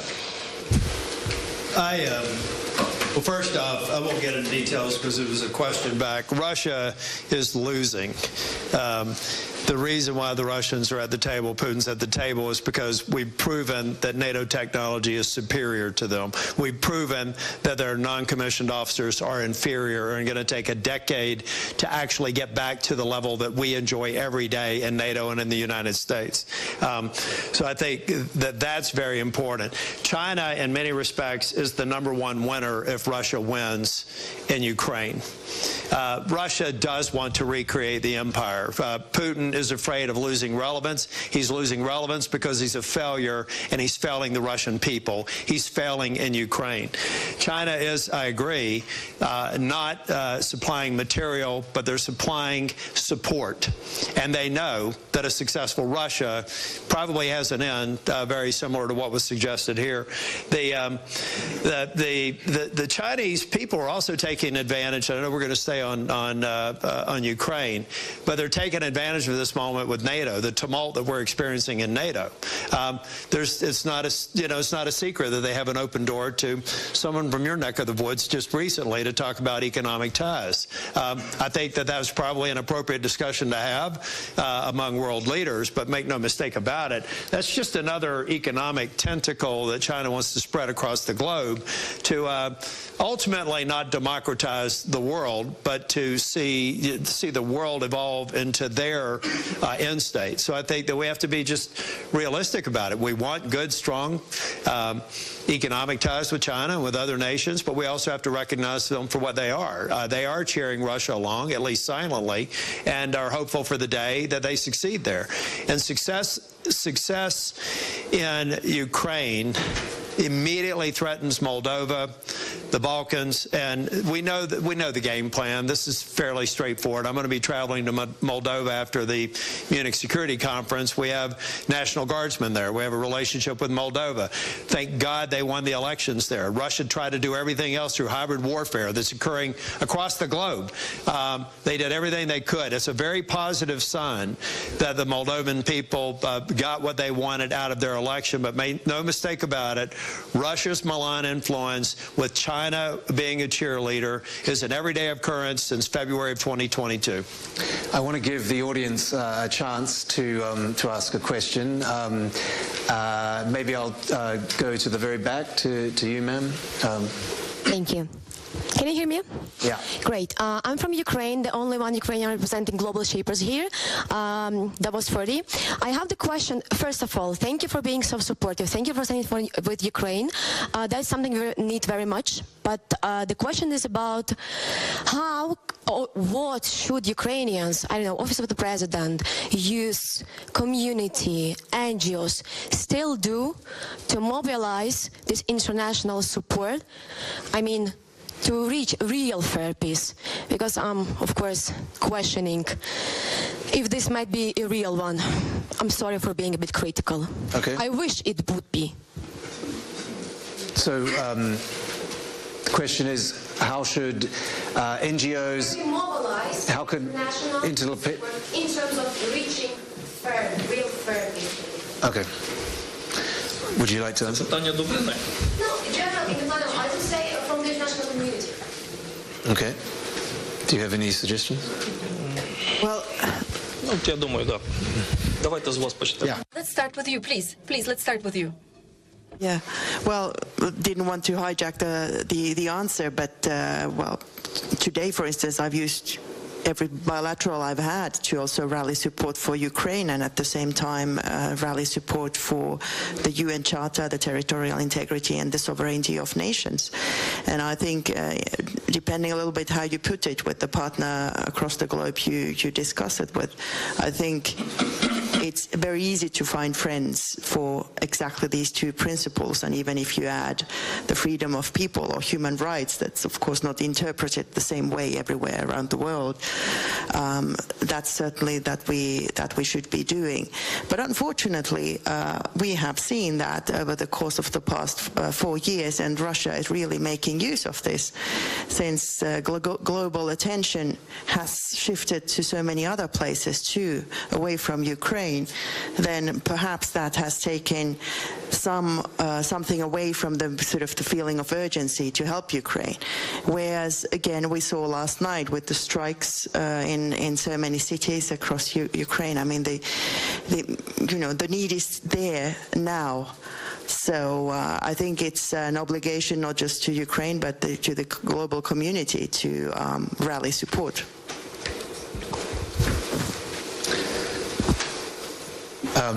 Yeah, please. Давайте я ще трошки додам. Okay, I'd like to add a bit more. Look, if we proceed from the fact that we are a civilized country, which Ukraine definitely is, if we live in a human-centric paradigm where life, freedom of a human being are above all, and then everything else comes after, everything else is subordinated to that, then we begin to understand everything that we heard in your request. It contains the answer. You represent civil society, and you ask, how can we help, etc., etc. Please help our community. I mean, Ukrainian communities exist in every country of the world. As a member of intelligence service, former member, I can give you a lot of numbers, but I'm sure you know them already. Work, unite them. Ukraine needs help. That's no secret to anybody. We need help with everything. We need donations for weapons. We need donations for help for the wounded. We need support for the people who have lost everything in this war. And of course, ending with, maybe this doesn't sound pretty, but we need influence from these communities who have been living in these countries for a long time. We need influence from these communities over the policies of these countries. This will help us. Thank you very much, and I think that is the perfect moment on which to end this fabulous panel. I want to thank my excellent panelists for your contributions. I want to thank those of you watching on the live stream and everybody in the room, and happy Davos. Thank you. Thank you so much. All right, so the end there to the panel on Ukraine at the World Economic Forum. Meanwhile, I wanted to take you to this live look here inside the White House press briefing room, as we have learned that President Trump will be speaking at this briefing to discuss the first year of his second term. Now, the White House did send out an email just a few moments ago saying 365 wins in 365 days. President Trump's return marks new era of success and prosperity. So we are expecting to hear from him. Now, President Trump is in Davos, Switzerland, which is where we were hearing that panel brought from as he attends the World Economic Forum in Switzerland. However, we do anticipate hearing from him perhaps by phone as he is talking about his first year in his return to the White House. While we wait for Press Secretary Caroline Leavitt to enter into this room via that door on the left-hand side of your screen, you can see that it's slightly propped open, and we do expect this to get underway as the White House started issuing a live alert for this briefing. I did want to share with you exactly what the White House Communications Office sent out in an email to outline President Trump's return to the White House in his first year, saying, quote, 1 year ago today, President Donald Trump returned to office with a resounding mandate to restore prosperity, secure the border, rebuild American strength, and put the American people first. In just 365 days, President Trump has delivered truly transformative results with the most accomplished first year of any presidential term in modern history. So we do see someone walking to the podium.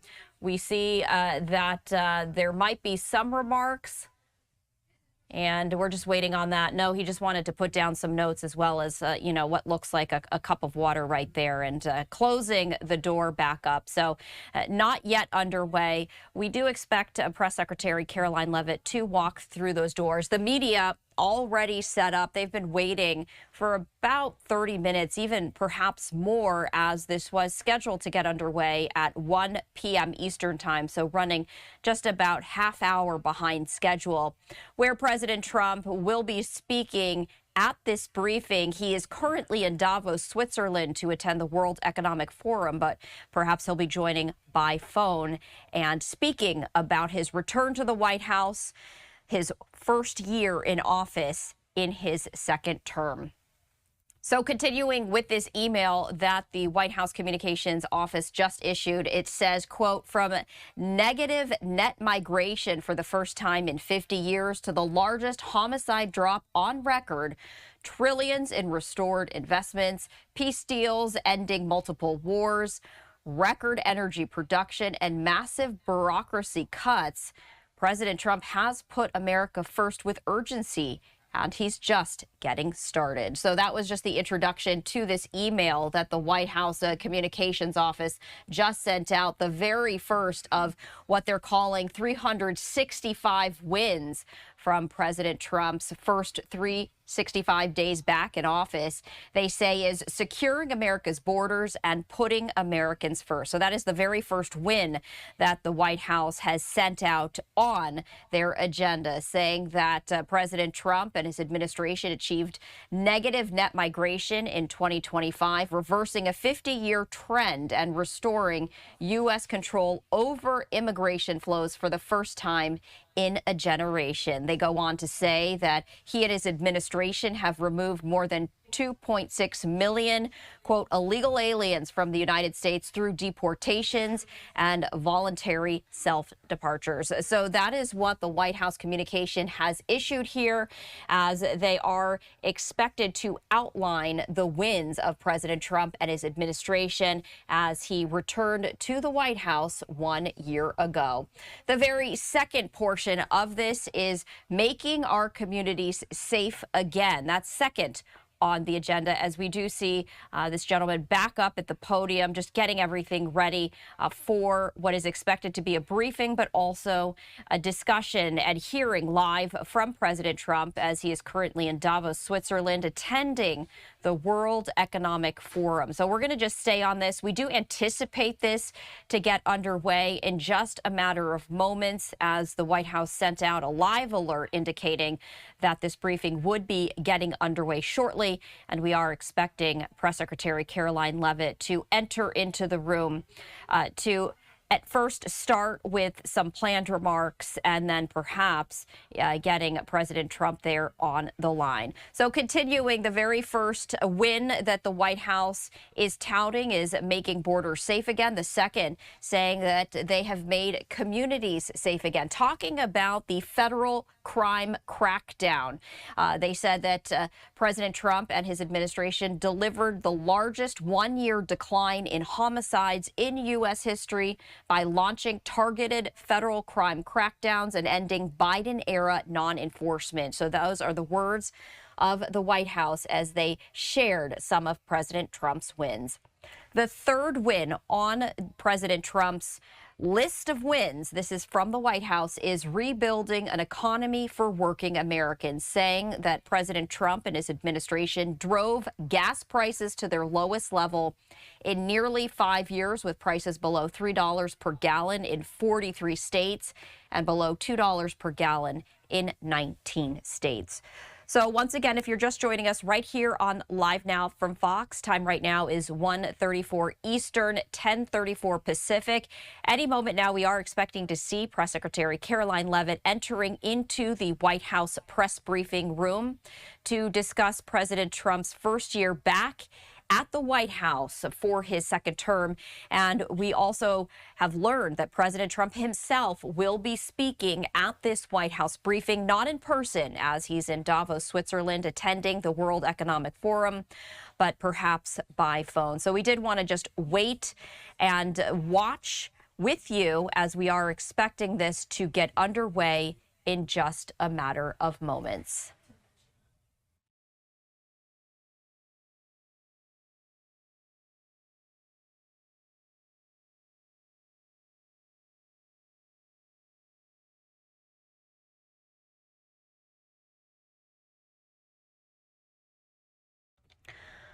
I did want to also issue this update as we've learned that President Trump will be attending in person. Now, President Trump is expected to attend the World Economic Forum in Davos, Switzerland, but we've learned that he has not yet left. So he is expected to actually speak there at the podium in person.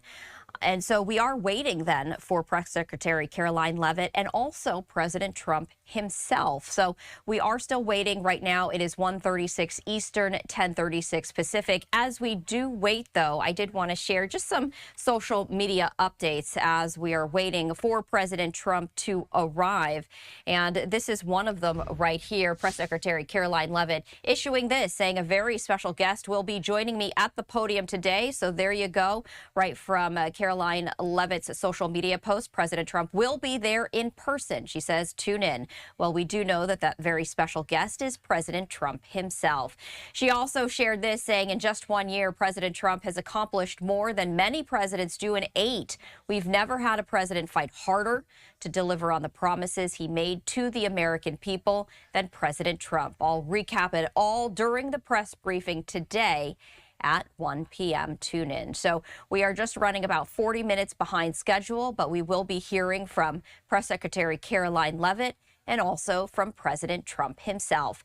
This, meanwhile, is from Secretary of State Marco Rubio saying, and you can see in this photo right here, this picture, it says, promises made, promises kept. In just 1 year, President Trump has reclaimed American sovereignty by boldly pursuing peace through strength.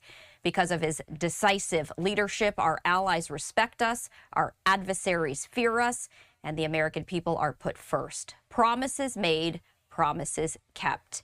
And we are also perhaps expecting to hear from President Trump talking about the ongoing conflicts in the world and how he has worked towards peace. Perhaps we'll hear on Gaza, the ongoing efforts with Ukraine and others. Meanwhile, Secretary of Transportation Sean Duffy saying God bless POTUS and his first year back in the White House, proud to support President Trump's historic agenda. We are working at the speed of Trump. So we are hearing from his cabinet members there as well as President Trump marks 1 year back in office at the White House for his second term. Meanwhile, Representative Hakeem Jeffries, a Democrat, saying Donald Trump has failed to make your life more affordable.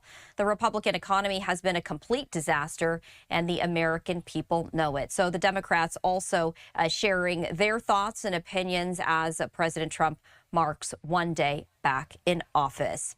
This is from the White House itself, saying 365 days of MAGA, 360 days of winning. Major accomplishments. See President Donald J. Trump's first year highlights. So that is what we are expecting from this briefing that is scheduled to get underway any moment now. This is a live look right here as we are expecting President Trump to walk through the doors with Press Secretary Karoline Leavitt any moment.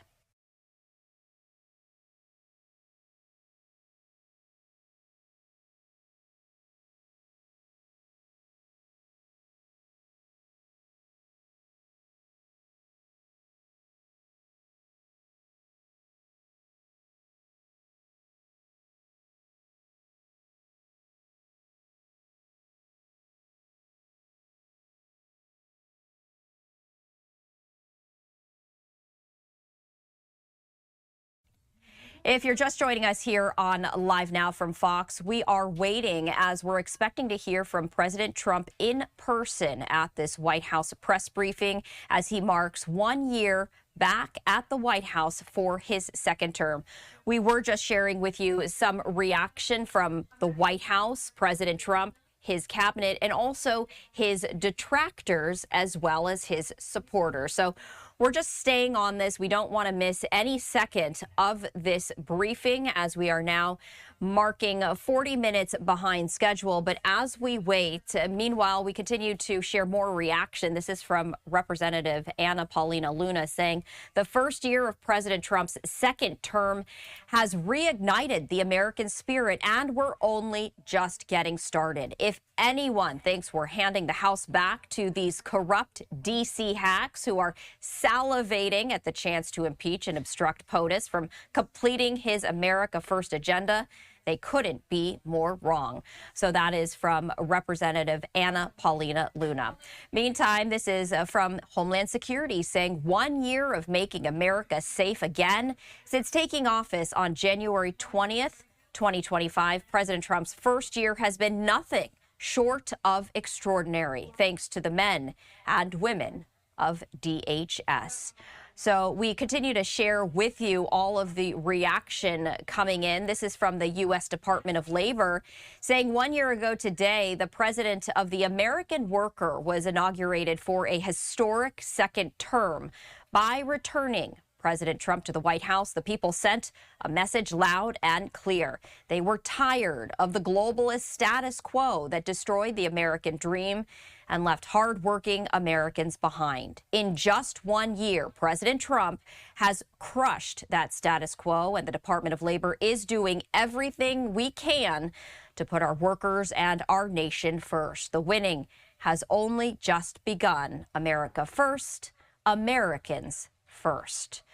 So we do have this, and now the First Lady also weighing in, saying, a year ago today, I was entrusted to serve our country once again. Being First Lady is not just a privilege, it is a profound responsibility. As we continue on this journey together, we must remember that hope is a powerful force and that our vision to create a brighter future for all is within reach. So the First Lady also sharing her thoughts as she also returns to the White House for a second time.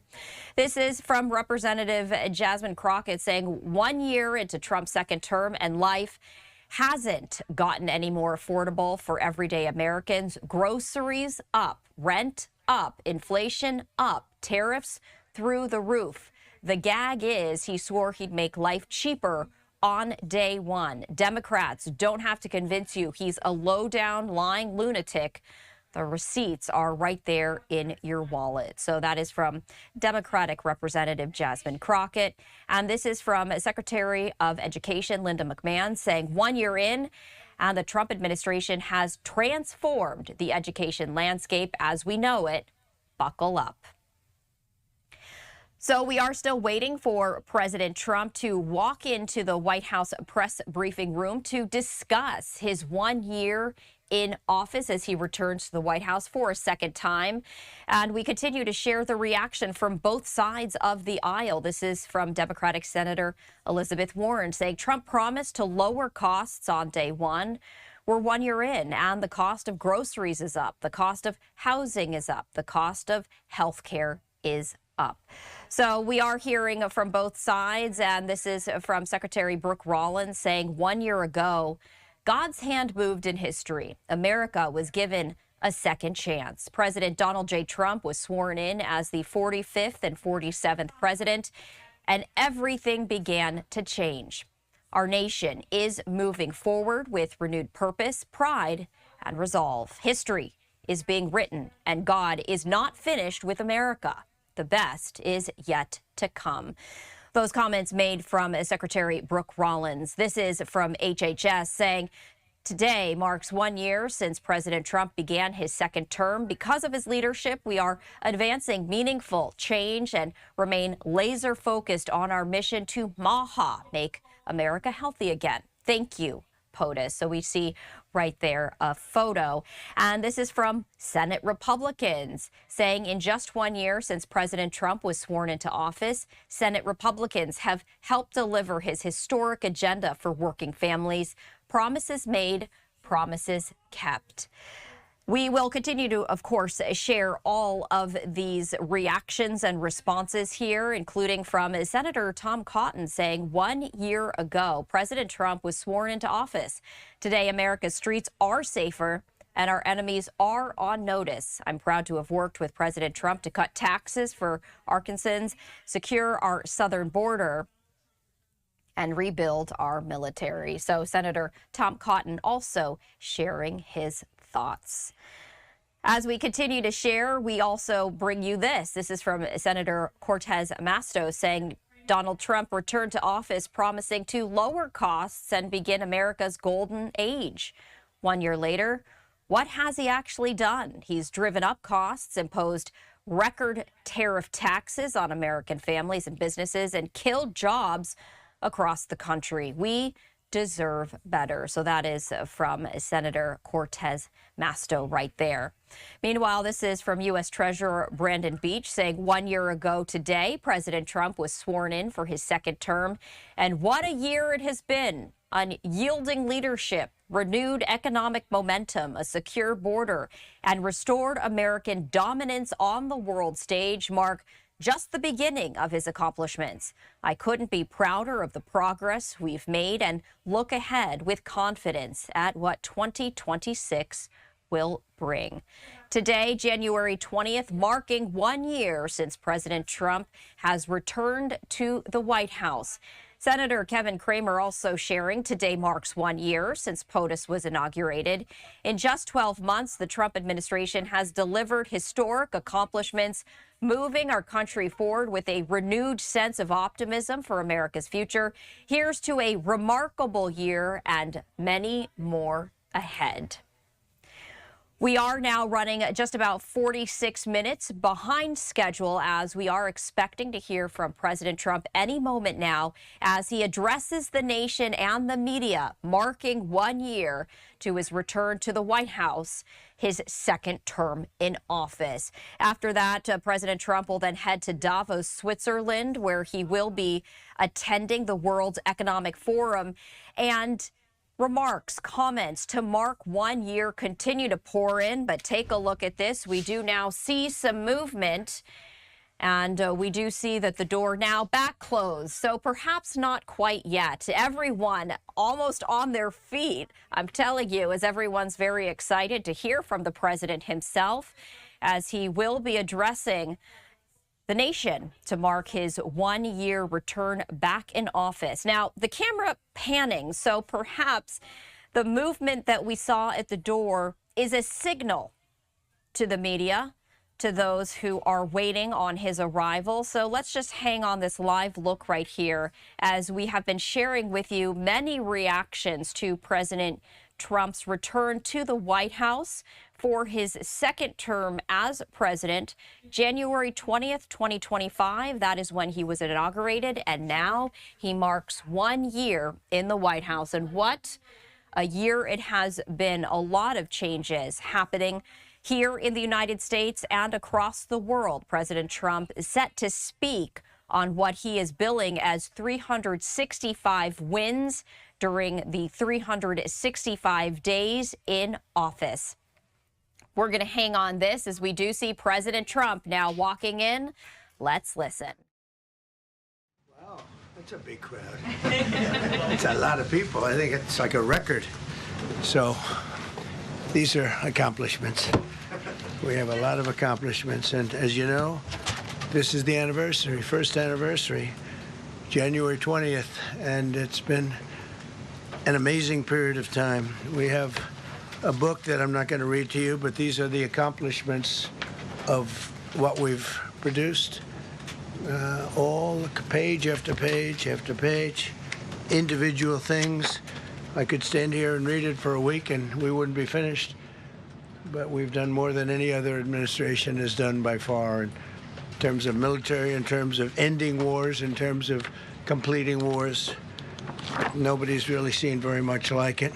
I think it's appropriate that because Minnesota is so much in the fray, and I say to my people all the time, and they're so busy doing other things, they don't say it like they should.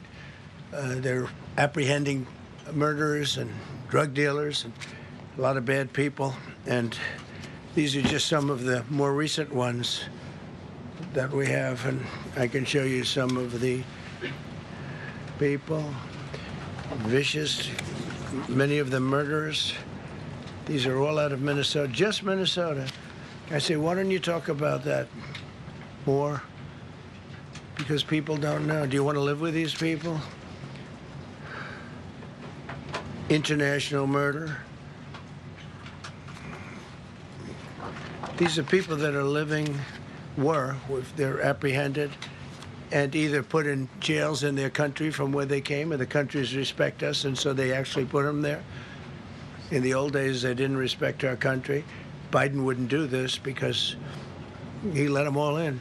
You know, if you didn't have open border policies of Biden, none of this, all of the things that all of the time that we spend talking about Minnesota and everything else, most of them are coming from out of the country.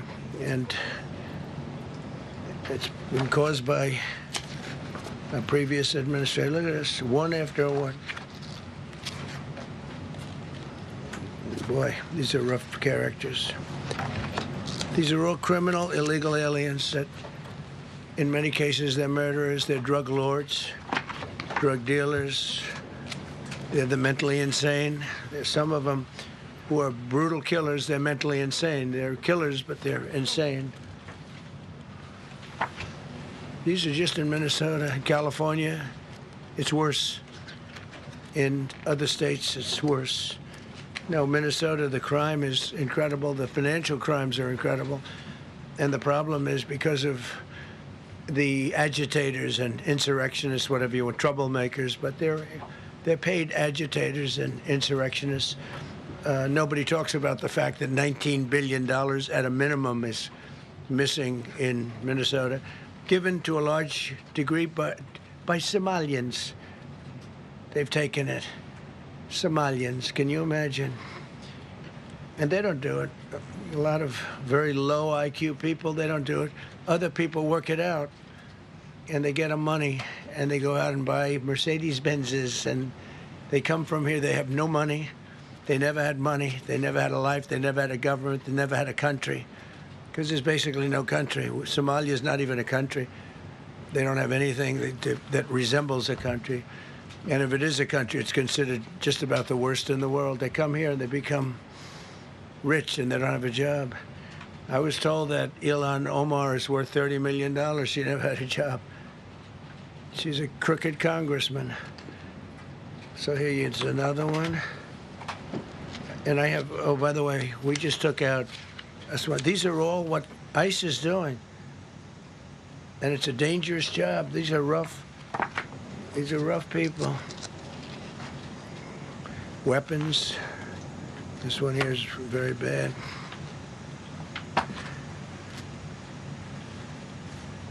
I'm going through this because I think we have plenty of time. I'm going to beautiful place in Switzerland, where we'll be, I'm sure I'm very happily awaited for. In Switzerland, they don't know about this. They don't have this problem. They have other problems, but they don't have this problem. Look, killed somebody. Look, and these are rough people. These are not, this was all allowed into our country through open borders. These dumbest policies, you know, men and women's sports is dumb. But to me, having an open border for the world to come in, drug dealers and prisoners. Venezuela, as an example, opened their prisons into the United States. That's why one of the reasons I felt so strongly against Venezuela. Now I'm loving Venezuela. They've been working with us so well. It's been so nice. And an unbelievably nice woman also did a very incredible thing, as you know, a few days ago. We're talking to her, and maybe we can get her involved in some way. I'd love to be able to do that. Maria, maybe we can do that. But we're dealing with the people and the president and all of the people in Venezuela, and we've been doing great. The oil companies are getting ready to make massive investments there. They have more oil than even Saudi Arabia. There you go. These are real. These are rough. This is all Minnesota, every one of them. This is one state out of many. And these people are, let's see, yeah, these are all, so far, people that came from outside of the country. They were allowed in by Sleepy Joe Biden, Crooked Joe Biden, whichever you like. You can call him whatever you like. They're both right. He's sleepy and he's crooked. He was the worst president we've ever had. And we've had some bad ones, too. I can tell you, all you have to do is look at trade. You're not getting bored with this, right? I hope you don't. But these are people that you have to see. Strong-arm rape, aggravated assault with a weapon, and many other crimes.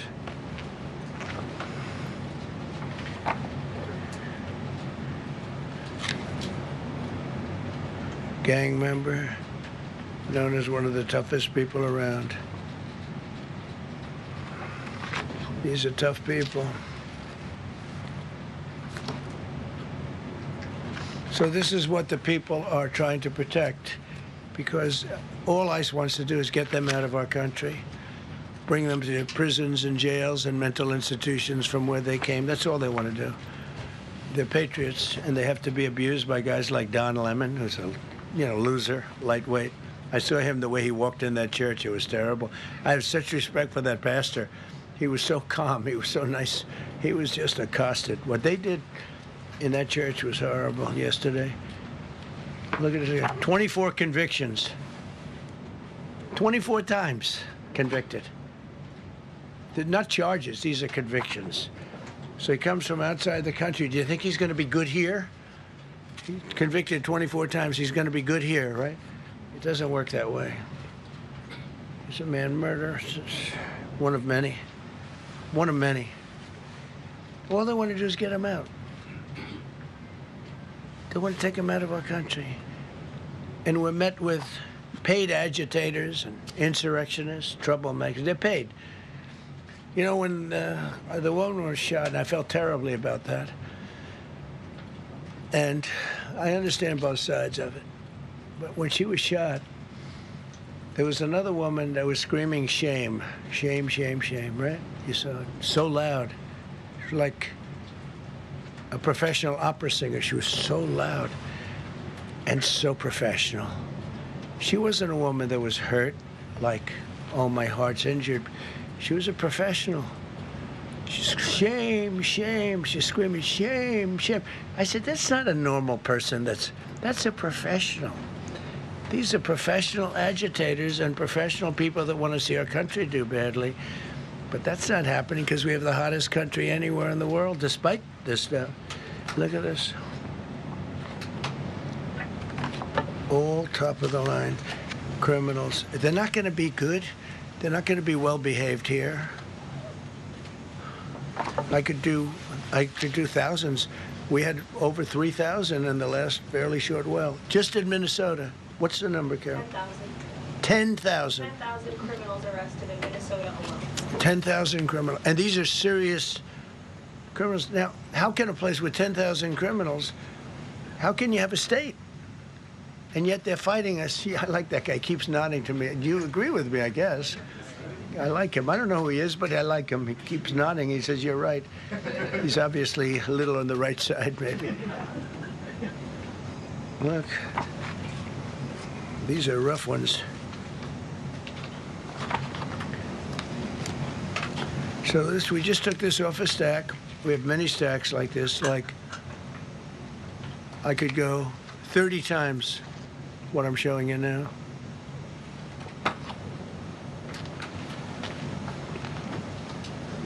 Relations with Hezbollah, that's nice. Why do we allow them in our country?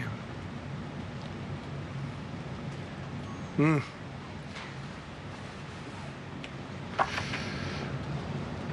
just looking at these charges. It's just pretty incredible. Many murderers, many murderers. People that murdered.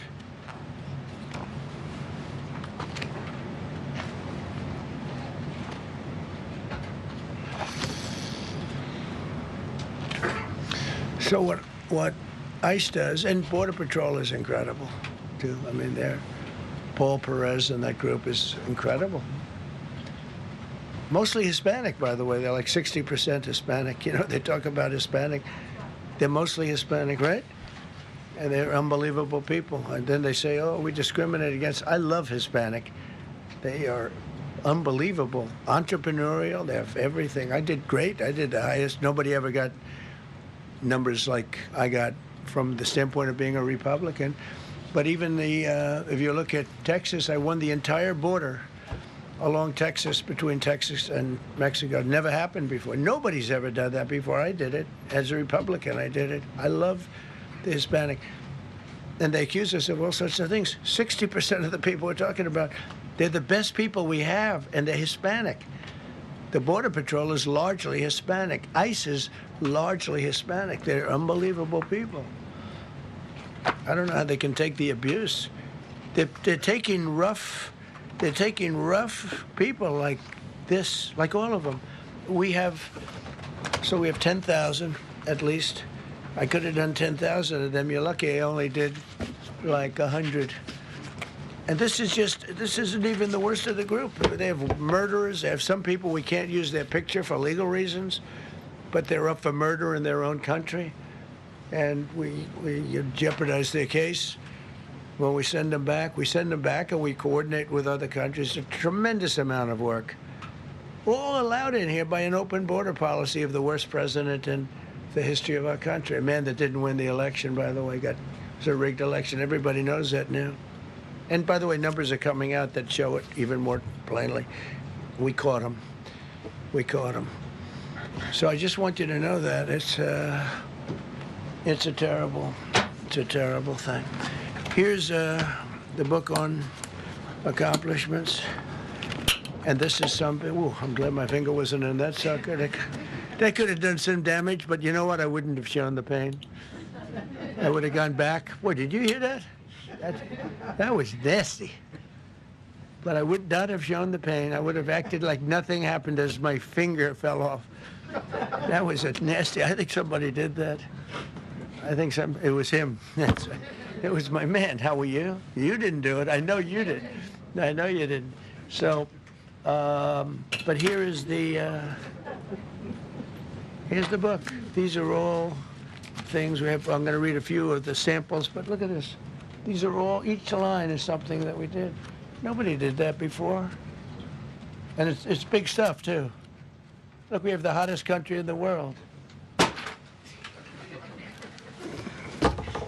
So, I will read you a few.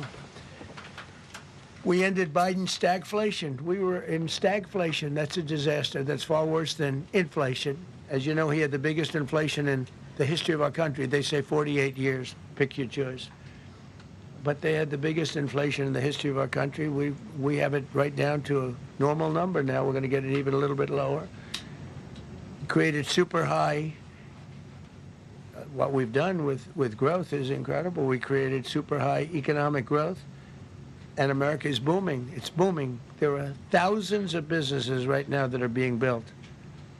Many of the biggest factories in the world are being built right in our country. They're not going to other countries. They're leaving other countries. Fourth quarter GDP is on track to pass perhaps much more than 5% growth, and that's despite the fact that we had a Democrat shutdown. They shut down our country, and we had 5%. Nobody in this room has ever heard about 5%. I think it could be 20% if we do it right. If we don't, every time we have good numbers, they raise interest rates. You shouldn't. In the old days, if you had good numbers, they'd lower interest rates, or they wouldn't do anything. Here, they try and kill it. They always try and kill success. Over the last 20, 25 years, that's the way. In the old days, if you had good numbers, the market would go through the roof. Today, if you have good numbers, the market goes down. But by the way, we've had the best stock market in history, the best 401ks in history, and we inherited a mess. The numbers that we inherited were way up, and now we brought them, almost all of them, way down. We brought them way down. I mean, I'm not getting, maybe I have the bad public relations people, but we're not getting it across. We inherited high numbers, and we brought them way down. And look at gasoline. They have places in the country now, $1.99 a gallon. $1.99, $2.30, $2.50. I guess the average now they're saying is $2.31. I mean, he was at $4.50 and $5 for periods of time. And he went back to the Trump formula, but he didn't do it properly, and he really went back to parts of it because you would have had $8 gasoline if they didn't. But he didn't do it properly. He had people that didn't know what they were doing. Core inflation for the last 3 months is 1.6%. 1.6. Their core inflation was so high that nobody could even calculate it. Under Biden, real incomes declined $3,000. Think of that, $3,000. That's a year. In 12 months, Trump real incomes went up by $2,000 and $3,000 and even in some cases $5,000. It's a tremendous difference. Stock market has set 52 all-time record highs during the course of the 11 months, because this was done on 11 months. Now we are actually officially 12 months as of today. 52 all-time record highs. That means 401ks did great. I have people see me all the time, policemen that guard us really well, and got to know them a little bit. And they said, "Sir, you're making me look so good. My 401k is through the roof. My wife thinks I'm the greatest genius, that I'm a financial genius, like Warren Buffett." He told me that. He said, I think they have better returns than Warren Buffett right now. But he said, all my life, my wife has been criticizing me for not being smart financially. Now, all of a sudden, she loves me more. But we added $9 trillion in value to retirement accounts, saving many people. I mean, they were going out of business. Think of it. We added $9 trillion of value to retirement accounts, savings accounts, and 401ks. That's during the course of 12 months. And I think it's probably 11 months because I don't think they have it for the 12. They have it for the 11. Added $9 trillion of value. Lifted more than 1.2 million Americans off food stamps in 1 year. They would have had another 1.2 million. We would have had, welfare would have gone up. And instead of investing $18 trillion in our country, now it's probably more than that, but $18 trillion and having thousands of plants being built all over the country, you would have had thousands of plants closing all over the country, and you would have had disinvestment, and you would have had welfare going way up. You know, if you look at SNAP, take a look at SNAP, what happened with that? It was at $7 billion, and it came out to over $51 billion. Nobody has ever seen anything like it. The past administration, they had no clue. Or they were really bad, but they basically had no clue. But they did have a concept. I mean, they're still trying to sell the idea of men playing in women's sports. You saw that in the Supreme Court. I mean, some of those justices were fighting for them, too. They were fighting for them. But You saw that just the other day in the Supreme Court. Men playing in women's sport doesn't work. Secured a record-breaking $18 trillion in commitments for new investments. Apple, NVIDIA, SoftBank, Oracle, TSMC, Johnson & Johnson, Eli Lilly and Company, Micron, AstraZeneca, General Motors, Hyundai, Ford, Honda, GE Aerospace, many, many others. I left a Ford plant a week ago in Michigan that they were going to close 2 years ago, and now they just announced that they're going 24 hours around the clock making cars. Tariffs did it. I don't know what the Supreme Court's going to do. I think to me it reads so plainly. Couldn't be plainer. You're allowed to do a license. Tariff is probably less severe than what a license could be. But think of it. You're allowed to do a license, and then they have a clause at the end, something to the effect, or what is necessary, something to that effect. And what is necessary was tariffs. I don't know where there's a case even there, but we've taken in hundreds of billions of dollars, and if we lose that case, it's possible we're going to have to do the best we can in paying it back. I don't know how that's going to be done very easily without hurting a lot of people. But we're waiting for that case anxiously, and we have tremendous national security because of tariffs and tremendous income. You know, we have, and by the way, no inflation. So everyone said, oh, tariffs will cause inflation. We have no inflation. We have very little inflation. Biden had inflation, and he didn't do tariffs. We had a huge problem. We have a 62% reduction in our trade deficit. So if you had a 1% reduction, a normal president would have a 1%, 2% reduction. Everybody would be high-fiving. Had a 62% reduction. Next year, we won't have a trade deficit. We secured most favored nations agreements to slash drug prices by as much. To me, I think this might be the biggest thing of all. We get zero talk about it. The New York Times had a story way in the back of the paper, a little story about it. I think it's the biggest thing there is when you talk about health care. Drug prices will go down more than ever before for any country because we were priced at such a level that we were subsidizing the entire world, big place in the world. We were paying 10, 12, 13 times more than other countries. 13 times more, not 13%, 13 times more. A pill that was selling in London for $10 would sell in New York for $130. That's 13 times. More than that even. But we secured most favored nations agreements to slash drug prices by as much as 300, 400, 500, and even 600%, including with Pfizer, AstraZeneca, Eli Lilly, Novo Nordisk, Gilead Sciences, EMD, Serenio, and many others. If you look at some of the prices that are coming down, where a price would come down $1,300 coming down to $87.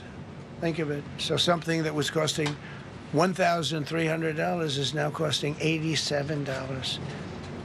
And the fake news doesn't want to write about it. That's why I do this. I don't like to do this, to be honest with you. But I do it because I've got to get the word out. We signed one big, beautiful bill. I call it the Great Big Beautiful Bill, delivering the largest tax cuts in history. No tax on tips, no tax on Social Security, no tax on overtime. We made interest on car loans tax deductible for U.S.-built automobiles only. So if you buy an automobile built in the United States, we're not doing it for Germany and Canada and different places. We're doing it only if it's built here. We want them to be built here. A lot of the Canadian auto plants are closing and they're moving into the United States. Same thing with Mexico, same thing with Germany, and same thing with Japan and other countries. They're moving into the United States because of tariffs, because they don't want to pay the tariffs. It's too much. They can't pay the tariffs. So they're coming here. Nothing different than what other smart countries did, but it works better for us. Under my leadership, it's not done properly, but it's done properly. We have, again, more plants being built than at any time in the history of our country. Passed the largest spending cuts in American history, and that was true in my first. You know, we had a tremendous first term also. We rebuilt our military. We had one of the best. We had the best economy in the history of our country, but we're blowing it away now. When this stuff starts opening up, you're not going to see anything like it probably ever again.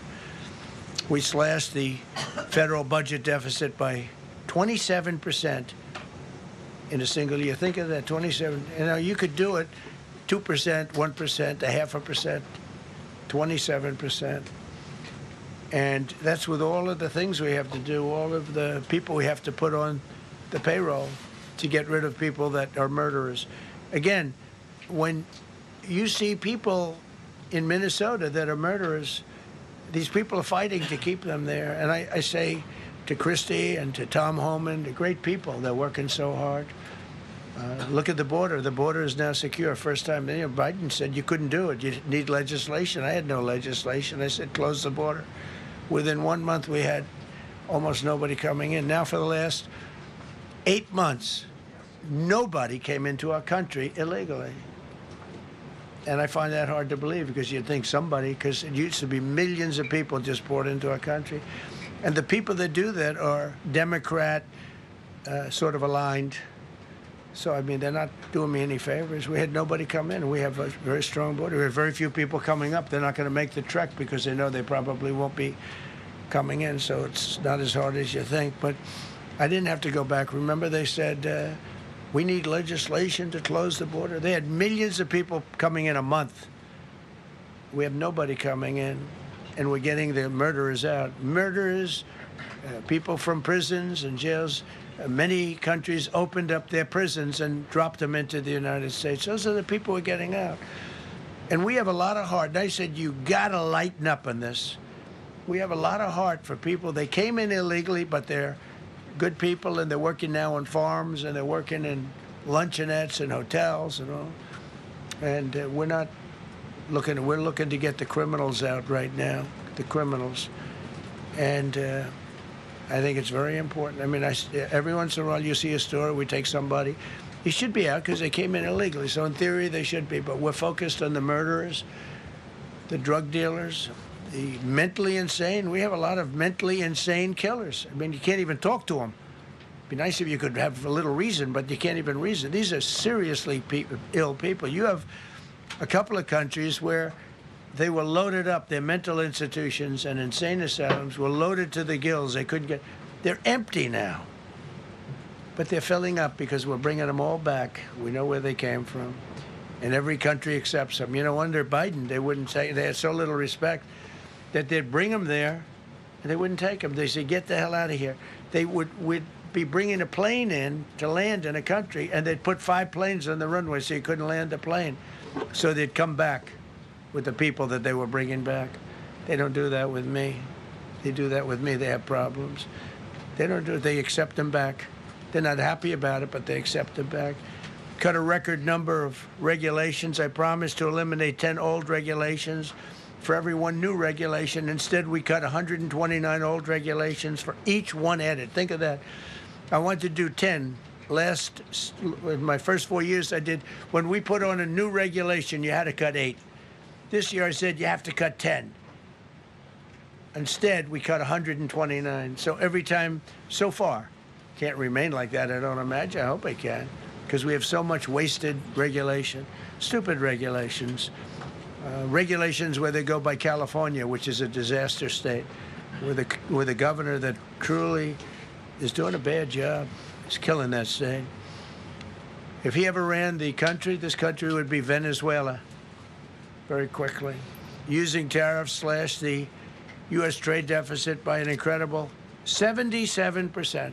The trade deficit is down, and that doesn't include the last month where we had our best month. We slashed the trade deficit by an incredible 77% in 1 year with no inflation, something that everyone said could not be done. So we had essentially no inflation. In fact, the last month we had almost no inflation.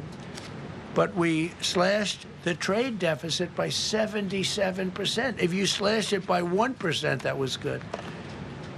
Again, we did that with tariffs and intelligence. And we did that with November 5th, great election. We secured historic trade deals to reduce barriers on U.S. exports with countries covering 40% of all U.S. trade. Think of that. American exports are up by more than $150 billion this year. People said, oh, we're not exporting. All we do is buy. If you keep buying, you're not going to have a country for very long. So we increased exports by more than $150 billion. Investment in American factories is up 41%. That's a record. Nobody goes 41% up. You go 2% up, 1% up. You go down by 3%. If Kamala got elected, the 41% up would be 41% down. We removed over 270,000 bureaucrats from the federal payroll. That's another thing. So we have, we announce our unemployment numbers, call it unemployment or employment, and they were very good. But we could make them great. But we've slashed tremendous numbers of people off the federal payroll. Because ultimately, if you're on the federal payroll, I mean, we have jobs where they had 10 people for every job. So we cut. Now, if you want to see some good numbers, I'll hire 1 million people. We cut millions of people off the federal payroll.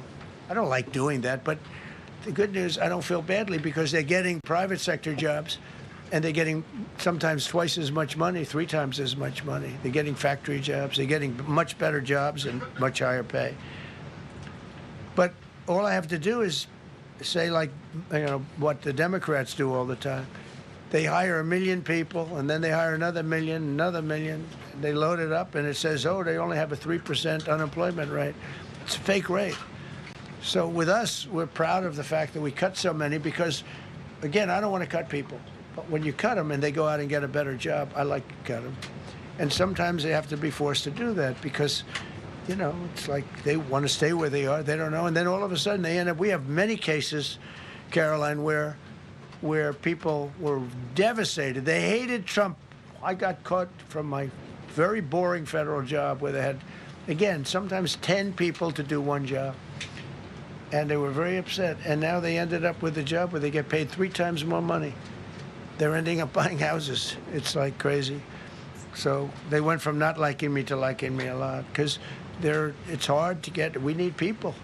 We need people. It's one of the reasons. I mean, when you have good people on the farm or good people in hotels and everything else, we want to work with them as much as we can. Under Biden, 1 out of 4 jobs added was a government job. Think of that. So 25% of the jobs added. That's when you know that, that's 25% of the jobs aren't real jobs.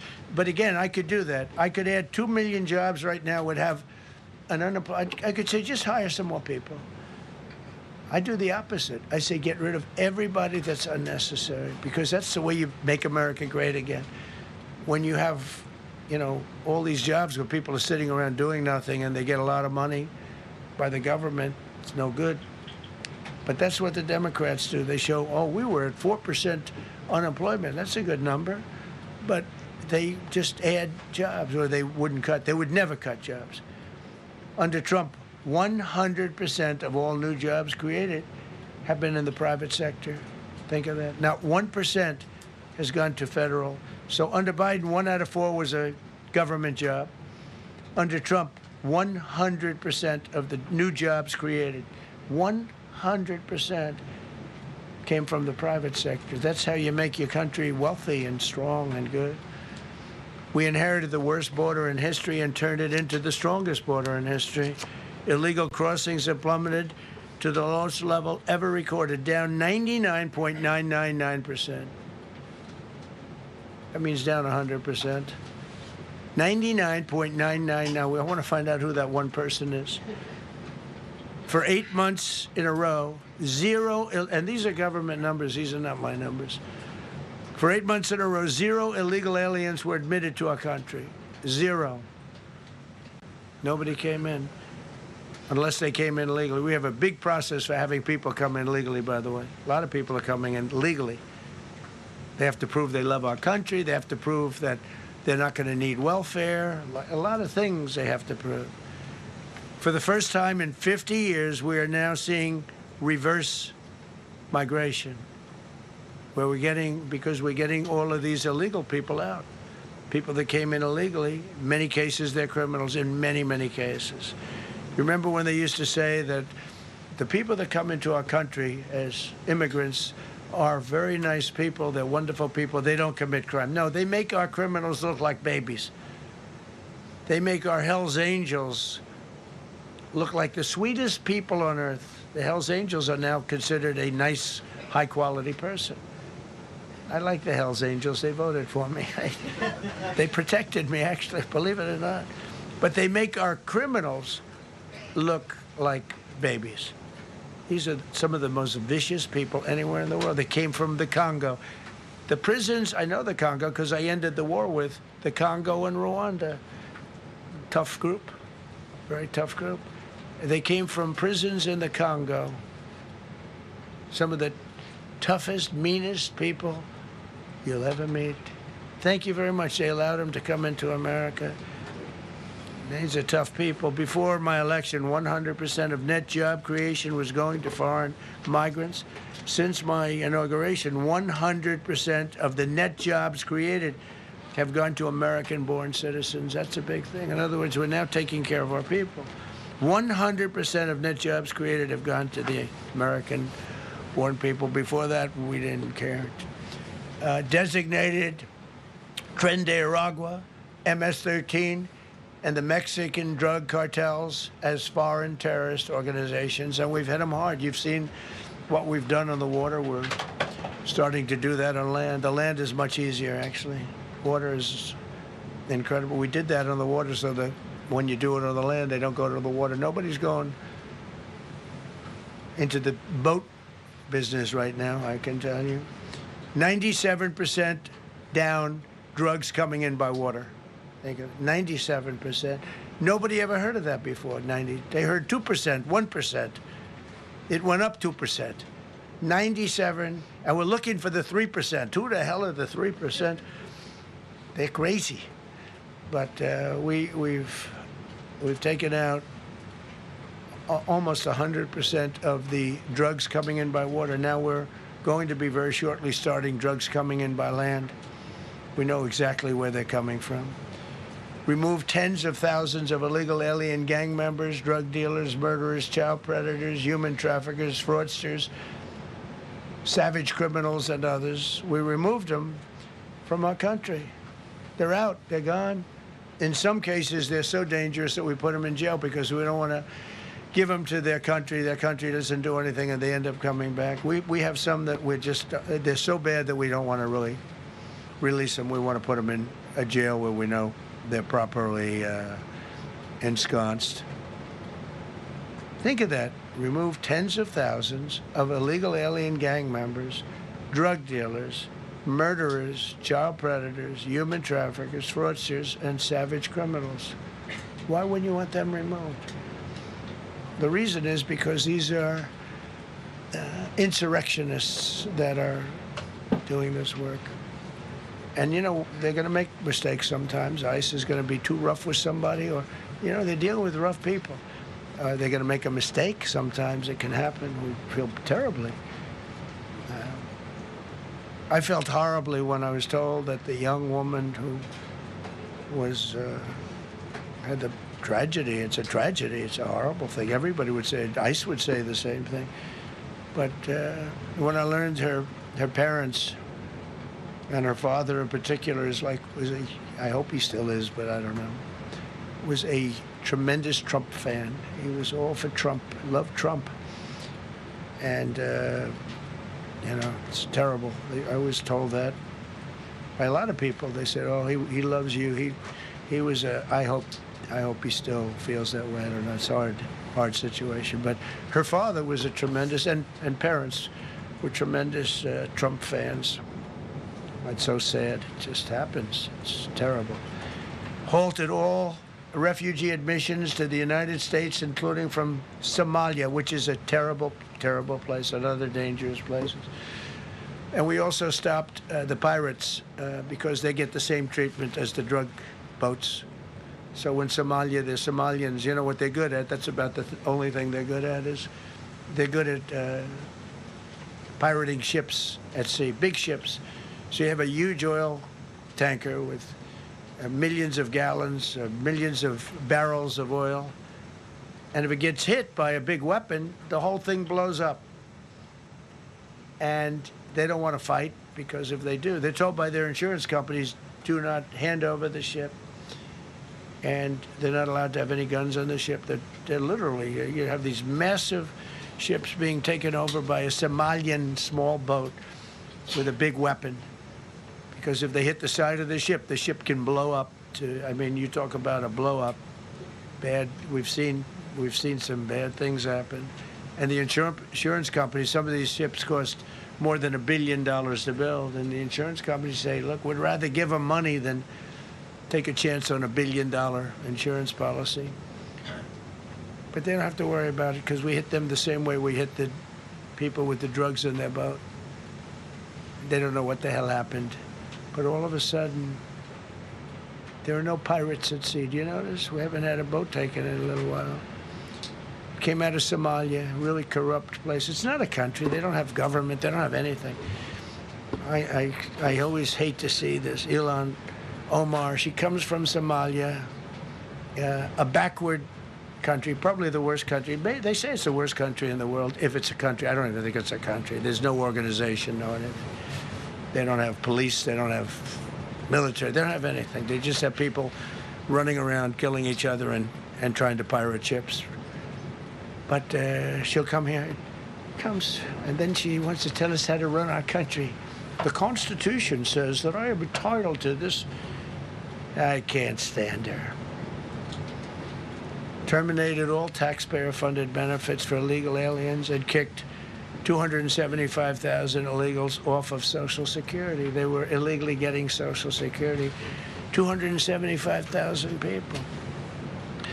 I'm telling you, it's not that this is pleasurable, but if I weren't elected president, this country was going to be destroyed quickly, very quickly. I think within a year, if you had Kamala or a Joe type. I mean, Joe was a disaster, but if you had Kamala, he was the replacement. I was up by like 25 points on Joe, and they said, hey, let's get somebody else. This never happened. Well, I had so many firsts. You're leading somebody by a lot, and they say, oh, let's take him out, let's put somebody. That's like I said to Dana White the other night. I said, you know, Dana, it's like you have a fighter, two fighters. One guy is winning by a lot. And they say, oh, let's take this guy out. Let's put a new fighter in the ring with him. That's what happened to me. I was doing great with Biden. The whole campaign was against Biden. All the money was spent against Biden. And all of a sudden, I got Kamala. Everyone said, who the hell is she? But that didn't work out too well for them. But never happened before. We are about lots of firsts. Designated English as the official language of the United States of America. We did that very powerfully. And while we're at it, we also took the Gulf of Mexico, and now it's the Gulf of America. Because we have 92% of the shoreline. It always bothered me. I'd say, you know, we have most of the shoreline. Mexico has a small percentage, talks about 8%. We have 92%. And I said, why is it the Gulf of Mexico? It should be the Gulf of America. I was going to call it the Gulf of Trump, but I thought that I would be killed if I did that. I wanted to do it. I wanted to. My people work so hard. Sir, I don't think it'll look too good. I'm telling you, it's a good thing. And it'll be hotter than ever, I said.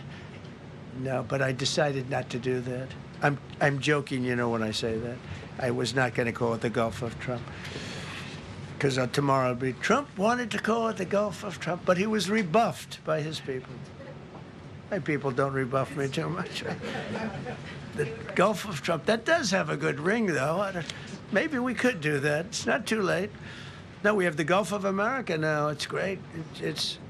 Our country is proud for the attack on Venezuela, the attack on the Iran nuclear capability, wiped it out. I mean, first administration, Soleimani, the father of the roadside bomb, al-Baghdadi, the father of ISIS, who was rebuilding ISIS. We wiped them out. Done a great job. Signed an order that will end birthright citizenship for children of illegal migrants. You know, that case is in court right now. That case was meant for the children of slaves. All you have to do is look at the years. Look at the years where the cases were filed and where the decisions were made. They were right at the end of the Civil War. They're trying to say that, you know, China's making a big business out of that. They come to the country, they have a child, the American citizen, they get all the benefits. It had nothing to do with that. That was for the children of slaves. And I hope the Supreme Court so rules. Designated fentanyl as a weapon of mass destruction. It is. We lost, I believe, 300,000 people this year. 300,000 people. That's like filling up one of those big football stadiums 5 times. It's not even believable. I mean, you could be in a war and you wouldn't lose that many people. So we designated fentanyl a weapon of mass destruction. Conducted numerous successful military strikes against narco-terrorists operating in our hemisphere, including the water strikes. Drugs brought in by ocean. So I told you that we're down by, I mean, close to 100%. It's hard to get somebody to pilot those boats. Very hard. They have to be people that don't watch television, don't read the news.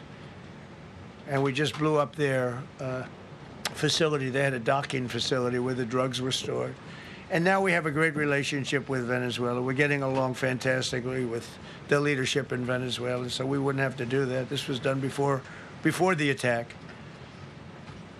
But we captured and brought to justice the outlaw dictator of Venezuela, Nicolas Maduro, who, through drugs, killed millions of people in our country. Tremendous drug dealer. Also sent millions of people into our country, including Tren de Aragua, the worst gang. They say it's the worst gang in the world. They took over parts of Colorado. They just take the apartment building. They just took it away. Just took it away like we're here.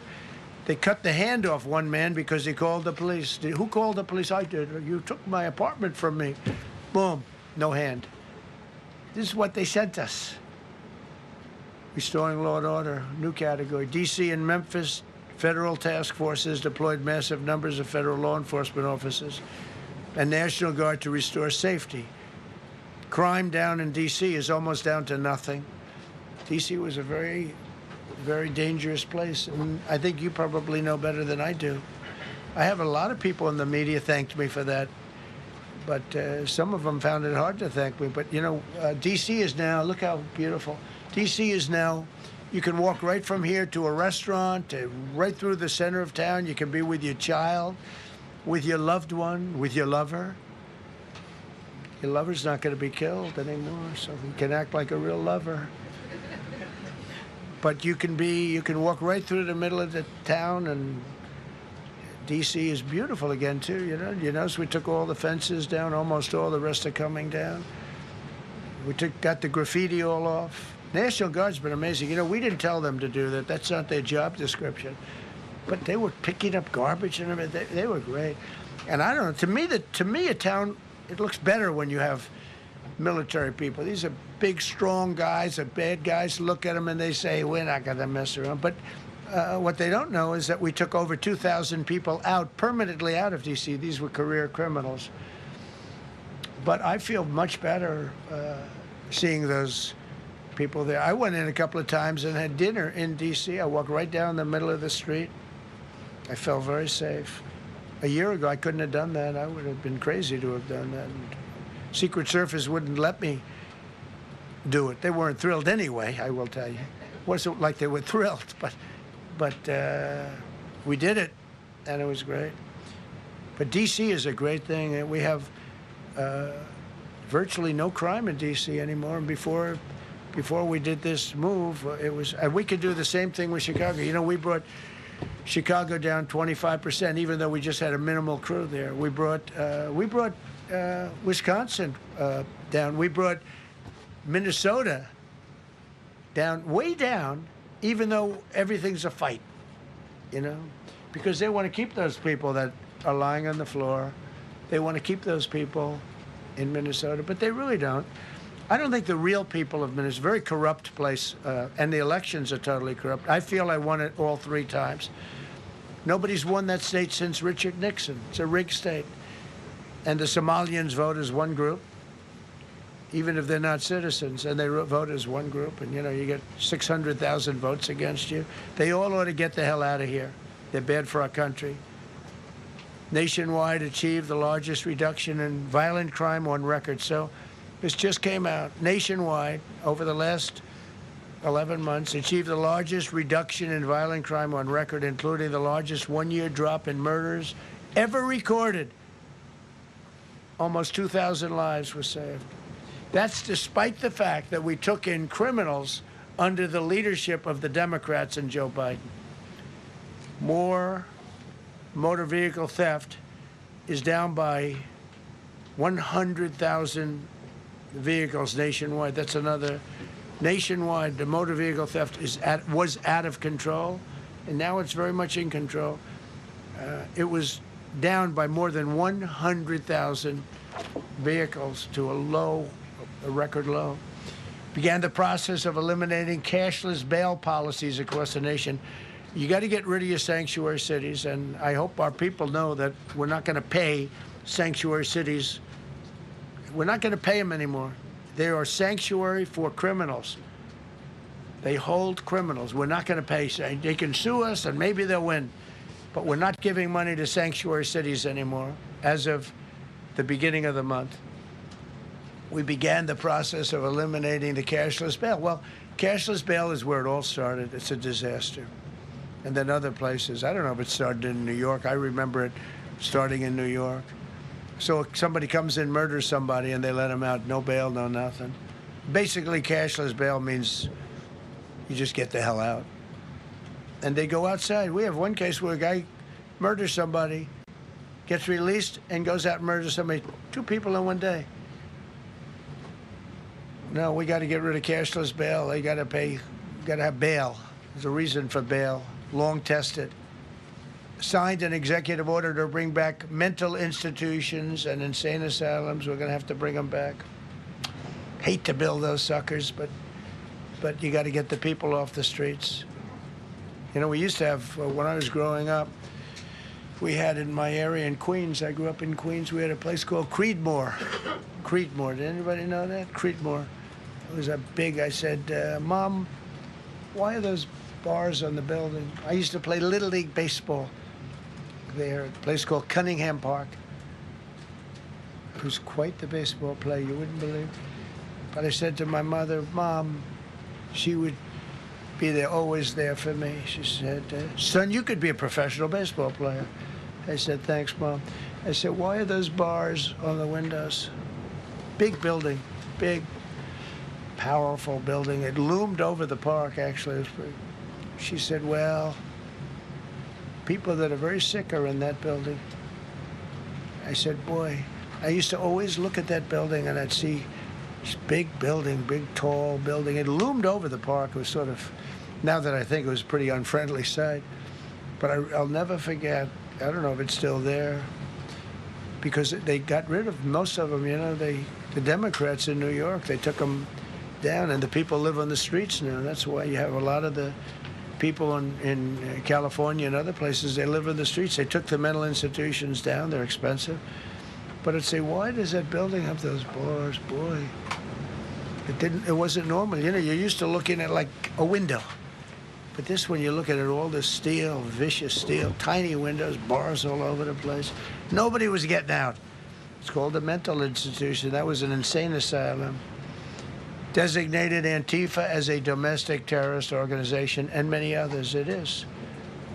America is respected again on the world stage. That's another topic. Obliterated Iran's nuclear enrichment capability, and Operation Midnight Hammer was one of the most successful anyone's ever seen. CNN fake news. I don't know where they are. CNN. Anybody from CNN here? Fake news. Nobody wants to raise their hand anymore. They used to argue. Yeah.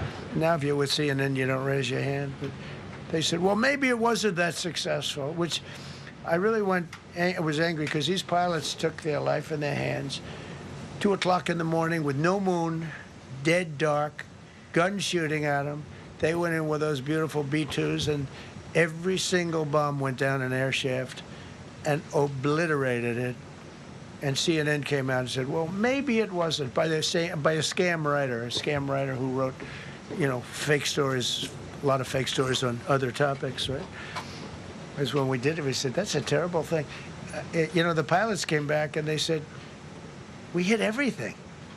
They did a great job. Then on top of that, we launched from a submarine about 30 Tomahawks on top of everything else. The place was obliterated. CNN said, well, maybe it wasn't that bad. Turned out it was worse than it was. You know who could tell you that? The Iranians would tell you that. Because if they do anything, they're going to have to start a brand new place. But they did an amazing job. That was like what we did with Venezuela. I mean, nobody's ever seen a military operation like that. Ended 8 unendable wars in 10 months. These were unendable wars.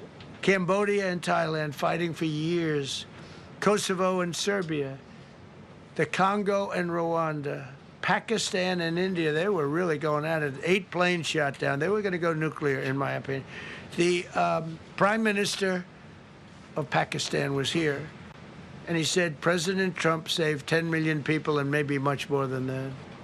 They're both nuclear countries. Israel and Iran.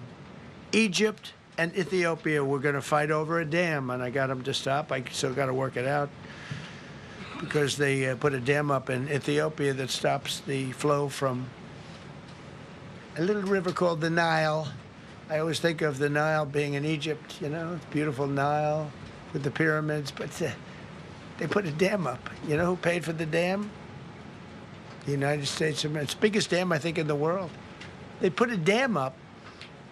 I said, how did you let that happen? Why would we have done that? We financed it. This country would. I don't know. Maybe it was a Republican president, but I don't think it was. I think it was a Democrat. But what a terrible thing. So Egypt basically is, they don't have enough water in the Nile. And they use that for a lot of things, including entertainment and travel and tourism and everything. I mean, I don't know. They got a big dam. I got to work that one out now, too. Armenia and Azerbaijan, President Putin told me, I cannot believe you settled that war. I've been trying to settle that war for 10 years. Armenia and Azerbaijan, they were fighting it for many, many years. And I ended up getting the heads of both countries in my office. The beautiful Oval Office, much more beautiful now than it ever was. And one sat at one side of the other. He said, I've been the head of Azerbaijan for 22 years, and for 22 years I've been killing his people. And the other gentleman, and both very good guys, said, I've been here for 7 years, and for 7 years I've been killing his people. And they started over there, and within an hour they were next to each other, and by the time we ended, they were hugging each other, and it's been a great peace, Should have gotten the Nobel Prize for each war, but I don't say that. I saved millions and millions of people. And don't let anyone tell you that Norway doesn't control the shots, okay? It's in Norway. Norway controls the shots. They'll say, we have nothing to do with it. It's a joke. They've lost such prestige. That's why I have such respect for Maria doing what she did. She said, I don't deserve the Nobel Prize. He does. When she got it, they said, wow, that's amazing. I thought President Trump would get it. President Trump deserves it. He ended up 8 wars. How nice, right? It's a good woman. Got all 20 living hostages returned to their families, and the remains, they all came out. We got the 20 living hostages. We got the 28 hostages. They have 1 left that we think we know where it is. Amazing. Looked like we weren't going to get anywhere near that. Now they've gotten almost. And more importantly, we got many more. Hundreds. We got them all. If we didn't do it, you wouldn't have had, most of those people would have been dead. I don't know if that's covered properly, but, the 20 is great. They were the last ones. I always said the last 20 are going to be hard, but we got them. We got the last 20, and we got close to 28 of the bodies of the dead. And to those parents, that was just as important as getting their son back alive. They were almost even more intent on they knew their son was dead. They wanted to get the body. I got him back. We just created the Board of Peace, which I think is going to be amazing. I wish the United Nations could do more. I wish we didn't need a board of peace, but the United Nations, and you know, with all the wars I settled, the United Nations never helped me on one war. I mean, I guess I'm not blaming them. I didn't call them to help, but I got, you know, the presidents and prime ministers together. We knocked heads. We got along, and they liked me. I liked them. Every single one of them nominated me for a Nobel Prize. Every one of the wars, among many other people, nominated me for a Nobel Prize. But Putin told me, I cannot believe you got this war settled. I've worked on it for 10 years because it's his territory. Rescued 83 American hostages and citizens detained from abroad without paying a lot of money. Paid no money. Apprehended terrorists responsible for the Abbey Gate bombing that claimed the lives of 13 U.S. service members in Afghanistan, the lowest point in the history of our country. That was a Biden disaster. I was getting out, but I was getting out with dignity and strength. We were the boss. Oh, we were the boss. They wouldn't do a thing against us. And this very stupid person got in, and what a shame. They should have left from Bagram, which is the big military base, which has hundreds of acres around it. Should have left from Bagram. Terminated visas of Hamas sympathizers and deported pro-jihad foreign nationals. Got NATO members to agree to raise defense spending to 5% of GDP from 2%, and they pay the 5%, and they didn't pay the 2%. And by the way, I did more for NATO than any other person alive or dead. Nobody's done for NATO. And I think for the most part, they'll tell you that. I think you could ask the Secretary General about that, but he said it a lot. I've done more for NATO than anybody, and I see all this stuff, but NATO has to treat us fairly, too. The big fear I have with NATO is we spend tremendous amounts of money with NATO, and I know we'll come to their rescue, but I just really do question whether or not they'll come to ours. You know, I'm just asking. Just saying, right? You remember during the debate? Just saying. Signed $1 trillion investment in U.S. military, and next year we hopefully will go to $1.5 trillion. We're building battleships that are 100 times more powerful than the battleships of World War II, which are the big, beautiful, those big, beautiful things with the guns. I said, what about bringing them out of dry dock? They said, sir, what we're building will blow them away. Think of it. These ships are 100 times more powerful than the battleships that you see on Victory at Sea. Do you ever see Victory at Sea? What a great thing that is to watch. Renamed the Department of Defense into the Department of War, which everyone loves, by the way. Signed landmark critical minerals deals with Australia, Malaysia, Thailand, Ukraine, Japan, and many others. We're going to have so much rare earth. It's actually not that rare. Getting it processed is rare, but there's a lot of rare earth. There's a lot of earth around, I can tell you. Withdrew from the corrupt World Health Organization, where we were paying hundreds of millions of dollars a year. So we were paying $500 million a year, and China was paying $37 million a year. I said, why aren't we paying the same as China? They said, well, nobody asked. I said, China's got 1.4 billion people. We have 350 million, probably, with all the illegals, you know. China probably knows more accurately. But we have much smaller in terms of the number of people. We have a much more powerful military, but we have much smaller. I rebuilt the military during my first term, by the way. And while they gave away a lot to Afghanistan, the Taliban, which was just horrible seeing them. Every year, seeing them do that military down some dirty street is a disgrace. But while Biden gave a lot of it away, it's a tiny fraction compared to what we did. I rebuilt the military, and now we're continuing to build it. And bigger and better, we need it. Peace through strength. But we withdrew from the corrupt World Health Organization. So I remember we were paying $500 million. They were paying 37 or 39 million. And I said, how come? So I withdrew, and they called, we'll give you the same deal that they had. I said, well, it should be less than that, because if they're at 37 and you have 3 times, 4 times the number of people, even maybe 5 times, I don't know.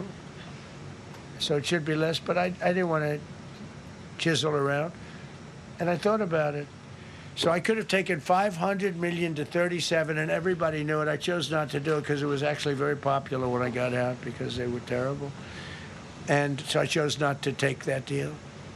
First thing Biden did is go back into it. You know what he paid? More than 500 million. So I actually called them. I said, you know, you can buy it for less. You can make a deal at 37. There's no reason to pay 500. They didn't care. They paid more than 500. Did you know that? They paid more than 500 million. I made a deal at 37. I could have had 37. They were public about it. We'll give you the same deal that China has for 37. And they paid $500 million. That's the way you ruin a country. And it's the same attitude that, you know, you have on everything else with these people. They were terrible. The anti-American UN Human Rights Council we ended. The UN Relief and Works Agency we ended. And the fake Paris Climate Accord, which was a ripoff of America, where we had to pay $1 trillion and they were paying nothing. China didn't kick in until 2035. We kicked in immediately. We were supposed to pay $1 trillion. Russia went to a standard of 1991, which was a dirtier standard. But we had to pay top dollar. So I terminated that. Another Rick. We ended the woke lunacy and restored common sense, abolished all discriminatory diversity, equity, and inclusion DEI policies throughout the federal government and the private sector. They're gone, everybody. They're gone. Terrible. Terminated the Green New Scam and ended the insane electric vehicle mandate. I love electric vehicles. That caused me a little problem with a man named Elon. But he understands, and he's a good guy. We get along. But I said, Elon, we can't have all electric cars. We just can't do it. I like the electric cars. I like his car. But in particular, I like his car. But we can't do that because some people don't want an electric car by 2030. And to build the power stations all over the country would have cost $4 trillion. $4 trillion. That's more than any country has. If you got China, the United States, and everyone, you couldn't do it. And it would have taken years. And yet they were supposed to be switching over electric vehicle mandate. Some people don't like electric cars. Some people want hybrids. Some people want regular gasoline-powered cars. We have more gasoline than anybody. And now with Venezuela, we have 62% of the market when you include Venezuela. So I ended the Green New Scam and I ended the insane electric vehicle mandate. Now you can buy a gasoline-powered car, a hybrid, and you can buy a electric vehicle. I mean, if you think, if you want electric, you can buy it. Make a good deal on them right now because they made a lot of them. Permanently stop Joe Biden's ridiculous CAFE standards. That's having to do with the environment. So ridiculous. Cancel the EPA's absurd, totally absurd, tailpipe emission standard, which made you spend hundreds of thousands. It made for hundreds of thousands of cars. The numbers, the cost numbers were incredible that the consumer has to pay. Imposed 25% tariff on all foreign automobiles and 100% tariff on Chinese cars which don't come into the country because of tariffs. Only because of tariffs. We didn't have tariffs, you wouldn't have any car. We have now more car factories being built in the United States than ever before because of tariffs. If they take those tariffs away, China will eat our lunch. They'll take all of our car business. Now, there's another way of doing it, but it's more cumbersome, et cetera, et cetera. I don't want to scare you, but it's much more cumbersome, not as good for national security as this. We have a perfect system right now. We're making a fortune. We've never been stronger, and I hope the Supreme Court does the right thing for our country, because if they don't, it's such a problem. It's just so, it would be so sad. We're doing so well because of tariffs. And the people that are heading up the lawsuit, like there's a guy named Leonard Leo, who's a bad guy, and people that are very China-oriented and foreign car-oriented and foreign business-oriented, but in particular China, they're suing to get rid of tariffs because they don't want tariffs, like Coke. Coke has businesses outside of the United States. If you have them outside, You don't want tariffs. But because of tariffs, they treat us well. Without tariffs, they would treat us very badly, as you saw for many years. They respect us more now than they ever have respected us, by a lot. And revoked the California emissions waiver to stop San Francisco communists from regulating the automobile industry and destroying automobiles and the industry in the nation. I was with Bill Ford of Ford Motors. I was with all the people at General Motors the other day, and they are making more money and building more cars than they are doing so good, all because of tariffs and what I've done. And they're building their plants all in the United States. Reopened Anwar for drilling. That's a big deal. Launched a massive Alaskan pipeline project to export natural gas to Asia. We made a deal with South Korea and with Japan that gives us money, the likes of which nobody's ever seen before. Signed executive orders to end Biden's war on coal and I say clean, beautiful coal. I never say the word coal. It has to be preceded by the words clean, beautiful coal. And put miners back to work. The miners love Trump. I think I got 100% of their vote. We banned transgenders from the military. We don't want transgender in the military. Ordered reinstatement of patriots expelled from our military with full back pay. So we had some people that were terminated, and they're coming back into our military. Fired the woke boards of visitors at our military service academies. The boards of visitors were run by radical left, maybe communists, maybe not, but they were still heavily radical left, and they were bad for us. Signed an executive order to remove anti-American propaganda from federal museums and national parks. Required the federal employees to return to work in person or be fired. We don't want them sitting in their home on their bed working. We want them in an office that we're paying for in Washington, D.C., or wherever it may be. And we've largely taken care of that mess. That was crazy. I guarantee you they're out on the ball fields. I guarantee you they're out playing golf. And you can't run a country or a company that way. I think it's happening even so with countries and companies. But we had so many of our federal workers, they wouldn't come into work. Signed an order banning all government censorship and restoring free speech. Made it the official policy of the United States government that there are only two genders. This was not a tough one. Two genders. Can anybody guess what they are? Male and female. I think the Democrats know that too, but they refuse to admit it. Ban the use of puberty blockers, hormone injections, and other chemical and surgical mutilation of children. Can you imagine saying this 15 years ago? That we banned the use of puberty blockers, hormone injections, and other chemical and surgical mutilation of our children. You know, when I say it, I say, do I have to say that? I actually asked my people today, yes, sir, because people, that's where the country went. Banned men from playing in women's sports. Big Supreme Court case, and I mean, I can't believe it. Some of the justices were fighting hard for men to be able to play in women's sports, a couple of them. I can't imagine it, but I think anybody that rules that way should lose a lot of credibility. But we banned men from playing in women's sports. All you have to do is look at the records, look at weightlifting records, look at swimming records, look at track and field. It's not fair. It's very demeaning to women. Banned transgender ideology and critical race theory from our schools. Secured unprecedented settlements with Brown University, Columbia University, and many other colleges, including the University of Pennsylvania, where I went, the great old Wharton School of Finance. To restore fairness and merit, we're working with Harvard right now. They've been very anti-Semitic. Terrible what they've done. And we'll see what happens. I hear we have a deal, but who the hell knows with them? They have a lawyer that wants to show how hot he is. Ended taxpayer-funded student loan forgiveness for radical left and anti-American activists. Can you believe it? Began the process of abolishing the Federal Department of Education and returning education back to the states. And Linda McMahon is doing a fantastic job.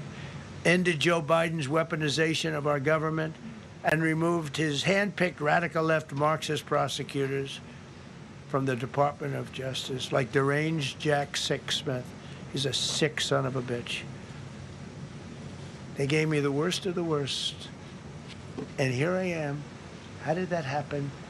How did that happen? He's a sick guy, and Letitia James is sick, and Alvin Bragg is sick. They're sick people. And others. Fani. You can't call Fanny. She doesn't like it. She wants to be called Fani. Fani Willis. I won. Can you imagine putting somebody through that? And then if I suggest that somebody may be guilty of a terrible crime, oh, he's weaponizing government. Trump is weaponizing government. It's terrible. Can you imagine? They say to me about weaponize, I don't weaponize anything. But what they did to me, nobody ever went through what I went through. And here I am in a place called the White House. It's a beautiful place. Who would have thought, right? Signed legislation to cut all taxpayer funding to woke and biased NPR and PBS. And they're sort of gone now, I guess. I heard they closed up. They were terrible. They were so unfair. They were so terrible. Officially reinstated Columbus Day. I like the name Columbus Day. The Italian people are very happy about it. Remember, when you go to the voting booths, I reinstated Columbus Day. That was an easy one. Christopher Columbus. Cut Social Security wait times by 50%, serve 65% more Social Security recipients by phone, and are on track to doubling the service and performance compared to the Biden administration. We're 2.5 to 3 times better and faster. Slash VA claims backlog to the lowest number ever recorded. Created Trump accounts starting with $1,000 for every newborn baby. This is something that's become so popular. And I give Mr. and Mrs. Michael Dell Computer, who put in $6.25 billion, started with nothing. And he actually invested all that money to give to kids so that when they grow up, they have an account that might be worth a lot of money. It'll be riding with the markets. And, you know, they can, at 20 years old, 21 years old, they could have $100,000. They could have a lot of money. That's going to be amazing. But I give a lot of credit to Mr. and Mrs. Michael Dell. Signed AI executive order to ensure the United States dominates the future of artificial intelligence. So we're leading China. We're leading the whole world. We're producing more electricity than we ever have because I'm allowing every one of those plants to build their own electric facility. We're giving them very, very fast approvals, unlike Los Angeles with the fire. So the federal government, I want to give a lot of credit to Lee Zeldin. The hardest approval for the 20,000 houses or more that burned down in Los Angeles because they didn't have the water. They didn't allow the water to come down from the Pacific Northwest. They routed the water into the Pacific Ocean. So we had no water there. No, he had. I would say open up the water. Open it up to the governor, to the mayor. They didn't want to do it. They wanted to protect a tiny little fish that's, you know, I said, how can you have a fish when you don't have any water? It was just an excuse, I guess. But it's amazing. We took 20,000 houses, and Lee Zeldin, the toughest permit is from the federal government. Within 2 weeks, every single permit was given to the people to build their houses. Then you have the incompetent mayor of Los Angeles. He's neutral, who decided to go to Africa during the fire. So you have this incompetent mayor, and I had it out with her the night when I got, right after the fire, I went there. She said, we're working on it so that we can have everybody starting to build within 2 or 3 years. Remember that? I said, you mean 2 or 3 days? No, I mean 2 or 3 years. And the place went crazy. Well, they still haven't gotten their permits. But every federal permit, every single one has been given a year ago. And Lee Zeldin has done a great job. And he's done a great job in the approval of all these big plants and factories and all of the electricity that they're creating for themselves. I said to Zuckerberg. I said to all of them. I said to Jeff Bezos. I said to everybody. Mark Zuckerberg couldn't believe it. He said, you know, where are we going to get all the electricity? Because you need double the electricity that the country currently makes just to fire up those big plants. I said, well, nobody can do that. So what we're going to do is let you make your own electricity. Nobody believed it. And I said, we're going to get you fast permits. So we get them within 2 weeks. And they're coming up with some of the most incredible electric plants you've ever seen. So each one of those massive buildings, AI or otherwise, is building their own electricity. They're building their own plant. And it's incredible. Many of them are under construction already. They're going to have, we're leading AI, and we're leading China by a lot. Established a MAHA presidential commission, banned many artificial food dyes, as you know, issued new vaccine recommendations, and created new real food pyramid. And Bobby and Dr. Oz have been incredible. Provided $12 billion in aid for American farmers. Just gave them $12 billion in aid because they got screwed by other nations. And the number of drug dealers have fallen every single month since I took office. Drug dealers are way down in the United States. And that's a small version of what's sitting right there. That's just a small version. We took a country that was dead, and it's the hottest country in the world right now, and that's after 1 year. So let's go. That's a lot of people. Go ahead, please. Yeah, go ahead. Thank you so much, Mr. President. I have two questions for you. One, do you want your Board of Peace to replace the UN? Well, it might. I mean, the UN just hasn't been very helpful. I'm a big fan of the UN potential, but it has never lived up to its potential. The UN should have settled every one of the wars that I settled. I never went to them. I never even thought to go to them. They should be able to settle those wars. They don't. I believe you got to let the UN continue because the potential is so great. And I wonder, you invited Lula from Brazil to be part of the Board of Peace. I did. What role do you expect him to play, especially a big role. I like Venezuela? Yeah, and another one, because the Are you from Brazil? Yes. The EU and Mercosur just signed a trade agreement this weekend, which is going to be the biggest trade zone, free zone in the world. Right. At the moment, you are talking a lot about tariffs. What is your reaction to that? So, two questions, Lula. Well, look, I just think this. I think we have trade like we've never had before. We're doing better in trade than we ever have before. We're not being ripped off by every country in the world like we were before. We're doing numbers that nobody's ever thought possible. We're the richest we ever were. It's because of tariffs and the proper use of tariffs, and we're also the most secure. As an example, Iceland, without tariffs, they wouldn't even be talking to us about it. So we'll see what happens. I think it's going to work out quite well. Yeah, right behind. Thank you, Mr. President. How would you characterize your relationship with Emmanuel Macron and Keir Starmer right now? And have you spoken to them since your Truth Social post last No, I night? haven't, but I think I get along very well with them. I mean, they always treat me well. They get a little bit rough when they're, when I'm not around. But when I'm around, they treat me very nicely. And, I like both of them. They're both liberal. They've got to straighten out their countries. You can't, London is having a lot of problems. And if you look at Paris, got a lot of problems. They have two problems, immigration and energy. They got to stop with the windmills, and they got to go back like UK has an unbelievable asset called the North Sea.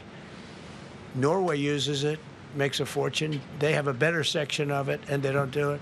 They could straighten out their countries, and it would be good. But I get along very well with them. Go ahead. You told Norway's prime minister. Are you from Norway?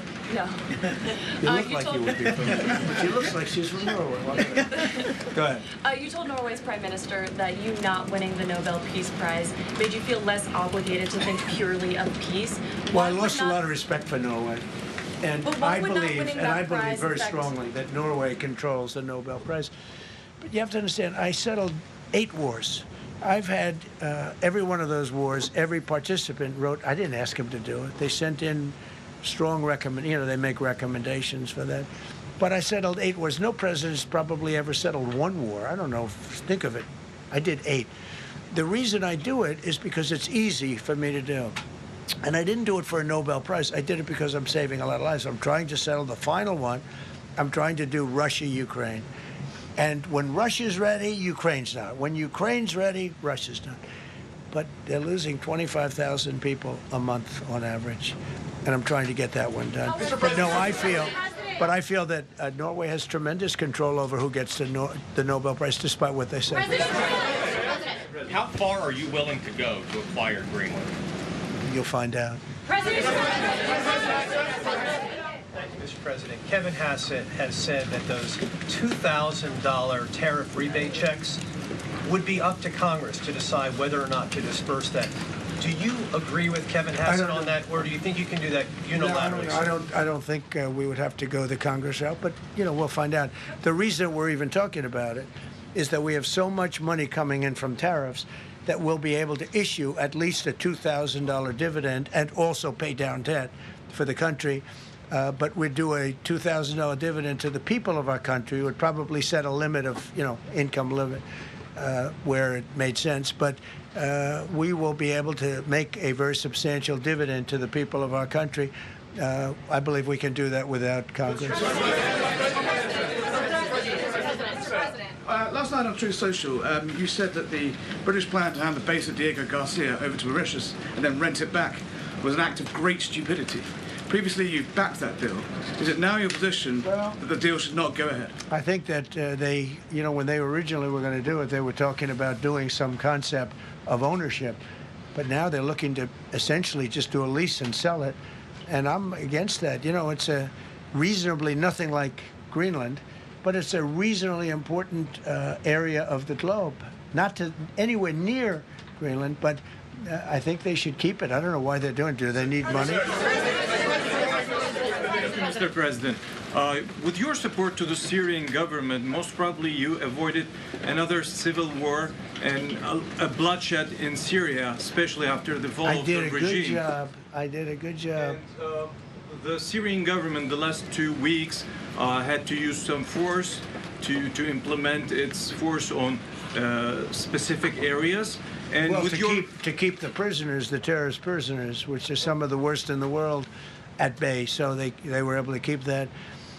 He's working very hard. The president of Syria is working very, very hard. Strong guy, tough guy, pretty rough resume. But you're not going to put a choir boy in there and, get the job done. I spoke with him yesterday because we were talking about the prisons and, what was going on. We have some of the worst terrorists in the world in those prisons, and he's watching them. Mr. Go ahead. President, Gavin Newsom is going to be at Davos if he's not already there. You're probably going to run into him. I presume that this is for him to raise his platform for 2028, but what do you anticipate his foreign policy platform is going to be? I don't know. I mean, I don't know that he's going to be the nominee. I know this. I had a very good relationship with Gavin Newsom when we were, in office together. I was president. He was the governor of California. We had he would talk about it often, and somewhere we just went astray. I just hate the way California is being run. We actually have people leaving. It's never happened before, but I hate the way it's being run. He and I had a very good relationship, really close to the word exceptional, but now we seem not to. You spoke earlier. Mr. President, you've been hearing from allies. Thank you. Thank you so much, President Trump. Kara Kastanova from Lindell TV. Sure. And you spoke earlier about the 2020 election. Now that Maduro is in U.S. custody and he was criminally charged, has any more information emerged that you could share with us regarding Venezuelan election software and Venezuelan ties to tampering with the 2020 election? And would you consider speaking to Maduro personally in prison in New York to get some answers on Venezuela's involvement with the 2020 election? No, I don't think I would be doing that. I think my lawyers would be very unhappy if I did that. Yeah, they've learned some things. Please.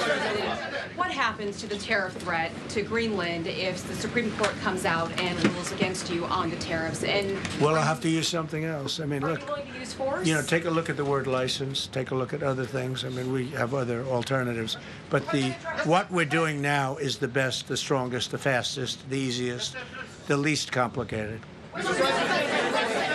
Sir, if you move ahead with the Greenland-related tariffs on Europe, you secured almost $1 trillion of commitments from them to invest in the United States. Does that go kaput out the window if that happens? I doubt it. Look, they need that agreement very badly with us. They really do. They fought very hard to get it, so I doubt that. But we'll see what happens. We have a lot of meetings scheduled on Greenland. I'm leaving tonight, as you know, for Davos. And we have a lot of meetings scheduled on Greenland. And I think things are going to work out pretty well, actually. Thank you, Mr. President. Could you still go to Paris for the G7 emergency meeting as offered by President Macron? No, I wouldn't do that.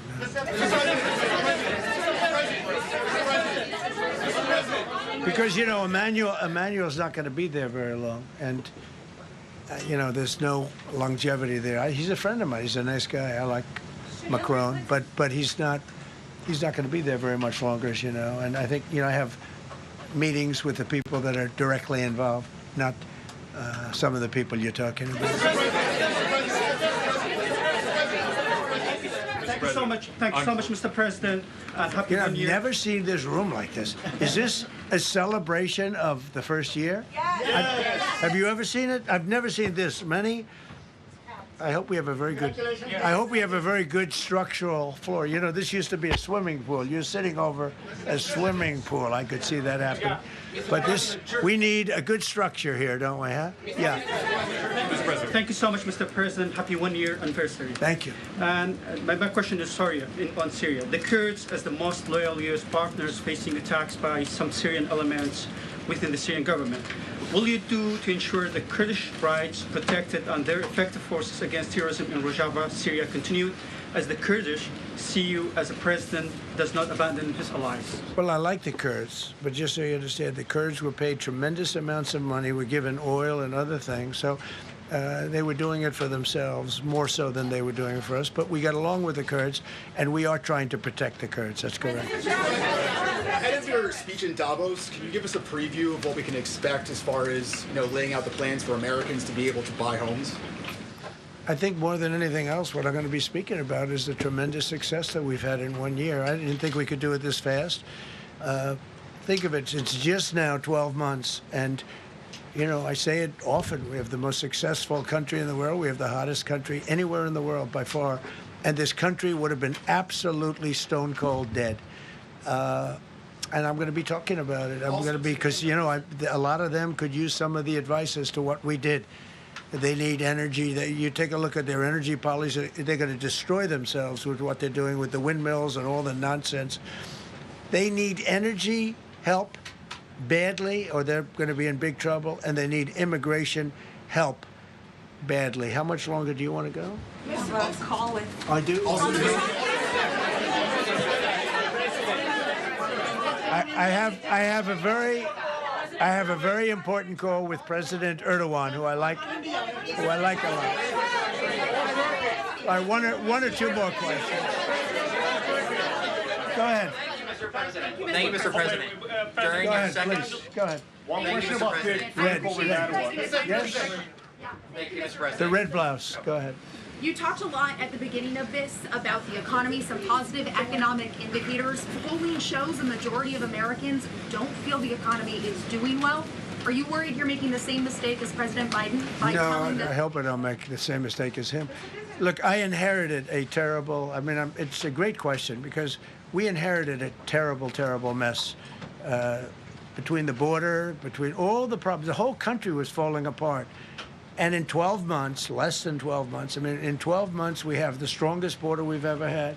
We have prices that are much, much lower than they were for the last time. We inherited very high prices. We inherited, remember this, inflation was at a historic high. We had never had inflation like that. They say 48 years, but whether it's 48 years or ever, we had the highest inflation, in my opinion, that we've ever had. Prices, because of that, were very high. I inherited, we brought down eggs immediately. Remember the first news conference, they were screaming at me about eggs.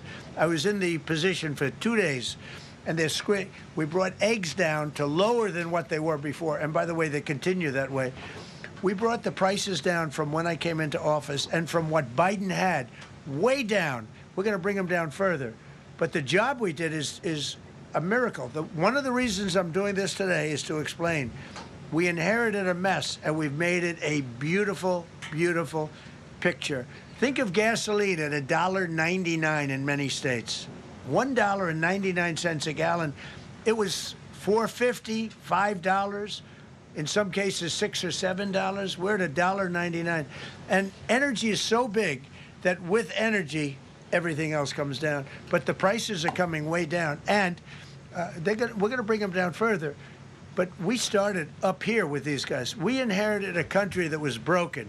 We inherited a country, and I have a very warm spot. We've done very well with Venezuela. And by the way, that even in itself is going to help us bring down the oil prices. I mean, the Venezuelan oil, we've taken 50 million gallons of oil. We've taken 50 million barrels of oil out of Venezuela in the first 4 days. We've got millions of barrels of oil left. We're selling it on the open market. We're bringing down oil prices incredibly. And when they come down, and they've already come down, again, $1.99 a gallon for oil. Nobody thought they'd ever see it. All right, one or two more.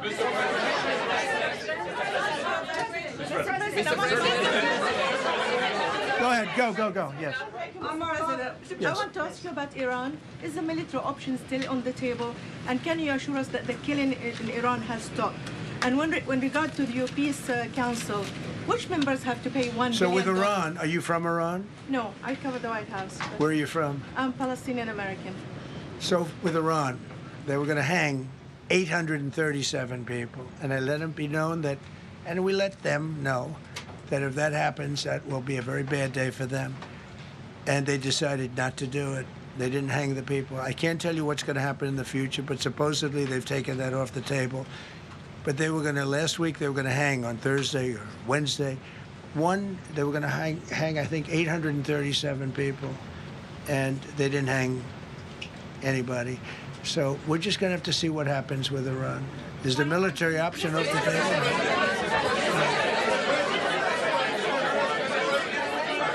Go ahead. Thank you, Mr. President. President Trump. Thank you, President Go ahead, please. Thank you, Mr. President. Go ahead, I'll take your question. Okay, thank you. Go ahead, right here. Thank you, Mr. President. You promised during your second inaugural to always put America first. I'm curious, how would you winning the Nobel Peace Prize improve the lives of average, everyday Americans? Why is this prize so important?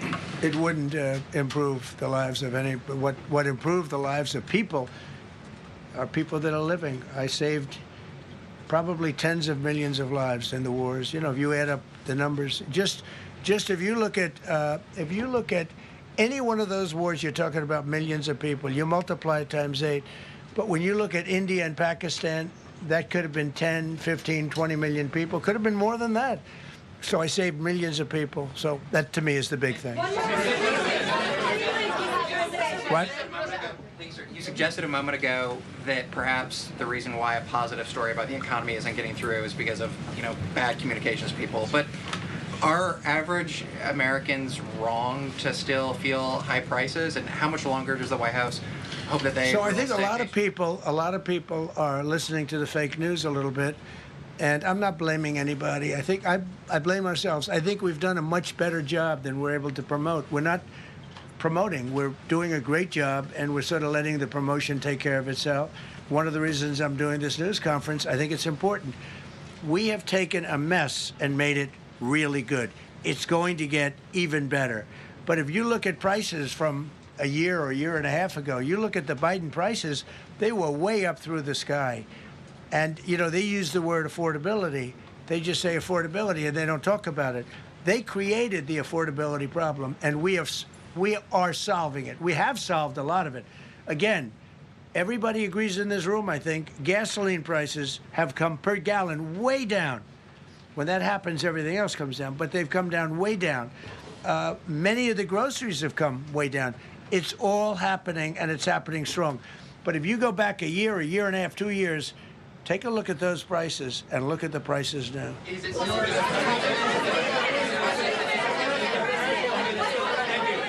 President of Venezuela, you made a condition. Where are you from? I'm from Spain. Nice you made, place. Thank you. You made a condition that the political prisoners should be freed. It seems that they are not being as fast as they promised in the beginning. Would that be an issue for the current government? They've agreed that they're going to let, I guess, most of them out. Or depends on what they did, but they have released a lot of.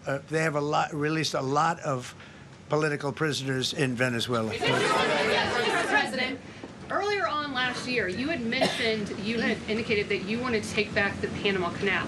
I know we've heard a lot about Greenland. Is that still on the table? I don't want to tell you that. Sort of. I must say, sort of. That's sort of it. Okay, one more. Yes, blonde, blue. Yes, go ahead, ma'am. Go ahead with the blue, holding the computer. If a consequence of your determination to take control of Greenland is the ultimate breakup of the NATO alliance, is that a price you're willing to pay? You mean the breakup of it's very interesting. NATO alliance. So I think something's going to happen that's going to be very good for everybody. Nobody's done more for NATO than I have, as I said before, in every way. Getting them to go up to 5% of GDP was something that nobody thought was possible, and pay. At 2%, they weren't paying. At 5%, they are paying. And they're buying a lot of things from us, and they're giving them, I guess, to Ukraine. That's up to them, but they're giving them to whoever they're giving them to, but they're buying a lot. I think that we will work something out where NATO is going to be very happy and where we're going to be very happy. But we need it for security purposes. We need it for national security and even world security. It's very important. How about it? Thank you very much. First of all, last year you told me that you believe that the reason you won an election is because God put you in this place so that you could save the world. Looking back 1 year, do you feel like God is proud of the effort that you've put in? I do, actually. I think God is very proud of the job I've done. And that includes for religion. You know, we're protecting a lot of people that are being killed. Christians and Jewish people, and lots of people are being protected by me that wouldn't be protected by another type of president. No, I think a lot of people are very proud of the job we've done. We've had an amazing year. This has been one of the greatest years. Even some people that wouldn't necessarily love me instinctively, they're saying this was an incredible year. We've had an incredible year economically. Look at our border. Our border was a disaster. People poured. It was an invasion into our country of a lot of very bad people. Good people too, but a lot of very bad people from prisons and drug dealers and gangs and horrible people, murderers, thousands and thousands of murderers allowed into our country. And we now have the strongest border of any country. There's probably not a country, I guess North Korea has a pretty strong border, by the way, but there's not a country in the world that has a border like we do. And we took it from the worst border. We had the worst border in the world. Now we have one of the strongest borders in the world. One more question. Mr. President, you said you're confident something's going to get worked out in Greenland, but Greenlanders have made it clear they don't want to be part of the U.S. Well, what gives the U.S. the right to take away that self-determination? When I speak to them, I'm sure they'll be thrilled. Mr. President, are you committed to keeping the U.S. in NATO? I've had such a good relationship. I've made it so much better, so much stronger. It's so good now. NATO is so much stronger now. I don't agree with a lot of the things they've done, but that was done before I got there. I think NATO's been good. Sometimes it's overrated, sometimes it's not. But we have a strong NATO. When I came here, we had a weak NATO. We had a NATO at 2%, and they weren't paying. You had a nothing NATO. NATO's, whether you like it or not, it's only as good as we are. If NATO doesn't have us, NATO is not very strong. Thank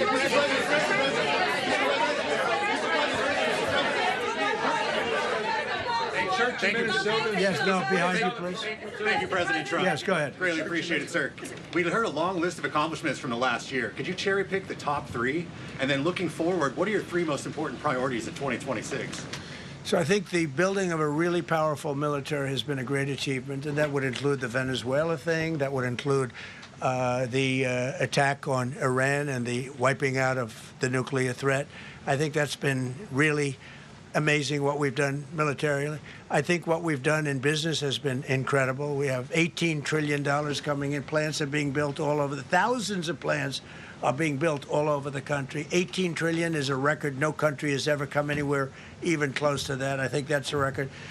And I think that most favored nations for drugs is something that nobody thought they'd be able to get. Tariffs helped me there because the nations would have never gone along with it if I wasn't able to say, if you don't go along with it, we're going to put a 10 or a 15 or a 20% tariff on your nation.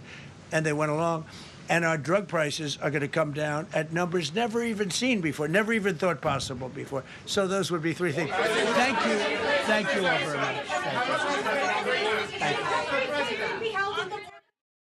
Thank you very much. How much would you pay for Greenland, sir? Congratulations. So there you have it, President Trump speaking about his first year back in the White House, speaking for nearly 2 hours about the wins he said that he had and his administration had in the first 365 days, and then taking questions on a number of issues. President Trump now heading to Davos, Switzerland, where he'll be speaking there at the World Economic Forum. He also talked about Greenland and NATO, two issues that he will likely be discussing there in Switzerland, as many EU allies and leaders are already there. So we did want to share that with you. President Trump speaking for nearly 2 hours at the White House ahead of his trip to Davos, Switzerland for the World Economic Forum. Meantime, I also wanted to share this live look with you. We are waiting on the Department of Homeland Security to be speaking about immigration enforcement operations in Minneapolis. On the schedule right now is the Border Patrol Commander-at-Large, Greg Bovino, and the U.S. Immigration and Customs Enforcement Executive Associate Director of Enforcement and Removal Operations, Marcos Charles. So they will be holding a joint press conference on immigration enforcement operations underway in Minneapolis, Minnesota. Meantime, we also understand that Pam Bondi is also in Minneapolis. It's unclear, however, whether she will be joining this news conference. This was scheduled to get underway at 3 p.m. Eastern Time, running just about 30 minutes behind schedule. But we will be airing this in its entirety once it gets underway. For now, though, stepping away for a break. We'll be right back.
Welcome back to Live Now from Fox. I'm Stephanie Quinu. We just heard from President Trump as he was discussing 1 year back at the White House for his second term. One of the major successes he touted was immigration and border security, also discussing Minneapolis. Meanwhile, we are keeping a very close eye on an event scheduled to get underway in Minneapolis with the Department of Homeland Security, as we are expecting to hear from two officials discussing immigration enforcement operations in Minneapolis. Right now, they're running just about 40 minutes behind schedule, but we do see the podium, we see folks in their seats, and of course, we see the screens already on. So we are going to be monitoring this live look, and we will be bringing this to you once it gets underway. However, I did also want to share this. We are also following some breaking news. This is from the Associated Press stating that the Justice Department has subpoenaed Minnesota Governor Tim Walz and 5 other Minnesota officials in immigration enforcement obstruction investigation. I wanted to share this live look with you of Minneapolis and share a little bit more on this breaking news as we continue to follow it. Federal prosecutors have served 6 grand jury subpoenas to Minnesota officials as part of an investigation into whether they obstructed or impeded federal law enforcement during an immigration operation in Minneapolis, St. Paul, that area. That's according to a person familiar with this matter. The subpoenas, which seek records, were sent to the offices of Governor Tim Walz, Attorney General Keith Ellison, Minneapolis Mayor Jacob Frey, St. Paul Mayor Herr, and officials in Ramsey and Hennepin counties. Now, that person who spoke to the Associated Press was not authorized to publicly discuss the ongoing investigation and spoke to the AP on the condition of anonymity. The subpoenas are related to an investigation into whether Minnesota officials obstructed federal immigration enforcement through public statements they made. That's according to 2 people familiar with that matter. They said then it was focused on the potential violation of a conspiracy statute. Walz and Frey, both Democrats, have called the probe a bullying tactic meant to quell political opposition. And this is the reaction from Mayor Jacob Frey, saying, in Minneapolis, we won't be afraid. We know the difference between right and wrong. And as mayor, I'll continue to do the job I was elected to do, keeping our community safe and standing up for our values. We're also getting reaction from Minnesota Governor Tim Walz. This is the lengthy statement that he shared saying, Mr. President, Minnesota invites you to see our values in action. Come see how communities from all walks of life are working together and how the spirit of this state refuses to be defined by division or fear. I invite you to join me and others in our community to help restore calm and order and reaffirm that true public safety comes from shared purpose, trust, and respect. But let me be absolutely clear. The state of Minnesota will not be drawn into political theater. This Justice Department investigation, sparked by calls for accountability in the face of violence, chaos, and the killing of Renee Good, does not seek justice. It is a partisan distraction. Minnesotans are more concerned with safety and peace rather than the baseless legal tactics aimed at intimidating public servants standing shoulder to shoulder with their community. Meantime, we do see that this event is set to get underway with the Department of Homeland Security. Let's listen in.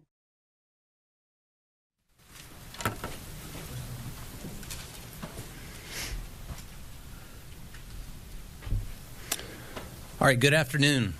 My name is Greg Bovino. I'm the Commander-at-Large for Customs and Border Protection Assets here in the great city of Minneapolis. I'm here to talk with you today about interior enforcement, border security, and making our communities and our nation a safer place. I'm joined by my colleague, Executive Associate Director of Immigration and Customs Enforcement, Mr. Marcos Charles. Now, folks, let me be clear from the start that public safety in Minneapolis is not negotiable. When violent criminals exploit gaps in enforcement, Gaps at that state and local level most especially. Federal law enforcement has a responsibility to act. That is why we are here, and that is what this operation is about. Our operations are lawful, they're targeted, and they're focused on individuals who pose a serious threat to this community. They are not random, and they are not political. They are about removing criminals who are actively harming Minneapolis neighborhoods. For too long, residents have been told that enforcing our nation's immigration laws undermines public safety. In reality, the opposite is true. When the law is not enforced, violent offenders remain free. Criminal networks expand, and the community pays the price. Our neighbors, our citizens, our friends pay the price. Rather than confront that reality of which I've just spoken, leaders like Tim Walz or Mayor Fry have relied on heated rhetoric and accusations that distract from the facts. The facts are that federal agents are arresting murderers, rapists, child predators, cartel-connected criminals, and other individuals who pose a real danger to the people of Minneapolis. As these operations began and since, there have been constant attempts to interfere with lawful enforcement of our nation's Title VIII immigration laws here in Minneapolis. Officers have been violently and aggressively assaulted, objects have been thrown, and vehicles damaged. Despite that violence, enforcement has continued unabated. Our officers remain professional, focused, courteous, and committed to the mission. That mission, again, being Title VIII immigration enforcement. This effort reflects a coordinated federal approach. Agencies are working together under Title VIII authorities.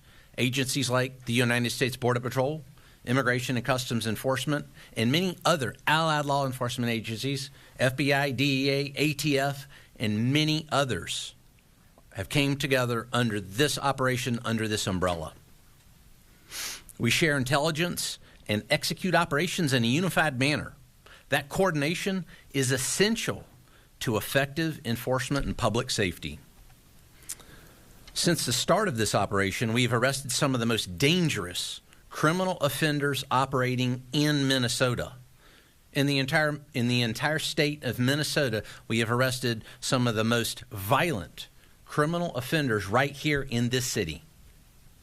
These are not minor violators or minor garden variety criminals. These are repeat offenders with serious criminal histories. Now, folks, before I came here today, I printed out a few individuals that I'd like to share with you. Individuals that were arrested since yesterday. These 3 individuals were arrested just since yesterday. Keep in mind now, these individuals were walking the streets of Minneapolis with impunity as of yesterday.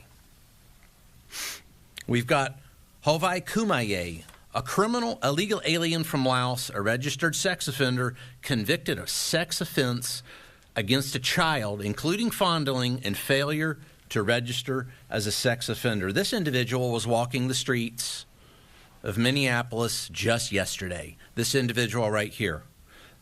It's very interesting that I haven't seen this individual or many others like him reported on very much by the local news media or the state news media. That's interesting. But wait, let's don't quit there.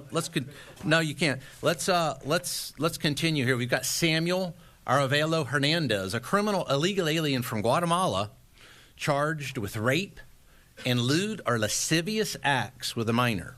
Now, think about that for just a second. Rape, and then on top of that, lewd and lascivious acts with a minor. This individual was walking the streets of Minneapolis with impunity just yesterday.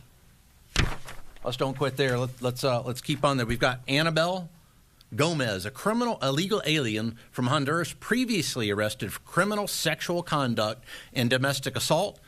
Other convictions include disorderly conduct and driving under the influence of liquor walking the streets as of yesterday. These are just three that I decided to print out. There's a whole stack of them.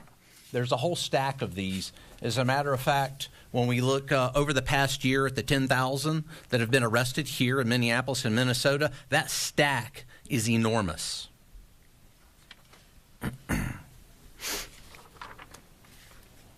These are the kinds of individuals this operation focuses on. Individuals who escalate situations and endanger others. Again, our neighbors, our friends, our colleagues, and Ma and Pa America. This is exactly why interior enforcement exists, to remove dangerous criminals from our communities, remove dangerous illegal alien criminals from our communities. It's also important, folks, to address a point that's often overlooked. Interior enforcement does not exist in isolation. It's not just about interior enforcement. It's a dichotomy here. It's interior enforcement and border enforcement. What happens in Minneapolis is directly connected at what happens at our borders. Interior enforcement and border enforcement, border security, are intricately connected. For years, federal law enforcement was placed in a defensive posture, especially over those past 4 years. Agents were overwhelmed, processing massive numbers of illegal aliens coming into the country, often with limited vetting, minimal accountability, and few consequences. I think that's proven right here just by those three that I held up there. Time and resources that should have been dedicated to public safety were diverted to administrative processing, and criminal organizations exploited that environment. Over the past year, under the leadership of our President Donald J. Trump and Homeland Security Secretary Kristi Noem, that dynamic has changed. It's changed radically. It's changed more than I've ever seen in my over 3 decades in law enforcement. Border enforcement has reached historic levels. I actually called back to my home sector in El Centro today. They had 1 apprehension over the past 24 hours. 1 along that 75-mile stretch of border in El Centro alone. Last week, there were several days where they had 0 border crossers in that sector. That's the same thing across all 20 Border Patrol sectors. Very few crossings. Illegal crossings have dropped to record lows. Catch and release is ended. Consequences have been restored. Again, consequences restored. Because the border is now secure, law enforcement can do its job more effectively. Agents are no longer tied up processing and releasing individuals into the interior, individuals that we just talked about. They can focus on who is coming into this country, and just as importantly, identifying and removing those who should not be here. And that shift matters. It allows for meaningful vetting, targeted enforcement, and a renewed focus on public safety over paperwork. Public safety over paperwork. Border security provides operational control, disrupts cartel pipelines, and prevents criminal flow from reaching American cities. It also allows law enforcement to focus, again, on removing individuals who slip through during years of failed policies and later committed serious crimes. What happens on the border doesn't stay on the border. Border enforcement and interior enforcement are 2 parts of the same mission. A secure border without interior enforcement leaves communities vulnerable. And interior enforcement without border control is unsustainable. Again, it's that dichotomous relationship. When both are aligned, the results are clear. Over the course of this administration, more than 10,000 criminal illegal aliens, as I said, have been apprehended here in Minneapolis over the past year. And in just the last 6 weeks alone, during this most current surge, 3,000 arrests of some of the most dangerous offenders operating in Minneapolis have occurred. 3,000. These are not technical violations, as I mentioned. These are individuals responsible for serious harm. Think about it for just a second, what the rape of a child actually entails. It seems as if that's glossed over by the media oftentimes. What does that entail, and what's that like? Think about that. Murderers, rapists, gang members, they're not the people we want in our community. This is what public safety looks like. When the law is enforced consistently and professionally, we will continue enforcing the law, we will continue making arrests, and we will continue working to keep Minneapolis safe. The mission continues at the border and in the interior, because that effective enforcement depends on both occurring at the same time. Let's make America safe again. Honor first. Thank you. Sir. Thank you. Thank you, Greg. Good afternoon. My name is Marcos Charles. As Greg introduced, I am the Executive Associate Director for ICE Enforcement Removal Operations. Thank you for joining us. We announced the current status of Operation Metro Surge. As you know, the Department of Homeland Security has arrested over 10,000 illegal aliens in Minnesota since President Trump took office. Over the weekend and through yesterday's holiday, ICE arrested 113 illegal aliens in Minnesota. Some of the criminal aliens that were arrested, whose photos you see beside me on the monitor, include an illegal alien gang member from Laos with convictions for homicide and robbery, an illegal alien from Laos who's been convicted for sodomizing a 12-year-old girl and sexual assault, an illegal alien from the Marshall Islands who has 24 criminal convictions, including assault, domestic abuse, and theft. There's an illegal alien from Honduras convicted of 3 DUIs who has also been arrested for kidnapping, robbery with a dangerous weapon, and possession of a stolen firearm. An illegal alien from South Africa convicted of violating a restraining order and arrested for domestic violence, assault, meth possession, and DUI. We are currently also looking for 2 sexual predators who are at large in or around St. Paul right now. Lu Mao Ah, a criminal illegal alien from Laos who is wanted for sexually assaulting a child, rape, kidnapping, and domestic violence. And Kong Ming Bang, a criminal illegal alien from Laos who is wanted for sexual assault, gang activity, and simple assault. If you have any information about these 2 criminal illegal aliens or any other criminal illegal aliens, please call the ICE tip line at 866 DHS 2 ICE or visit our website at ice.gov to submit a tip. Since President Trump took office 1 year ago today, the state of Minnesota has released nearly 500 criminal aliens who were in police or state custody rather than turning them over to ICE for removal proceedings. Many of these criminals already have a final order of removal, which means an immigration judge has determined that they have no legal basis to remain in the United States. ICE currently has more than 1,360 immigration detainers on illegal aliens in Minnesota jails and prisons, and we are calling on Governor Walz and Mayor Fry to turn these criminal illegal aliens directly over to ICE to keep Minnesota residents in our community safe. If local officials, including those in the Twin Cities, don't want ICE to arrest criminal aliens that are at large in their communities, the best solution is to turn them over to us in a safe, controlled setting like a jail or prison, instead of releasing them back onto the street to victimize our neighborhoods, where your children go to school,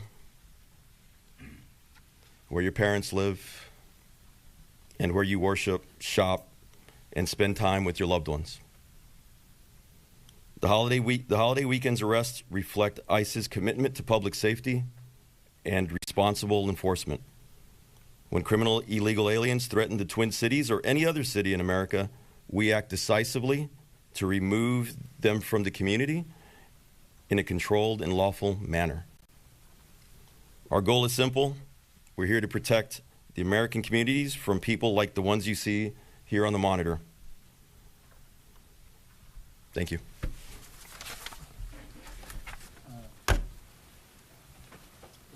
For Commander Bobino, some of us in this room, this is A.C. Thompson with PBS Frontline, have followed you from city to city and documented your activities.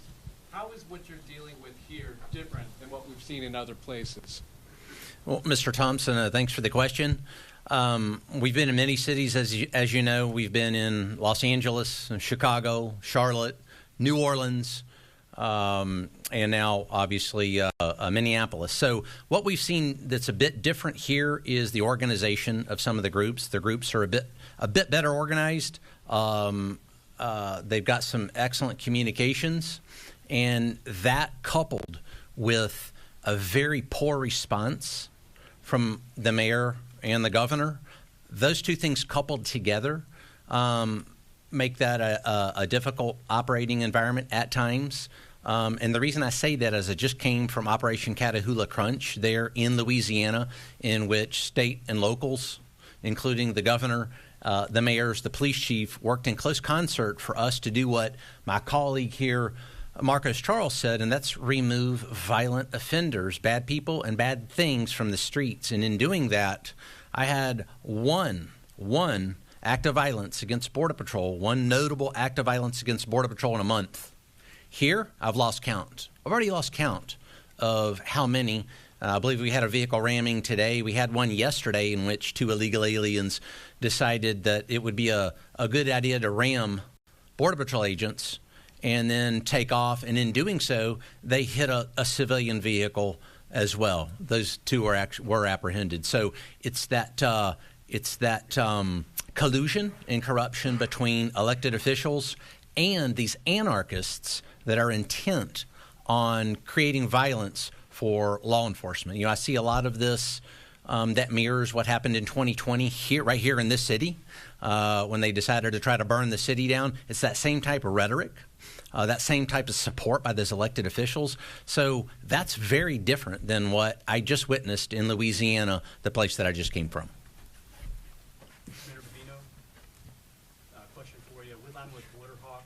It's hard to get coffee in the Twin Cities without seeing signs of ICE can't enter, but everyone else can, or restaurants or supermarkets. Based on everything you shared today, what is your message to these businesses, these organizations that are obviously trying to push out ICE and your operation?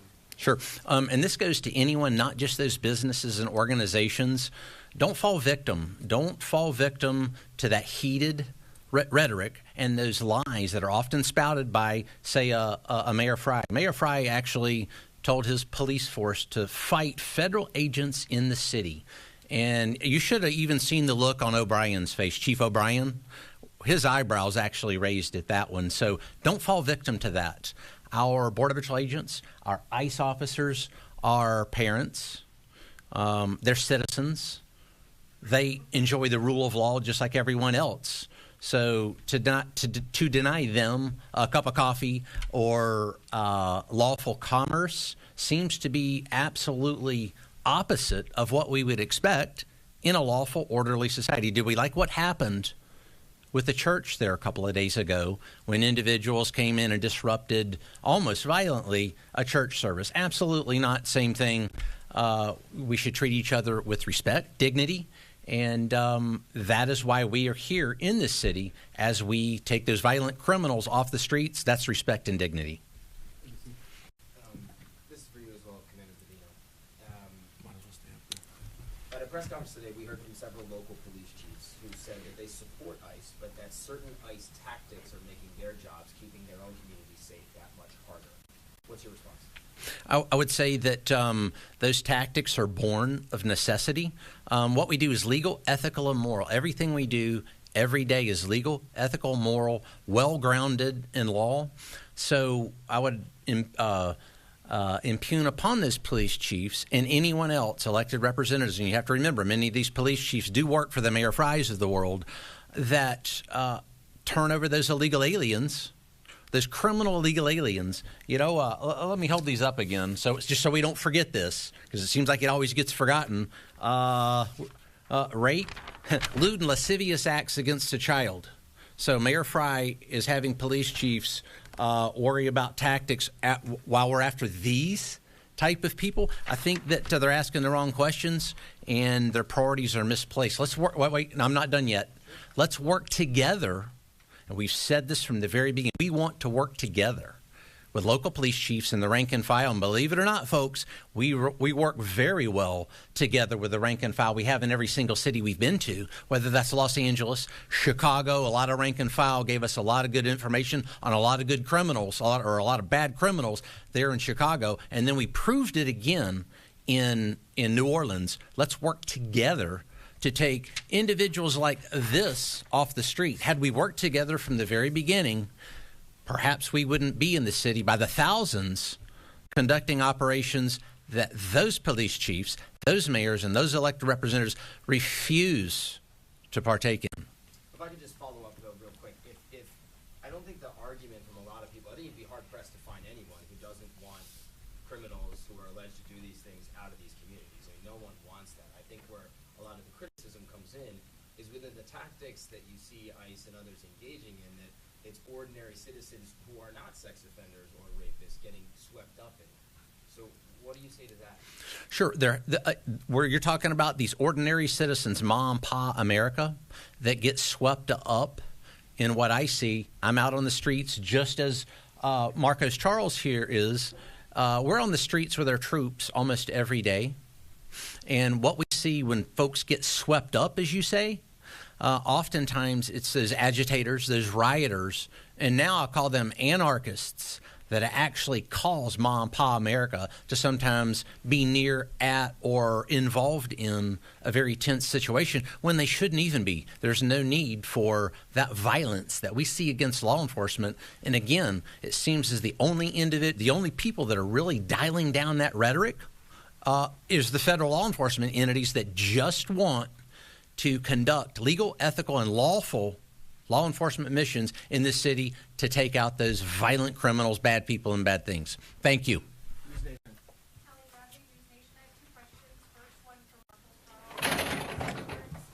I'm sorry, can you repeat it? What is the current status of the officer that was involved in the deadly shooting? Is he on administrative leave? And then the second question is, the local police today were accusing both ICE and Border Patrol of having a small group of people within the ranks that are causing these issues. What's your response to that? Either one of you can answer that one. They're saying that it's isolated to a small group of agents that are causing issues. So the officer that was involved in the shooting last week or 2 weeks ago now, he's recovering. He's at home recovering. Is he on administrative leave, or is he still involved in the operation? Right now he's at home recovering. Leave it at that. And as far as the response to local police saying that it's isolated to a small group of your agents or officers that are causing issues? So our officers that are out there, CBP, Border Patrol, DOJ partners that are out there, ICE, ERO, HSI, everybody that's out there is a professional. They're out there doing their job. They're everyday people doing a very hard job trying to enforce the immigration laws in an environment where local and state politicians have been spreading rhetoric that dehumanizes these officers and agents. We got time for one more. Commander Bavino, Oregon with the Daily Caller.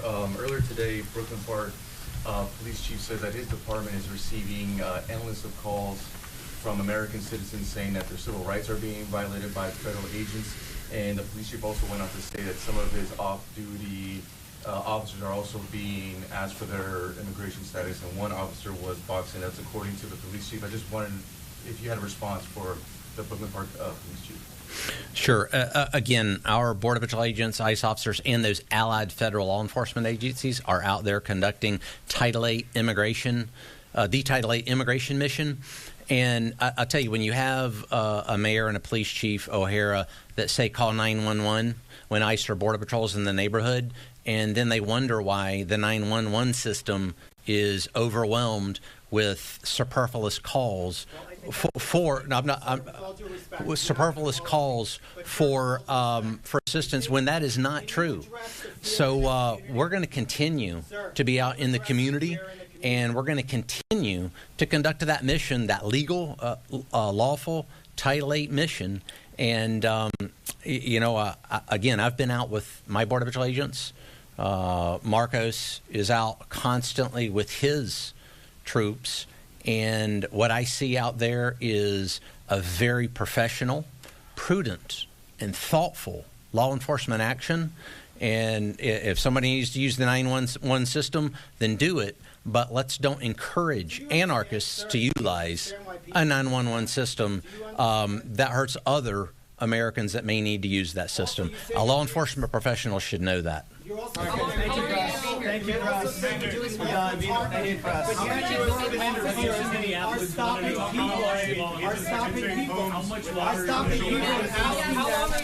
Thank you.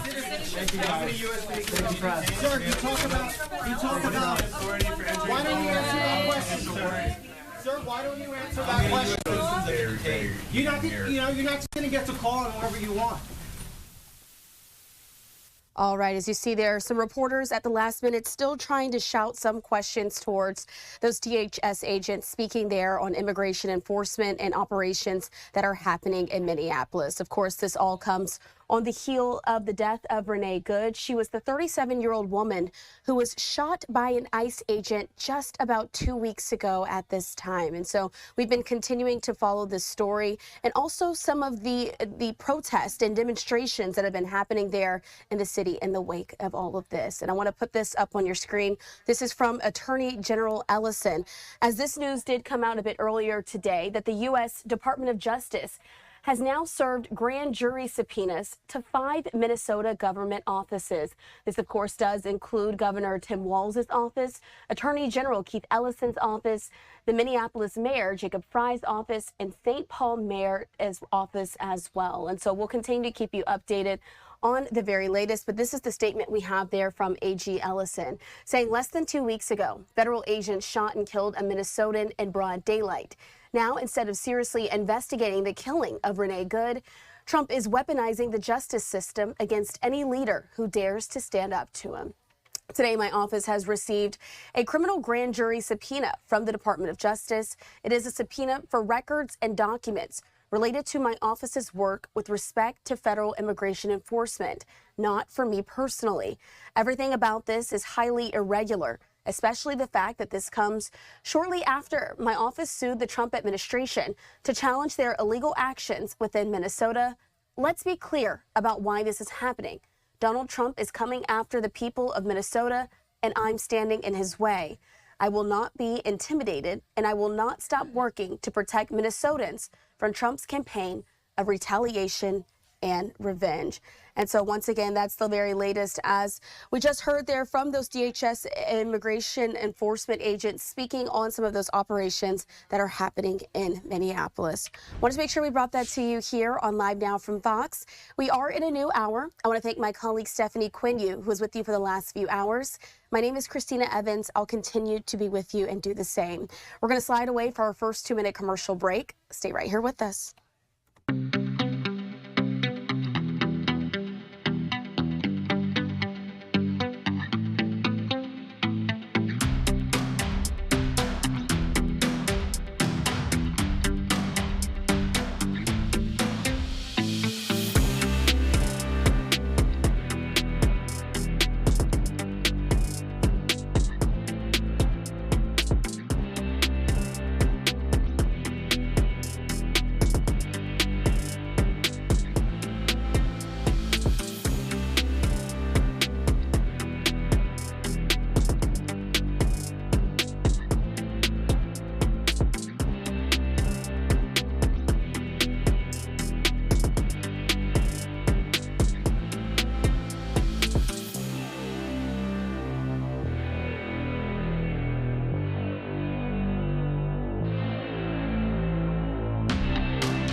Thanks for being with us here on Live Now from Fox. I'm your host, Christina Evans. We're going to head back to Minnesota as we're going to listen into this live event that is now coming into our newsroom.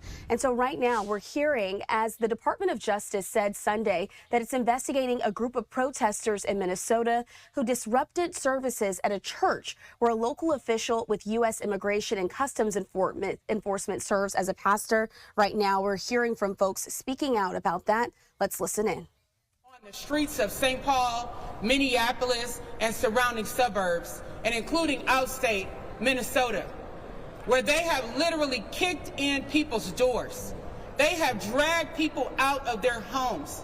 As a matter of fact, on Sunday, while we were in City's church, one of the most egregious things that they did was brought out a Hmong elder wearing a robe and some pajama shorts, it looked like, and they wouldn't even let the man put on full clothing, knowing that we're dealing with freezing cold temperatures here in Minnesota.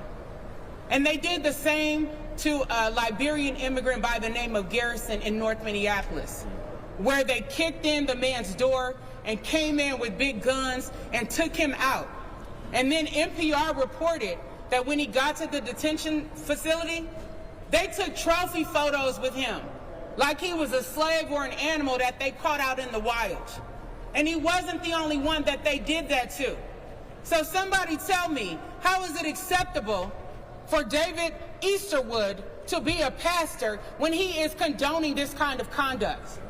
And not just condoning it through his silence when it comes to addressing it publicly with our community, but the fact that he was referenced in the lawsuit that was filed by the ACLU in December on behalf of 6 residents, calling out the retaliatory and abusive tactics by ICE. And you know what David said in that lawsuit? There is no evidence that this is going on. It's the protesters and their aggression that's at fault. Well, think about what Rebecca Good said, the wife of Renee Good. They had guns, we had whistles. So you are talking about nonviolent, peaceful protesters with whistles, rocks, ice, and occasionally fireworks being compared to these thugs coming into our community with high-powered assault weapons, who have flashbang grenades, who have tear gas and green gas, being able to unleash these military-grade weapons upon our community. And instead of these issues being addressed, what do we get from the federal government? Threats of investigating those of us who were involved in a peaceful demonstration at City's church. The same federal government that made up lies after the brutal murder of mother and wife Renee Good, falsely claiming that she was a domestic terrorist, falsely claiming that she tried to run over ICE agent Jonathan Ross. How dare they? And then putting out a statement that they're not going to investigate him on top of all of that.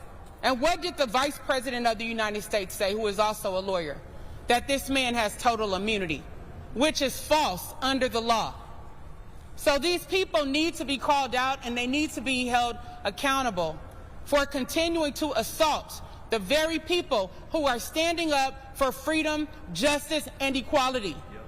This does not just affect immigrants. It's bad enough that it affects immigrants, but it also affects American citizens. And it doesn't matter whether they are adults or whether they are children. Think about the day that Renee Good was killed. That same day, ICE officers, federal officers, went to Roosevelt High School and they assaulted young people, pepper sprayed them and physically assaulted them. And then they tackled one of their staff members in front of these kids. Think about the family of 8 that was driving in North Minneapolis on the day that the Venezuelan national was shot in the leg. On that day, as that family was driving, so a mother, a father, and 6 children, ICE agents unleashed military-grade munitions on that family's vehicle, causing a flashbang grenade to go under their car and tear gas to go into their car. 2 of their children had asthma and could not breathe. But even worse, a 6-month-old baby lost consciousness during that attack. A 6-month-old baby, an innocent family, because of the lawlessness and the recklessness by ICE. Now think about that. And then you think about the board of City's Church. Instead of them saying, you know what, we made a mistake. David Easterwood should not have been allowed to continue to remain as a pastor on our roster at this church in light of all of the abuse and harm being levied by ICE, if they were true to the gospel that I just referenced. But instead, what did they do? Issue a statement calling protesters lawless. That's the kind of gaslighting that we're dealing with here. It's unconscionable and it's unacceptable while human lives are at stake. So today, we are calling for the resignation of so-called Pastor David Easterwood from City's Church. We are asking City's Church to operate in truth and integrity and the true meaning of the gospel, and to recognize that David Easterwood's dual role as a pastor and as the director of the ICE office is a most definite conflict of interest, and it cannot stand. Thank you.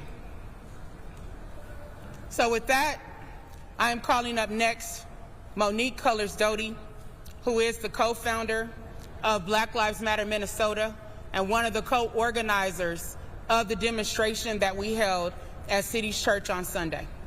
Let's welcome Monique. Thank you. Aside from being co-founder of Black Lives Matter Minnesota, I'm an ordained deacon, and one of the roles of the deacon in the church is for correction. When I learned of David Easterwood's role in the church, in City Church, it was obvious that there was a need for correction. When we went to that church in peace, we did not storm City Church, as it's been reported in Fox News. We did not descend from helicopters. We did not have military gear. We walked in peacefully. This was not January 6th. This was January 16th. This was not an insurrection. This was a correction. Because you cannot stand in 4 walls and call yourself a church if you're not truly preaching, teaching, living, and walking the true gospel. It is an abomination for someone to put the title of reverend, which means reverence for God, before his name and act as a field director for ICE. There is nothing about the ICE operations that we have seen here firsthand in Minnesota that aligns itself with the gospel of Jesus Christ. There is not a teaching in the Bible that supports what is happening with the immigrant community here, what is happening with peaceful protesters, what is happening for those who are standing up for the rights of others, for those who are putting their bodies on the line, for those who have taken wrongful arrests and wrongful detentions. There is nothing in the Bible that supports what ICE is doing. And it is absolutely hypocritical for David Easterwood to be in the role as a director, a field director for ICE in Minnesota, and stand in the pulpit and proclaim the gospel. It is sinful at best. And for the church to continue to support that is problematic as well. I don't know what Bible they are reading. I don't know what pages they decided to skip, but it's not hard to find what Jesus said. You can find a Bible where Jesus' words are highlighted in red if you don't care to read the entire book. But it does not condone what ICE is doing. And I denounce David Easterwood as a minister of the gospel. I denounce him as a legitimate vessel of God, and I denounce him as someone who is able to bring people to the cross in truth and integrity and in honesty. I don't know if he's assigned his field agents when they kick in someone's door to hand them a tract to tell them about Jesus? Is that what he's doing? I don't know. But what I can see right now is that there is a church of people that are being led astray. From the response when we were in the church, there was no surprise about David Easterwood's role. As a matter of fact, they tried to deny it. They tried to deny it. It's very clear on the website that he is a pastor at that church. And when I say they were not surprised, it leads me to believe that there needs to be a further investigation into the other pastors of the church and how many other members of the church are actually ICE agents. Because birds of a feather flock together. That people who are walking in the fruit of the Spirit, who are walking in discernment, would know and understand and recognize the spirit of evil that has to be operating within that body. There is no way that someone who is grounded in the Word is going to just sit by and just sit and enjoy a song that's played over the speaker, as we heard during the service, and not question, not pause to question, why were these protesters here peacefully, hands up, don't shoot, chanting justice for Renee Good, chanting justice for our immigrant community, chanting in the name of Jesus because it is what was righteous. And the pushback that we are getting is absolutely ridiculous. For people who are saying, oh, they shouldn't protest in the church, what do they think Jesus did when he turned over the tables in the church? Gentle words and gentle means are for gentle people. There is nothing gentle about ICE, and there is nothing gentle about an ICE field director. So we came and we did what was necessary, and hopefully this opens up a greater conversation for the Southern Baptist Convention, which has already been debating and struggling with immigration and its stance, which is crazy in and of itself, that they would choose half to ignore the Bible and the other half to call for stronger immigration laws. When, let's be clear, let's imagine, how hard was it to come through Ellis Island for their ancestors? Not hard. So I say this, standing in solidarity with my other organizers and the other protesters that showed up with us. We stood on the side of what was right. We stood up for our immigrant community, and that's what we all need to do. So when we see other people wrongfully under attack, no one should just sit by idly. Come out of the comfort of your home. Come out in the streets. Find your place and see what you can do to organize, because it's going to get worse before it gets better. Thank you. Thank you, Monique. So as you can see, 2 fake leaders were responsible for co-organizing the demonstration that took place on Sunday. And I have to say that I'm really disappointed overall in our faith community. We have seen maybe a handful of pastors in this community, including so-called progressive ones, speaking out against this, but more need to use their voices, especially because of the fact that the Trump administration rolled back protections for houses of worship. That is something that the media has completely missed. They sent out guidance saying that ICE agents can enter houses of worship with a warrant.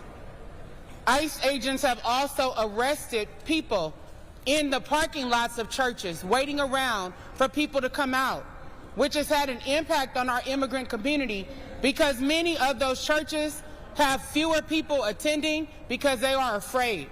So if the Trump administration cared about what happened inside of a church, then he would have strengthened protections for churches in the midst of these ICE raids instead of weakening those protections. Yep.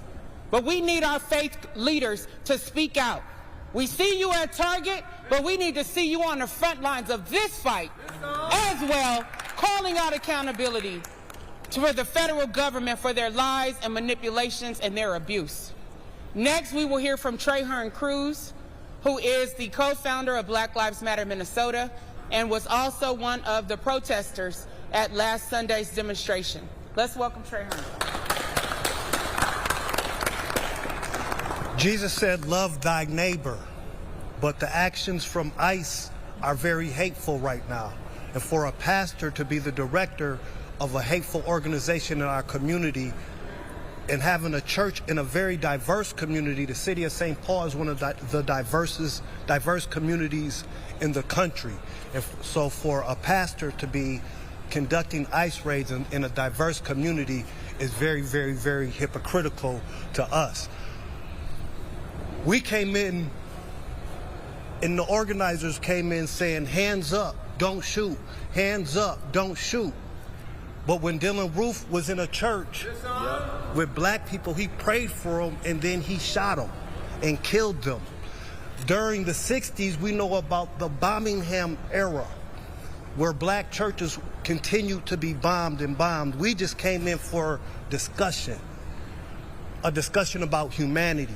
So there's a very different ideal of how we were approaching churches and how white supremacists have been approaching churches historically. Lastly, our civil rights protections, racism is costing the United States trillions and trillions of dollars. And civil rights were put into place to address so that black people can be treated civilly. And so for Donald Trump, the President Trump, to reverse that is harmful not only to black people, but harmful to America and also harmful to the American economy. You see the job numbers are real low. You have historic job numbers, and a lot of that is coming from 300,000 black women have been fired since the Trump administration has came into office. And so instead of using the Department of Justice to investigate peaceful protesters, we think the Department of Justice should get back to investigating police brutality and police murders in our community. The Department of Justice should continue to investigate real housing discrimination against black people and other people of color. All right, as you see, they're listening in to those community leaders there. They're speaking out on the ICE protesters who disrupted the church service and also just in general, some of the demonstrations that we've seen there throughout the week in Minneapolis. And so we wanted to make sure we were able to bring that to you here on Live Now from Fox. Ultimately, we do know that the Department of Justice did say on Sunday that they are now investigating that group of protesters in Minnesota who disrupted that church service where an immigration and customs enforcement officer apparently serves as a pastor. And so those protesters allege that one of the church's pastors, as they've named him there, David Easterwood, also leads the local ICE field office overseeing the operations that have been involving some of those arrests happening in the city. And so we'll continue to keep our eyes on this and much more here on Live Now from Fox. I do want to put this up on your screen as well. This is a statement that we have from President Trump, as we are discussing a lot of these conversations around what's happening with Homeland Security and ICE in the Minnesota area, saying the Department of Homeland Security and ICE must start talking about the murderers and other criminals that they are capturing and taking out of the system. They are saving many innocent lives. There are thousands of vicious animals in Minnesota alone, which is why the crime stats are nationwide the best ever recorded. Show the numbers, names, and faces of the violent criminals and show them now. The people will start supporting the patriots of ICE instead of the highly paid troublemakers, anarchists, and agitators. Make America great again. And so once again, we heard there from President Trump as he was speaking out amid all of this. We're going to slide away for a quick 2-minute commercial break. On the other side, much more on today's top stories here on Live Now from Fox.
Thanks for being with us here on Live Now from Fox. I'm your host, Christina Evans. We do want to continue with our top stories that we are now following this morning. Of course, we know it's going to be a very big week there for President Trump as he is headed overseas to Europe.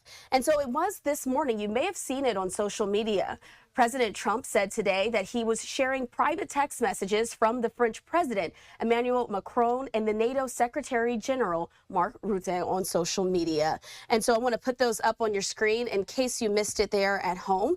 These are what some of those text messages said. It said from President Macron to President Trump, "My friend, we are totally in line on Syria. We can do great things on Iran. I do not understand what you are doing on Greenland. Let's try to build great things." Saying one, I can set up a G7 meeting after Davos in Paris on Thursday afternoon.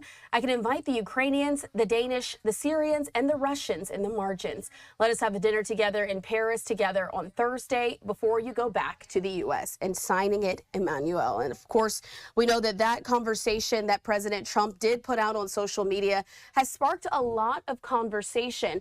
And so I now want to bring into the conversation with Politico, Diana Narosi. Diana, thanks so much for being with us here on Live Now from Fox. Thanks so much, Christina. Let's start with the very basics. Of course, we're talking about the Greenland portion, which has really been what a lot of the national media has been focused on as that conversation, and President Trump's conversation around Greenland in general has been really intense in the last few days. But there we heard it from the mouth of Macron himself as he put it in that text message saying, "I don't understand what you're doing on Greenland." Can I have your response to that and why it was important, why President Trump may have decided to put these messages out? I think the president sees putting text messages, private text messages intended only for him, out to the public as a negotiating tactic. This isn't the first time that he's published private texts. And I think these messages really show the European leaders in a position of trying to win Trump's ear and trying to talk to him. And the president had an interview today and he was asked on why he shared these messages.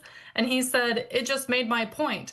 They're saying, oh, gee, let's have dinner. Let's do this. Let's do that. It just made my point." So I think Trump is really trying to show that he wants to pressure the Europeans to come to his side to try to negotiate over Greenland. And those texts just really show that. And so I have to ask you, Diana, we know that, again, this conversation around Greenland has brought in a lot of world leaders. And Macron, what has his previous stance been? How has he traditionally talked about the conversation around Greenland when it comes to President Trump's remarks? Macron, like other European leaders, has been very against Trump's rhetoric.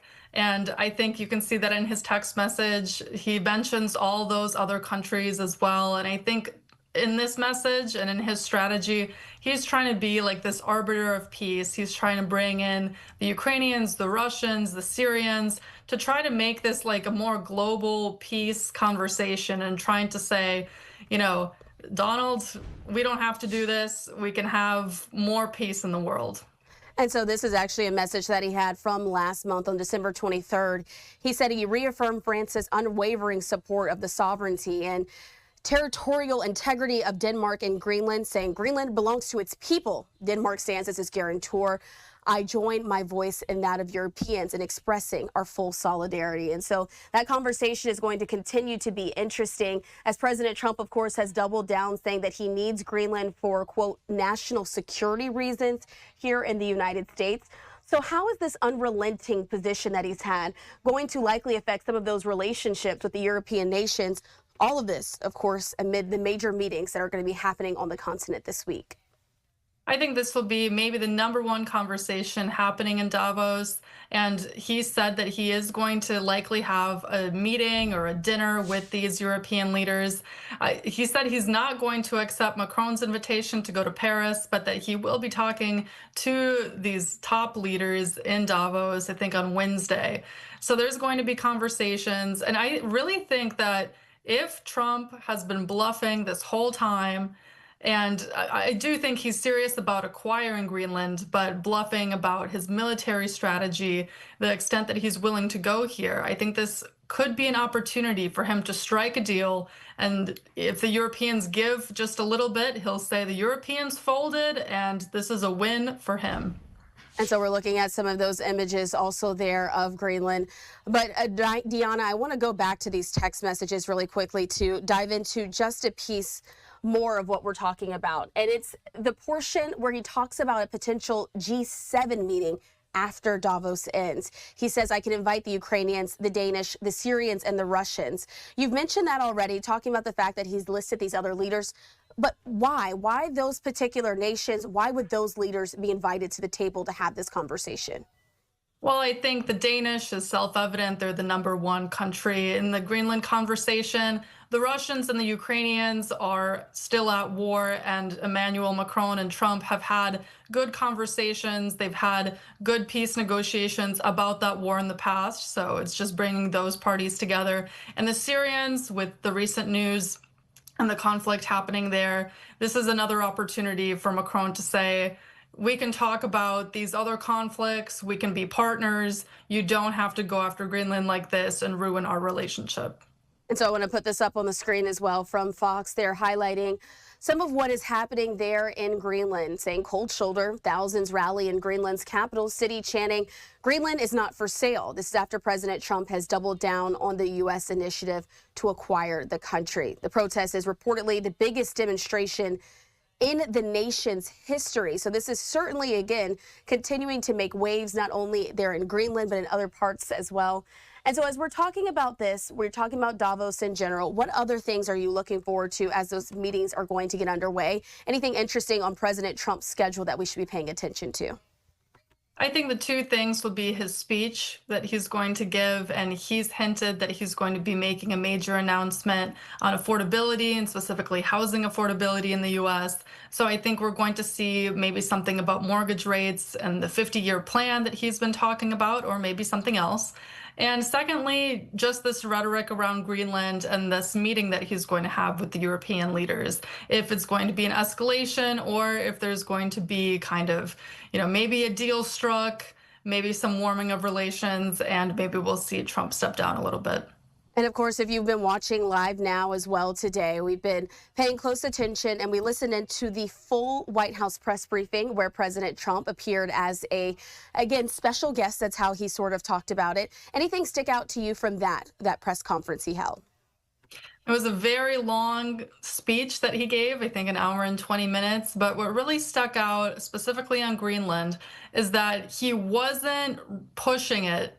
He was trying to take a little bit of a step back, and he said that he's looking forward to the conversations, and he sounded a bit optimistic about potentially reaching a deal. He said, I think, something to the extent of, something's going to happen. He's going to have these conversations.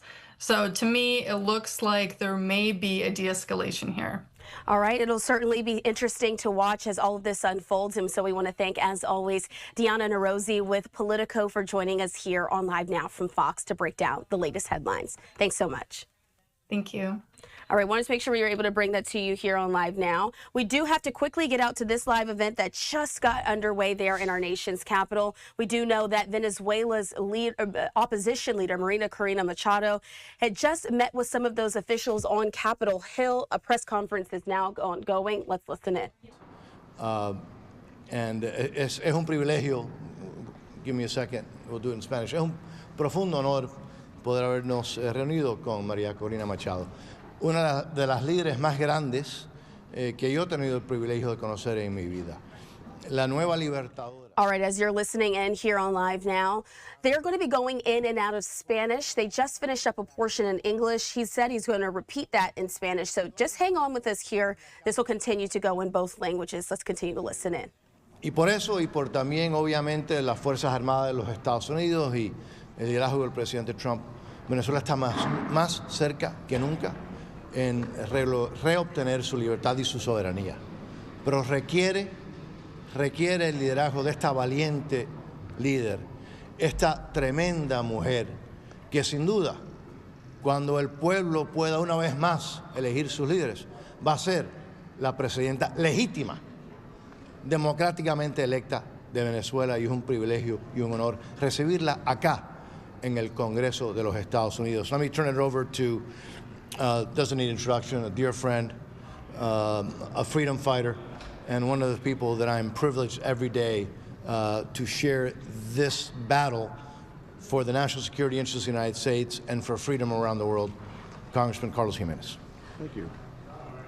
Thank you, Mario. I really appreciate those kind words. And as my dear friend Mario Diaz-Balart has stated, it's been a privilege to sit down and speak with Maria Corina Machado, an extraordinary person, and who has laid it all on the line, who's shown extraordinary courage, who has risked her life over and over again on a daily basis for her country, for the freedom of her people.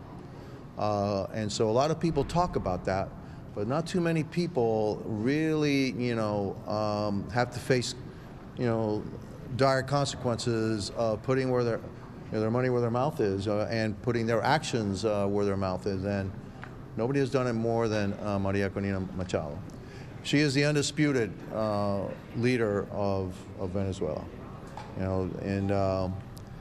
Polls have shown that if there were an election held today, she would be the clear-cut winner to these elections. And so it's our privilege to have her here, privilege to listen to her. Want to thank President Trump and the armed forces of the United States for their actions in getting us to this point. There's still a lot of more work to be done. This is not going to be an easy task, but it's a task that must be accomplished. We must get this done. We must have a free, a democratic Venezuela, because this hemisphere needs to be the hemisphere of freedom and democracy. Why? Because freedom and democracy is the clearest path to peace in our hemisphere. And so, we hope that this is the beginning of democracy and freedom in this hemisphere. It starts with Venezuela. We hope, we know it will not end with Venezuela, but Venezuela is the place we have to start. And because we have to start with Venezuela, and we are starting with Venezuela, it's just, it's really, it's great to have a leader like Maria Corina Machado. If you listen to her story of how she went to Oslo, how she got there, and the personal injury that you suffered, and the sacrifices she made to get there, you'll understand what kind of a person we're talking about here. And so, again, you have my full support. I know that you have my colleagues' full support, and unfortunately, Maria Salazar could not be here. There was something wrong with her plane, but she would have been here too, and she would have also, echoed our support for you, and for the Venezuelan people, and for the cause of liberty and freedom and democracy in Venezuela. A couple of words in Spanish. Para mí es un orgullo estar en su presencia. Es una persona extraordinaria.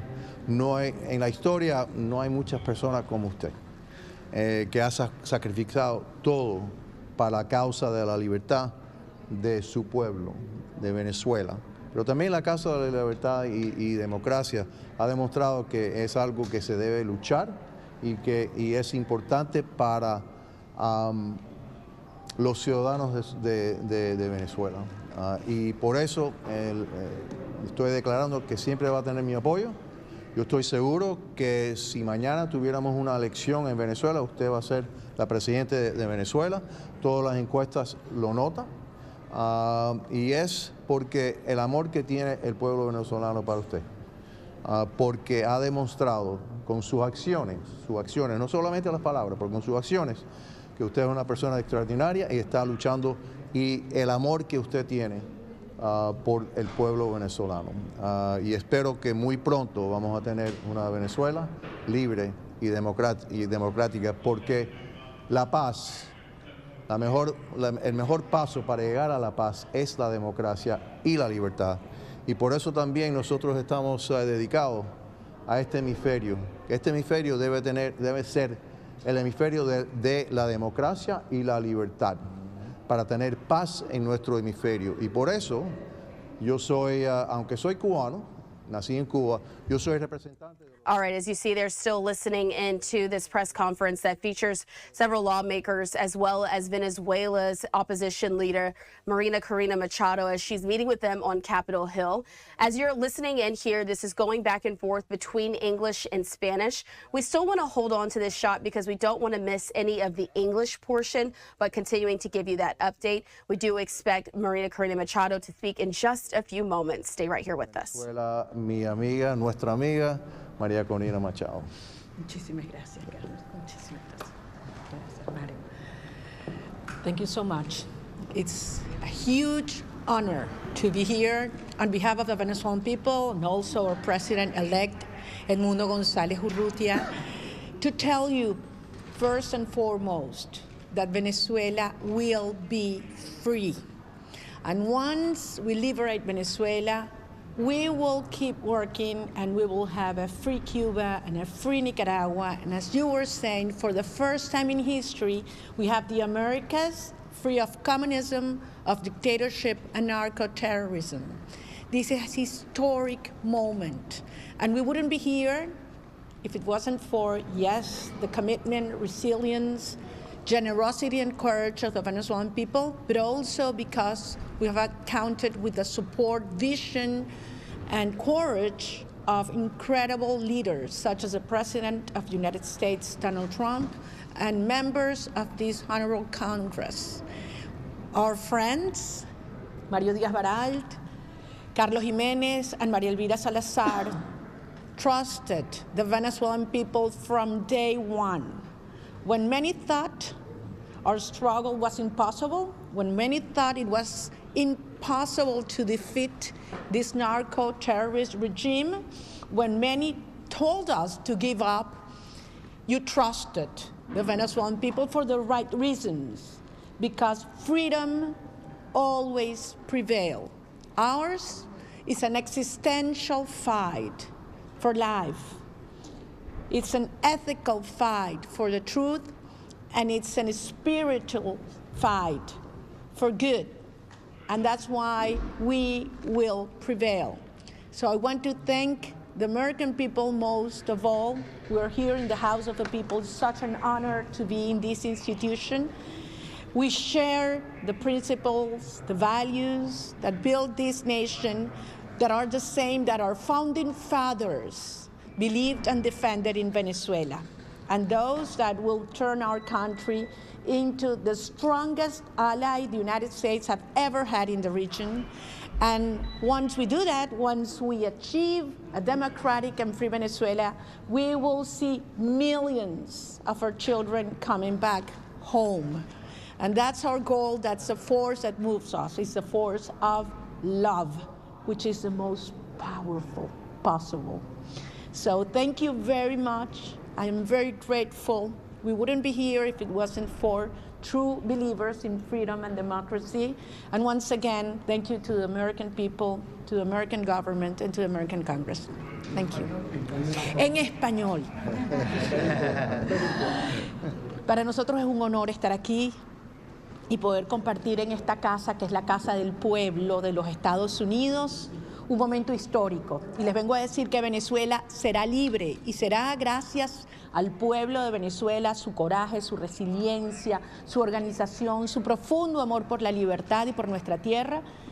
Y también...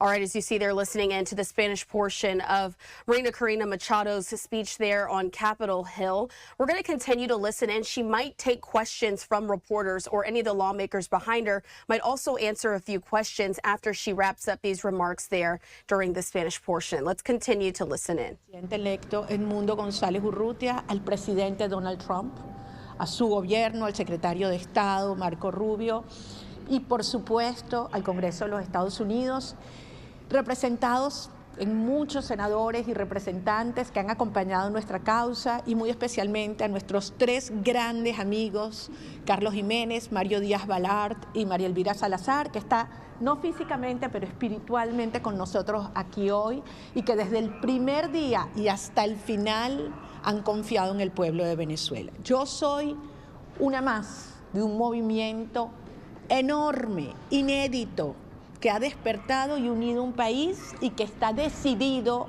a que Venezuela sea libre.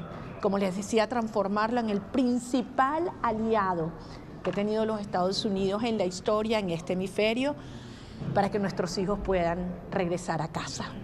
Así que gracias a todos y no sé si habrá alguna We'll take some questions. ¿Qué le aconsejaría al presidente Trump hacer con el remanente del cartel que queda dentro de Venezuela? ¿Cuál sería su sugerencia? En la administración, el presidente y el secretario de Estado han estado muy claros que hay un proceso de transición. Y eso requiere un número de distintas cosas, la liberación de todos los presos políticos sin excepción.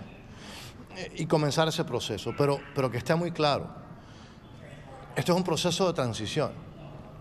Ese proceso nosotros queremos que sea lo más corto posible, pero de nuevo garantizando, ¿no?, que ese proceso avance. Ahora, que esté claro, el futuro de Venezuela no puede ser con el régimen, con ese narcocartel en control. El primer paso, yo creo que el paso muy importante se ha tomado, pero ahora en este proceso de transición, que esté muy claro, nosotros estamos convencidos de que esa transición ya está en camino, pero tiene que culminar con después todos los pasos con una elección libre, supervisada. Ese narcocartel, y el presidente ha estado muy claro, que ese narcocartel no puede estar, que se ha apoderado utilizando la fuerza, el terror, ¿no?, de un gran país, no puede estar en control de ese país. Ahora hay un proceso de transición y nosotros estamos convencidos, ¿por qué? Que cuando haya ese proceso de transición y hay una posibilidad que tiene que venir. All right, as you see there, we're still listening in to these representatives speaking on Capitol Hill alongside Marina Corina Machado, Venezuela's opposition leader. We're still hanging with this press conference as they're going to likely be answering questions in both English and Spanish. We don't want to miss any of the English portion. Let's continue to listen in. El temor, etcétera, y ha votado a favor de los que quieren. Nosotros sabemos que la próxima presidenta legítima va a ser María Corina. Lo importante, repito, es que ese cartel no puede seguir en control de ese gran país, pero esto requiere un proceso de transición y lo importante es que sea lo más rápido posible, pero tiene que haber, la meta es la libertad plena y absoluta del pueblo de Venezuela y eso no puede ocurrir mientras estén los narcoterroristas en control. María Corina, el presidente dijo que es maravillosa, no dijo un balance del año, dijo que es maravillosa y que quiere que se involucre usted directamente en la transición. ¿Qué tiene que decirle al presidente Trump que le dedicó esas palabras? Bueno, en primer lugar, yo agradezco enormemente al presidente Trump y a su administración, porque como decía Mario, se ha dado un paso histórico.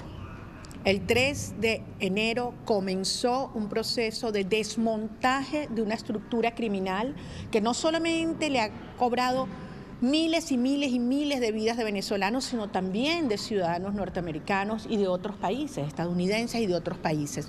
Por lo tanto, esto es un proceso que está en marcha para salvar vidas en Venezuela, en Latinoamérica y en los Estados Unidos.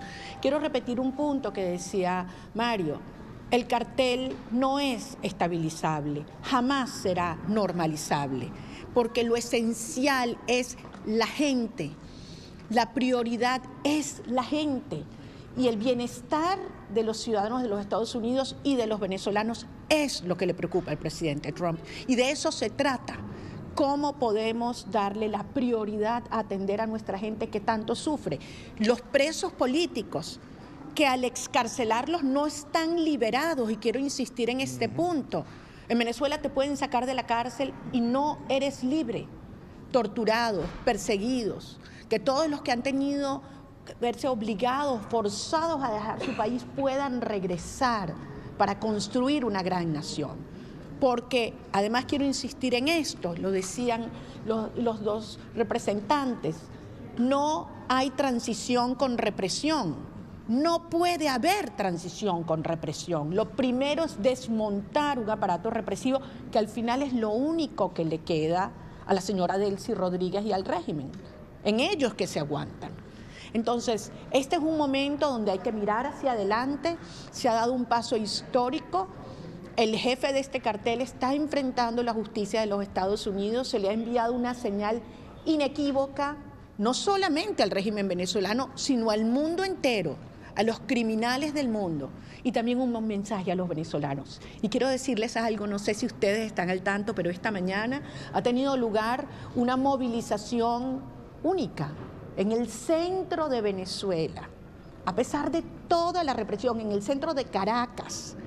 Al Ministerio Público se han movilizado cientos de ciudadanos a exigir la libertad de los presos políticos. Esto era impensable antes del 3 de enero.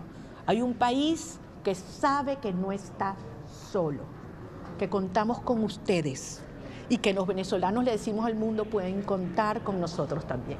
María Corina, el presidente está trabajando muy bien con la presidenta Delcy Rodríguez y que le gustaría escucharla también en el proceso. One more question, okay? Because Maria Corina has to go, okay? South Florida question, back there. Go ahead. Esa es la manera de conseguirlo. Go ahead. South Florida question.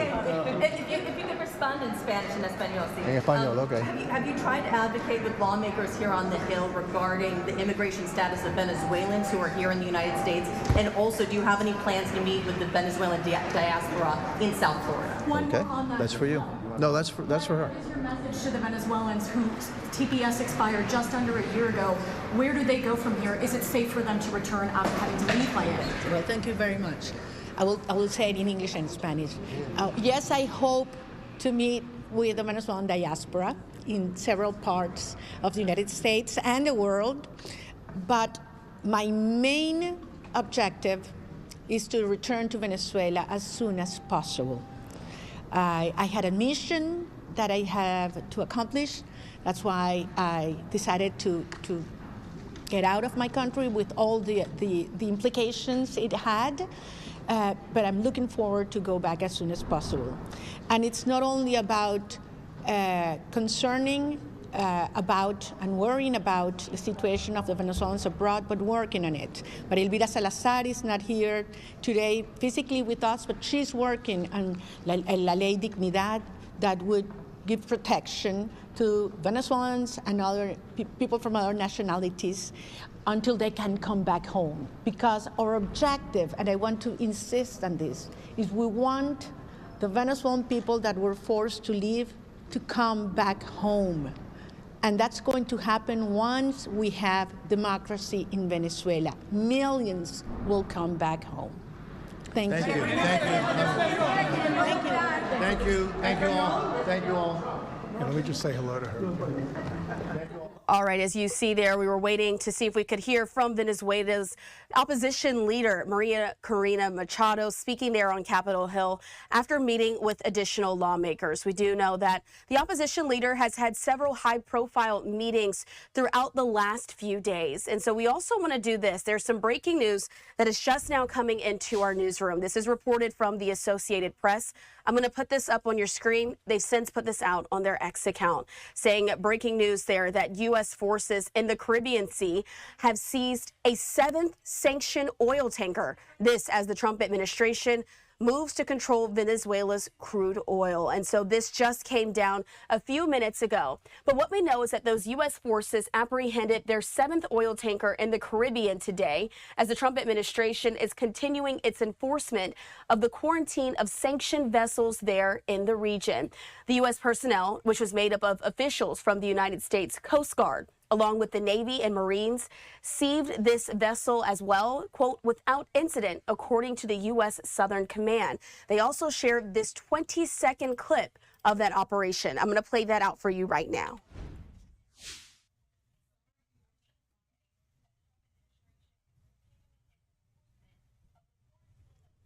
And so as we're watching here, this video does not have any sound of it, but this is the 20-second clip that was shared on social media by the Southcom as they're showing what happened there in the Caribbean Sea as this 7th oil tanker was seized. And so I want to put this up on your screen. It's a very long post from the Southern Command, but they did say this. They said, through Operation Southern Spear, the Department of War and its unwavering in its mission to crush the illicit activity in the Western Hemisphere in partnership with the U.S. Coast Guard and the DHS and Justice Department. This morning, U.S. military forces, in support of the Department of Homeland Security, apprehended the motor vessel as well without incident. This apprehension of another tanker operating in defiance of President Trump's established quarantine of sanctioned vessels in the Caribbean demonstrates our resolve to ensure that only oil leaving Venezuela will be oil that is coordinated properly and lawfully. As the joint force operates in the Western Hemisphere, we reaffirm that the security of the American people is paramount, demonstrating our commitment to safety and stability. These operations are backed by the full power of our elite joint force team deployed in the Caribbean. Tagging there at the end, the U.S. Navy and the U.S. Marine Corps as well. And so this is the breaking news. The U.S. forces have since seized this 7th ship there in the region, continuing to play out some of that video for you. But if you do remember, it was just last Thursday that the U.S. forces seized the 6th Venezuela-linked oil tanker. It was titled the Veronica, which is a part of a so-called ghost fleet there in the Caribbean. Earlier this month, Secretary of State Marco Rubio also indicated that the U.S. would not govern Venezuela. This is after U.S. Special Forces captured Venezuelan leader Nicolas Maduro, but said that the Trump administration would keep enforcing an existing, quote, oil quarantine on oil vessels coming in and out of the Latin American country. But in the last few minutes, this video just now coming out of that 7th oil tanker ultimately seized. And so we'll continue to keep you updated here on Live Now from Fox with this breaking news, all on the back there from hearing from Venezuela's opposition leader, Marina Corina Machado, as she's still having conversation with several lawmakers on Capitol Hill. We're going to slide away for our first 2-minute commercial break of the hour. Stay right here with us on Live Now from Fox.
Thanks for being with us here on Live Now from Fox. I'm your host, Christina Evans. I do want to show you a few live feeds that are now coming into our newsroom. This one in particular. It's going to take us out to New York City. As you can see, Demonstrators are now taking to the street. This is a New York City walkout to protest President Trump's policies.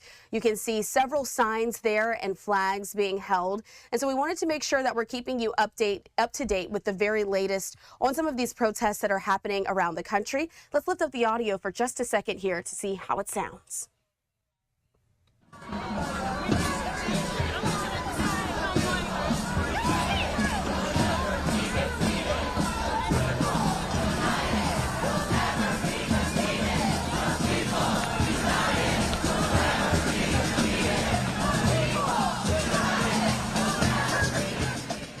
All right, so you can see there's a chant that's going as well as this protest is ongoing. If any speakers come or if there's a podium, we'll try to bring you out to some of our coverage here on Live Now from Fox as we're monitoring all of this. In the meantime, though, we do have to head out to New Mexico. I want to show you this live vantage point that we have not too far from Albuquerque. But right now, we're going to be heading into the courtroom as Timothy Busfield. He's the actor. You may know him, but he made his first appearance in court today alongside his wife, actress Melissa Gilbert, who stood in the gallery to show her support.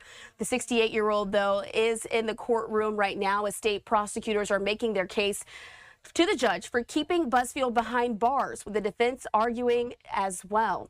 And if these charges are 2 counts of criminal sexual contact of a minor and 1 count of sexual abuse that were filed on January 9th. What we want to do, though, is as we're heading into the courtroom is remind you that viewer discretion is advised during this hearing as it is a very sensitive conversation and topic. Let's listen in. So everything's being recorded in this microphone here, so please just be sure to speak loudly and clearly into that. The attorneys, I should sit, right? Yep. And the attorneys are going to ask you some questions now. Okay, Mr. Dodd. Thank you, Your Honor. Could you please state your name for the record? Alan Cadillo. And Mr. Cadillo, what do you do for a living? I'm a director of photography on movies and television shows. What is a director of photography? Director of photography supervises all the photography for a project, hires crew, and in television shows guides guest directors through the process of that particular show. And as a director of photography, do you work closely with the director on any given project? Yes. And how long have you worked in the film industry? Over 35 years. How many projects have you worked on? Hundreds of projects. How many days of filming do you think you've done? Thousands of days. And are you a member of any unions? I am. I'm a member of the International Cinematographers Guild, Local 600, and of the Directors Guild of America, TGA. And have you worked on any projects that I might have heard of? Yeah. Probably the biggest project I worked on was The Hangover. I was one of the directors of photography on The Hangover. Okay. And Hangover 2.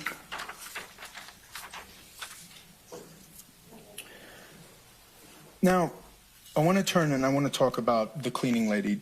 Did you work on a television show called The Cleaning Lady? I did. And what was your role on The Cleaning Lady? I was the lead director of photography for seasons 1 through 4. Were there more than 4 seasons of The Cleaning Lady? No, it was canceled after the 4th season. So you were the lead director of photography for all 4 seasons? Correct. And as the lead director of photography on The Cleaning Lady, did you interact with Timothy Busfield? I did. Tim came to us season 2 at the end of the season, episode 11. So he came as a guest director on that. And then they brought him back seasons 3 and 4. For seasons 3 and 4? Yeah, correct. Okay. Why did they bring him back? He was well liked by the cast and the crew. Did an excellent job, and they needed somebody to help supervise future directors who were going to be guests to help them do that process for season 3 and 4. So he was a producer director for those last 2 seasons. Okay. Yeah, what does that mean, being a producer director? Part of it is really he's helping to make sure that each guest director comes in, understands the process, and knows the ins and outs of working with the cast, understands the quirks of the crew or locations, and then also he supervises editing and music things and casting to some extent. So he's there to be a guide for the series. And so just so I'm clear, Mr. Busfield was involved with The Cleaning Lady for season 2, episode 11, and then all of season 3 and 4. Correct, yeah. He was directed 1 episode season 2, and then I think 2 episode 3 and 2 episode 4. Okay, so he directed a total of 5 episodes? I believe it's 5. Yeah, I believe it was 5. Now, have you reviewed the criminal complaint in this case? I did read it. I saw it on Deadline. Yeah. And are you aware of the allegations by, I want to refer them by their initials, okay? Let's just make sure we do that, okay? Mm-hmm. Are you aware of the allegations by SL in this case? I am, from that complaint. And you know when I refer to SL, you know who I'm talking about, correct? I do.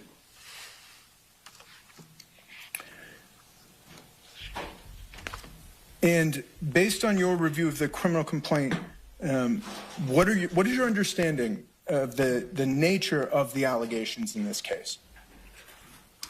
I'm sorry, I don't. What understanding of the nature? Like what happened? What does he say happened? Oh, he said that Tim touched him inappropriately on set. Okay. And was that during filming? Do you know? It seemed to me from the complaint he was saying it was on set while we were filming. He'd said, I think I remember reading, he said something like, when he cut, he would come in and that's when he would do it. Okay. Now, as the director of photography, did you work on every episode that Mr. Busfield directed? I did. Did you work closely with him on each of those episodes? Yeah, absolutely. I work very closely with all of the directors, and that first episode he was a guest, so it was one of my jobs as we'd been there for 2 years, is to make sure he understands our process, gets to know the cast and crew, sets and things like that. So we worked very, very closely. I never left his side. Okay. And so is it possible that Mr. Busfield inappropriately touched SL on the set of The Cleaning Lady? No. Why not? Film sets may seem chaotic if you're an outsider, but everything we do is incredibly regimented. We're all a group of professionals who all know what they need to do, a lot of times without being told.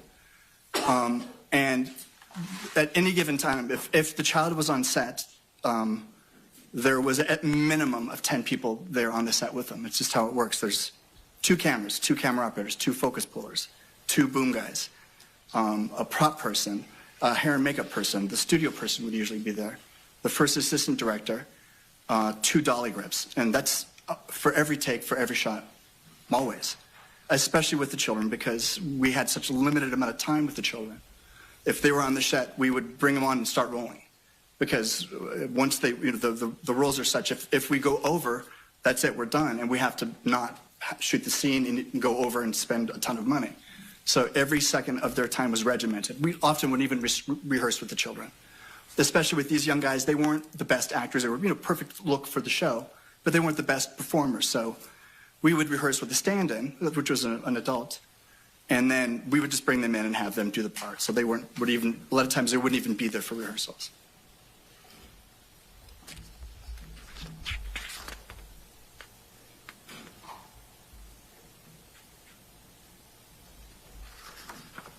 I want to shift and talk now about these boys and their parents, okay? Mm-hmm. During filming of The Cleaning Lady, did you get to know the boys and their parents? Yes. And how much did you interact with those 4 people? Well, not a ton, but I always take care. I always make sure I get to know the cast very well, and the crew as well, but the cast, and try to get to know the parents of children when they come on the set, so they feel comfortable, know that we're there taking care of their children, and they feel comfortable. So I got to know them. I would see them when they would come to set. Okay. And we did occasionally see them like after like at rap parties and things like that. Rap parties? Well, like when it's over, you go and have dinner and to celebrate the season. Great. Okay. The boys' parents, what were they like? I think the mother was she always seemed very, very nervous and anxious and very quiet and reserved.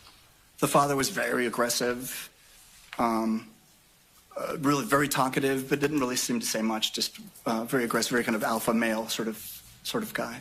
It seemed like a typical sort of aggressive set parent. Was there anything that the father did that seemed odd to you? Yeah, I mean, yes. He was overly aggressive with me. I felt like he was always trying to be my friend or wanting to, go do things after work or go have drinks or golf or things like that. And I wasn't really that interested in that. Something he did do that for me that made me uncomfortable, and it was addressed earlier, was that he would have the kids. If we came on set and if I was giving a high five to the kids and they missed it, the father would go, hey, go give Mr. Allen a hug. And that made me feel uncomfortable because I would never let my kids just force my kids to hug somebody. There should be something that they want to do, or it's mutual, not say you have to hug somebody. So that really kind of was like nails in the chalkboard for me, like to force one's child to hug somebody they didn't really know. Did it seem like the father was trying to force relationships, like between you and the children and things like that? Yeah, I mean, it did. I felt like, he wanted, honestly, I don't think he understood what I did. I'm not, a director of photography is a below the line person. We're not bosses. I'm a boss of my group, the lighting, the grip, and the camera people, but I'm not a decision maker. I don't cast, I don't do things like that. And I think he might have misunderstood what I did because people would listen to me on set because I'm giving people, put that light there, put that camera there. You mean you seemed important? I seemed important, and I think he thought, okay, then I better drive a relationship. Better make sure that he's got a good relationship with that guy. I see. Now, I want to ask you about the kids leaving the show. How did the kids end up leaving? Well, a couple things happened. Well, several things happened. One, because of COVID, our schedule got extended. So when we started the project, when they shot the pilot in 2021, we didn't really even start shooting the series until, I think, the summer of 22. So it's a year later, so these children have already grown up. And this show takes place in, really, I think the whole series, all 4 seasons of the show, I think take place in like a 1 year or maybe a year and a half time. It was really, story-wise, it was compressed. And so because of, circumstances, we had a big writers and actors strike, so we ended up pushing. And the kids kept growing, so, by the time we started really shooting, by the time we got to season 3, they had grown different heights, there were different heights, and their facial structures had changed, right? So they just didn't look like they did at the end even of the prior season. And it became, I think, clear that we needed to make a change. Right? It wasn't my decision, but, the studio decided that. Okay.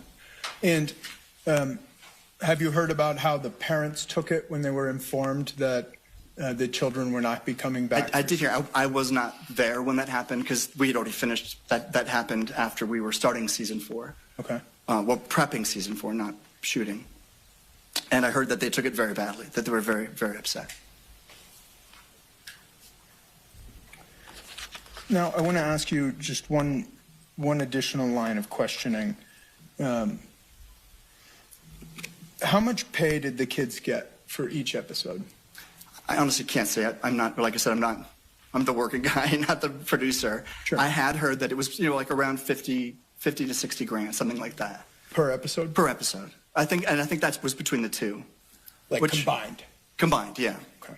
I'm not a producer. Nobody ever gave me a budget, so I don't know. But that's what you'd heard? That's what I heard. And that doesn't seem out of bounds for what that rate is for what actors make.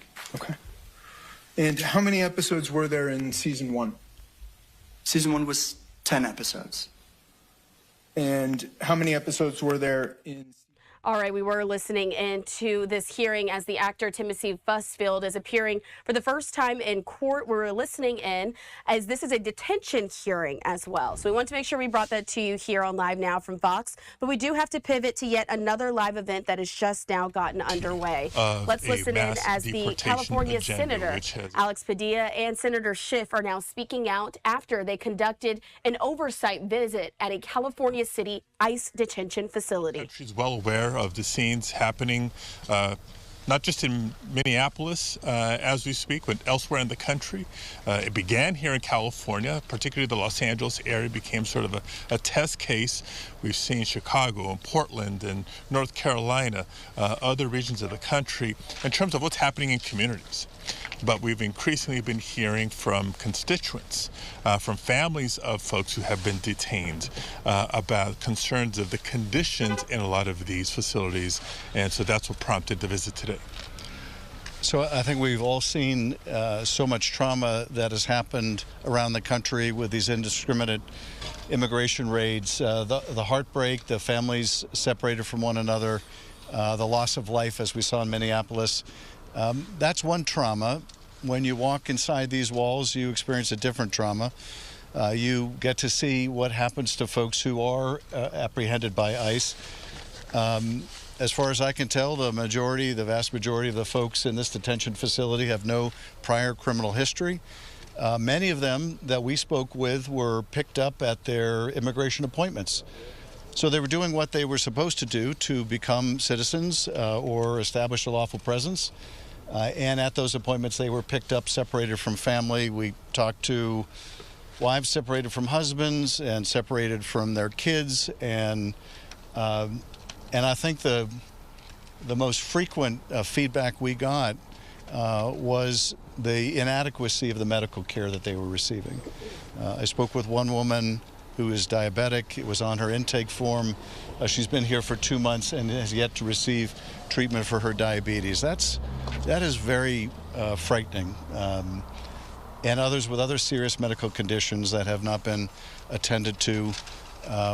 And a lot of the concerns we heard were over, very valid health care issues that were not being addressed.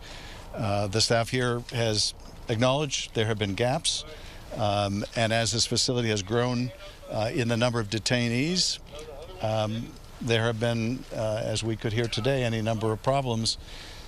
This facility is expected to grow further in terms of population. There are about 1,400 people here now. It has a capacity of about 2,500, and I think they expect to use that capacity. So they're going to have to do something very different if they're going to meet the medical needs of the people here, let alone adding another 1,000 people. And the standards required by law. So that was certainly a topic of conversation with the warden and the staff. The last thing I'll mention, and then we'll open it up to some questions, is in terms of access to medical care, it's not just the physical care that they need, whether they've sustained an injury, whether they have a chronic health condition, or one develops while they're here. And for the record, this is civil detention. This is not a prison, despite the environment.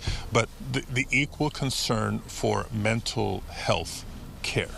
A lot of folks, as they first entered into custody, had some sort of condition. You can imagine the experience of being detained, being threatened with deportation, the impact on you as an individual, the impact on your extended family can be traumatic. We found that mental health care also lacking, and we're demanding and insisting on improvement.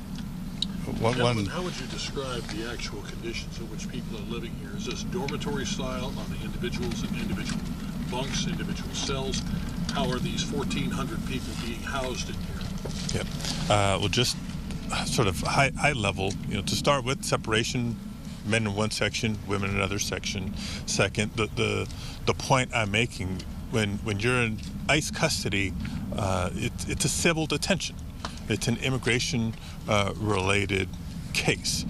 These are not folks that have been found guilty and therefore in stage 1, 2, 3 level of a state or federal prison in this case. So what are the conditions like? They look a lot more like a prison. than a dormitory-style setting. There is separation based on what ICE will determine level of risk, of danger to themselves or to others. Very different than what I've seen touring other facilities over the years. Just to add, well, they are separated into what they call pods, but I think they basically look like a cell block. And so in a pod, there would be either 80 or 85 people in a pod.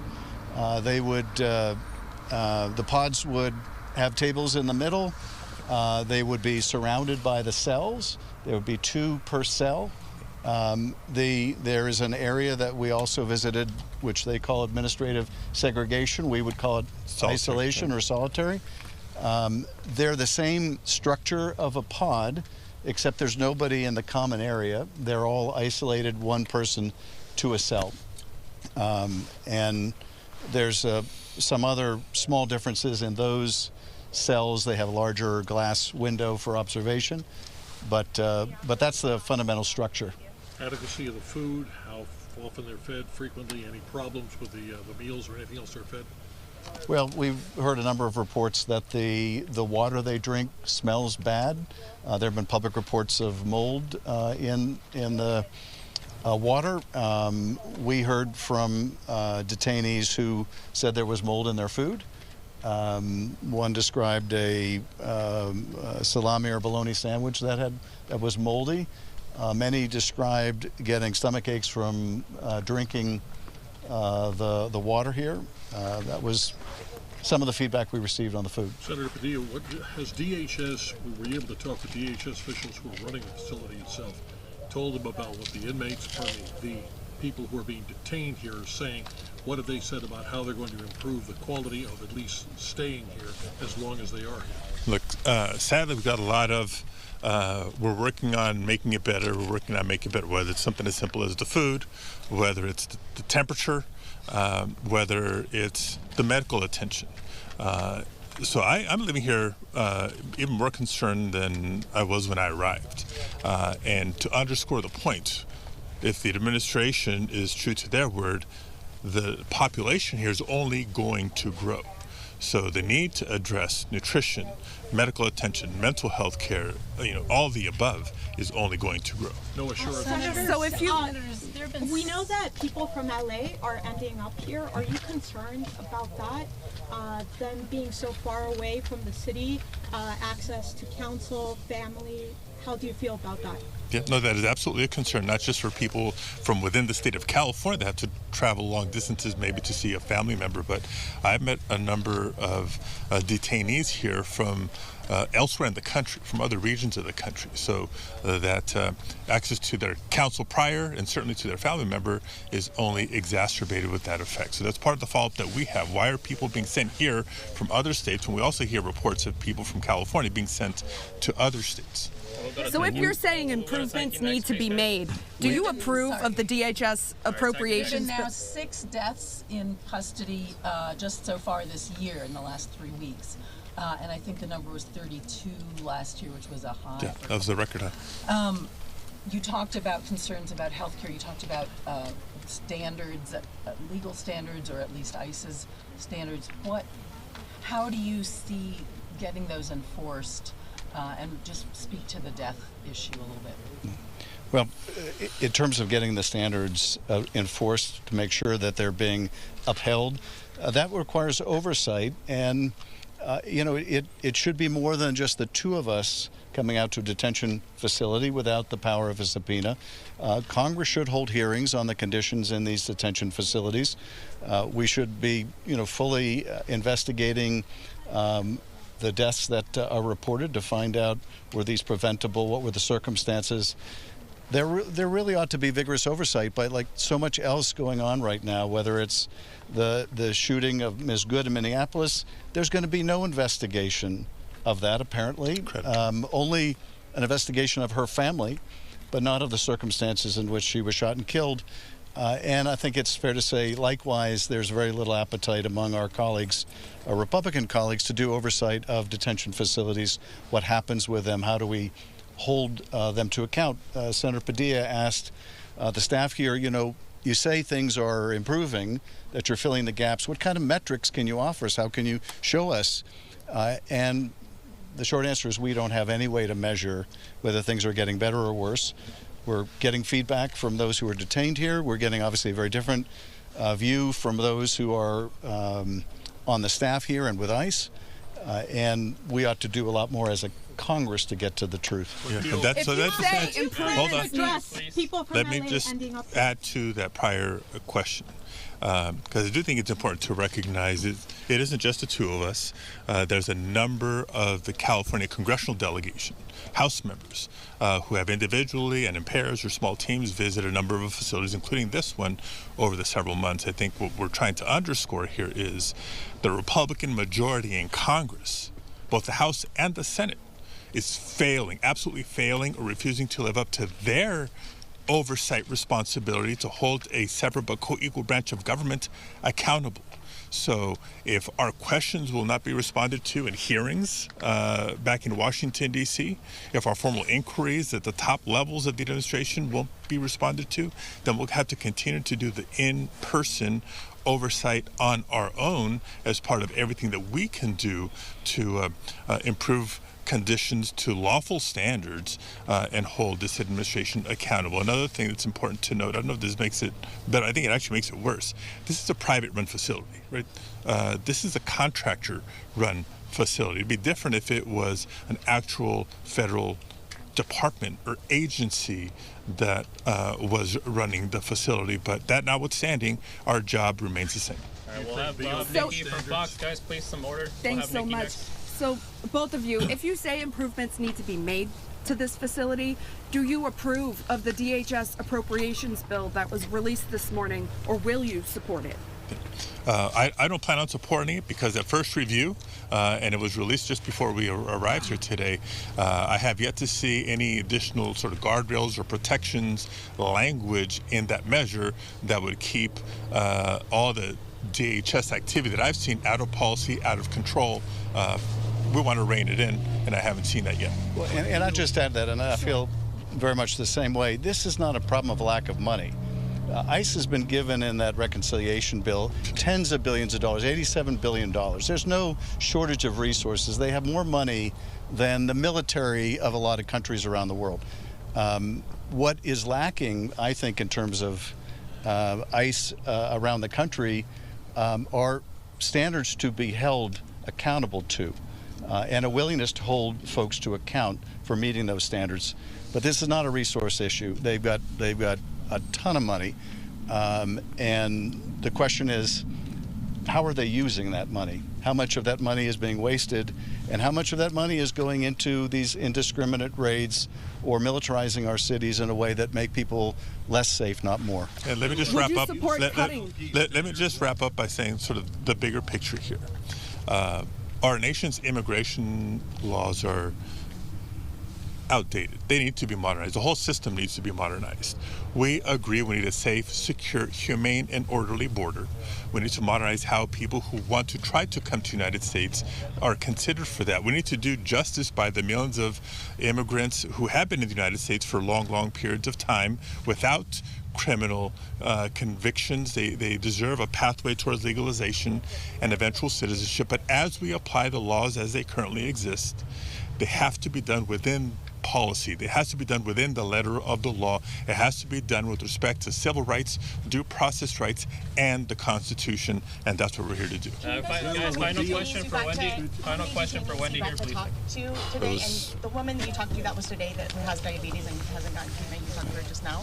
And also, do you guys think that the conditions are being kept in a certain way to encourage people to accept a voluntary deportation?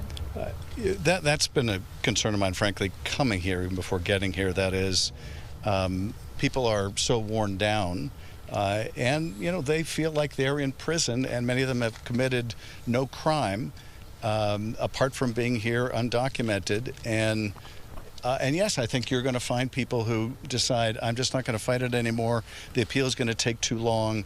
This is just, too oppressive an environment. That is very much a concern. And, if you add to that people having trouble getting the health care they need or having access to their family, But I am most particularly concerned about the medical issue, because that can be life or death. We talked to others who needed treatment, and if they didn't get their treatment, it was going to degenerate their health condition in a way that they would never get that health care back, that health back. So this has long-term consequence on people and on their mental health. We talked to one detainee from Afghanistan who worked with the Marines in Afghanistan. They want to deport him back to Afghanistan. He was explaining to us that, he is going to be a target of the Taliban the moment he steps back in Afghanistan. He's given alternatives like Sudan and elsewhere that he has no tie whatsoever. These are the stories that we were hearing. Gentlemen, you talk about metrics absolutely on doing this and on Sorry guys, we're just going to do Spanish remarks and then we're going to wrap up. Do you support cutting ICE funding? Brevemente en español. Mi nombre es Alex Padilla, aquí con mi colega el senador Adam Schiff, visitando este centro de detención en California City. Hemos visto este último año. All right, as you see this portion of the press conference going into Spanish, we're going to take this opportunity to slide away for a quick 2-minute commercial break as we were listening into those lawmakers. The two senators from California, Alex Padilla and Adam Schiff, both speaking out as Democrats after visiting an ICE facility in California City, which is near Bakersfield, California. We're going to slide away for that quick 2-minute commercial break. Stay right here with us.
Thanks for being with us here on Live Now from Fox. I'm your host, Christina Evans. Do want to continue on with our top stories that we're now following.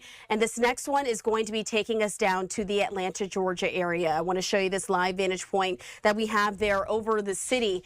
But of course, as we've been showing you here in the last few moments, several protests are happening around the country to some of President Trump's policies. And the same is happening there in Atlanta, Georgia. Heading out live there to the scene as Fox 5 Atlanta's Christopher King is covering this particular protest in the area. Christopher, can you tell us a little bit more about what you're seeing there?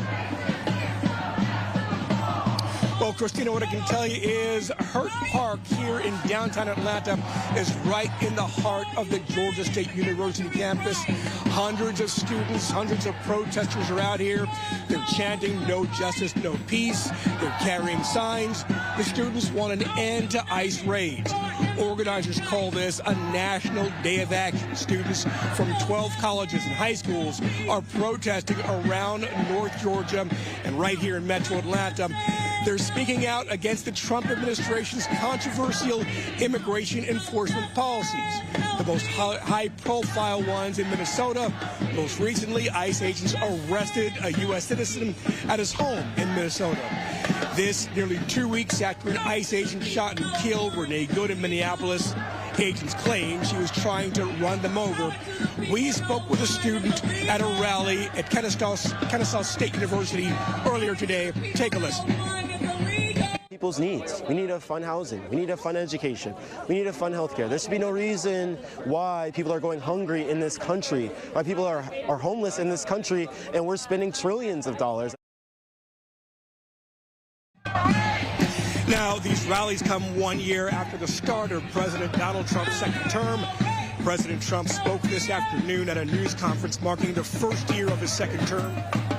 Reporters, ICE agents have been arresting murderers, drug dealers, and people the president calls, quote, a lot of bad people in Minnesota. Those are his words. We're live in downtown Atlanta. Christopher King, back to you. Christina. All right, we certainly appreciate Christopher King for joining us here on Live Now as we're monitoring all of this.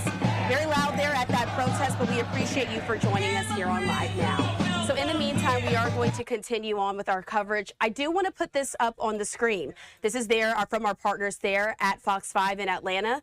This is them posting about the KSU walkout. That's Kennesaw State University. That's also on the outskirts of the Atlanta, Georgia area, with students saying that they are organizing nationwide walkouts to protest U.S. military intervention, ICE raids, and administration economic policies. As you just saw from that live shot in the backside there, that was Georgia State University, where that gathering is happening.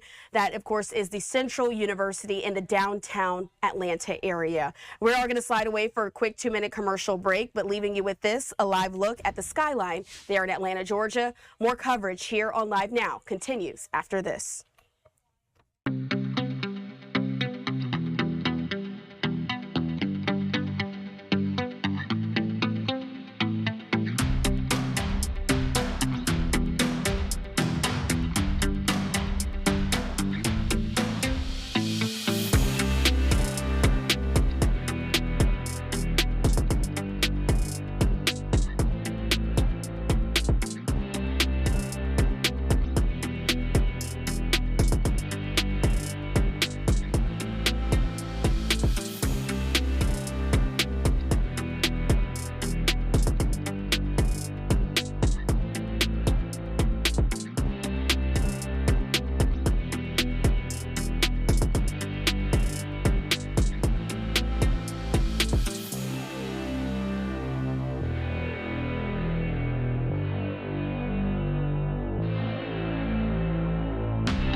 Thanks for being with us here on Live Now from Fox. I'm your host, Christina Evans. As promised, I do want to continue to show you some of the live feeds that we are monitoring around the country. Right now, this one is coming into us from Salt Lake City, Utah, as there is a protest there of President Trump's policies. We're just showing you the one that's happening in downtown Atlanta that features several students, as many North Georgia universities across the state decided to host a walkout that also included some high school students as as well. And so we were able to bring you a few of those throughout the day. This one is still ongoing live right now. In the meantime, let's pivot to some of our other live coverage. This one, though, takes us out to Senator Patty Murray, the Democrat from Washington, now speaking out at the Howard Hansen Dam. She is expected to be speaking on funding. Let's continue to listen in here on Live Now from Fox. Howard Hansen is there for us, but we have to be there for it. There are crucial updates and upgrades ready to get underway. And as you all know, I pounded the pavement to get this project done. And in recent years, we have been making some very serious progress. In 2022, I secured $220 million for Howard Hansen Dam in our bipartisan infrastructure law. I remember coming right here afterwards and celebrating that victory as a watershed moment for the next chapter of the dam. And we kept the momentum going when I worked during the Biden years to secure a $50 million down payment ahead of construction. And this time last year, about right now, we were on track to make the biggest progress yet. After hard negotiations, long talks, we were on track to get this project crucial funding in our bipartisan Senate bill, $500 million to execute a necessary construction contract. Howard Hansen was actually even funded in the House appropriation bills that was drafted by Republicans, every cent of it.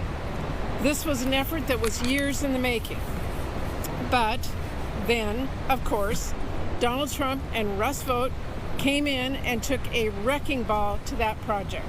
They announced a brazen partisan plan to blatantly rob blue states and completely politicize federal funding for crucial Army Corps projects.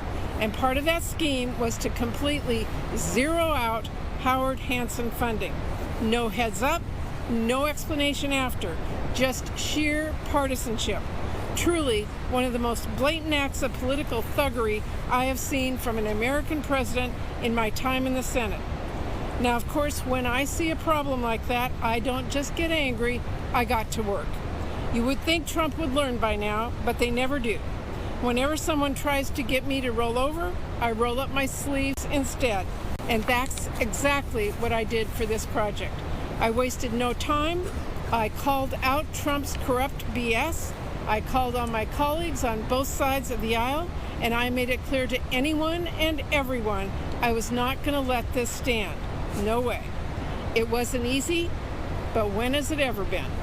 When I raised the alarm, some people said I was acting like a town crier in D.C., hopelessly appealing to Republicans to do the right thing. You know, look, as someone who has negotiated more bipartisan deals than just about any member of the Senate, I don't just hope Republicans do the right thing. I get to work and I strike a deal to put Washington State first and our values first. Now, some people will always underestimate me. They always do. They just say I'm a mom in tennis shoes, but I got to tell you, I have worn these shoes on the Senate floor for a long time, and I know how to get things done with these tennis shoes on. Last week, it happened for this project. Last week, we passed a funding bill that ended Trump's political game and got funding flowing once again to Howard Hansen Dam.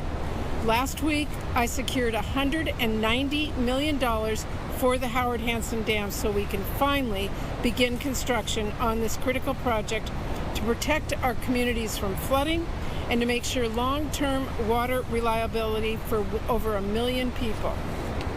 And now, Trump is going to sign a bill in a few days that continues the same construction at the Howard Hansen Dam that he tried to eliminate a year ago. Now, I'm as clear-eyed as everyone about the fact that we have work ahead of us to do. We are still short of the full $500 million that he robbed us of last year.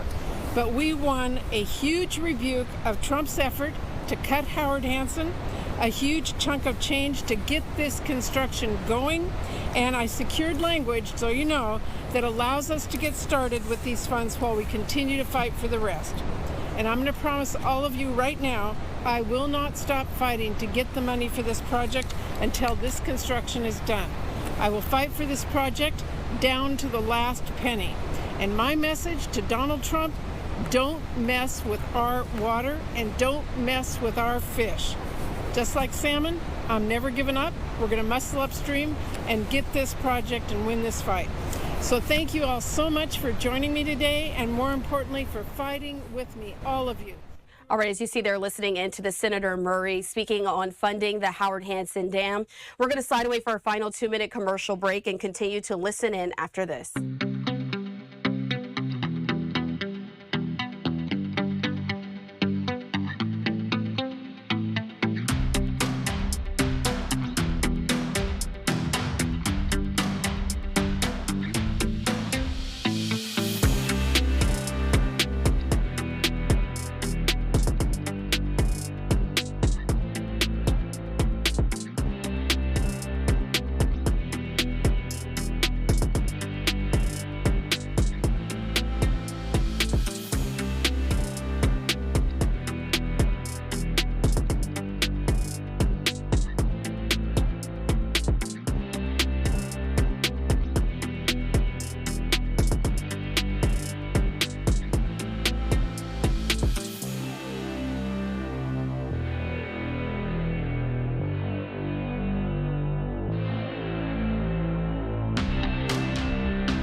Thanks for being with us here on Live Now from Fox. I'm your host, Christina Evans. Let's continue to listen in as these Washington state officials are now talking about the Howard Hansen Dam and the funding that they've secured for the project. Let's listen back in. My name is Jason Elkins. I'm the chairman of the Muckleshoot Tribe, and it's an honor to be here. As Senator Murray was talking, I seen 2 fish jump out of the water here. And I just thought that was a sign, you know, that must have been a sign. And I also seen a bird up, I think it was either an eagle, I think it might have been an eagle circling ahead. So, you know, it's a beautiful day, it's a historic day, and we're here to thank Senator Murray for being a champion for all of Washingtonians. So, with that being said, again, I want to thank Senator Murray for her leadership and commitment to the people, to the rivers, the salmon, and all of us here. So thank you, Senator Murray. Today we recognize an extraordinary achievement, securing $190 million in federal funding for the Howard Hansen Dam. This investment is not just concrete and infrastructure. This is about the safety and responsibility and the future of the lands and waters. And most importantly, it's about the salmon. For the Muckleshoot people, it's not simply a resource. Our salmon is a way of life. They are central to who we are as a people, culturally, spiritually, and economically. Our ancestors depended on salmon since time immemorial, and our treaties explicitly protect our right to fish. But what does that right mean if there's no more salmon, if they don't exist? The Green River watershed has long been vital to our tribe. Decisions made upstream affect everything downstream. Our fisheries, our habitat, and our ability to pass on traditions to the next generations.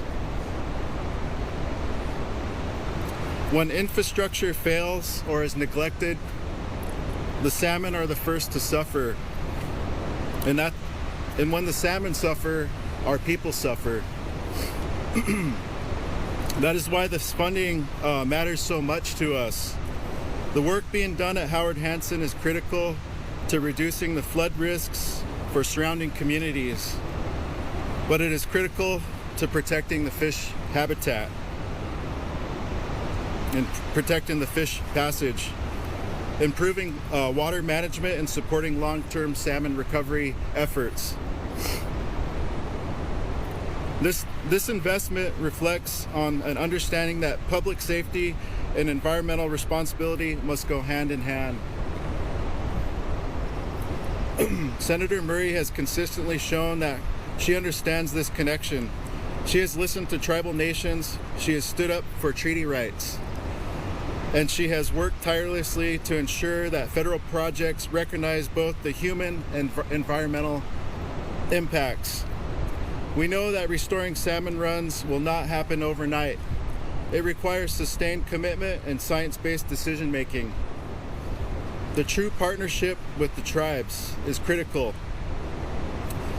This funding is a major step forward, and it sends a strong message that salmon and communities that depend on them matter. So on behalf of the Muckleshoot tribe, I want to thank Senator Murray for her leadership and for delivering results that will benefit our region for generations to come. We look forward to continuing the work together to protect our rivers, honor our treaties, and ensure that salmon remain part of this land forever. So thank you all. And with that, in our language, it's Sa Sali Kui Quo, and that means water is life. So thank you all, and thank you, Senator Murray.